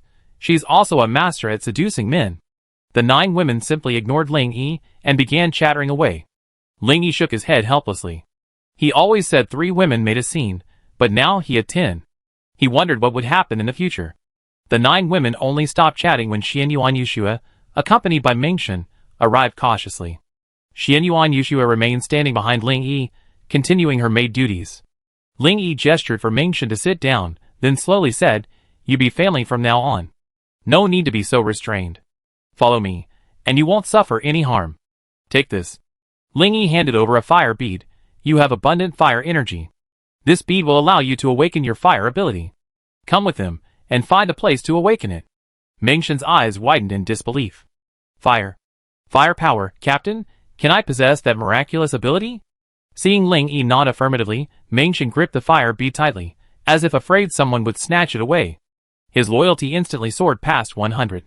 Xianyuan Yushua's hand paused for a moment, then returned to normal. She, too, was astonished. Superpowers could actually be awakened artificially. She had always believed that she and her brother were gifted. She had never imagined Ling Yi possessed such a remarkable ability. Then, Ling Yi took out the gold and dark beads, and handed them to Lu Yun and Su Ruoling, respectively. The 2 women burst into tears of joy. They, too, could finally awaken their own powers. Ling Yi was also delighted. By now, all of his direct subordinates had awakened their powers, a sign that his small team's combat effectiveness was steadily increasing. He then took out the standard daily necessities, and piled them all over the table. Distribute these among yourselves. Take a little of each with you, just in case. Keep the rest in the car as a backup. Bing Bing explained the uses of the strengthening potions to Mengshen and the others later. Especially the strengthening potions. Be sure to take them in the correct dosage, and don't make any mistakes. Xianyuan Yushua and Mengshen were filled with curiosity at Ling Yi's ability to pull something out of thin air. Looking at the table full of potions and food, they were eager to immediately study their uses. After giving these instructions, Ling Yi stood up and said, Everyone, hurry up and prepare. Time is running out. We could be evacuated at any moment. I'm going out to run some errands, and I expect to be back late. Chapter 73. The 9 women all looked worried upon hearing Ling Yi's words. Ling Yi, however, smiled and said, Don't worry, I be careful. With that, he reached the rooftop platform and rode the spirit cat, disappearing at the end of the street. As they rode, the spirit cat's consciousness communicated with Ling Yi. Do you want to eat the dark element bead? It can boost your strength? Ling Yi casually took out a dark element bead and examined it. The spirit cat turned its head, its purple eyes brimming with desire, as it gazed at the dark element bead in Ling Yi's hand. Although the drop rate of these beads was low, Ling Yi wasn't stingy. He rolled over and tossed them directly into the spirit cat's mouth. Then he stepped aside, watching closely, hoping to see any changes. After swallowing the dark element bead, the spirit cat suddenly appeared. A large amount of black smoke enveloped its entire body, making it impossible for Ling Yi to see anything. He could only stand aside, anxiously watching. After about 10 minutes, the black fog slowly dissipated, and the civet cat reappeared. Ling Yi's jaw dropped at the sight. If the civet cat had been the size of a leopard before, it now resembled a tiger, sturdy and robust. Even more bizarre, 2 pairs of black wings had sprouted from either side of its back. The wings, spread out a full 10 meters, were not covered with fur like its body, but rather a thin membrane, through which the bones within could be clearly seen. These bones resembled the skeleton of an umbrella, freely opening and closing. The civet cat, bewildered, turned back, examining its wings. It tried flapping its wings, and its body slowly lifted off the ground. Perhaps unaccustomed at first, it flew erratically through the air, like a drunk. As the spirit cat continued to experiment, ascending, gliding, and diving, it gradually became almost instinctive, soaring freely through the air, enjoying itself immensely. Ling Yi's eyes widened, and he cursed, "Holy crap! Am I seeing things? I turned into a flying cat. This transformation is a bit perverse." Suddenly, a thought struck him, and his eyes lit up. Mutated beasts can enhance their mutations by absorbing energy beads of the same attribute. Could it be that psychics can also repeatedly absorb energy beads to advance their powers? Thinking of this, he hurriedly took out an earth element bead. He still had 10 left from the drop he gotten from killing mutant rats. After swallowing one, Ling Yi felt the earth element energy in his body increase slightly. He checked his stat panel and saw a change. His earth element attribute had indeed increased by 100 points. This discovery overjoyed Ling Yi, and he swallowed the other 9, bringing his earth element attribute to 1,500 points. Ling Yi casually summoned an earth dragon, and after observing it carefully, he burst into laughter. He had seen Xie Zhixin and Si Shui perform them before, and aside from the specific power differences, the size of the earth dragons alone was a significant difference. If the two women's earth dragons were the thickness of a wrist, then Ling Yi's earth dragon would be twice the thickness of a wrist. Haha. I didn't expect this unexpected surprise. I was always worried that increasing my superpowers would cause too many attribute points, but I didn't expect the superpower beads to have such an effect. Ling Yi was extremely excited at this moment. Only when the spirit cat flew back to him did Ling Yi recover from his excitement. He slapped his forehead and cursed inwardly. Damn! I was so excited that I forgot to save a few for Xie Zhixin and Si Shui. Forget it, I let them try it later when I have some and see how it works. The civet cat nudged Ling Yi with its head, signaling him to sit. Curious at the now transformed civet, Ling Yi rolled over and straddled its back. He shifted forward, avoiding the wings, and let his legs hang down, tightly clasping the civet's body. With a meow, the civet cat soared from the ground, like a flash of black lightning, soaring into the distance.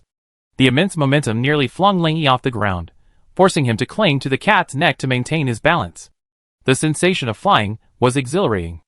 Ling Yi gazed down at the receding buildings, feeling the cool breeze whistling in his ears. He howled to the heavens, causing the wandering zombies to roar in unison. As they neared their destination, the civet cat slowed down and, carrying Ling Yi, landed on a building. Ling Yi, hands behind his back, surveyed the armed police detachment stationed across the way. 2 soldiers stood sentry at each of the 4 corners of the wall. The roads surrounding the base were densely packed with zombies roaming. It looks like the zombie swarm here is even larger than last time. Ling Yi murmured. Meow! The spirit cat cried. You're saying there's someone more powerful than last time controlling this? Ling Yi frowned. Having experienced several battles, he had discerned some clues. Among the thousands of zombies, there must be a high-level mutant controlling them. But one thing he couldn't understand was, if there were such high-level mutants, why didn't they choose to attack, instead preferring to hide in corners, secretly controlling the swarm and sending it to its doom? What Ling Yi didn't know was that while mutant zombies were more powerful than ordinary enhanced or awakened, they also felt fear. Although not very intelligent, they knew that human weapons could injure or kill them. If this were just a bunch of unarmed, elderly, weak, and sick people, the mutant zombies would have already attacked and breached the camp, devouring flesh and guzzling blood. Can you handle it? Ling Yi turned to ask the spirit cat. The spirit cat's purple eyes lit up, and it nodded. It seems your strength has grown quite a bit. You said you were no match before, but now it's as easy as catching a mouse. Alright, I send you a signal later, then you can attack. Remember not to kill them. I deliver the final blow and see if I can find anything good. Ling Yi jumped onto the building and stalked towards the camp. The spirit cat looked towards where the mutant zombies were hiding, awaiting the command to attack. Ling Yi's physical attributes had greatly improved, and he could easily slaughter these ordinary zombies without any damage. But he hadn't yet done his job, and he didn't bother earning attribute points. In fact, Ling Yi had originally planned to evacuate directly, not wanting to go through so much trouble. In the apocalypse, survival in numbers has its advantages. They can form survival bases and fight zombies or mutant beasts together. A small group also has its advantages. It's easier to hide, and less likely to be surrounded by zombies. However, I possess a system that requires a vast amount of attribute points to increase my strength. I could grow into a powerful warrior by slowly killing others on my own, but the pace is too slow. He's not alone now. He has a group of women with him. Although he hasn't even touched the hands of most of them, it's undeniable that in his heart, he has already classified all 10 of them as his own, and they have become his Achilles' heel. Chapter 74. A dragon's reverse scale, touched, will inevitably lead to a fall. Therefore, Ling Yi needs immense strength to protect it. Without strength to back him up, he will sooner or later capsize and perish without a burial place. Ling Yi doesn't want to see the woman close to him violated by another, while he himself is trampled under the enemy's feet, helpless to stop. The reason Ling Yi changed his mind was the nuclear weapons program. No matter how strong he was, he couldn't stand up to 4 people with 2 fists, and there would always be times when he stumbled. So, he now longed for power, the kind of power that intimidated others, so that the mere mention of his name would make them dare not raise any resistance. It was with this in mind that he encouraged the students in the cafeteria to follow him. And it was this reason that led him to the Armed Police Detachment headquarters, seeking to recruit these soldiers. Ling Yi's goal wasn't just to become powerful himself, he also needed a group of completely loyal subordinates.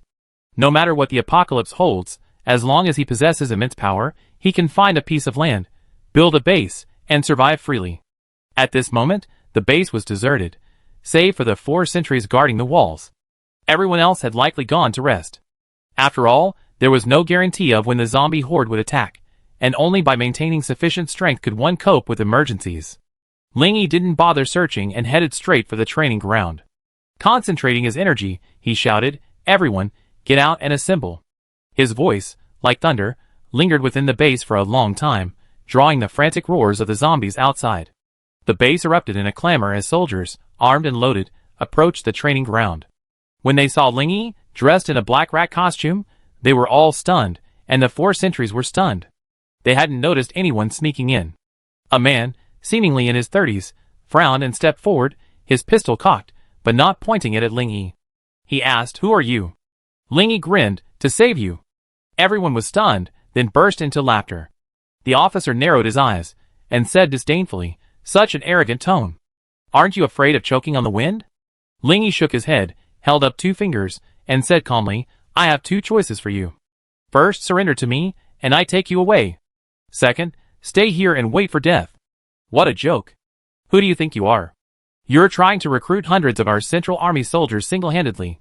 Do you think we're made of clay? The officer raged, and all the soldiers glared at him. Ling Yi's tone remained calm. Central Army? That's ridiculous. You're nothing but a deserted force, a bunch of fools desperate for reinforcements. The officer pointed his gun at Ling Yi and said in an icy voice, "Please don't insult our Central Army." Ling Yi clapped his hands and smiled. "I admire your courage and military honor, but I think your persistence is no longer worth it." Ling Yi looked at the officer, who was about to explode in anger, and said, "I think you're still hoping that Han Yutao will bring reinforcements to rescue you." The officer's expression froze, and the soldiers also looked at Ling Yi in confusion. "I advise you to give up such a wish. He won't come back." Ling Yi smiled faintly. "What? What happened to Colonel Han?" The officer stared, his eyes wide with panic. "I killed him," Ling Yi said, as if speaking of something insignificant. "Asshole, you dared to kill Colonel Han? This is a blatant challenge to the dignity of the nation. I will shoot you right now." The officer's hand began to tremble as he gripped his gun. He couldn't believe that anyone would dare to kill such a high-ranking officer. Ling Yi sneered coldly, "That scumbag deserves death. Do you know what he did? What did he hide from you?" The officer narrowed his eyes. "Tell me." First, he fled alone under the pretense of seeking reinforcements. He was attacked by mutant birds en route, and in his panic, he caused heavy casualties to the South China Military Region Search and Rescue Team. He then followed the South China Military Region Search and Rescue Team, trapped in the Science and Technology Park, and never offered to rescue you," Ling Yi said. The soldiers present were in an uproar, unable to believe their ears. The officer shouted, "Be quiet. This is just empty talk. How can we believe it? Don't worry, listen to me. It happened that due to some personal matters, I rescued the South China Military Region Search and Rescue Team, including your beloved but hypocritical Colonel Han. Back at my base, I was talking to Xianyuan Mingchen, the captain of the South China Military Region Search and Rescue Team.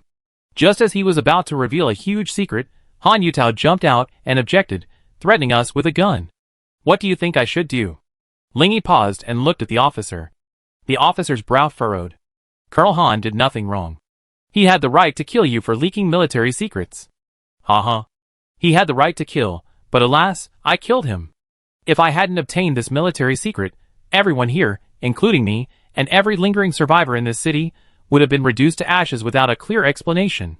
Ling Yi's tone was icy, and his piercing gaze made the officer take a step back. Don't exaggerate. The officer still didn't believe Ling Yi.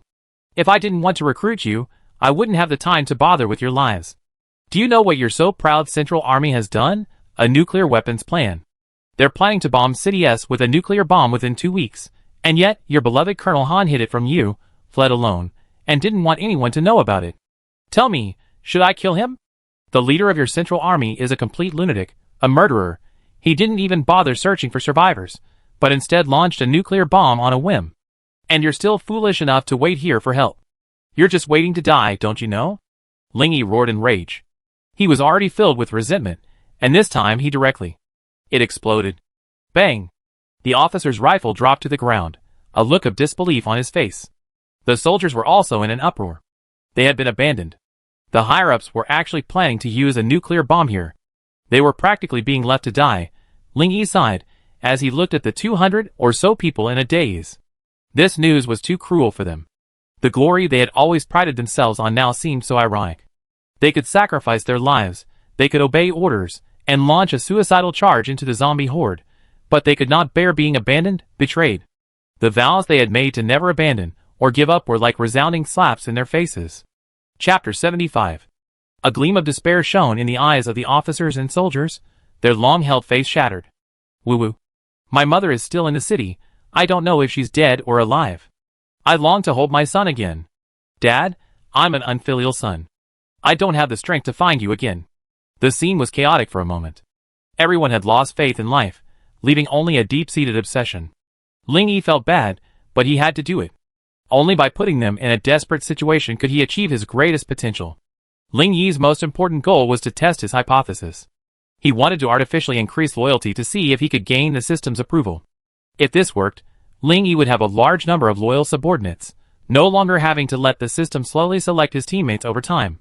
With an absolutely loyal team, Ling Yi could freely battle the zombie hordes, even recruiting a large number of survivors.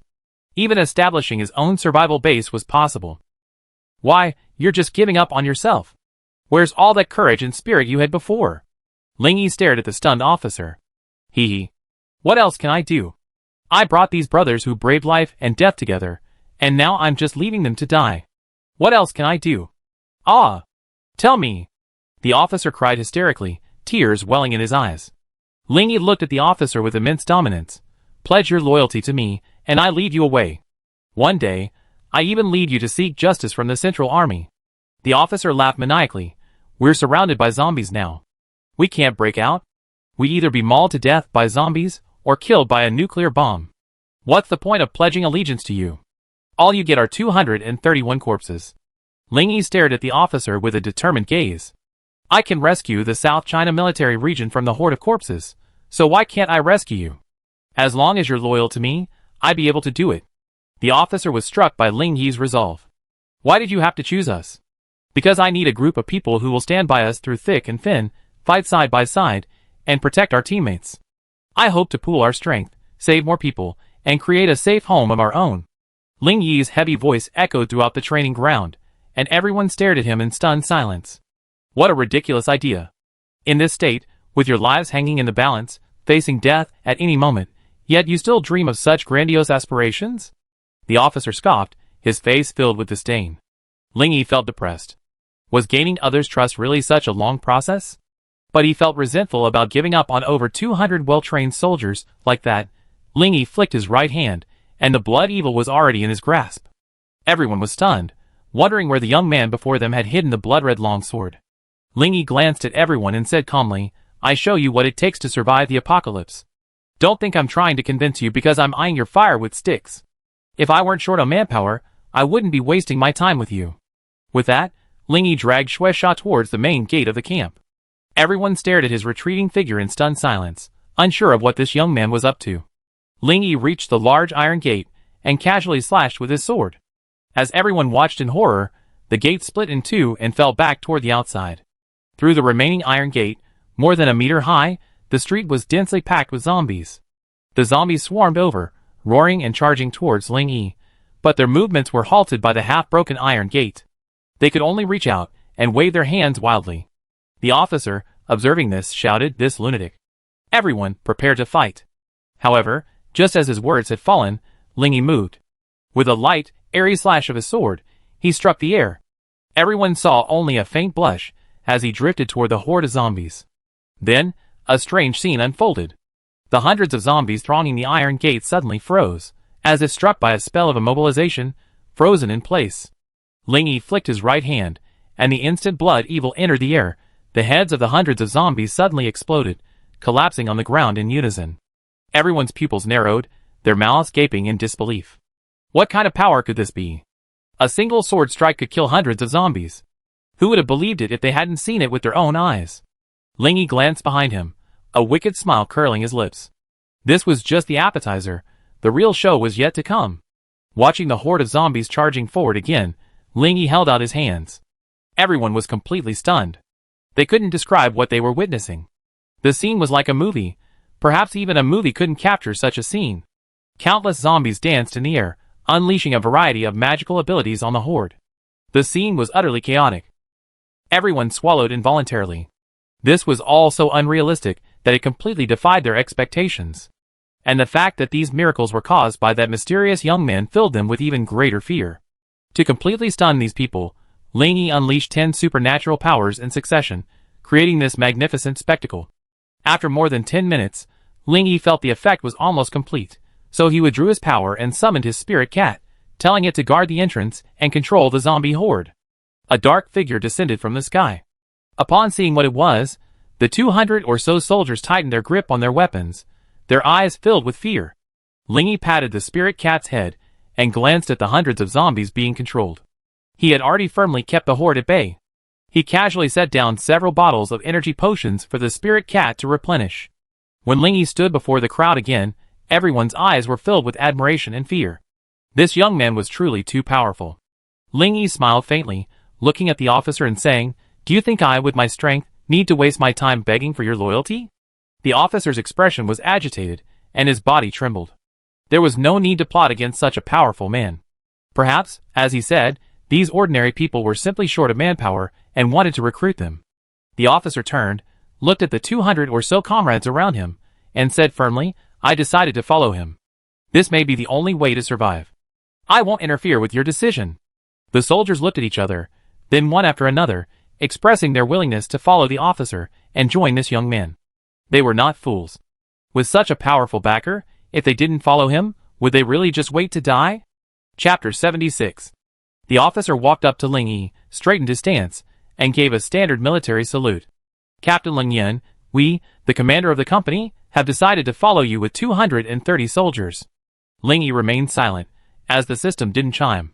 He felt as if his efforts had been in vain, his assumptions completely unfounded. He looked up at the officer before him, his eyes slightly lost. A sudden thought struck Ling Yi. He recalled the looks of his loyal team members. It seemed as if they only had eyes for him. Those unconcealed glances revealed absolute trust and blind admiration. Ling Yi's eyes lit up. This group of people simply recognized his strength, but didn't fully trust him. It could be said that their allegiance wasn't genuine. Thinking of this, Ling Yi decided to continue the experiment. He looked at Leng Yan with disdain. "You may have misunderstood me. I want complete and utter loyalty, unconditional devotion, and the ability to carry out my orders unconditionally, including taking your lives. Not just mere following." Leng Yan's pupil shrank, and she looked at Ling Yi in astonishment. She hadn't expected this young man's demands to be so high, and so overbearing. Ling Yi narrowed his eyes, staring intently at Leng Yan, and spoke in a cold voice. "I need men who dare to fight and kill, not a bunch of cowards who only know how to seek shelter. Of course, if you pledge your loyalty to me, you will also receive the power I just demonstrated, and even more unexpected things. By the way, I can see through your sincerity, so don't try to deceive me, or I just run away. I give you one more chance. Pledge your allegiance to me, and you receive immense power from me." Whether you choose to possess strength and seek revenge against the Central Army in the future, or to live in humiliation and quietly await death here, it's your decision. Everyone fell silent. To abandon this opportunity would mean death. Seizing it would grant immense power and the means to survive, but it would also mean becoming a sword in the hands of this young man, conquering the lands wherever he directed it. Leng Yan closed his eyes in deep thought, then suddenly opened them, a gleam of light in his eyes. He stared at Ling Yi with a burning gaze, then knelt on one knee and swore a resolute oath. I will not bear to see my comrades so ruthlessly abandoned. I must personally seek justice for them. I swear on my life that I will be loyal to you until death. If I betray you, I will die a miserable death. Team members have been detected joining. Hearing the system's voice, Ling Yi couldn't help but grin. He had succeeded. Looking at the man kneeling on one knee with a stern expression of determination, Ling Yi flipped his palm and handed him a bottle of primary strengthening fluid. This can significantly strengthen your body, but the process will be painful and may even result in death. It's up to you to decide whether to drink it or not. In fact, Ling Yi had long speculated that taking the entire bottle of primary strengthening fluid directly would be more effective than taking it in batches, but he had never had the opportunity to try it. He reasoned that the stronger the body, the greater the chance of success. Remember, when he took it, he was just an ordinary person. Aside from the unbearable pain, it didn't seem too dangerous. Furthermore, these warriors were physically stronger than he was back then, so they should be able to withstand the drug's effects. Leng Yan excitedly took the strengthening liquid and swallowed it without hesitation. Not long after, his face began to turn pale, and he occasionally let out a soft growl. Leng Yan tried his best to control himself, pressing his hands firmly against his abdomen to alleviate the increasing pain. Ling Yi's face was filled with admiration. As expected of an iron-blooded warrior, his strong physique and indestructible nerves had prevented Leng Yan from fainting. Leng Yan drank the stamina potion again, and the weakness in his body slowly disappeared, replaced by an unexpected surge of strength. How does it feel? Ling Yi asked with a smile. Leng Yan clenched his fists, making a crackling sound, and replied excitedly, absolute strength. I feel my strength has increased by nearly 200 pounds. My agility has also increased significantly, and my mind seems to have become much clearer. Excellent. Congratulations on becoming a strengthener. Ling Yi patted him on the shoulder in congratulations. Leng Yan bowed gratefully. Thank you, boss, for your grace. From now on, Leng Yan's life is yours. Ling Yi checked the system, and saw that his loyalty level had exceeded 100. This delighted him immensely. His conjecture had proven true. He could capitalize on this, employing both kindness and force to recruit numerous new members, strengthening the forces around him. Still can't you make a choice? Ling Yi asked calmly, scanning the 230 soldiers. Leng Yan stood before the team with a solemn expression. Brothers, we once fought side by side for our beliefs, sharing life and death. But what have we gained in return? We were loyal, but we were betrayed. We once believed, but were deceived. We were once honest, but were hurt. We once hoped, but despair followed. Either explode in silence, or perish in silence. Now, the boss has given us a chance for rebirth. If we still can't make the right choice, what's the point of lingering on for a few more days? Everyone's eyes were red at this moment. Leng Yan's words had struck at the weakest link in their hearts. The faith they once swore to uphold had been ruthlessly abandoned. Dead as ashes, they no longer knew where to go.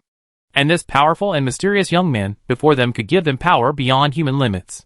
He could lead them through the encirclement, and all they had to do was be loyal. Compared to their previous experiences, the conditions the young man offered were truly thoughtful. Staying would mean waiting for death. Agreeing would mean gaining strength and a chance to survive. The 230 soldiers' eyes were now filled with unwavering determination. This life was like a rebirth, and it was all about strength. For such a powerful man, pledging allegiance and following him to the death was a given. A clattering sound echoed as the 230 soldiers knelt on one knee, their gazes fixed firmly on Ling Yi. Leng Yan turned to face Ling Yi, knelt on one knee, and a solemn expression spread across his face. I, Ling Yan, lead 230 brothers to swear allegiance to the leader. We will follow you to the death and never betray you. We will follow you to the death and never betray you. We will follow you to the death and never betray you.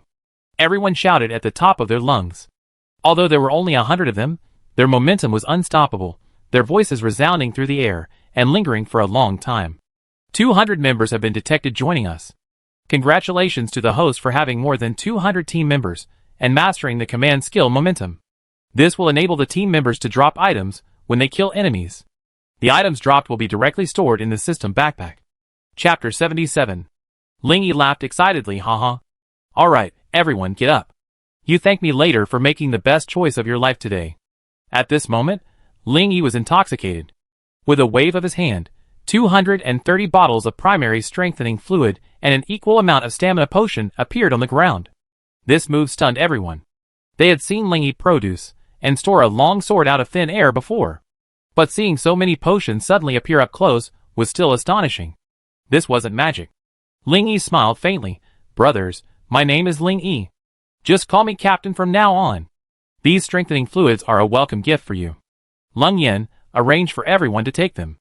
I take you to destroy the zombie horde later. Thank you, Captain. Everyone shouted excitedly. This was a treasure that could increase their strength. They hadn't expected Ling Yi to give it to them unconditionally. Ling Yi waved his hand and walked off to the side, a smile curling his lips. He was beaming with joy.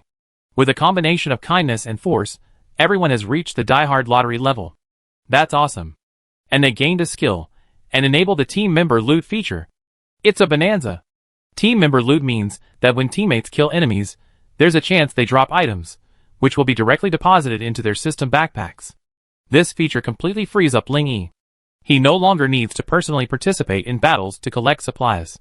Previously, Ling Yi had worried about running out of supplies with more team members. Now, he can just lie back and wait for the attribute points and supplies to arrive. As those billionaires before the apocalypse said, I just lie back and money will be deposited into my account every minute. As for the Vigorous Vigor skill, Ling Yi glanced at it and ignored it, hoping to see its effects later. The system's rather unremarkable introduction was truly speechless, consisting of only 3 words, upgradable. At this point, all the warriors had taken the strengthening fluid. Not everyone could endure the heart-wrenching pain like Lung Yen. Across the training ground, wailing echoed, their shrill cries drowning out the sounds of the zombies. Ling Yi strolled over to the scene, observing the warriors writhing on the ground, struggling in agony. He spoke, in the apocalypse, without strength, there is no safety. Now, if you can withstand the effects of the potion, power will be within your grasp. Grit your teeth and hold on. Time passed, and the screams gradually subsided. After succumbing to the stamina potion, everyone's faces were filled with surprise. Haha. I feel so full of strength now. I gained 100 pounds out of nowhere. Oh my god. Look at me, I'm so fast. Come on, hit me. I feel like my body is as hard as steel. Cheers, surprise, curiosity, and shock appeared on everyone's face. They were like children, showing off their unique strength to those around them. Ling Yi nodded with satisfaction. Everyone had significantly improved their physical attributes. Some even saw a single attribute go through the roof, with strength, speed, and defense all enhanced, far surpassing those with evenly balanced enhancements. Ling Yi clapped his hands, and everyone instantly fell silent. Under Lung Yan's command, they quickly formed a line. Looking at this group of soldiers in camouflage uniforms and helmets, Ling Yi was filled with emotion. The heroic spirit of a soldier stems from the army's iron discipline and steely restraint. A soldier's bounden duty is obedience, following orders and prohibitions, and possessing a tenacious sense of organizational discipline. Ling Yi smiled faintly, his hands behind his back as he spoke loudly. If the heroic spirit of selfless sacrifice and courage in the face of the enemy during the turbulent years of war best embodies the soldier's value, then the silent dedication of peacetime best embodies the soldier's character. Unfortunately, this is the end of the world, and the enemies we face are zombies and mutant beasts, incredibly powerful and bloodthirsty. Even more terrifying is humanity, where desire drives some ambitious individuals to act recklessly, as we face now. In my opinion, the situation isn't dire enough to warrant the use of nuclear weapons. But someone did, and they did. Orders were issued without warning or evasion. They didn't even consider rescuing the survivors, let alone notifying them to evacuate. This was blatant slaughter. Without the means to evacuate, City S would be everyone's grave. So, from this moment on, we will fight for ourselves, for our teammates, and for our loved ones, who we don't even know are still alive. I, Ling Yi. I will lead you through the apocalypse, seeking a homeland of our own. Lung Yin roared, follow us to the death. Follow us to the death. Everyone shouted. Ling Yi pressed his hand, then pulled out all the cold weapons from his ring. I have some weapons here, but there aren't enough for everyone right now. Pick whatever's most convenient for you. Everyone stared at the pile of various cold weapons, their mouths wide open. Lung Yan's mouth twitched. Captain, we have guns, so we won't need these. Ling Yi glared angrily. Give me your bayonet. The latter, confused, pulled a bayonet from his thigh. Ling Yi casually pulled a dagger from the pile of weapons and slashed at the bayonet. With a crisp ding, everyone's eyes widened as the bayonet was cleaved in two, while the dagger remained unscathed. Ling Yi tossed the dagger back into the pile of weapons, and everyone's heart trembled. Those were divine weapons, yet the captain treated them like trash. What a waste! The sharpness and durability of these weapons far exceed your imagination. In future battles, cold weapons will be the mainstream weaponry. The guns you hold may be useful against ordinary zombies, but against high-level mutant zombies or beasts, they probably won't even be able to penetrate their defenses, Ling Yi explained. Everyone looked at the pile of weapons, as if they were a group of beautiful women. What soldier doesn't love weapons, especially divine weapons that can cut through iron like mud? Leng Yan was the first to choose a long-handled broadsword. After wielding it a few times, a smile of delight crossed his face. It worked so well. The others followed suit, selecting their preferred weapons. As soldiers, while not necessarily proficient in all the martial arts, swords, spears, clubs, and cudgels were also commonplace. The soldiers who had chosen their weapons beamed with joy. Meanwhile, the 50 soldiers who had been slow to act had resentful expressions, watching their comrades show off with envy. Ling Yi said to them, "Don't be discouraged. After this battle, I'd be able to get you a badge." Upon hearing this, those who hadn't grabbed a weapon brightened their brows. Chapter 78. Leng Yan danced with his sword for a moment, then gathered everyone together and said to Ling Yi, "Captain, let's give our team a name so we can all feel a sense of belonging." Ling Yi flipped his right hand, and the blood-red long sword was already in his grasp. His fingers gently brushed the blade, and he slowly spoke, "The name of this sword in my hand is Blood Demon. From today on, you are the sharpest swords in my hand, so let's call you Blood Demon." Leng Yan's eyes lit up. Blood Demon. What a great name! Brothers, from now on, we are all members of the Blood Demon team, the sharpest swords in the captain's hand. Anyone who dares to stand in our way will be slain by gods and demons. Everyone excitedly raised their arms and shouted, "Blood Demon! Blood Demon! Blood Demon!" What Ling Yi didn't know was that in the future, the name Blood Demon would spread across the globe. All forces that dared to challenge Ling Yi would meet their end at the hands of the blood-red long sword. Ling Yi smiled with satisfaction. This was his true power. Though still weak now, he believed that one day, under his cultivation, blood evil would truly radiate its full potential. Time is running out. Follow me now, destroy the zombie horde, then return to base and prepare to evacuate City S as soon as possible. Ling Yi glanced up at the sky, then added, "No one knows when the nuclear bomb will drop." Ling Yi gave orders to the spirit cat and began attacking the mutant zombie. Then, with a swipe of his long sword, he declared, "Brothers, follow me." Ling Yi led the charge towards the main gate, kicking it open with a single kick. He then plunged directly into the zombie horde, beginning a frenzied slaughter. Leng Yan and his team followed closely behind. As soon as they made contact with the zombies, he wielded his sword with both hands and slashed, instantly severing 4 zombies in half. Haha. Exhilarating. Leng Yan couldn't help but laugh excitedly at the sight of himself effortlessly taking on 4 zombies with a single blow. The other Blood Demon members were initially a bit apprehensive, but after actually engaging the zombies, they were all overjoyed. The weapons in their hands were incredibly powerful, and they could easily chop down the zombies.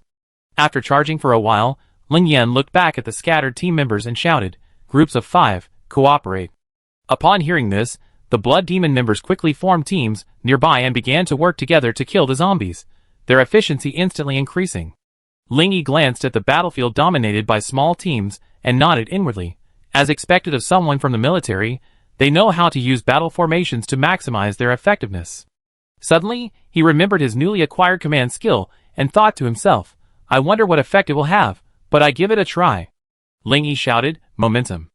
Instantly, an invisible force spread out from his body, extending a full 100 meters, enveloping all the Blood Demon members.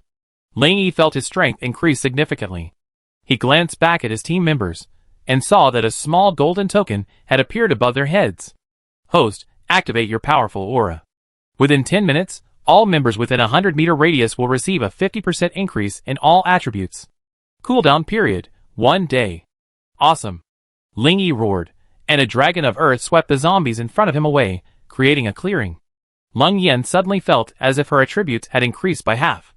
The sword in her hand seemed to have become significantly lighter, allowing her to chop down the zombies with greater ease.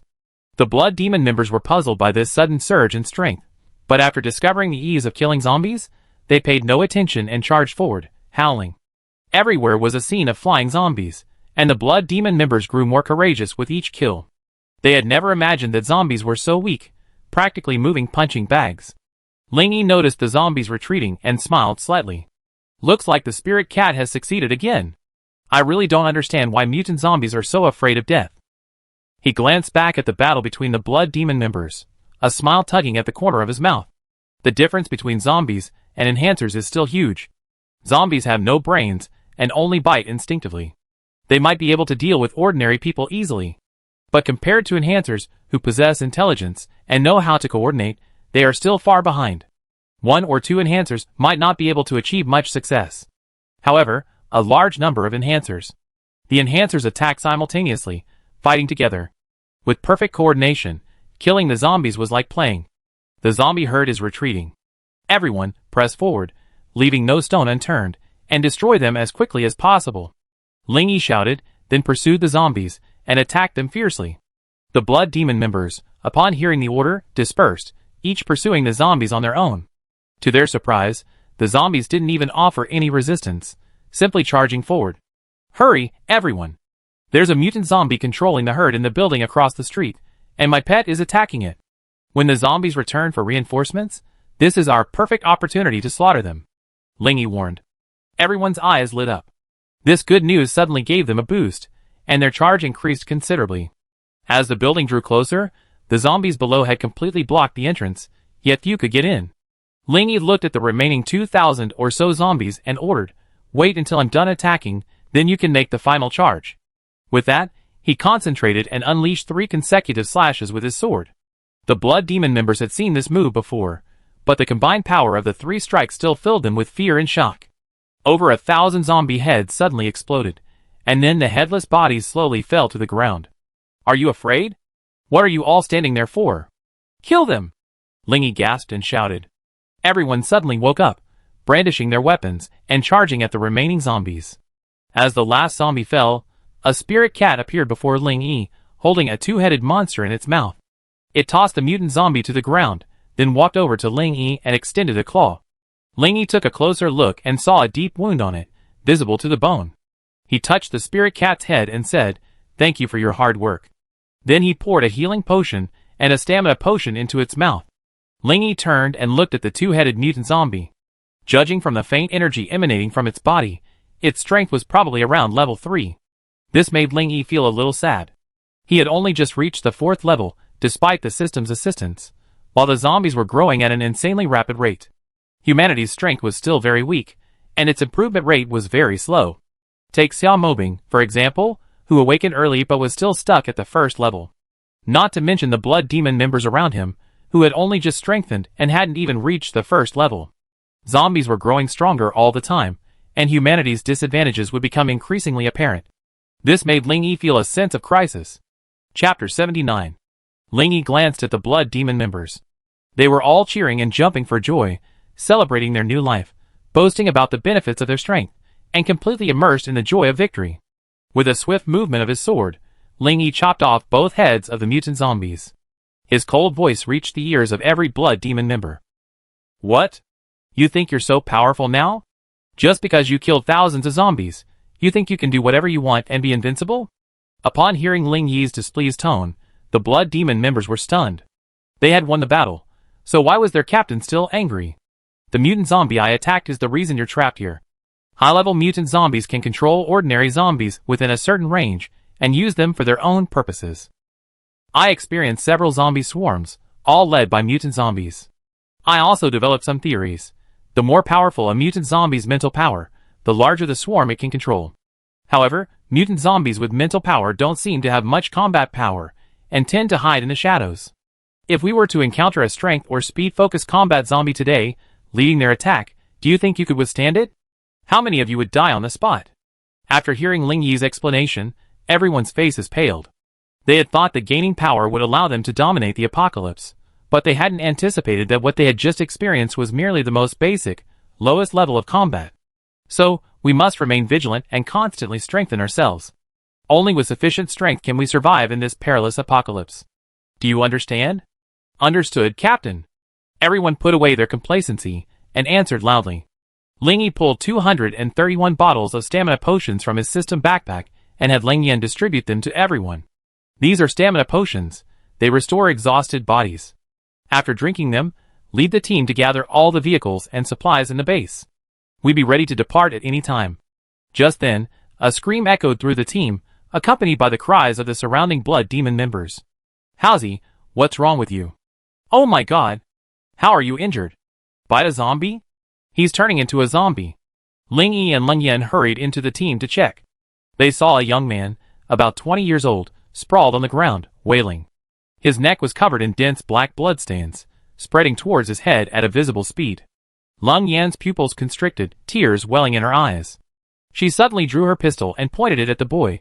Howsy, you're about to turn into a zombie. I must kill you. Captain. Shoot. I don't want to turn into a zombie, and I don't want to hurt anyone. Gu Hao cried in agony. The blood demon members all wore sorrowful expressions. Don't shoot. Lingyi hurriedly stopped them, then pulled out a zombie vaccine and injected it directly into Gu Hao's arm. As the vaccine was injected, Gu Hao thrashed on the ground in pain, his scream sending chills down the spines of those around him. Seeing the black blood streaks gradually recede, Lingyi nodded in relief. It's okay. It'll be back to normal soon. Everyone, be careful from now on. Don't get scratched or bitten by zombies. Although I have the vaccine, the quantity is extremely low. I can't be by your side all the time. The virus can fully infect you in 30 minutes. Once you fully transform into a zombie, even a great immortal can't save you. So, take this as a warning. The blood demon members breathed a sigh of relief upon hearing that Gu Hao had been saved, but they also took Lingyi's warning to heart. Their eyes shone with admiration. Their captain was godlike, seemingly omnipotent. Lingyi was about to stand when he suddenly frowned and looked at Gu Hao. He sensed a surge of violent lightning energy emanating from Gu Hao's body. Stay away. Lingyi said, urging everyone to stay away from Gu Hao. Everyone quickly retreated.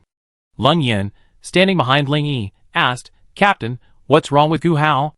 A blessing in disguise. He's about to awaken his lightning powers. Lingyi had barely finished speaking when lightning flashed wildly around Gu Hao, crackling and scorching the ground. Everyone stared at the scene in amazement. It was like a superpower. A body capable of emitting lightning was incredible. After the lightning completely died down, Lingyi tossed a bottle of energy potion to the weakened Gu Hao. Drink it. It restores your energy. Next, practice your powers. Lightning powers are quite impressive. Several people familiar with Gu Hao came forward to congratulate him, making the shy young man blush. After some fun, everyone, under Lingyan's direction, began to gather supplies at the base. Lingyi, riding leisurely on the back of the spirit cat, began to take stock of his post-battle gains. He first added attribute points, allowing him to break through to level 5 and further increase his strength. This battle had yielded thousands more basic supplies and hundreds of weapons. Lingyi was most pleased to find a bottle of berserk potion. While it had some serious side effects, its effectiveness was undeniable. It could directly boost one's strength by several realms, making it a surefire way to save one's life in a real crisis. After his elation faded, Lingyi looked at the last item. He had specifically instructed the spirit cat to bring back the mutant zombie for finishing blows, hoping to see if higher-level mutants would drop higher-level items. His suspicions proved correct. He had been keeping an eye on the system's inventory, and as he slew the mutant zombie, something indeed dropped. Lingyi examined the object in his hand.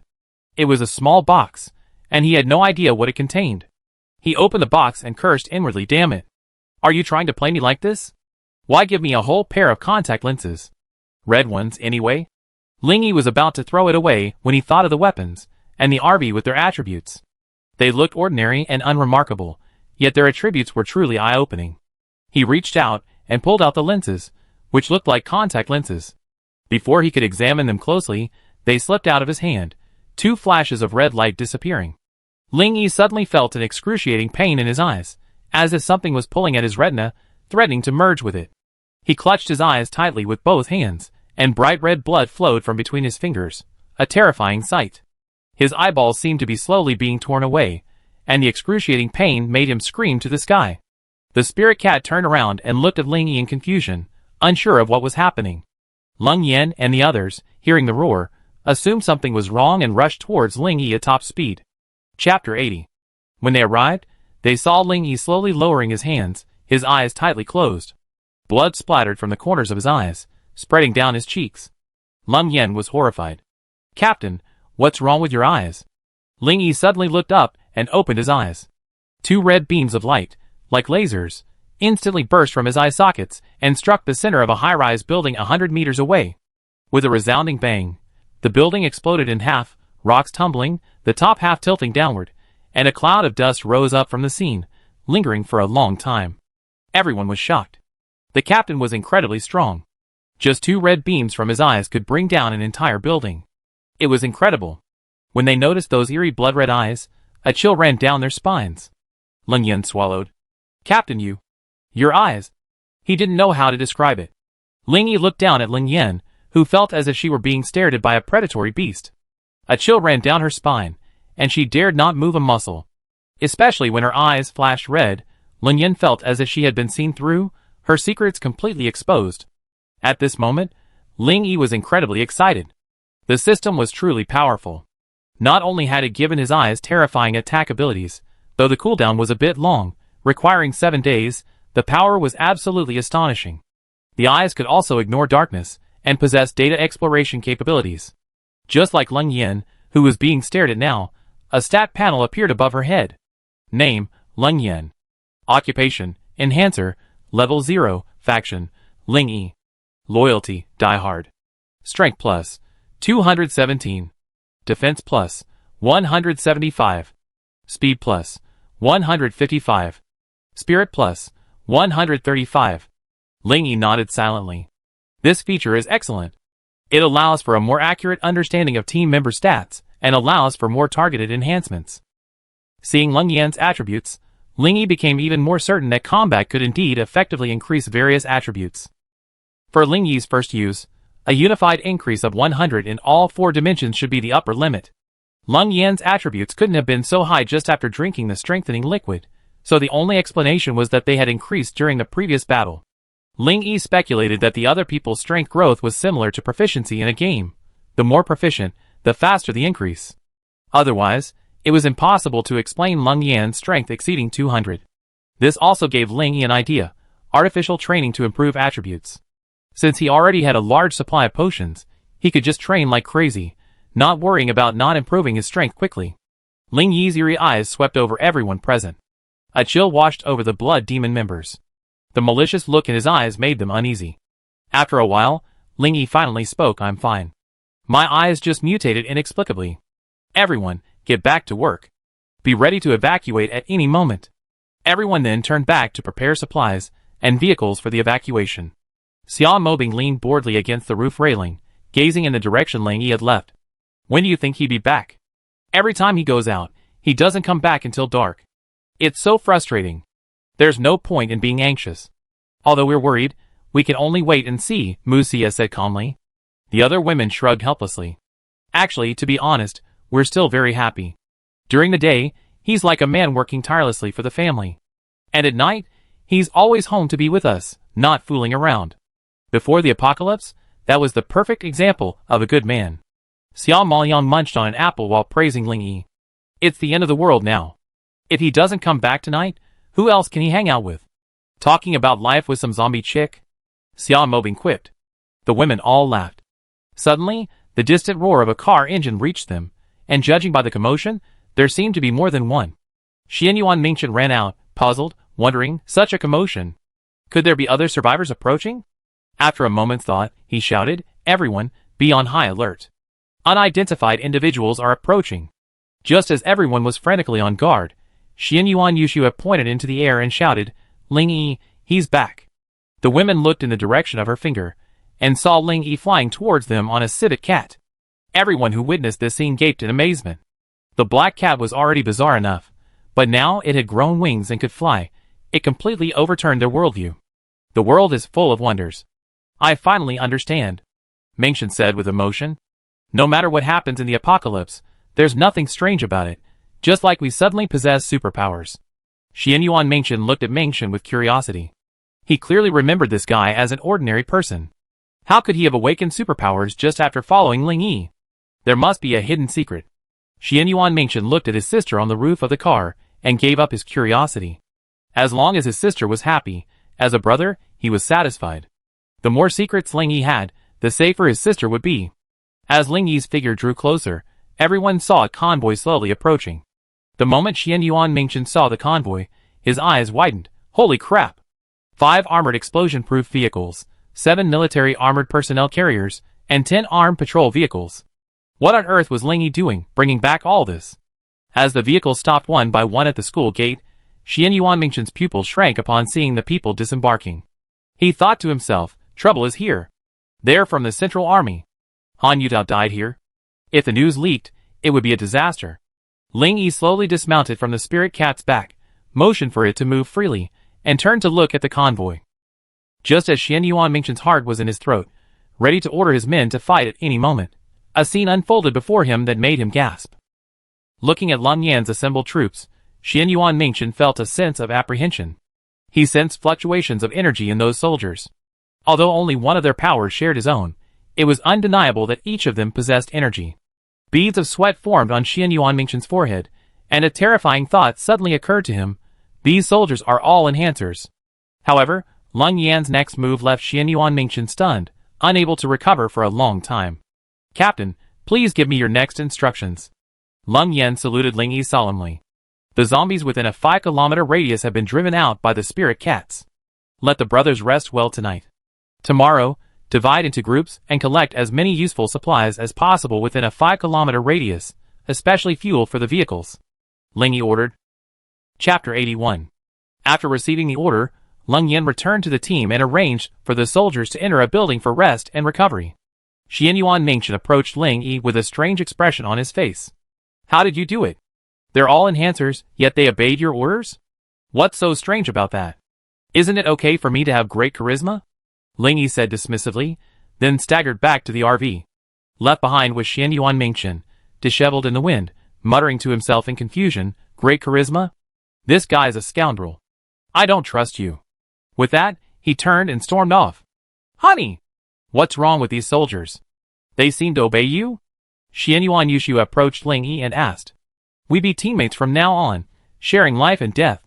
Ling Yi said briefly. They're from the Central Army Search and Rescue Team. You killed their commander.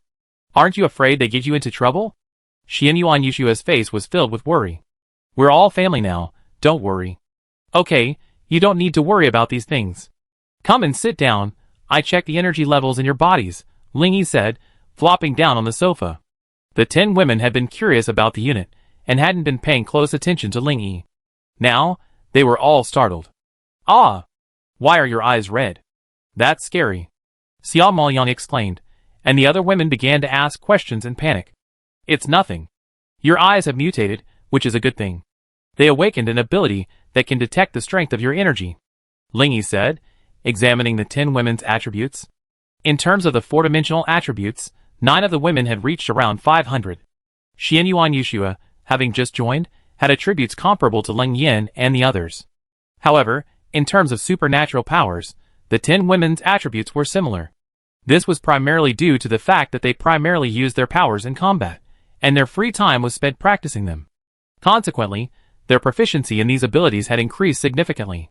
They were all approaching the 900th level, and could break through to the next level at any moment. After completing his investigation, Ling Yi slowly said, this time out, I discovered a way to improve your strength. From now on, whenever you have free time, you must all practice your supernatural powers. Focus on casting speed, skill control, skill range, and accuracy. Only by continuously mastering your supernatural powers can your strength soar. Ah! Isn't this asking for trouble? Xia Mobing pouted, her face filled with displeasure. Ling Yi said unhappily, during my recent outing, I encountered a mutant zombie. I estimate its strength to be around level 3. I just checked your strength, and while I don't want to attack you, I want to give you a more intuitive understanding of your own strengths. I feel it's necessary to inform you that while you may seem powerful at killing ordinary zombies now, you haven't even reached level 1. You're pure scum. If you encounter a high-level mutant zombie or beast, you be slaughtered. The 10 women were stunned upon hearing this. They had always thought they were so powerful that killing zombies was easy. But they hadn't expected that in Ling Yi's eyes, they were at the bottom of the heap. "Hubby, what level are you at now?" Xia Mobing asked softly. "Level 5. Ling Yi replied calmly.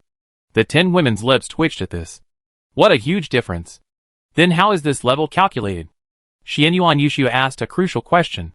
Ling Yi pondered for a moment and murmured, "In my mind, for enhancers and psychics, the 9th level is the limit, and it seems the same is true for zombies and mutant beasts. Let me first explain my definition of an enhancer. Enhancers, from level 1 to level 9, must have one attribute exceeding 1000 before they can advance. For example, 0 to 1000 is level 0, 1000 to 2000 is level 1, 2000 to 3000 is level 2, and so on. Your current base attributes are only around 500, and Xianyuan Yushua's are even around 100. You're all level 0, or to put it mildly, just slightly stronger than an average person." The 10 women all looked at each other in bewilderment. The gap between them and Ling Yi was not just a little bit huge, it was like a firefly daring to compete with the bright moon. Xianyuan Yushua, in particular, didn't dare to raise her head. It turned out she was the true weakling among the women. As for psychics, I define them as SSS, SS, S, A, B, C, D, E, F to distinguish strength. The conversion between specific levels is the same as for enhancers. 0 to 1000 is F level, 1000 to 2000 is E level, and 2000 to 3000 is D level. You have made some progress in your abilities, currently around 900. With some effort, you soon reach F level. Ling Yi explained his understanding, and looking at the 10 women whose expressions kept changing, he soothed them, "Don't be discouraged, everyone. I will find a way to swiftly improve your abilities through training. Don't fall behind in either basic attributes or abilities." The 10 women, aware of their own shortcomings, dared not complain. They simply hoped to improve their abilities as quickly as possible to avoid Ling Yi's constant struggles alone. After all, none of them wanted to see him constantly bruised and battered. Seeing that Ling Yi hadn't spoken again, the 10 women stood up and left in unison. They needed to think carefully about how to train their own abilities. Ling Yi looked at Xianyuan Yushua, dressed in camouflage, and called out, "Shuer, take this rat-skin suit and put it on." Xianyuan Yushua happily kissed Ling Yi on the cheek after accepting it, then blushed and ran back to her room. Xianyuan Yushua had long since learned about the rat-skin suit's benefits from the 9th girl. She had always assumed it was just Ling Yi's mischievous hobby, a love of unusual cosplay. She was the only one of the 10 girls who wore something different, and she felt it was odd and out of place, so she'd been wondering where to find a new one. But when Mu Xie explained the reason, she was overwhelmed with envy. She hadn't expected the rat-skin suit to have so many uses. But she was too embarrassed to ask for it. Now, unexpectedly, Ling Yi personally gave it to her, leaving her ecstatic. Ling Yi touched the kissed cheek, shook his head, and muttered, "Women. Too many are a hassle. I'm like a babysitter every day." Reaching the roof of the car, Ling Yi stared at the bustling crowd, a moment of daze. This was just the tip of the iceberg of survivors in City S. No one knew how many people were still alive in this city. If those survivors knew a nuclear bomb was about to hit City S, who knows if they would simply give up and wait for death. A hint of sadness lingered in Ling Yi's eyes. He felt he should do something before leaving. If he had more time, he wouldn't mind rescuing a few people, but time was running out. He couldn't afford to delay any longer, or he himself would be destroyed by the nuclear bomb. Chapter 82. Suddenly, he made up his mind and shouted to Mengshen, who was standing nearby, "Mengshen, give me the large speaker with its own power supply from the broadcasting room. Hurry." Although he was puzzled, Mengshen still called a few people to help him move it. When the speaker was moved to the car, Ling Yi jumped out. He walked silently to the speaker and gently pressed the record button. A heavy and sad voice rang out. "Survivors of City S, I have sad news for you. Within 2 weeks, a nuclear bomb will hit our city, expected to detonate in the center of the city. If you can hear it, please evacuate immediately." Everyone on campus heard the repetitive voice, put down their work, and slowly gathered around the speaker. Their eyes were filled with sadness and tears, and their hearts were filled with resentment. The apocalypse had arrived, and their families were destroyed, with nowhere to return to. Without rescue, it would have been fine, at least they could still survive. But now, facing a nuclear bomb from their own kind, forced to flee, it was simply too much for them to accept. Ling Yi summoned a civet cat, strapped the speaker to its back, and had it fly around S City a few times, avoiding any areas it sensed danger. He didn't consider how effective it would be. The civet cat flew off into the distance, and the speaker's sound gradually faded. Xianyuan Mingchen approached Ling Yi, his eyes filled with worry and confusion. Is this worth it? If the Central Army knew about this, the consequences would be dire. Huh? Consequences? Even if the nuclear bomb had been released a month later, I could have saved more people. Now, all I can do is give a meaningless notice. Even if the Central Army doesn't come looking for us, sooner or later, I will. To put it bluntly, all of us here have saved our lives in vain. I won't stop until I kill the man who ordered the nuclear bomb. Ling Yi's cold voice echoed in the air. Everyone gnashed their teeth upon hearing this, their faces icy, wishing they could immediately skin and tear the culprit to pieces. At night, the campus was quiet. During the day, everyone raced against time, gathering useful supplies, so they could prepare for evacuation as quickly as possible. At night, they ate a quick bite, and went to bed to recharge their batteries. However, throughout a city, the intermittent repetition of the loudspeakers kept the hidden survivors and the wandering zombies awake. Attracted by the loudspeakers, the zombies threw their heads back, roaring and running around. The survivors, hiding in the corners, listened to the sound. The sounds of the zombies outside filled everyone with terror. But when they heard the content on the speakers, they fell into deep despair. Before the apocalypse, the vast city of S had a permanent population of over 12 million. Even if the zombie virus was incredibly potent and spread rapidly, it couldn't possibly infect everyone. So, there were still many survivors who escaped infection. Even if we assume a 10% infection rate, there are still at least 1 million survivors in the entire city. In a factory, thousands of survivors gathered, all with fear on their faces. What should we do? A nuclear bomb is coming? Who gave this order? I don't know if we'd be affected here. We must find a way to leave. Even if the bomb doesn't kill us, the radiation will kill us. Such scenes were constantly unfolding in every corner of the city. The survivors cursed and began to discuss evacuation. After all, no one could guarantee the safety of their own location. In a secluded high-rise building, dozens of people in black robes, their expressions shimmering. One of them looked up, but the face beneath his hood was unclear. He stared at the spirit cat in the air and spoke, his voice hoarse and leaking like a broken bellows. The plan has been leaked. Retreat as soon as possible. Report. Launch early. The spirit cat had been scurrying around all night, and only at dawn, when its speakers ran out of battery, did it drag its exhausted body back to the school. Upon seeing Ling Yi, it gently landed on the car roof and crouched at his feet. Ling Yi tossed a potion of stamina to the spirit cat, then patted its head and smiled faintly. Thank you for your hard work. Are you in danger? You said there was no danger, but I sensed over a dozen sinister and powerful energies. Ling Yi was startled. What was going on? An evil force? What on earth is that? He quickly questioned the spirit cat, asking if there was any other information. You said you heard it in your sleep, pre-launch. Launch? Ling Yi muttered to himself, repeating the spirit cat's words, then repeating over and over again. Pre-launch? Pre-launch? Launch what? Suddenly, Ling Yi's pupils constricted, and he shouted, nuclear bomb. Holy crap, they're launching a nuclear bomb in advance. What the hell are these lunatics trying to do? Get out of bed. Get up and run.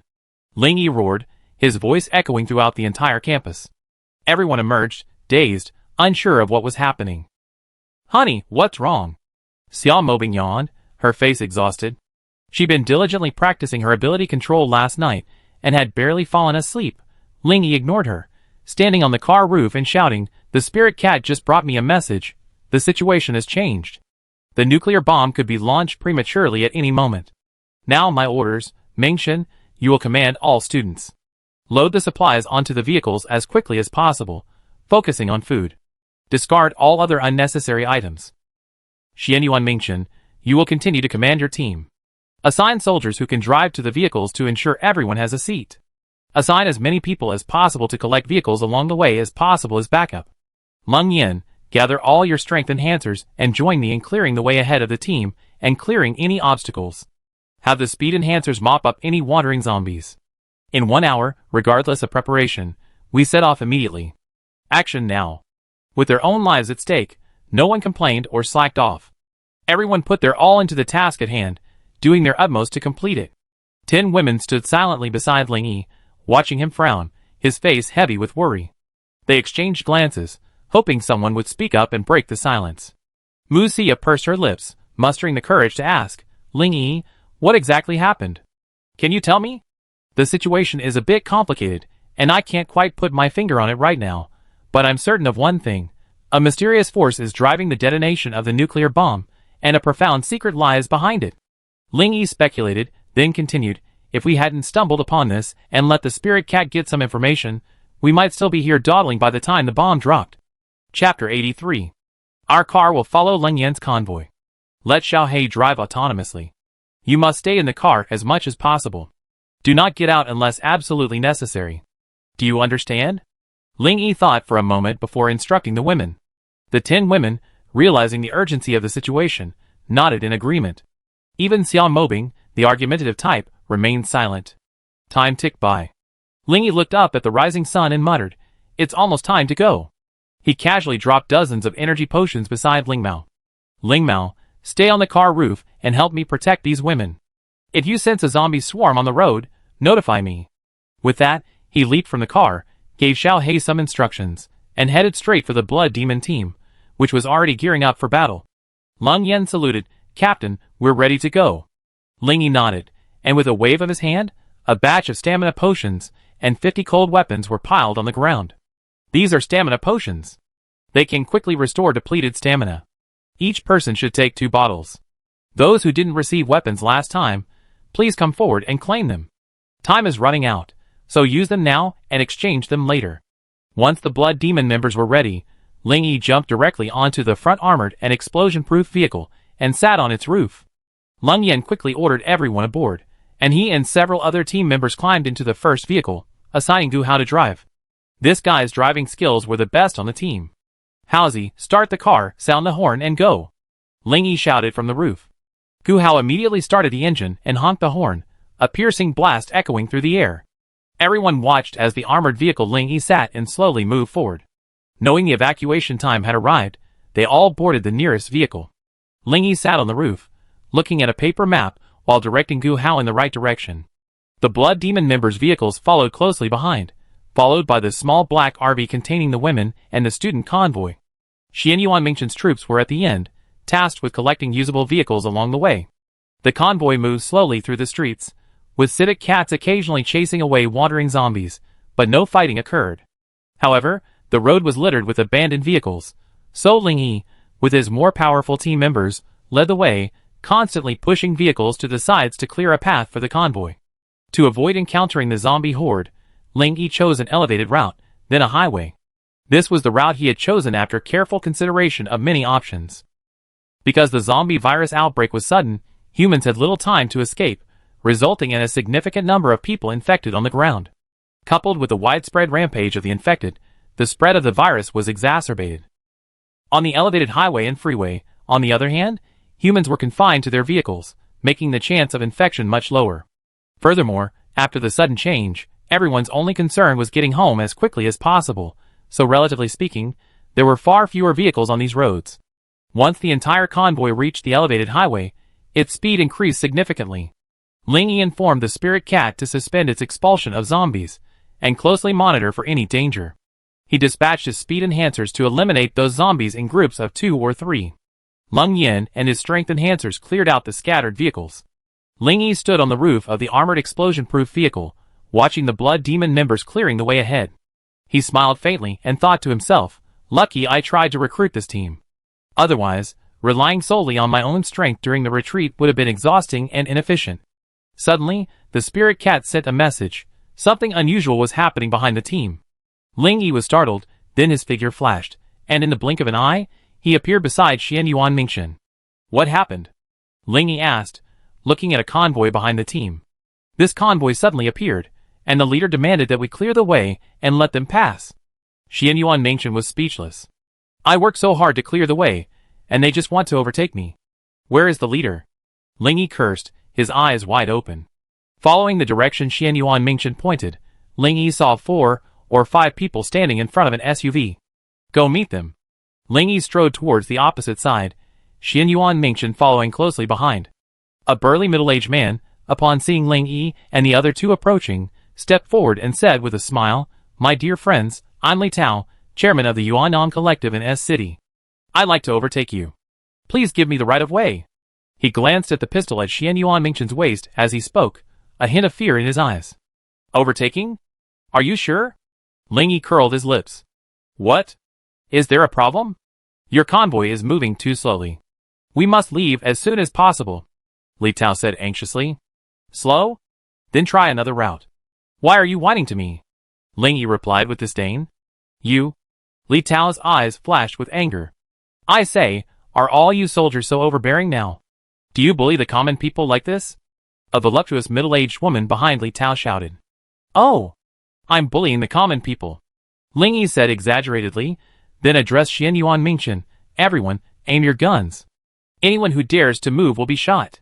Xian Yuan Mingchen was stunned, but upon seeing Ling Yi's unyielding attitude, he drew his gun and pointed it at Li Tao. Seeing their superiors already at gunpoint, the soldiers felt no hesitation. They loaded their rifles and pointed them at the convoy in front of them. Li Tao and the middle-aged woman's faces changed drastically, and the others in the convoy were also horrified.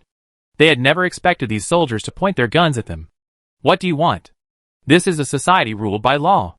Are there still laws? The middle-aged woman demanded sternly, though her face was pale. A society ruled by law? I'm leading the way with my brothers, risking my life to clear the way. You want to overtake? If you have the guts, you can do it. Ling Yi finished, grabbing Li Tao and the middle-aged woman by the collar, each in his hand, and in a flash, he headed towards the front of the overpass. The rest of the convoy, upon seeing Ling Yi's ghostly figure, broke out in cold sweats, their minds abruptly shifting. Is this still human? Li Tao and the other man felt the wind whistling in their ears, their speed so fast they couldn't even open their eyes. Only after being thrown to the ground did their vision slowly return. Open your eyes and see what my men are doing. You're so idle and slow. If I hadn't been leading the way, how could you have gotten on the elevated highway? Ling Yi shouted angrily. Li Tao and the middle-aged woman stared ahead in disbelief as hundreds of soldiers in camouflage uniforms came into view. One group was engaged in relentless combat with the zombies, while another group was pushing abandoned vehicles to the sides of the road. Chapter 84. Still too slow? How about I give way and let you guys clear the way? Ling Yi said coldly. The middle-aged woman swallowed, not daring to utter a word. Asking them to clear the way wouldn't be enough to kill zombies, let alone push the cars. Li Tao's eyes were complicated. He was actually a power enhancer himself. He had originally thought he was so impressive, leading thousands of survivors from his company to a safe place, where he could be a local tyrant. Seeing that the hundreds of soldiers before him were all enhancers, he flinched. It turned out he wasn't the only one to have gained mysterious powers. Especially since the young man in a mouse costume standing beside him, stared at by those eerie red eyes, felt like he couldn't even breathe.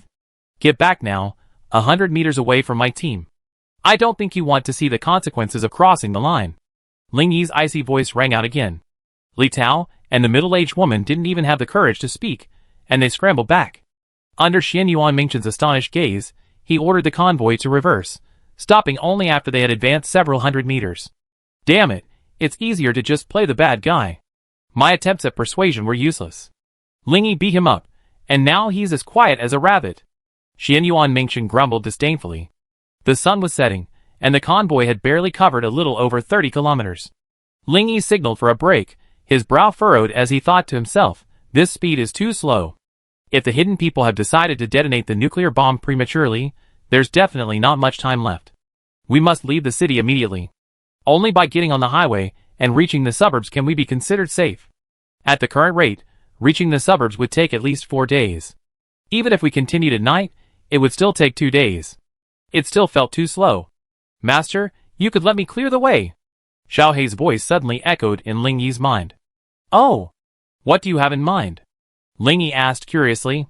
Master, you underestimate my defensive capabilities. These ordinary vehicles pose no threat to me at all. Even if they collide, they won't even leave a scratch, Xiao Hei explained. You mean, just ramming a path? Ling Yi's eyes lit up. Yes. Just ramming a path for vehicles to pass. Xiao Hei replied affirmatively. Lung Yan, let the brothers rest for a while. I drive the car to ram a path. Otherwise, the speed will be too slow. You guys follow behind and deal with any impassable roads. Ling Yi shouted, then headed for the RV. Husband, you're back. Let's rest for a while. Xiao Mobing said. Time is running out. The sooner we leave, the safer we be. You all go back to your rooms. I'm going to drive Xiao Hei to ram a path. Ling Yi didn't wait for the women to reply and scurried straight into the driver's seat. Xiao Hei's figure slowly emerged. Master, don't worry too much. The car's stability is top-notch. Even in the event of a major collision, the items inside won't budge. Ling Yi was overjoyed. Damn! Xiao Hei, you have such a great idea. Why didn't you tell me earlier? You didn't ask me. I only realized what was bothering you by sensing your thoughts. Xiao Hei's round body spun around. Alright. Let's go now, Ling Yi commanded. Xiao Hei flew back into the center console's recessed area and instructed Ling Yi to set up the map navigation. Looking at the navigation system appearing in the air before him, Ling Yi felt a pang of frustration. With such advanced technology, he was still struggling with paper maps. After receiving the address, Xiao Hei immediately started the RV, left the convoy, and slowly drove forward. Leng Yan had already pulled over, clearing a path for traffic. Xiao Hei reached the lead vehicle, his exhaust roaring continuously, and then, like a wild horse, he rushed forward madly. Everyone who witnessed the scene rubbed their eyes vigorously, completely unable to believe what they were seeing. What am I seeing? Is that an RV? That starting speed is faster than a Ferrari. The captain is amazing. Even the RV drives with the power of a racing car. However, something even more eye-opening happened. Xiao Hei, like a flash of black lightning, rushed forward recklessly. All the vehicles blocking his path were sent flying in all directions, like bowling balls. The sight of the wandering zombies was even more horrific, either being knocked away or crushed to dust, leaving only a wide path. Some of the abandoned vehicles were slammed into the guardrails, while others flew over them and plummeted onto the overpass, spontaneously combusting and exploding. Terrified, those behind, unaware of the situation, began to tiptoe and watch. Not far away, the survivors, cautiously fleeing, heard the explosions and gazed in the direction of the overpass, some even heading directly for it. Unbeknownst to Ling Yi, the commotion had ignited hope in countless survivors. Driven by their thirst for life, they flocked to the overpass, their numbers growing. When they discovered a clear escape route, they frantically searched for vehicles and set out on their escape. Leng Yan and the other members of the Blood Demon group were stunned as they watched the RV vanish from sight. Was it even an RV? A tank couldn't possibly be that impressive. Captain, you're going crazy. Gu Hao leaned half his body out the window, straining his gaze, but the RV was nowhere to be seen. You're the one going crazy. The captain is just evacuating too slowly, and we're worried something might happen. Get out of the way. Get in the car, and chase them at full speed. Leng Yan angrily scolded Gu Hao and gave the order. What should we do with those wandering zombies? Gu Hao asked as he started the car. Ramp them straight into them. We need to catch up with the captain, Leng Yan said coldly. Mr. Li, the convoy ahead is accelerating. What should we do? Li Tao's driver asked. Speed up and catch up. Remember to keep a distance of 100 meters, Li Tao said excitedly. The 10 women returned to their room, all extremely nervous. They had initially thought the violent collision would cause them to lose their balance. Through the windows, they could see the abandoned vehicles, smashed and set flying everywhere, yet inside the car, nothing was happening. After noticing this strange phenomenon, the women filed out and headed for the driver's cabin. Ling Yi, squeezed in by 10 women in the cramped space, felt like he was barely breathing. Desperately, Ling Yi led the 10 women to the roof. Since Xiao Hei could drive himself, they might as well go out and see the apocalyptic night and get some fresh air. Chapter 85. Watching the skyscrapers of the city slowly recede from view, Ling Yi sighed. I lived here for 18 years, and now I'm leaving to escape. I wonder if I ever have the chance to come back. Even if I could come back, it'd probably be a ruin. Xia Mobing's face was filled with melancholy. After all, she and her sister had always lived in this city. My parents always said the world was big, and they wanted me to go out more. But now, the world is so big, and there's no room for humans. Mu Xia lamented. Xian Yuan Yushu have perfectly portrayed the role of the girl. She brewed cups of coffee, and placed a variety of fruits on the rooftop dining table. Everyone savored the fruit, feeling a sense of comfort, their nostalgia for leaving their homeland seemingly forgotten. Why do I feel like we're on a road trip? Xiao Maoyong suddenly said, blinking. Everyone was stunned, looking back at what they were doing, then at the hazy moonlit scenery. It seemed as if they were actually experiencing the feeling. You know what? This kind of life is pretty good. Not having to rush around every day to make a living is such a wonderful feeling. Xie Zhixin said softly. That's because of Ling Yi. Without him, we'd probably have been eaten by zombies long ago. Shi Yun's cheeks dimpled. The women nodded in unison. Everything they had now was thanks to Ling Yi. If it weren't for this young man, they would have either perished at the hands of zombies, or been wiped out by the impending nuclear bomb. Perhaps all of this was destined by heaven, Ling Yi said calmly, taking a sip of his coffee. Hubby, I think so too. God destined us to be your women. When will you finally eat all the sisters? I'm afraid there will be so many of them in the future that you won't have enough time. Xiao Mobing's abrupt words made Ling Yi spit out a mouthful of coffee. The women burst into laughter, while Xian Yuan Yushu obediently wiped his mouth with a tissue. Ling Yi watched these women speechlessly, each one becoming more and more unscrupulous, constantly testing his limits. He really just wanted a peaceful life, somewhere to hide away, with 10 beautiful women by his side. What more could he ask for? But this is the end of the world. Often, if you don't seek trouble, it will just come your way. Just like recently, Ling Yi has been so busy that he has no time to flirt with these women, who are like resentful women in the boudoir. To say a man isn't lustful is fake. With power and influence, who wouldn't want to be surrounded by women and live like an emperor? Ling Yi glanced at the 10 beaming women, a wicked smile curling his lips. Once we're out of S City, expect to be favored by me every night. Yeah. Husband, that's what you said. Come on, sisters, come over and draw your cards and sort out your order. Xiao Mobing pulled a stack of playing cards from her pouch. Ling Yi took a closer look and was speechless. Wasn't this the same deck he used before? He still had it. Though a little shy, the 10 women all stepped forward to draw their cards. There are 10 cards in total. Remember the numbers. Don't let that straight man know the order. Leave some room for imagination and mystery, Xiao Mobing said, acting like a big sister. Ling Yi's mouth twitched slightly upon hearing this, and he thought to himself, someday, when the mood strikes, I have to sleep with you all and teach you a lesson one by one. Let's see if you guys still keep trying to be secretive.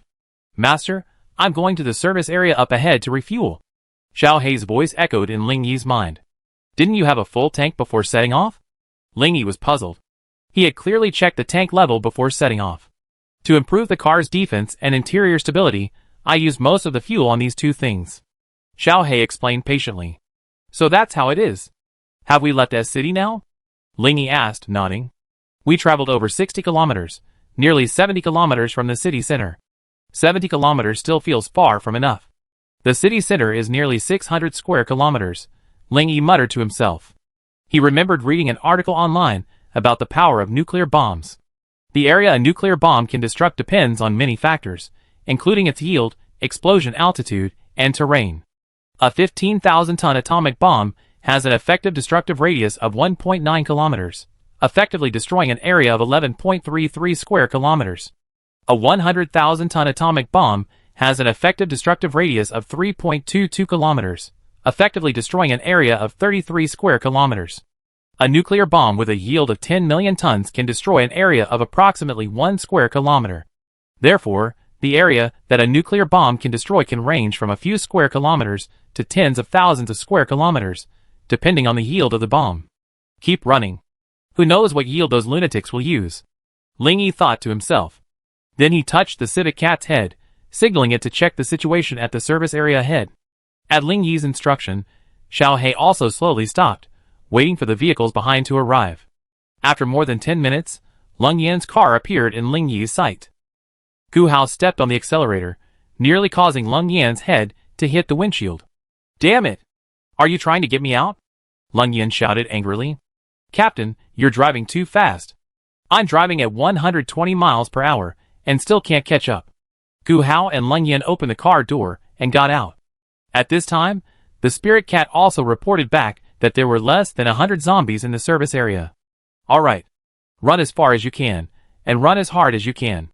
There's a service area up ahead with less than 100 zombies.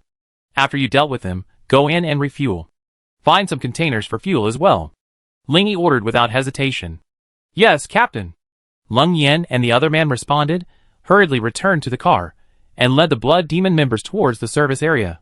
Ling Yi instructed Xiao Hei, and slowly followed behind. With the Blood Demon members sweeping the service area, Ling Yi was relieved and simply sent Xiao Hei to refuel. For a small situation like this, there was no need for Ling Yi to personally intervene. Lung Yan and the others were completely one-sided in their slaughter. A moment later, Lung Yan approached Ling Yi, a machete slung over his shoulder, a cigarette dangling from his lips, looking like a scoundrel. Captain, I just found this at the service area. Want one? Lung Yen asked, pulling out a pack of cigarettes. Seeing Ling Yi nod, Lung Yen quickly handed him a cigarette and lit it. I haven't touched this for over half a month. It's so damn refreshing. Ling Yi took a deep breath, his expression showing enjoyment. Chapter 86. Lung Yen witnessed this scene and shouted to Gu Hao, who was loading supplies into the car nearby. Howsy, bring those 2 cigars to the captain. All right. Gu Hao rummaged through the supplies and then happily handed them to Ling Yi. Hurry up, everyone. After we fill up the gas, we keep on running, Ling Yi said after putting his cigarette into his ring. Lung Yen and Gu Hao nodded quickly and began urging the crew to speed up. Ling Yi, no smoking at the gas station, Mu Xie shouted from the car roof, hands on her hips. Ling Yi looked up helplessly at the sulking Mu Xie and could only throw the cigarette to the ground and stomp it out with his foot. Humph. You're so naughty at such a young age. Don't you know smoking is bad for your health? And you, stop looking. I'm talking to you, Lung Yen. Put out that cigarette. After scolding Ling Yi, Mu Xie turned her attention to Ling Yen, frightening her so much that she extinguished the cigarette with her hand and shoved it in her pocket. You're our company commander, after all. Aren't you ashamed to be frightened like this by a woman? Gu Hao muttered with disdain. You little bastard, you know nothing. Those people in the car are all senior women. Get back to work and run. Stop whining. Lung Yen lectured him, feeling unhappy. You're a coward if you want to. You're not happy when I say a few words to you. Gu Hao muttered. You're a kid who hasn't even grown all his hair yet, and you dare talk to me like that? Lung Yen kicked Gu Hao in the butt. Gu Hao said aggrievedly, Is it okay if I'm wrong? You keep kicking me. Ling Yi couldn't help but smile as he watched the scene. This kind of life was actually quite nice. There was a lot of fun and playfulness, and no sense of dullness. Mr. Li, it looks like they refueled and are moving on. Should we refuel? Driver Li Tao asked. Li Tao glanced at the fuel gauge. We still have 2/3 of the tank left. Keep following. There are a lot of cars coming up behind us. Don't let them overtake us. We have to hold them back. If they provoke the convoy ahead, we'd be in big trouble. Honey, why are you so afraid of them? Aren't they just some lousy soldiers? The middle-aged woman said glumly. You know nothing. I've been in the business world for years, and I've seen plenty of people in both the underworld and the criminal world, including some of the most vicious. That red-eyed boy, I'm sure he's killed people before, not to mention zombies. The murderous aura he exudes is so thick it's suffocating. Without him leading the way, it would be a luxury for us to leave a city on our own, let alone having already traveled over 70 kilometers. Li Tao explained, a hint of fear in his tone. With Xiao He leading the way, the convoy continued until the afternoon of the next day. At a service area, Ling Yi and his companions were refueling their vehicles. A sudden, muffled roar echoed from the sky, accompanied by an earth-shaking tremor. Everyone felt unsteady on their feet. As they looked toward the source of the sound, their pupils trembled, their faces filled with terror. A massive mushroom cloud rose in the direction of City S, expanding in midair, seemingly threatening to envelop the entire city. Ling Yi's convoy was now over 300 kilometers from the city center, but the sudden shockwave cracked and shattered the windows of all the ordinary vehicles. Only the military vehicles and Xiao He remained intact. Those standing in the open space staggered, many collapsing on the ground. It's a real nuclear explosion. With this kind of power, is there anyone left alive in S City? Ling Yi stood on the roof of the car, gazing at the city shrouded in thick clouds. Everyone present breathed a sigh of relief after surviving the disaster. Had they not evacuated in time, the consequences would have been disastrous. Woohoo! Mom and Dad, we might have had a chance to survive, but now. Damn bastards, they actually used a nuclear bomb. Our home is gone, just like that? Who the hell did this wicked thing? If Ling Yi hadn't noticed something was wrong, we wouldn't have even had a chance to escape. A variety of voices echoed, some expressing anger, some expressing resentment, some expressing hatred, and some expressing gratitude. Commander, I was blindsided before. Thanks to you leading the team this time, we wouldn't have escaped at all. Li Tao was now terrified. Shocked by the nuclear explosion, he had forgotten Ling Yi's request. He walked up to Xianyuan Mingchen and said with a look of gratitude. Xianyuan Mingchen was stunned. He hadn't expected the Central Army to detonate the bomb just as they had said, more than 10 days before the scheduled time. It had actually happened, just as Ling Yi had predicted. He looked at Ling Yi, who was standing on the roof of the car. You should thank him. Without him leading the team, all of us here would have been killed by the nuclear bomb. Li Tao followed Xian Yuan Mingxin's gaze, and was startled. It was the young man. He was puzzled. Captain, aren't you the one making the decisions here? Hee hee. If I were the one making the decisions, you wouldn't be standing here talking. Xian Yuan Mingxin chuckled self-deprecatingly. Looking at Li Tao, who looked puzzled, Xian Yuan Mingxin continued, Did you evacuate because you heard about the nuclear bomb? Li Tao's eyes lit up. That's right. It was because of that warning that we formed a team to evacuate. We just happened to notice you were on the elevated road, so we followed. Didn't you notice that the voice on that speaker sounded just like his? Xian Yuan Mingxin curled his lips, then turned and left. Li Tao recalled, then looked at Ling Yi in surprise, muttering, He was the one who announced the evacuation. The 10 women gathered around Ling Yi. Several of them, born and raised in the city, burst into tears. Most of them had family in the city. When the disaster struck, they had all tried to contact their families by phone, but no one answered. They considered asking Ling Yi to rescue them, but they were afraid he was in danger. After all, if they couldn't contact him, there was a high probability that he had already met with an accident. However, they all held a glimmer of hope, hoping that their loved ones were still alive somewhere in the city. Now, after the nuclear explosion, those hopes were shattered, leaving them with only pain. Everyone stays strong. At least we're still alive. Whatever secrets lie behind this, we uncover them sooner or later, and revenge is inevitable. Ling Yi looked at the tearful women, his voice resolute. Everyone, get ready to leave. From our current location, we're still uncertain about the potential radiation effects of the nuclear explosion. We must leave as soon as possible. Ling Yi shouted, awakening the dazed crowd. The entire convoy continued on its way, the laughter and joy gone, replaced only by silence and a sense of relief at having survived. Chapter 87.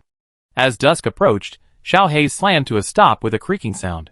Master, the cross-sea bridge ahead has broken and is impassable. Damn it! What a coincidence we crashed into the middle of the bridge. Ling Yi climbed onto the roof of the car and gazed at the nearby cross-sea bridge. He saw the broken bridge, where half of the wreckage of a passenger plane still lay. The 10 women also had a look of worry on their faces. The broken bridge meant the convoy could no longer pass, blocking their path forward. Honey, what do we do now? Xia Mobing asked softly, holding Ling Yi's hand. Ling Yi sighed. Let's just chill. It's getting dark, so we rest for the night. We should be safe now. The convoy behind them also slowly arrived. Learning that the bridge had broken and was impassable, they disembarked and began preparing for the night. Everyone had a quick snack, and then found a place to rest. After all, they had been on the run for a whole day and night, and even though they had been traveling by car, they were exhausted. Ling Yi went to the cab alone. After studying the map with Xiao Hei, he reluctantly got out and called a meeting with his closest associates. The 10 women sat quietly beside Ling Yi, awaiting his decision. Regardless of the outcome, they offered unconditional support. Xian Yuan Mingxin, Leng Yin, and Mingxin squatted nearby, staring blankly at the silent Ling Yi. After a long pause, Ling Yi's voice, tinged with disappointment, rang out. This is the situation now. You've seen the condition of the cross-sea bridge. It's completely impassable. We should have reached the military base in 2 or 3 days, but now we have no choice but to take a detour. I researched the route. We turn around and take the S15 expressway, then pass through Province Z and cross 3 cities to reach our destination. Isn't that going the wrong way? Isn't there another route? Xian Yuan Mingxin felt that this was a rather long detour. This is the route I chose after careful consideration. Although it's a bit long, it's relatively safe. Don't think I can just keep recklessly driving. Fuel is a major issue. If a service area runs out of gas, the vehicle will be abandoned. Do you think ordinary people can make it? Also, the 3 cities I chosen are relatively underdeveloped within Province Z. They're vast and sparsely populated, with a low population density. Even if there are zombie swarms, they won't be overly concentrated, making it easier for us to gather supplies.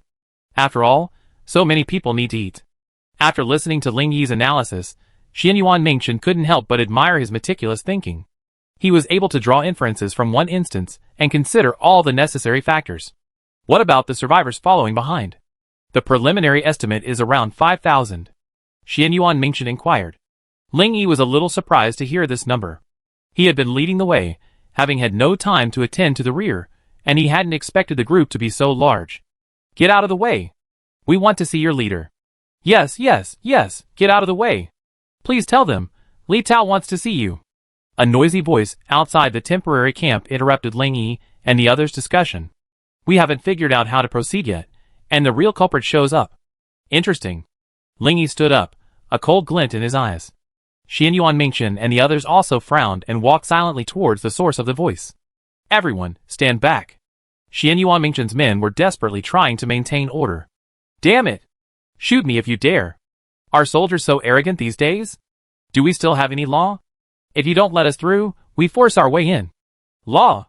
Force our way in? Who gives you the courage to speak so rudely? A cold voice rang out. Everyone looked in the direction of the voice, and saw a young man dressed as a mouse approaching. Who the hell are you? Call the military leader here? A bald man shouted. Yes, call the leader out. The crowd of people echoed. Xianyuan Mingchen, I'm looking for you. Ling Yi curled his lips. Xianyuan Mingchen blinked, thinking, how can I be the one in charge? You're the boss here. But he still stepped forward, his face serious. What do you want from me? Hey! Commander, you're finally here. My name is Chu Sun, and as a representative of the people behind you, I'd like to speak with you, the bald man chuckled. Commander, my name is Chung Ji, and I'm also one of the representatives, said a young man wearing glasses and a suit.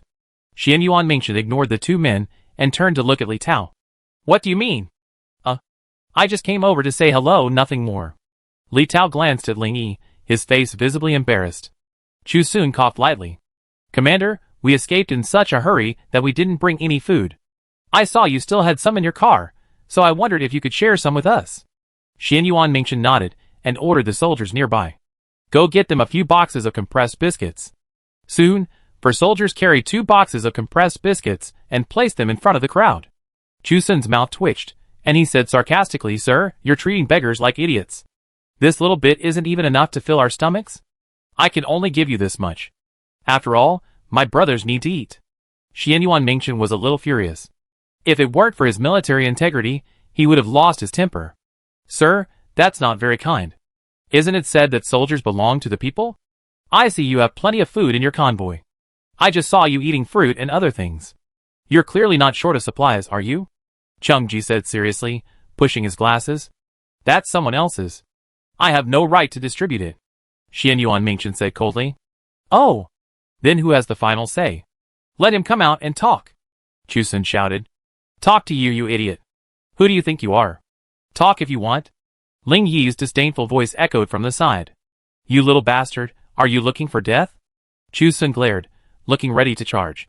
It's true that the forest is big, and the birds are everywhere. Just 1 strength and 1 speed enhancer thinks you can just run wild. Li Tao, have you forgotten what I said? Ling Yi narrowed his eyes, and looked at Li Tao. Sorry, I just came to say hello. Leave now, leave now. Li Tao felt uncomfortable under Ling Yi's gaze, and quickly ran back with his men. This scene left Chu Sun and Chung Ji dumbfounded. What was going on? Just a casual remark scared them away. Coward. Pa! Chu Sun spat. Chung Ji paused and turned to look at Ling Yi. My dear brother, we are all in this together. We should help each other. There are only a few hundred of you, and you can't eat all that food. Sharing some with us is not too much, right? Chapter 88. Ling Yi rubbed his chin and muttered, You make a lot of sense. Chung Ji's face lit up at the words, but his expression darkened after hearing the rest of the story. You're nothing. Why should I give it to you? Ling Yi looked at Chung Ji with disdain. You are too arrogant. We have thousands of people. Aren't you afraid that everyone will lose control of their emotions and cause a conflict? Chung Ji threatened viciously. Ha. This is your ultimate goal, isn't it? Why not just say it out loud earlier? Why are you resorting to all this moral blackmail? Ling Yi laughed heartily, then shouted angrily, Get out of here. Find food yourself. This isn't a charity. We have no right to control your lives. With that, Ling Yi unleashed the blood demon and leaped a full 10 meters high. He swung his sword across the road, creating a bottomless crack dozens of meters deep. A murderous voice rang out, Ling Yan, anyone who crosses the line will be killed without mercy. Watching Ling Yi's retreating back, Ling Yan casually drew his pistol and pointed it at Chu Sun and the others. Get out. Chu Sun glared at Ling Yan fiercely. How dare you threaten me with a gun?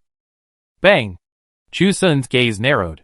He looked at the bullet hole in front of his toe, feeling a chill run down his spine. Sorry, my hand was shaking. Next time, I aim for the head. Ling Yan said coldly. Chu Sun and Chung Ji exchanged a glance, and could only helplessly lead the group away.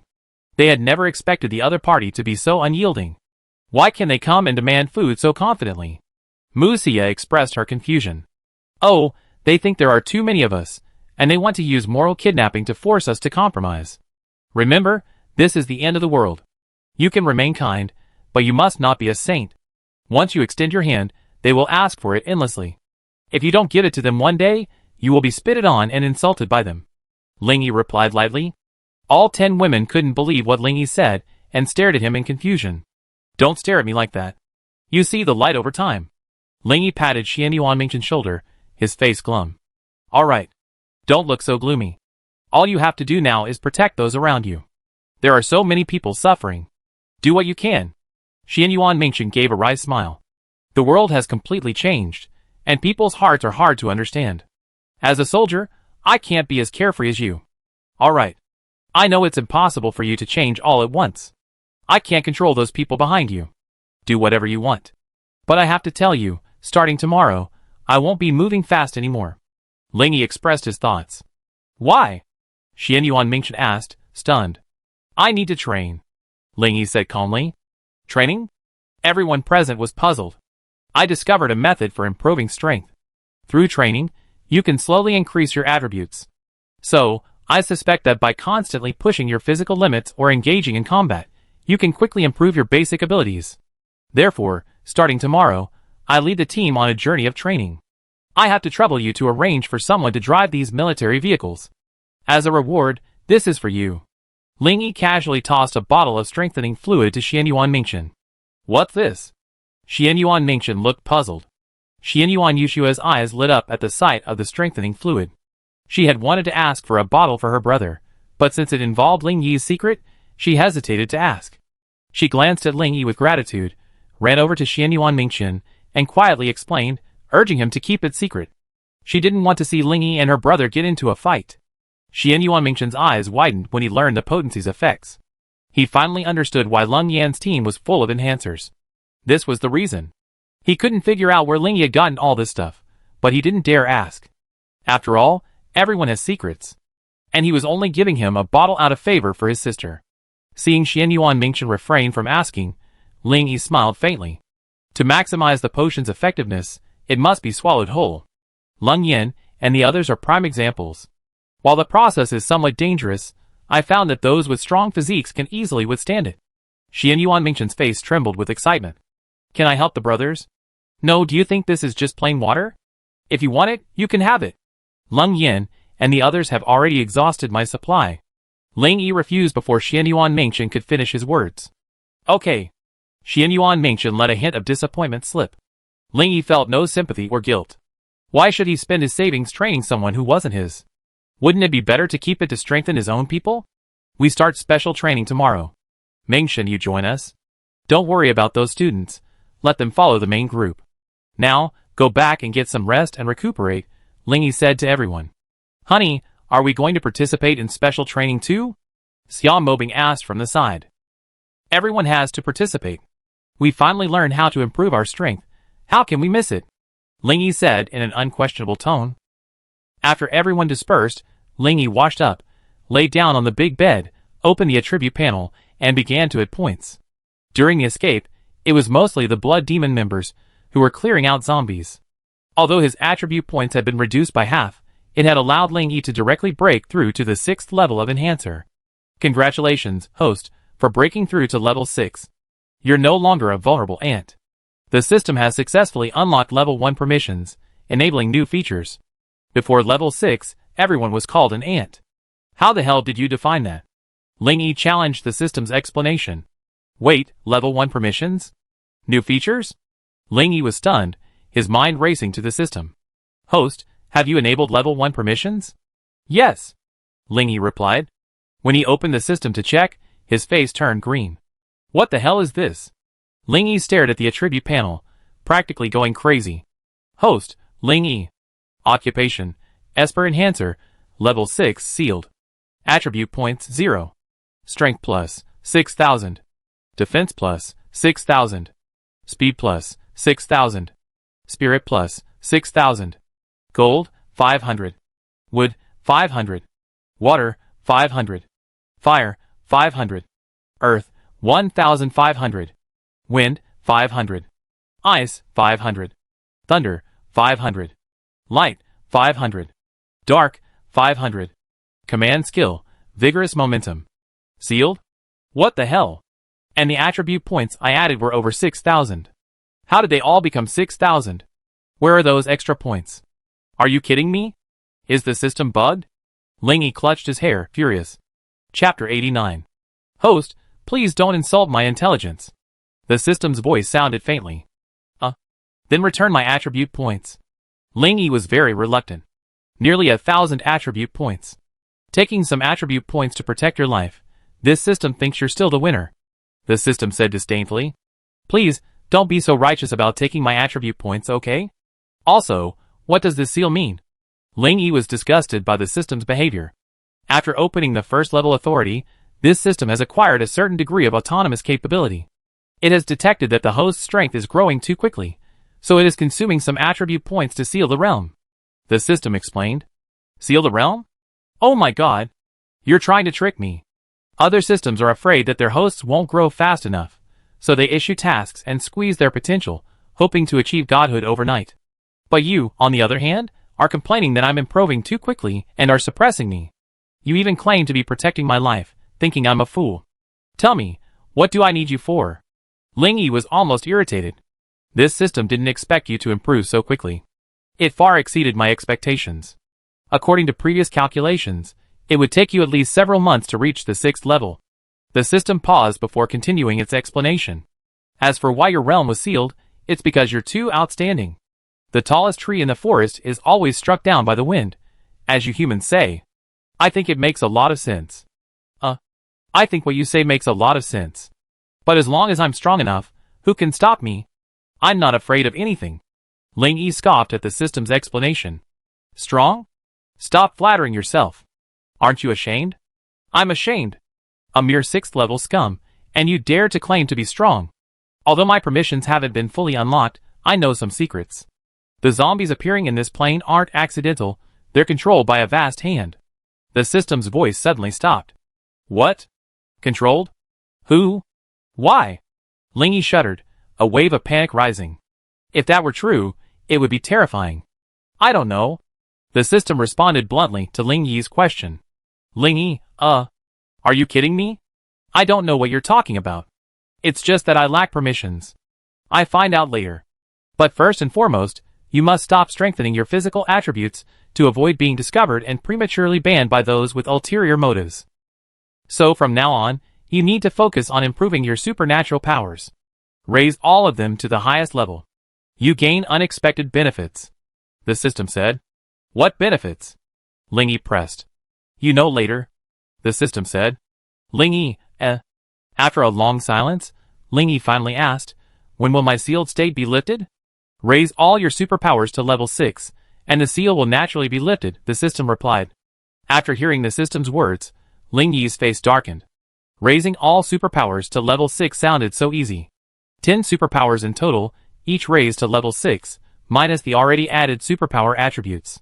Lingy roughly estimated that he would need over 50,000 attribute points, equivalent to destroying an equivalent number of level 1 zombies. System, I think you're talking too much right now. Lingy said uncomplainingly. Haven't you always complained about my inability to give you hints? Now I can answer your questions anytime. Isn't that great? The system asked. I suddenly feel like a little quiet is better. It was nice to be ignorant before.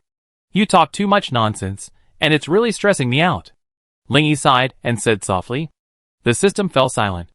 Lingy rested his hands behind his head, not even bothering to check the contents of the system's backpack. The information the system revealed was so shocking that it plunged him into deep thought. He had originally thought that with the system, he could easily survive the apocalypse. He had even envisioned building a survival base, sheltering a group of survivors, and then recruiting them for his own use, not only to gain stat points through combat, but also to leave humanity a paradise. Now, Lingy felt completely uncertain. While the system's permissions weren't sufficient to reveal every conspiracy, he suspected from its fragments that it must know something but simply wouldn't reveal it. As for the secrets hidden behind this, they will eventually surface. Lingy couldn't help but think of the nuclear bomb incident. Could the conspiracy discovered by the spirit cat also be related to this mastermind? Is it a coincidence, or was it premeditated? I can't figure it out. By the way, system, why did you appear? Is it related to this zombie apocalypse? Lingy suddenly asked. However, there was silence in the room for a long time, and the system didn't respond at all. System. System. System. Lingy shouted continuously. Why are you yelling? Just communicate with me directly with your consciousness. You keep yelling, as if you're afraid that everyone in the world doesn't know you have a system. The system's voice sounded impatiently. You didn't say you could communicate with your mind. But I have to say, your voice is much nicer now than before. Lingy chuckled. Don't think a few words of flattery will make this system forget what happened. The system's cold voice sounded. Lingy's mouth twitched, having never expected the system to hold a grudge. But he said, you are so magnanimous. Don't argue with me. I'm just overwhelmed by the amount of information. Humph.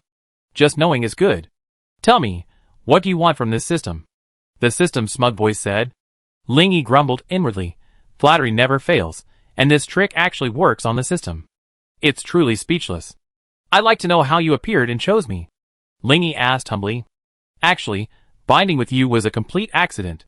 This system had just arrived in this plane, and due to time constraints, we could only activate the system detection function to search for humans with exceptional talents. Due to my energy overload, I disrupted the node of this plane and was blocked by the plane controller. If I hadn't reacted quickly and merged directly into your mind, I might have vanished. Even so, I was severely damaged and reduced to my primary form. The system's voice sounded a little fearful. After Lingy heard this, a single word kept repeating in his mind, plane controller. As expected, the system was still hiding many secrets. Chapter 90. What kind of being is a plane controller? Lingy asked with a puzzled expression. A plane controller can be understood as a powerful life form or illusory energy form. In the common parlance of this plane, it's the so-called heavenly Tao or a deity. In the plane world, different physical laws, life forms, cultural customs, and so on may exist. Some planes may be composed of magic and fantasy elements, while my own plane is composed of technology and mechanical elements. Of course, this all depends on the will of the plane controller. The system's explanation left Lingy stunned. Is there really something that even science cannot verify? What you humans call science is just the most basic of concepts. Especially for a civilization as backward as Earth, it simply cannot understand the true meaning of science. Lingy simply ignored the system's complaints. Then, is the civilization in your plane very advanced? The civilizations in the plane world are divided into 9 levels, and Earth civilization is the lowest level. My plane is level 9. Tell me, is it advanced or not? The system was quite proud of its origins. So what's your mission in this plane? Lingy had always been curious about the existence of the system. To be precise, I do come with a mission. My job is to help lower-level civilizations achieve their dimensional upgrades. However, I can't directly intervene or assist. I must do so through secret, indirect means. Each plane has a controller who maintains order. You could also think of the plane world as the controller's own independent world. When your strength reaches a certain level, you will be expelled by the controller, which is what you humans consider to be immortality or shattering the void. The system spoke eloquently, seemingly forgetting its lack of authority. According to you, those powerful individuals are simply battling the controller. Victory leaves this plane, defeat annihilates them? Lingy was filled with curiosity about this unknown information. That's understandable, but those who defeat the controller don't leave this plane. Instead, they can carve out a new plane, create everything in the world, and become independent plane controllers. The information the system revealed was somewhat unbelievable. You mean, every plane is created by a controller? Doesn't that make him the creator? Lingy asked, his eyes wide open. Yes, just like your plane, there's a myth about Pangu creating the world. That's a true event. Pangu is actually the controller, and he revealed this information himself. Wait, you said Pangu is the controller of this plane. Was he the one who injured you? Pangu created the world, so it's perfectly understandable that he was the origin of the Earth. But didn't Pangu fall? Lingy was a little surprised. This seemed to contradict the myth. Who saw him fall? After becoming a plane controller, your life is bound to that plane. Do you think that lifespan equals heaven is just talk? The world is immortal, and life is eternal. The system's voice was filled with disdain. Oh my goodness, so Pangu is the Earth. As long as the Earth survives, he will exist forever. Lingy smacked his lips. This was even more exciting than a myth. Suddenly, Lingy had a thought. No, aren't you here to help Pengu ascend to a higher dimension? Why not just go straight to him? Why go through all this trouble? Another meaning of ascending to a higher dimension is that the other party surrenders, thereby receiving assistance. The system was a little embarrassed. Ling Yi's mouth twitched. But our approach is more tactful. We won't resort to force, the system added. No matter how much you explain, you can't hide your ultimate goal. Ling Yi scoffed at the system's quibbling. Hey! You can't doubt this system so much. I'm here to help this plane avoid becoming a puppet of evil forces. Ling Yi's attitude angered the system. Ling Yi began to fear the system's existence. He felt like he'd been dragged into a conspiracy. As for what secrets lay behind it, only time would tell. But deep down, Ling Yi had begun to be wary. He absolutely couldn't let the system lead him by the nose, or else he'd end up being sold out and still be helping others count the money. Seeing Ling Yi remain silent, the system continued, Don't worry, I have absolutely no ill intentions in coming here. This zombie apocalypse wasn't an accident, but an invasion by another advanced civilization. My mission is to rely on a human to indirectly resolve this crisis and prevent this plane from becoming corrupted. Ling Yi's head was already aching. The sheer volume of information, he knew, was almost overwhelming. He had thought that with the system, he could run rampant, become a dominant force in the apocalypse, and protect those he needed to protect. But now the situation has completely changed. Everything is a conspiracy. Even the system has a mission. His future is in jeopardy. I am one with you now, and I will absolutely not do anything to harm you. Just like sealing your power was to conceal our presence and prevent you from being eliminated prematurely by the enemy, the system continued, attempting to explain its good intentions. Ling Yi exhaled deeply. Now I just want to know, if I hide and don't participate in this conspiracy, will I have less to worry about? After all, I'm not a savior, and what happens to this plane is of little concern to me. I simply want to live well and protect those I need to protect. Your idea is sound, but unfortunately, it's difficult to achieve. If my mission fails, my plane controller will immediately eliminate me. Which means you die too. The system delivered its ultimate blow. Ling Yi abruptly sat up, his pupils constricting, and he gritted his teeth. You mean I must obey your instructions and assist you in completing your dimensional upgrade mission? Yes, you have no choice. The system declared, instantly banishing Ling Yi to the cold palace, with no chance of recovery. I understand. One last question. Under what circumstances can I escape this damn system of yours? Ling Yi's icy voice echoed. There's only one scenario. Now that we're one, when you lose all signs of life, I cease functioning. The system didn't hold back, directly revealing the outcome. Ling Yi clenched his fists, his eyes bloodshot. He expected this outcome, but he felt a little resentful and wanted to confirm it one last time. Chapter 91. From the initial joy of possessing the system to his current utter disgust at its existence, Ling Yi felt a mixture of emotions, a nausea and uneasiness. Rather than possessing the system, it would be more accurate to say he was enslaved by it. Ling Yi had originally been full of ambition, hoping to rapidly improve his strength so he could survive the apocalypse. But now, he had lost that drive. He was like a pawn on a chessboard, subject to being discarded at will, without any autonomy. No, I don't want to be enslaved. I must take control. My fate is in my own hands. If heaven wishes to destroy me, I will destroy heaven. Who cares about the plane master? As long as I continuously improve my strength, even if the ultimate outcome is death, I will fight. And from the system's words, this doesn't seem like a dead end. A plane master is an independent plane of existence. If I reach that level of strength, is it possible to escape the system? After all, the system is merely a product of a level 9 civilization, not an unattainable level 9 master. If I can use the system's feedback to create the illusion of my demise for the system master, will they stop targeting me? Ling Yi's eyes lit up as he continued to analyze and ponder. A smile played on his lips. He had just tested it. Although the system was one with him, it couldn't read his thoughts. Furthermore, as long as Ling Yi didn't actively communicate with the system, it couldn't sense anything else and would simply follow its programmed procedures. This gave Ling Yi a sigh of relief. If the system controlled everything, he would truly be at the mercy of others. Ling Yi felt a little better, knowing that his thoughts and actions wouldn't be completely controlled by the system, giving him more autonomy. He began to think about how to effectively utilize the system to gradually realize his ideas, while also being cautious and avoiding letting the system detect his intentions. The apocalypse is full of opportunities and challenges, and now there's a massive conspiracy. Ling Yi must remain clear-headed and vigilant, while also maximizing the use of the system to rapidly improve his strength.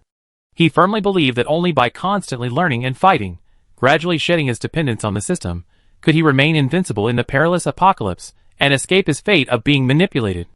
While pondering, Ling Yi suddenly turned to look at the door. A figure slipped in stealthily. When he saw who it was, he couldn't help but shake his head. Bing Bing, what are you doing in my room in the middle of the night? Xia Mobing smiled softly, walked over to Ling Yi, and said, I'm here to warm my husband's bed. What, are you not welcome? Ling Yi patted his forehead and looked at her speechlessly. Please, aren't you tired enough? I take extra care of you during tomorrow's training. Xia Mobing pursed her lips, but she quickly climbed onto the bed, cuddling into Ling Yi's arms. She whispered, Honey, I see you seem to be worried. Tell me, let's find a solution together. We can't leave you worrying all alone. Ling Yi stroked Xia Mobing's long, black hair. I'm just thinking about how to better prepare for the apocalypse. After all, crises are everywhere, and we can't let our guard down at all times. Xia Mobing nodded and hugged Ling Yi tightly. Since I known you, you always shouldered all the pressure and danger alone, always striving to improve your abilities. But you also need rest and relaxation. If you continue like this for too long, your body and mind will suffer. Ling Yi sighed helplessly, thinking back on his previous experiences. He felt a certain exhaustion, both physically and mentally. Hubby, don't carry all the pressure on your own.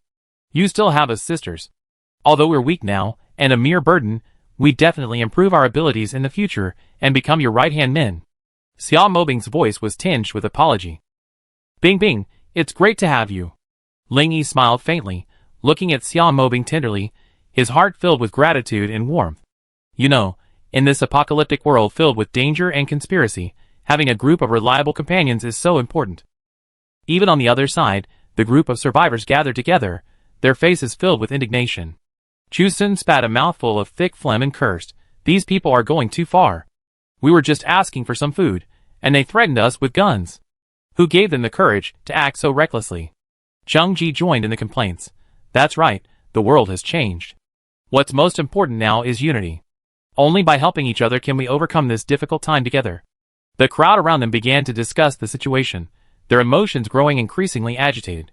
Several even suggested organizing themselves for revenge, forcing Ling Yi and the others to hand over the items. Li Tao, hearing these words and watching the situation spiral out of control, couldn't help but feel a sense of worry. He knew how powerful Ling Yi and the others were. Revenge? That would be like an egg against a rock, overestimating one's own capabilities. To protect himself from being implicated, he quickly stepped forward and said, Everyone calm down. We can't just impulsively and blindly engage in conflict with them. That wouldn't be wise. Let's discuss a better solution. Hey! Isn't that Mr. Li? Just now, someone was so timid that he didn't even dare to fart, running off like a jerk. What's your opinion now? We're all curious. Chu Sun's voice rang out in a sarcastic tone. Everyone around him looked at Li Tao with disdain. Li Tao frowned, a simmering anger and deep dissatisfaction. He had always held a high position, and he had never been mocked like this before. But his rich social experience told him that he needed to remain calm. If he lost his composure, things would only get worse. Li Tao casually lit a cigarette, easing his suppressed emotions. He said, Chu Sun, don't be sarcastic with me. It won't solve the current problem. It will only make the situation more tense and complicated. You keep talking about unity, but now you're acting like this. Aren't you ashamed? What's most important now is mutual respect and cooperation, and discussing future survival. His words resonated with the others, who began to condemn Chu Sun's inappropriate words and actions. Chu Sun felt a little embarrassed, but still said disdainfully, You wimps, you opportunists, all talk and no action. Why didn't you just stand up and join me? Li Tao sighed deeply. In a company, in a team, there are always some people who refuse to accept help and advice. He felt the urge to leave, but reason told him not to. In the apocalypse, only by sticking together can we survive better. Chapter 92. Zheng Ji squatted nearby, pushing his glasses up on his nose, observing Li Tao's face, filled with frustration and helplessness. He stood up, patted him gently on the shoulder, and said, Mr. Li, I know you must know something. But we can't give up our chance to survive just because of the opinions of a few. I want to hear your thoughts, and I believe everyone here feels the same way. Everyone chimed in, expressing their apologies, and pleading with Li Tao to share their thoughts quickly. After all, their lives were at stake. Seeing the change in the tide, Chusun curled his lips and remained silent, staring coldly at Li Tao, his expression as if to say, "If you don't satisfy me, I make you pay." Li Tao felt a sense of warmth and encouragement in Cheng Ji's words, which also boosted his confidence. He nodded and said, "You're right. I do know something you don't. My team had been following them, moving slowly forward, and I foolishly approached them earlier to ask them to make way so my team could evacuate quickly. Guess what happened? The young man directly taught me a lesson, and then brought me to the front of the convoy. It turns out they weren't deliberately moving slowly, but rather a team of people constantly clearing the way, clearing abandoned vehicles, and wandering zombies. What shocked me even more was that the young man's men seemed to be all enhancers, and his own strength was unfathomable." The crowd was also shocked and astonished by Li Tao's description. In this apocalyptic era, the power of enhancers is extremely powerful and valuable, and having a strong team is crucial to survival. Chusun's face paled. Ever since he learned of his physical transformation, he'd been so proud. You know, among a team of thousands, only Cheng Ji, Li Tao, and he were enhancers. But with the other side boasting hundreds of enhancers, what a shame. And there's something else you don't know. If that young man hadn't announced the nuclear explosion, I'm sure everyone here would have been reduced to ash, forever trapped in City S. There wouldn't be any outrage, clamoring for food. Li Tao spilled the beans, feeling much better. The crowd erupted again. They hadn't expected the young man to tell them to evacuate. And just now, they brazenly approached, accusing them and demanding food. Many lowered their heads in shame, their actions smacked of ingratitude. Cheng Ji breathed a sigh of relief. It's a good thing there wasn't a major conflict just now, otherwise the consequences would be unimaginable. Mr. Li, what do you think we should do next? After all, you're the only one among us who's had contact with him. Li Tao pondered for a moment, then said, I think the first priority should be to take some measures to ease the situation and prevent further conflict. I think so. After all, we're all fleeing together, and we all know our own strengths and weaknesses. Therefore, we must rely on the enemy's superior combat power. Therefore, it's necessary to do what we can to ease the situation. We can organize some volunteers to help with odd jobs or clear the way. In short, even if they don't need help, we should take the initiative to do something to leave a good impression. Secondly, within the team, we should begin to educate everyone on basic survival skills and knowledge, raising their awareness and ability to protect themselves and cope with the harsh trials of the apocalypse, preventing them from being overwhelmed by unexpected events. Finally, we must establish a management system. We can't behave like a disorganized and undisciplined refugee group. We can elect several leaders to coordinate and manage the team, as well as allocate and utilize resources to avoid unnecessary waste and unfair distribution. This will maximize team efficiency and fairness, and reduce conflicts and disagreements. Cheng Ji listened to Li Tao's suggestions and nodded in agreement. He felt these measures were practical and feasible, and would help everyone survive better. Mr. Li is truly a powerful figure in the business world. Every word he says is logical and insightful. I, Cheng Ji, admire you. I agree with your proposal and nominate you as our primary leader, Cheng Ji stated directly. A gleam of light flashed in Li Tao's eyes, and he smiled faintly. Brother Cheng, you're too kind. I was just offering some personal suggestions. However, if everyone agrees, I'm willing to take on this responsibility and serve you to the best of my ability. I also hope Brother Cheng can step up and contribute to our team. The others also expressed their agreement and support. After all, his ideas met the current needs. Furthermore, his experience and abilities were also needed. Thus, everyone unanimously elected Li Tao as leader, and Cheng Ji naturally became second in command. Only Chusun sat to the side, uncommitted. He was truly frustrated. He had originally thought he could get some food to rally support and naturally become the team's leader. But he hadn't expected this to backfire, allowing the sanctimonious Li Tao to take the reins. Now that his plans had been disrupted, Chusun was visibly frustrated and unhappy. Chusun, if you have any objections, please share them. If there's a better way, I'm willing to be your right-hand man and help manage the team. Li Tao spoke with all sorts of rhetoric, but inwardly he cursed, You're trying to win my heart, but you already taken a deep breath and looked at yourself. Sooner or later, I make you suffer. Cheng Ji also said aptly yes. Brother Cheng, you're also an enhancer. Together, we can definitely keep the team safe and sound. Chusun smacked his lips, trying to think of something to say, but being such a rough and tumble guy, he couldn't utter a single word. Cursing was fine, but high-flown rhetoric? Sophistry? Talking about ideals?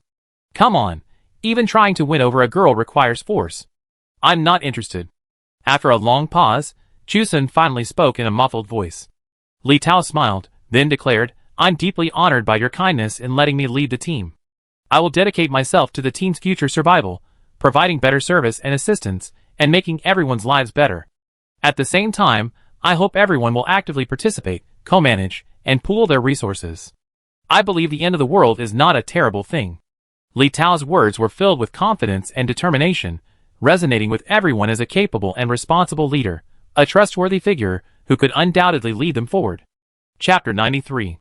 The next day, before dawn, Ling Yi opened his eyes and found himself still hugging Xia Mobing. Although they had slept in the same bed last night, Xia Mobing knew Ling Yi wasn't in the best of spirits, so she didn't act coquettishly. She simply lay quietly in his arms, chatting with him about happy and amusement-filled things. Ling Yi gently hugged Xia Mobing, feeling her warmth and soft body, his heart filled with happiness and contentment. Although Xia Mobing seemed carefree and a bit mischievous, she was a very understanding and considerate girl. She wouldn't force him to do anything, like a dutiful young wife, silently staying by his side. Her occasional fuss was mostly in the form of coquettishness, unintentionally offering him endless love and support. This made Ling Yi feel incredibly happy and content, and he cherished this hard-earned family bond even more in these apocalyptic times. Of all the girls, his feelings for Xia Mobing were deeper. He couldn't quite explain why. Perhaps it was because she was the first woman in his life. Ling Yi gently kissed Xia Mobing's forehead, then stood, dressed, and prepared to wash up. A new day, a new challenge. Since I become attached to something, I must protect it well. Strength is the best weapon. Standing on the roof, Ling Yi took a deep breath, feeling the fresh morning air, his heart filled with determination and confidence. No matter how difficult the road ahead, he at least had a group of loyal companions by his side. Although his own strength was temporarily sealed, as long as he maximized the system and nurtured his subordinates, they would become a formidable force, providing him with a continuous supply of attribute points and explosive supplies. Thinking of the system, Ling Yi couldn't help but gnashing with hatred. This scoundrel, even though they were scheming to merge with him, it was undeniable that it was crucial to improving his strength. If he had relied solely on his own abilities, let alone being killed by a nuclear bomb, he would have long since become a zombie slayer in S-City, and wouldn't have survived this perilous apocalypse. Ling Yi took a deep breath and decided not to complain about the system anymore. Instead, he needed to work harder to make the most of it, understanding its various functions and features as much as possible to maximize the benefits for himself and his teammates. Thinking of this, Ling Yi contacted the system. You said before that after unlocking level 1 permissions, new functions would be available. What's going on? Is it sealing my strength? I thought you didn't want to know. The new function is forging weapons and equipment. The system's voice rang out. Forging weapons and equipment? That's the new feature you're talking about. Are you kidding me? I can get equipment just by killing zombies, and I'm wasting my time crafting it. Is your system bugged, or am I mentally ill? Ling Yi thought the new feature would give him some surprises, but he didn't expect it to be so useless. The system, seeing Ling Yi's outburst, quickly explained, while killing zombies does give you equipment, the dropped equipment is random. To put it bluntly, it's just mainland stock. Forging weapons and equipment, on the other hand, is a way to create your own equipment. Through the interface, you can craft equipment that's more tailored to your needs, improving its performance and boosting your combat effectiveness. Most importantly, in addition to crafting standard weapons and armor, you can also craft weapons and armor with special attributes. You already gotten a few of these items. I don't need to explain how they work, and those were just the most common items. Can attributed weapons and armor be mass-produced? Ling Yi's eyes lit up. This was great news. If each of his men had a set, their combat power would likely increase several-fold. Indeed, attributed equipment possesses even more powerful bonuses. If it matches your own attributes, the power it unleashes will be even greater. Easily defeating the enemy in battle is no longer a dream.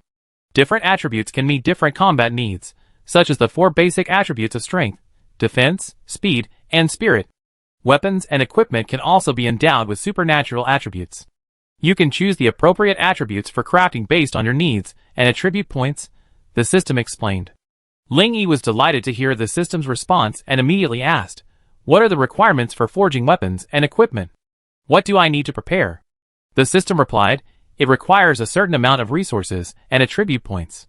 Specifically, the following resources are required: metal, the primary material used to craft weapons and armor; wood, the material used to craft bows, arrows, shields, and other equipment; crystal cores, the material used to craft attribute weapons and attribute armor. Of course, there are other resources required. You can research them later. In addition to resources, a certain number of attribute points are required to activate the forging function. Different equipment requires a different number of attribute points. I understand metal and wood, but what are crystal cores? And why do you need attribute points everywhere? Do you think they just come out of nowhere? Ling Yi was annoyed at the system's constant scrutiny of attribute points. Crystal cores are a rare material, not originally found in this plane. They only exist in the brains of zombies. The stronger the zombie, the higher the quality of the crystal core. As for the attribute points, they are an essential energy source for me. Based on the crystal core you mentioned, I come to speculate that the evil civilization behind this invasion likely invaded this plane specifically to refine it. The system explained. The system said, "Stop interrupting me. I'm not concerned with evil civilizations right now. Don't even think about brushing off the attribute points. My teammates and I have fought tooth and nail, and you're just sitting back and enjoying the fruits of our labor, happily exploiting my attribute points.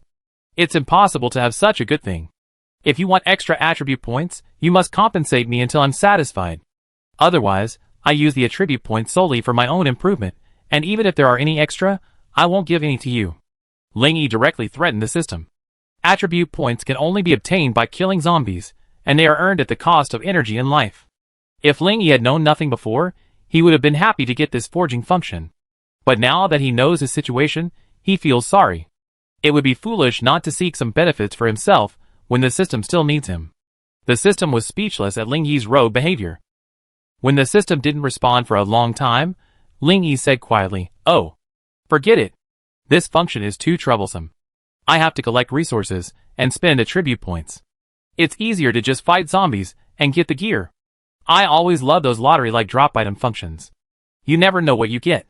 It's so exciting, it's so cool." Chapter 94. If the system had the power, it would probably jump out and beat Ling Yi up right now. This guy is truly despicable, so shameless. This is a naked threat, a blatant extortion. You don't have enough authority to receive compensation. The system replied coldly. "Oh. So that's fine, that's fine. At worst, I can just not use this feature. It's not that useful, isn't it?" Ling Yi replied smugly. Without waiting for the system's reply, he added, "I just took a close look at this forging interface. It's incredibly tricky. Not only do I need the main materials, but I also need all sorts of other auxiliary items, like zombie spines, mutant beast teeth, mutant bird feathers, and so on. These auxiliary items all grow on zombies and mutant beasts. Not only do I have to beat them to death, I have to dissect their bodies. Spending so much time and energy acquiring these filthy items would be better spent killing a few more zombies, perhaps finding a special weapon. So no matter how I calculate it, this deal isn't worth it. I can't do it. System, why don't you just disable this useless feature? It's so annoying." System, If it had any sense, it would have been incredibly depressed right now. After a while, the system slowly spoke. "Although I can't compensate you due to insufficient permissions, I can make an exception and create a storage space for you to store materials for forging. I don't even plan to use this feature. What's the point of having a storage space? I just change it." Ling Yi's lips curled up slightly, thinking to himself, as I expected, the lack of permissions is just a trick. It seems that attribute points are very important to the system. I can make full use of them. You are too greedy. I can only add a recycling skill.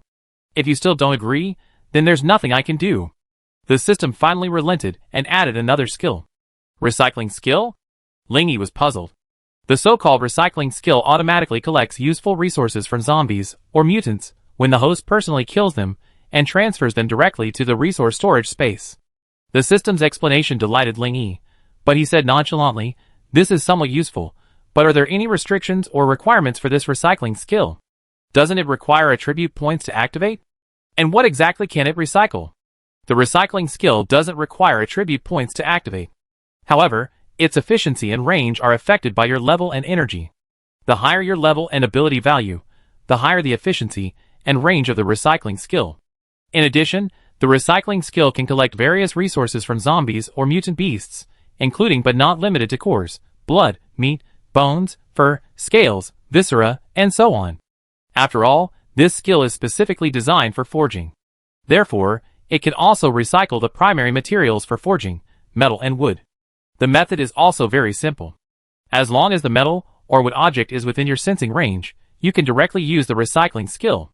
The selected object will be instantly decomposed, and the metal or wood will be directly transformed into materials suitable for forging.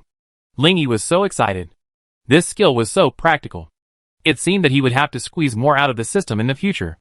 Who knows, he might get some good stuff out of it. By the way, can my teammates also activate this skill? Just like equipment drops, can the items go directly to my storage? Ling-Yi wanted to knock something out. Don't push your luck. Under normal circumstances, unlocking a storage space requires 10,000 attribute points. Furthermore, recycling is a high-level skill. Without 100,000 attribute points, even dreaming of obtaining it is a pipe dream. The system roared, then cut off communication with Ling-Yi. It feared further exploitation. Ling-Yi listened to the system's explanation, feeling a little regretful, but also realizing that this extortion attempt had come to an end. The result was quite satisfying. Ling-Yi tried to release his mental power until he could sense a distance of 600 meters, then he could no longer continue. A 600-meter sensing range? 100 meters for the first level? That's a pretty perfunctory setting. Ling-Yi shook his head and pondered. But Ling-Yi also knew full well that mental power was crucial to his survival and development. First, it helps him perceive his surroundings and enemies, increasing his alertness and reaction speed. Second, it effectively controls his emotions and thoughts, keeping him calm and rational, allowing him to make better decisions and formulate responses. This time, he gained such a huge advantage from the system, thanks in large part to his mental strength.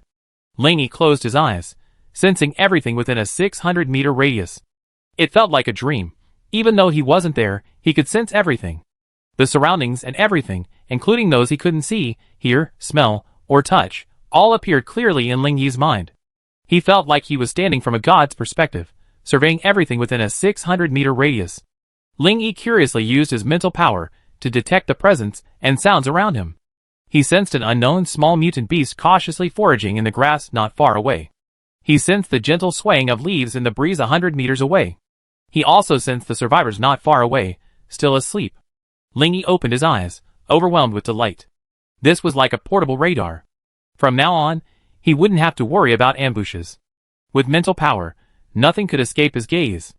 Anticipating the enemy's movements, striking first would be advantageous, while those who acted last would suffer. This was another powerful asset for surviving in the apocalypse. This gave Ling-Yi greater confidence, enabling him to better survive in the apocalypse. He could easily sense the presence of danger and enemies around him, thus avoiding many hidden traps and attacks. He could also more accurately explore his surroundings, finding more resources and safe areas. Ling-Yi was eager to try out his recovery skill. He focused his mental power on an abandoned vehicle a few hundred meters away. Under Ling-Yi's perception, the moment the recovery skill activated, the car vanished without a trace. Meanwhile, two brick-sized pieces of metal appeared in Ling-Yi's storage space. Curious, Ling-Yi pulled out a piece of metal. It's quite heavy. This one weighs around 500 kilograms. Amazing. Advanced Civilization's technology is truly unique. Metal can be compressed to this degree. It's incredible. Chapter 95. After learning about the extraordinary nature of his recycling skills, Ling-Yi was ecstatic. He collected every abandoned vehicle within his sensing range. The metal blocks in his supply space continued to grow, already exceeding 300. Great. If I keep going this way, even building a small, all-metal base won't be a problem. It seems we have to implement a policy of plundering every passing goose and leaving no grass untouched. But for now, it's better to keep a low profile. After all, there are so many eyes watching. If I reveal my secret and get targeted by some evil civilization, that wouldn't be fun. Ling-Yi's thinking was wise. Before he knew of the conspiracy behind the scenes, he could unleash his abilities without restraint. But after learning about the terrifying power behind it, even the system had to suppress his power to prevent him from being wiped out. If he continued to act in a high-profile manner, he would be courting death. Be low-key, and keep your wealth under wraps. The right way is to avoid attracting unnecessary attention. After all, in the apocalypse, resources are extremely limited, and many people or forces will compete for them, leading to conflict. If Ling-Yi showed off too much, he might arouse jealousy and hostility from other survivors. Furthermore, Ling Yi must prioritize protecting his privacy and safety to avoid being targeted by the evil civilization. In the cruel world of the apocalypse, where the strong reign supreme, Ling Yi needed to constantly improve himself, but without exposing himself too much. So, he decided to minimize his presence and strengthen himself in the shadows. He would then train his teammates, making their strength visible without being overly conspicuous. Ling Yi leaned back in his chair and rubbed his temples, feeling truly exhausted. He had the idea, but actually executing it proved daunting. Shaking his head, Ling Yi opened the forging interface to research if there was anything he could use. The interface was simple, similar to forging in games. All you had to do was add the required materials. The functionality required to customize weapons and armor was similar. But after looking at it for a while, Ling Yi felt frustrated. He simply didn't have enough materials. There were all sorts of auxiliary materials, and he only had metal blocks, so he couldn't activate the forging function. System. I want to make some weight training items. How do I do that? Ling Yi asked the system helplessly. You can choose to customize items and forge them to your liking. Since you only have metal materials right now, I suggest practicing forging and refining some equipment embryos. These don't require auxiliary materials or expend attribute points. Once you have the auxiliary materials, you can simply enhance them, the system said slowly. You've finally done something truly human. And for the first time, you don't even need to use any attribute points. I sincerely thank you for that. The system paused, then said, I'm simply fulfilling my duty, not only to help you survive, but also to fulfill my own mission. And you can use this opportunity to improve your own strength, which is what matters most. Ling Yi curled his lips, thinking to himself, if I hadn't known about your virtue, I'd be truly touched. Ignoring the system, Ling Yi began to ponder how to best utilize the forging function. Since I know that enhancers can increase their strength through continuous training, my first choice is to maximize their potential. After all, I have plenty of resources to restore and consume, so I'm not afraid of damaging my body. The effect I'm looking for isn't primarily defensive. Anything with a weight-bearing effect will suffice, or perhaps some weight-bearing equipment. With this in mind, Ling Yi immediately began experimenting. He planned to build weight-bearing equipment for himself first to test its effectiveness.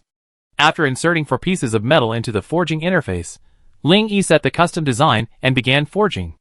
A moment later, Ling Yi held a silver-white vest with a metallic sheen in his hands. While it looked plain and simple, it actually weighed a full 2 tons. Ling Yi looked at the vest he had forged with satisfaction. He carefully inspected the quality and workmanship, and overall, it was quite good, so he put it on. Although Ling Yi's own strength had reached 6 tons, he still felt some strain from the 2-ton vest. This surprised him somewhat, but he also understood that it was because he hadn't fully adapted yet and couldn't easily bear the weight of the vest. He decided to make good use of the weight-bearing equipment and continue to improve his adaptability, allowing him to easily bear even heavier equipment. Only by constantly pushing his body's limits could his physical strength grow stronger. Ling Yi would not rely solely on the system to improve his strength now. If the system ever left, his abilities would be completely stripped away, and death would be the only thing waiting for him. While everyone else was still asleep, Ling Yi continued to add metal blocks, forging vests of varying weights. After all, everyone on his team had varying strengths. Only by adapting to their own weight could they achieve the desired load-bearing effect, then gradually increase the weight, constantly pushing their limits. Therefore, the weights of the vests Ling Yi forged ranged from 20 kilograms to 100 kilograms, leaving it up to the team members to choose the one that suited them best. You're up so early. Why don't you get a little more sleep? A sweet voice chimed in. Ling Yi looked back and saw it was Musia. He smiled faintly. I can't sleep without a beautiful woman like you. Musia blushed slightly at this. You're just a chatterbox. You have the desire, but not the guts. I left my door unlocked last night. Why didn't you come? Ling Yi couldn't help but chuckle awkwardly at Musia's words. Hey, I was busy forging equipment. I didn't have time to visit your room. Musia pouted at Ling Yi's explanation, muttering, humph. Men are liars. I know someone snuck into your room last night and hasn't come out yet. I said nothing happened last night.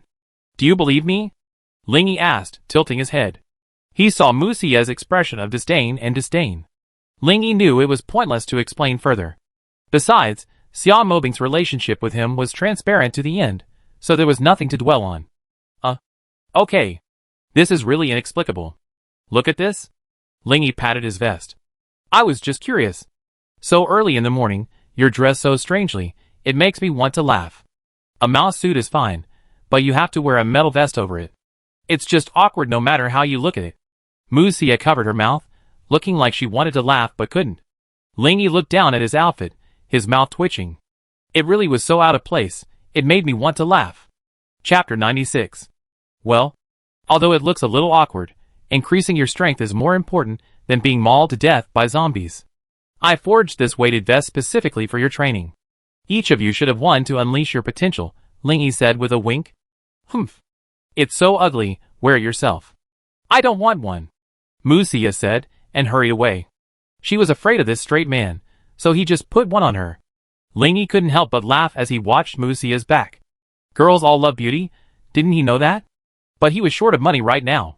He had no resources or materials. Forging something nice would have to wait. Lingy also knew that although this weighted vest was a little awkward, it was very helpful for weight training. The moment he stood up and jumped out of the car, he ignored the extra weight of the vest on his body. His balance was unstable, and he fell to the ground with a loud bang. Scared, everyone around him, who had already gotten up, ran over. The windows of the RVs opened one after another, and beautiful heads popped out. When they took in the situation, they all cried out in surprise. Ah! Lingy, what's wrong with you? Why are you lying on the ground? Do you need some help? Oh my god! How tired are you? How could you fall? Lung Yan hurried over and saw Lingy, wearing strange clothes, lying face down on the solid bridge surface. The ground was cracked like a spiderweb, spreading outward along the contours of Ling Yi's body. Lingy struggled to get up, but after several attempts he failed. A trace of cold sweat broke out on Lung Yan's forehead, and he couldn't help but wonder, oh my god. What's the captain up to? Is he hurting himself, or is he having a fight with the sisters-in-law? He's making such a fuss. He swallowed hard and asked cautiously, Captain, do you need a hand? Don't you have eyes? Can't you see I can't get up? Hurry up and help me. Ling Yi's forehead veins throbbed, and he roared. Lung Yan wiped the sweat off his face and hurried forward to help. When he touched Ling Yi's body, he was surprised to find that he couldn't move it. He tried several times, even with all his might, but he still couldn't pull Ling Yi up. Give me some help. I can't do it alone, Lung Yan shouted. Several nearby team members heard the noise and rushed over.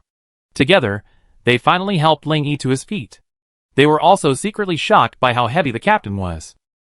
After Ling Yi regained his balance, his face pale, and sweat beaded on his forehead. He looked at the puzzled expressions of his teammates, and said with emotion, Hey, sorry to have laughed at you. I miscalculated and didn't expect the weight to be so effective. I lost control of my strength and fell flat on my face. Captain, you said the metal vest you're wearing is for added weight. How heavy is it? Lung Yan's face was filled with disbelief, as the weight seemed a bit strange. Ling Yi slowly straightened his body, stretched his arms, and then held up 2 fingers. Lung Yan, seeing this, tentatively asked, 200 kilograms? That shouldn't be. 2 tons, Ling Yi said calmly. That's what I knew. Otherwise, how could you not lift it? What? What 2? 2 tons? Lung Yan thought it was nothing, but when he realized what was going on, his eyes widened like bells. Everyone stared at Ling Yi as if he were a monster, their gazes slowly focused on the metal vest. No matter how hard they tried, they couldn't fathom how such a small vest could weigh 2 tons. What kind of craftsmanship could have been used to create it? Ling Yi didn't explain further. He needed to get used to the weight first, otherwise even basic movement would be difficult. He slowly began a series of physical exercises, stopping only when he felt his body becoming increasingly flexible. Ling Yi nodded inwardly, not bad. Fortunately, I didn't forge a full set of weight-bearing equipment. Otherwise, without adjusting to the weight, I'd probably have trouble even moving once I put it on. Once my body is adjusted, I try increasing the weight on my limbs. I just don't believe that without system attribute points, I can't improve my strength. The others were completely stunned. They watched Ling Yi the entire time, from his robotic movements at first to his unnatural yet effortless movements. How long did it take? Remember, he was carrying a 2-ton vest. No one had known Ling Yi for long, but he constantly refreshed their understanding, constantly shocking and amazed them. Captain, how do you do this? Someone finally couldn't help but ask. Ling Yi smiled and replied, This is the first phase of training. I developed a training method that improves your body's load-bearing capacity and endurance. This will continuously push your physical limits, accelerate your strength growth, and allow you to quickly reach new realms. The team members were deeply impressed by Ling Yi's explanation. They knew Ling Yi was an extremely intelligent and courageous person, always able to remain calm in crisis and come up with the best solutions. Now that everyone's here, let's start selecting weighted vests on the spot. Don't try to be sloppy. Choose weights based on your maximum strength. Only by unlocking your potential can you improve your strength as quickly as possible. We don't have time to dawdle in training, we must accelerate our pace. The crisis of the apocalypse is far more than just zombies. Your previous advice of sweating in peacetime and bleeding less in battle no longer applies. From today on, remember this, the Blood Demon members are not a mob. I want a group of iron-blooded warriors who are ready to die. Be ruthless to your enemies and ruthless to yourselves. Even more ruthless, if you want to survive, you have to pay the price in blood. The enemy we face is constantly growing stronger. If we don't push ourselves to the limit and unleash our potential, we only be trampled underfoot, humiliated, or devoured at will. Come out now to select your weighted equipment. If anyone feels the weight isn't right, please notify me immediately to have it reforged. The same will apply in the future. If you feel your body has adapted and want to increase the weight, feel free to contact me. The Blood Demon members clenched their fists, their eyes filled with determination. No one shouted slogans. No one expressed their resolve. Instead, there was a soaring aura. The energy of over 200 people surged into the sky, converging into a single force in the air, creating an indescribable sense of oppression. The crowd in the distance, sensing something unusual happening on Ling Yi's side, looked up, their faces terrified. Chapter 97. Xianyuan Mengchen and Mengchen were discussing the team handover when they suddenly felt an unusual sense of oppression and looked up toward the RV. Xianyuan Mengchen blinked, muttering in confusion, "What's this kid up to? Why is he acting so arrogantly?" Mengchen also frowned. He felt the oppression and felt a sense of unease. He quickly said, "Let's go check it out. Maybe something's happened." The two of them hurried toward the RV and saw Ling Yi pointing and talking in front of it, a smile on his face. Following his gaze, Xianyuan Mengchen and Mengchen's lips twitched. Hundreds of Blood Demon members were staggering, seemingly struggling to stand. Some had fallen to the ground, while others lay sprawled, unable to get up. The whole scene looked ridiculous. Just as the two were about to approach to inquire about the cause, Ling Yi's voice rang out. "How long are you guys going to dawdle? Get off the bus. No one's going to run away today. You must participate in special training." As Ling Yi's shout faded, the 10 women in the RV gradually emerged from the van, reluctantly approaching Ling Yi's side. Ling Yi felt a pity for the women, seeing their expressions. But he knew these girls needed special training to survive this apocalyptic world. He sighed softly and spoke calmly, "I know you might think I'm being unsympathetic. This special training is indeed very hard and brutal for you girls. But it's for your better survival. Only through special training can you better protect yourselves from harm. Don't always count on me to protect you. In this apocalyptic world, I might even perish someday. Who will stand up for you then? Only by strengthening yourself can you prevent others from controlling your fate." The 10 women had initially complained. After all, girls love beauty. Who wants to wear a metal vest? It affects both their looks and their figure. No girl wants to look like a muscular man. But after hearing Ling Yi's last words, they were all stunned and panicked. They say girls have a strong sixth sense, and this is no joke. Hubby, don't say unlucky things. I felt something was wrong with you last night. Did something happen? Xia Mobing frowned. He raised his eyebrows nervously and asked. Although we're weak, 3 cobblers are better than 1,000. If you have any difficulties, tell us and we find a solution together. Mu Xia also spoke up. The other women echoed this, all with worried expressions. Ling Yi looked at the worried expressions of Xia Mobing and the other girls, and felt a deep sense of emotion. These women around him, though not strong, showed their care and love for him unabashedly. He took a deep breath and said, "Actually, there's something I always wanted to tell you, but I just didn't know how." Xia Mobing and the other girls looked at Ling Yi nervously, waiting for his next words. Ling Yi paused and continued, "I accidentally discovered a secret about the apocalypse. The current situation isn't caused by some natural disaster. A mysterious force is manipulating it, and its goal is to transform all humans into zombies." Xia Mobing and the other girls were surprised by Ling Yi's words. They had never imagined that such a terrifying secret lay hidden behind the apocalypse. Ling Yi observed the girls' expressions and continued, "This mysterious force is incredibly powerful, so powerful that destroying us would be as easy as crushing an ant. I thought about it, and from the time we leaked the news of the nuclear explosion to the time the spirit cat informed me of the anomaly, that force might have already been aware of our presence. I'm afraid they take action against us. Therefore, our future actions will be extremely dangerous. Not only will we have to face the mutated creatures of the apocalypse, but we also have to guard against those lurking in the shadows. Xia Mobing and the other girls felt a little frightened by Ling Yi's words. They hadn't imagined such a crisis could exist. But they also knew that there was no escape route now. If they didn't face it bravely, only destruction awaited them. At the same time, they understood why Ling Yi was so eager to train everyone. In this situation of peril, Ling Yi alone, no matter how powerful he was, could not withstand all the enemies coming from the shadows. The 10 women exchanged glances. Knowing Ling Yi's concerns, a look of determination crept across their faces, and no one complained. They silently walked over to the weighted vests, selecting the weight that suited them, then helped each other put them on and began to walk slowly, getting used to the added weight. Although they didn't tell Ling Yi specifically what to do, their actions clearly demonstrated their resolve and goal. The 10 girls secretly resolved to strengthen their own strength and combat capabilities, so they could protect themselves in times of danger, and avoid becoming a burden to Ling Yi. Ling Yi watched the girls' actions, feeling their support and trust, a faint smile playing on his lips. With everyone around me working together, no matter how powerful that evil civilization is, if they dare to come, I crush them. Ling Yi's eyes were determined, his hands clenched, and he thought to himself, I must uncover the secrets of the apocalypse myself. And the civilization behind that damned system, don't even think about controlling my fate. I will personally shatter your schemes. Was what you just said true? Were you kidding me? Xianyuan Mingchen approached Ling Yi, his voice trembling. Ling Yi sneered, do you think I'm joking? Xianyuan Mingchen shook his head, a hint of horror on his face. No, I just find this all too unbelievable. I never imagined the world would become like this. The virus's devastation has already caused unbearable suffering, with only 1 in 10 people left. But I never imagined there was a greater conspiracy and danger behind this. Do you think we can still survive? Ling Yi looked deeply at Xianyuan Mingchen and said slowly, since the world has changed, we must adapt to it. Otherwise, we will die.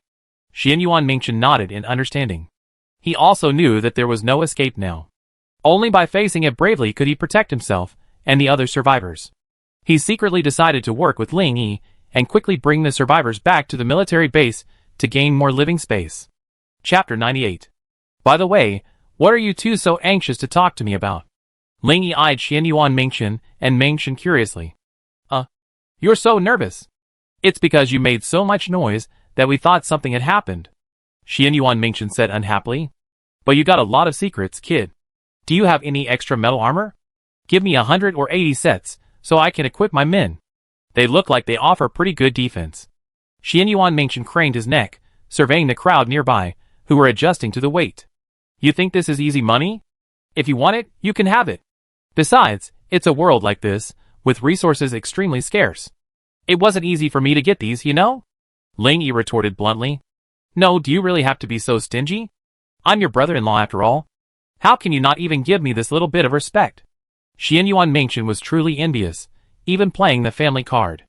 Don't try to play it on me. Your sister and I are innocent, nothing's wrong. She is still a virgin, don't you dare tarnish her reputation. I'm telling you, how can you be such a brother to someone? Why are you so eager to give your sister to someone else? Do you have any sense of shame? Do you have any shame? Ling Yi said bluntly. You're getting too far, aren't you? My sister is a beauty, more than worthy of a brat like you, and yet, you're treating her with contempt. If I can't beat you, I give you a good beating. Xianyuan Mingchen shouted. Alright. You're acting like a bitch. Go pick out a set for yourself later. When I have extras, I consider giving you one. If there's nothing else, I'm going to get busy. Ling Yi began to chase the customer away. You're so disrespectful of me, as if I haven't offended you. It's a good thing you're here, let's discuss our next steps. Xianyuan Mingchen was frustrated by Ling Yi's attitude. Didn't I tell you? I lead the team in training while we move. You arrange for someone to drive my vehicles, and I can drive the RV myself. Ling Yi said succinctly. You're really straightforward. You don't even consider how many people are in my team. Without proper planning, hunger alone could wear them down. Xianyuan Mingchen spread his hands helplessly. Did you get all the survivors here? You're a soldier, and I understand your passion for your country and your people, but do you think you're capable of leading them? Ling Yi asked doubtfully. You misunderstood me. Those survivors were either helping us organize supplies or helping make breakfast early this morning. They were so enthusiastic, it made me feel embarrassed. And that Li Tao, do you remember him? Seeing Ling Yi nod, Xian Yuan Mingchen continued, Li Tao has been elected as the temporary representative to lead the team. He came to see me this morning to discuss future matters. That sounds great. I'm a little surprised by the survivors' enthusiasm. Yesterday, they were still thinking about us supplying them with food, but today, the tide has turned and they're even offering to help you. This Li Tao is quite interesting. I believe he will diligently lead everyone through this difficult time together. In short, we should encourage and support every capable and enthusiastic person, allowing them to realize their value and role in this special period. Ling Yi expressed admiration. That's definitely not what you meant. You can't say that. It's only natural if you raise questions or express curiosity. Xian Yuan Mingchen was speechless at Ling Yi's words. Oh! So what do you want me to do? Congratulate him on his appointment to the top position, or give them some food? If you're just telling me about this, sorry, I'm not interested. Ling Yi decisively ended the question. But they want to follow our team, and take refuge at the military base. They also hope we prioritize their care, and help them find food, Xian Yuan Mingchen continued. Oh, that's the point. I just say this, go back to where you came from. Don't dream of me babysitting them. I'm worried I die at any moment, so how can I care about other people's lives? I also advise you not to dwell on being a good person. Good people don't get rewarded, especially since it's the end of the world. Ling Yi decisively rejected Xian Yuan Mingchen's advice. Although it's the end of the world, as long as I wear a military uniform, I will never forget my original aspirations. You want me to abandon these people? I can't do it, Xian Yuan Mingchen said with a firm, resolute gaze. Ling Yi shrugged helplessly. I have to say, I admire your determination, but you must also act within your capabilities. I don't think you have the ability to bring them all back to base safely. Because I know this, I can't give up on them. Every life saved is a life saved. Even if I'm destined to die in the jaws of a corpse, I have no regrets. After all, I lived up to my original oath. I will resolutely obey the leadership's instructions, serve the people wholeheartedly, obey orders, strictly observe discipline, be brave and tenacious, fear no sacrifice, diligently practice killing skills, be ready for battle at all times, never betray the army, and defend our country to the death. Xian Yuan Mingchen recited the oath in a low voice. Ling Yi was deeply moved by these words. This is what it means to be a soldier. Donning a military uniform means being strong. Donning a military uniform means being lonely. Donning a military uniform means being dedicated. Donning a military uniform means being sacrificed. Donning a military uniform means being loyal, persevering, giving, and taking responsibility. Xian Yuan Mingchen's words were filled with a deep sense of loyalty and responsibility to the people and the country, as well as a firm belief in the duties and mission of a soldier. As a soldier, one's primary duty is to protect the security of the country and its people. Even in the face of life and death, one must remain steadfast in one's original aspiration and never forget one's mission. At the same time, soldiers are constantly prepared for battle, constantly improving their overall quality and combat effectiveness, and constantly striving for the interests of the country and its people. Xian Yuan Mingchen's oath is not only a soldier's oath, but also a faith and spiritual pillar for the people of the entire nation, ensuring that they maintain steadfast faith and courage in difficult times. After putting on the weighted vest and adjusting for a moment, Xian Yuan Yushua saw her brother approach, limping and gritting his teeth as he approached. But seeing him and Ling Yi talking, she patiently stood aside and listened silently. She listened to every word Xian Yuan Mingchen said, her heart filled with worry. She knew her brother's character well. He always kept his word. If he had decided to take the survivors with him, he would keep his promise even if it meant sacrificing his own life. Chapter 99. Xian Yuan Yushua bit her lip tightly and looked at Ling Yi pleadingly. She knew in her heart that without Ling Yi's help, her brother would never have been able to complete such a difficult mission. A fleeing group of thousands, and without any supplies. You have to know, now is not the time to live in peace and comfort, where anyone with money can buy supplies. Although the supplies are now ownerless, you can't just take them as you please. There are zombies roaming outside. If you want supplies, be prepared to be devoured by them. Xian Yuan Yushua bit her lip lightly, and looked at Ling Yi with a conflicted expression. She wanted to plead for her brother, but she was afraid of angering him. After much hesitation, she mustered the courage to speak. Ling Yi. Hearing Xian Yuan Yushua's words, Ling Yi waved his hand to interrupt. I know what you're going to say. You want me to help your brother? Xian Yuan Yushua looked a little panicked, expecting Ling Yi to refuse. Ling Yi looked at Xianyuan Mingchen seriously, and seeing his dejected expression, he couldn't help but sigh. Alas! How should I describe you? Should I call you blindly loyal, or righteous? Forget it, forget it. Meeting you is truly unfortunate for me. But let me be frank. I do my best to ensure their safety within my ability. However, if an emergency arises, my primary focus will be on those around me. Don't expect me to risk my life for them. Xianyuan Yushua breathed a sigh of relief upon hearing this. She had expected Ling Yi to refuse, but he actually agreed to help her brother. She looked at him gratefully. Xianyuan Mingchen's eyes lit up, and he looked at Ling Yi in disbelief. You? Agreed? No problem. As long as you can lend a hand in the crucial moment, I let them handle the rest. One more thing, tell them not to bother me. I find it annoying. Ling Yi added. Of course. I take care of that. If anything happens, I come to you. I won't let them bother you. Xianyuan Mingchen quickly agreed. I lead the team back later. Take the nearest highway exit. A few kilometers away, there's a small county town. Give me a day to clear it out. You take the team back tomorrow, and let them gather their own supplies. Ling Yi said slowly. No problem.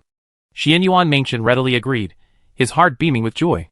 He had been debating how to get supplies, but Ling Yi was so straightforward, directly suggesting taking over a county town. With this batch of supplies, the survivors wouldn't starve in cold and could survive for a while. By the way, please arrange for someone to look after my vehicles. I take the RV away later. Ling Yi spoke again. Okay, I make sure the vehicle arrives in the county town intact. If there's nothing else, I go make some arrangements. Seeing Ling Yi nod, Xianyuan Mingchen happily selected a weighted vest and hurried off. Thank you. Xianyuan Yushua gave Ling Yi a faint smile. Don't thank me. It's your silly brother's passion that really touched me. Ling Yi shook his head. My brother is just so stubborn and set in his ways. Once he set his mind to something, no one can change it, Xianyuan Yushua said helplessly. It's possible to maintain a kind heart in the apocalypse, but excessive kindness will only drag you into the abyss. In the most extreme living conditions, human greed and desire always bully the honest. I hope your brother won't encounter such a thing in the future. Ling Yi said quietly, watching Xianyuan Mingchen's retreating figure, then turned to ask Mingchen. How are your arrangements going? Have the students been handed over to Xianyuan Mingchen? Captain, I came here to report this. They don't want to move with the main group and want to join ours. Mingchen scratched the back of his head, afraid of being blamed for not even handling such a small task. He looked at Ling Yi with some concern. Want to join us? Ling Yi frowned. Before recruiting the Blood Demon members, he had considered recruiting these students. But after acquiring the Blood Demon, he stopped paying attention to the student team. After all, truly winning them over wasn't easy, it was a lengthy process, and Ling Yi didn't have the time to waste on cultivating relationships. Though these students had suffered some hardships, they weren't at the end of their rope, unlike the Blood Demon members, who had been completely trapped in despair and betrayal. Therefore, Ling Yi's attempt to use the same method to win over the student team was fraught with difficulty. However, upon hearing that these students still wanted to follow him, an idea flashed through his mind. Before, bringing them along would have been a complete burden. Not only would I have to feed and water them, but I also have to protect them at all times. But now, Ling Yi had a different idea. Perhaps these students could be brought along, thanks to the system's new feature, forging. Ling Yi could personally kill enemies and directly recycle usable materials, but others didn't have this feature. So, after the battle, they have to waste time and energy collecting them, greatly increasing the team's workload. Ling Yi thought to himself, since they volunteered to follow us, we can organize a logistics department specifically to clean up the battlefield and help collect materials from the corpses. This way, the main battle team can just focus on killing enemies without having to return to clean up the battlefield. The team can continue to advance, greatly improving efficiency. Thinking of this, Ling Yi's brows relaxed. Since they want to follow us, let's gather them all together. I have something to say to them. Mingchen breathed a sigh of relief when he saw that Ling Yi didn't blame him. After agreeing, he ran towards the classmates nearby. Have you had any new ideas? Have you become more kind under my brother's influence? Xianyuan Yushua asked curiously. You're overthinking it. I don't want to be a saint. Usually, people like that don't end up well, Ling Yi replied with a pout. Your decision really has me curious. Can you tell me why? Xianyuan Yushua pressed. You know in a moment. Pay close attention and listen to me. Then, prepare a report and detailed information for me. Ling Yi said calmly. Okay. I get a pen and paper from the car. Xianyuan Yushua obeyed and turned to run towards the RV. However, she forgot she was still wearing the weighted vest and hadn't fully adjusted to its weight yet. She stumbled and was about to fall to the ground, her lips clenched with a cry of alarm. Ah! Chapter 100. Be careful. Ling Yi, quick-witted and quick-handed, rushed forward in a flash. As he grasped Xianyuan Yushua's slender waist, his body tilted to the side. Just as he was about to pin Xianyuan Yushua beneath him, Ling Yi's pupil shrank. He exerted force with his feet and twisted his waist. In the nick of time, his back slammed hard against the ground, and Xianyuan Yushua landed right on his chest. I said, "What are you doing?" Xianyuan Yushua asked, blushing. How dare you ask me what I'm doing? Don't you know you're wearing a weighted vest? You haven't even adjusted to the weight yet, and you're already moving so violently. If I hadn't reacted quickly, you'd be crushed to a pulp by now. I'm sorry. I forgot I was wearing weights. Are you hurt? Xianyuan Yushua apologized sheepishly. Ling Yi said irritably, I'm impressed. Hurry up and get up. Don't you know I haven't adapted to it either? Now I'm fine, and now I have to struggle to get up again. Hearing this, Xianyuan Yushua frantically tried to get up, but found she couldn't do it on her own, something that seemed so easy. Ling Yi watched Xianyuan Yushua moving like an octopus, and a vein throbbed in his forehead. Both of them were wearing weighted vests, so the weight didn't affect them much, but his lower body suffered greatly. The comfort of the Rat King suit wasn't just talk, it felt like nothing was on the body, making it extremely sensitive to external senses. Xianyuan Yushua's upper body was loaded, unable to move on its own. The two of them were like being drawn to a magnet. Her lower body was constantly twisting, trying to get away from Ling Yi. Watching Xianyuan Yushua struggling, feeling the changes in his lower body, Ling Yi's lips twitched. You little bitch, can you please stop moving? Huh? How am I supposed to get up if I don't move? I should have known not to lift such a heavy load. I didn't expect it to be so strenuous. Why do I feel like there's something pressing against my stomach? What did you put there? Xianyuan Yushua asked, puzzled. Ling Yi's expression was strange. He thought to himself, oh my goodness, what is it? I embarrass you to death if I tell you. Seeing Ling Yi remain silent, Xianyuan Yushua reached out a confused hand and began to fumble around, trying to figure out the problem. Ling Yi gasped, his face flushing involuntarily. He trembled as he spoke. You bitch, what are you doing? You're so reckless. It's not right for men and women to touch each other. Xianyuan Yushua was confused by Ling Yi's words and muttered, what's this? So secretive? I'm your personal maid now, I'm not afraid of gossip. Ling Yi felt a cold sweat pouring down his forehead, his face contorted, and he cursed the damn girl inwardly. Xianyuan Yushua was deeply puzzled and was about to ask what was going on when she looked up and caught Ling Yi's expression. Then a thought struck her, and she quickly withdrew her hand, her face flushing crimson. She finally realized the differences between men and women and began to panic. Will Ling Yi think I'm a loose woman? I'm done. Huff. Ling Yi breathed heavily. Seeing Xianyuan Yushua finally loosen her grip, he calmed down and said, you little bitch, don't move. I take off your weighted vest first. Xianyuan Yushua pressed her head against Ling Yi's chest, not daring to lift her head. I'm talking to you. Lift your head and stretch your arms, so I can help you take off the weighted vest. Ling Yi repeated his instructions when he saw no response. Xianyuan Yushua finally raised her head shyly, but not daring to meet his gaze. She slowly raised her hands above her head. Ling Yi grabbed the weighted vest and directed her to lower herself, but during this process, another unexpected event occurred. Just as Xianyuan Yushua was about to remove the weighted vest, another unexpected event occurred. The instantaneous close contact of her chest sent a wave of excitement through her, her heart pounding. Especially after hearing Ling Yi's involuntary moans, she didn't dare stay even a minute longer. Blushing, she ran away, leaving Ling Yi lying alone on the ground, a dazed look on his face. Hey! Aren't you going to help me up? Ling Yi struggled mightily to sit down on the ground, mentally complaining, oh. That damn girl, I almost doubt she did it on purpose. She almost made me lose control.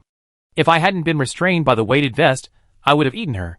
However, this lustful incident also taught Ling Yi a lesson. Weight training shouldn't be rushed. He had originally planned to have everyone fight with weights, but after falling twice due to his own misalignment, he had a new perspective. If they went straight into battle like this, they would likely suffer irreparable damage, not from the zombies, but from the weights themselves. Ling Yi thought to himself, it seems everyone needs some time to get used to the weight of the weighted vest. But it doesn't matter much.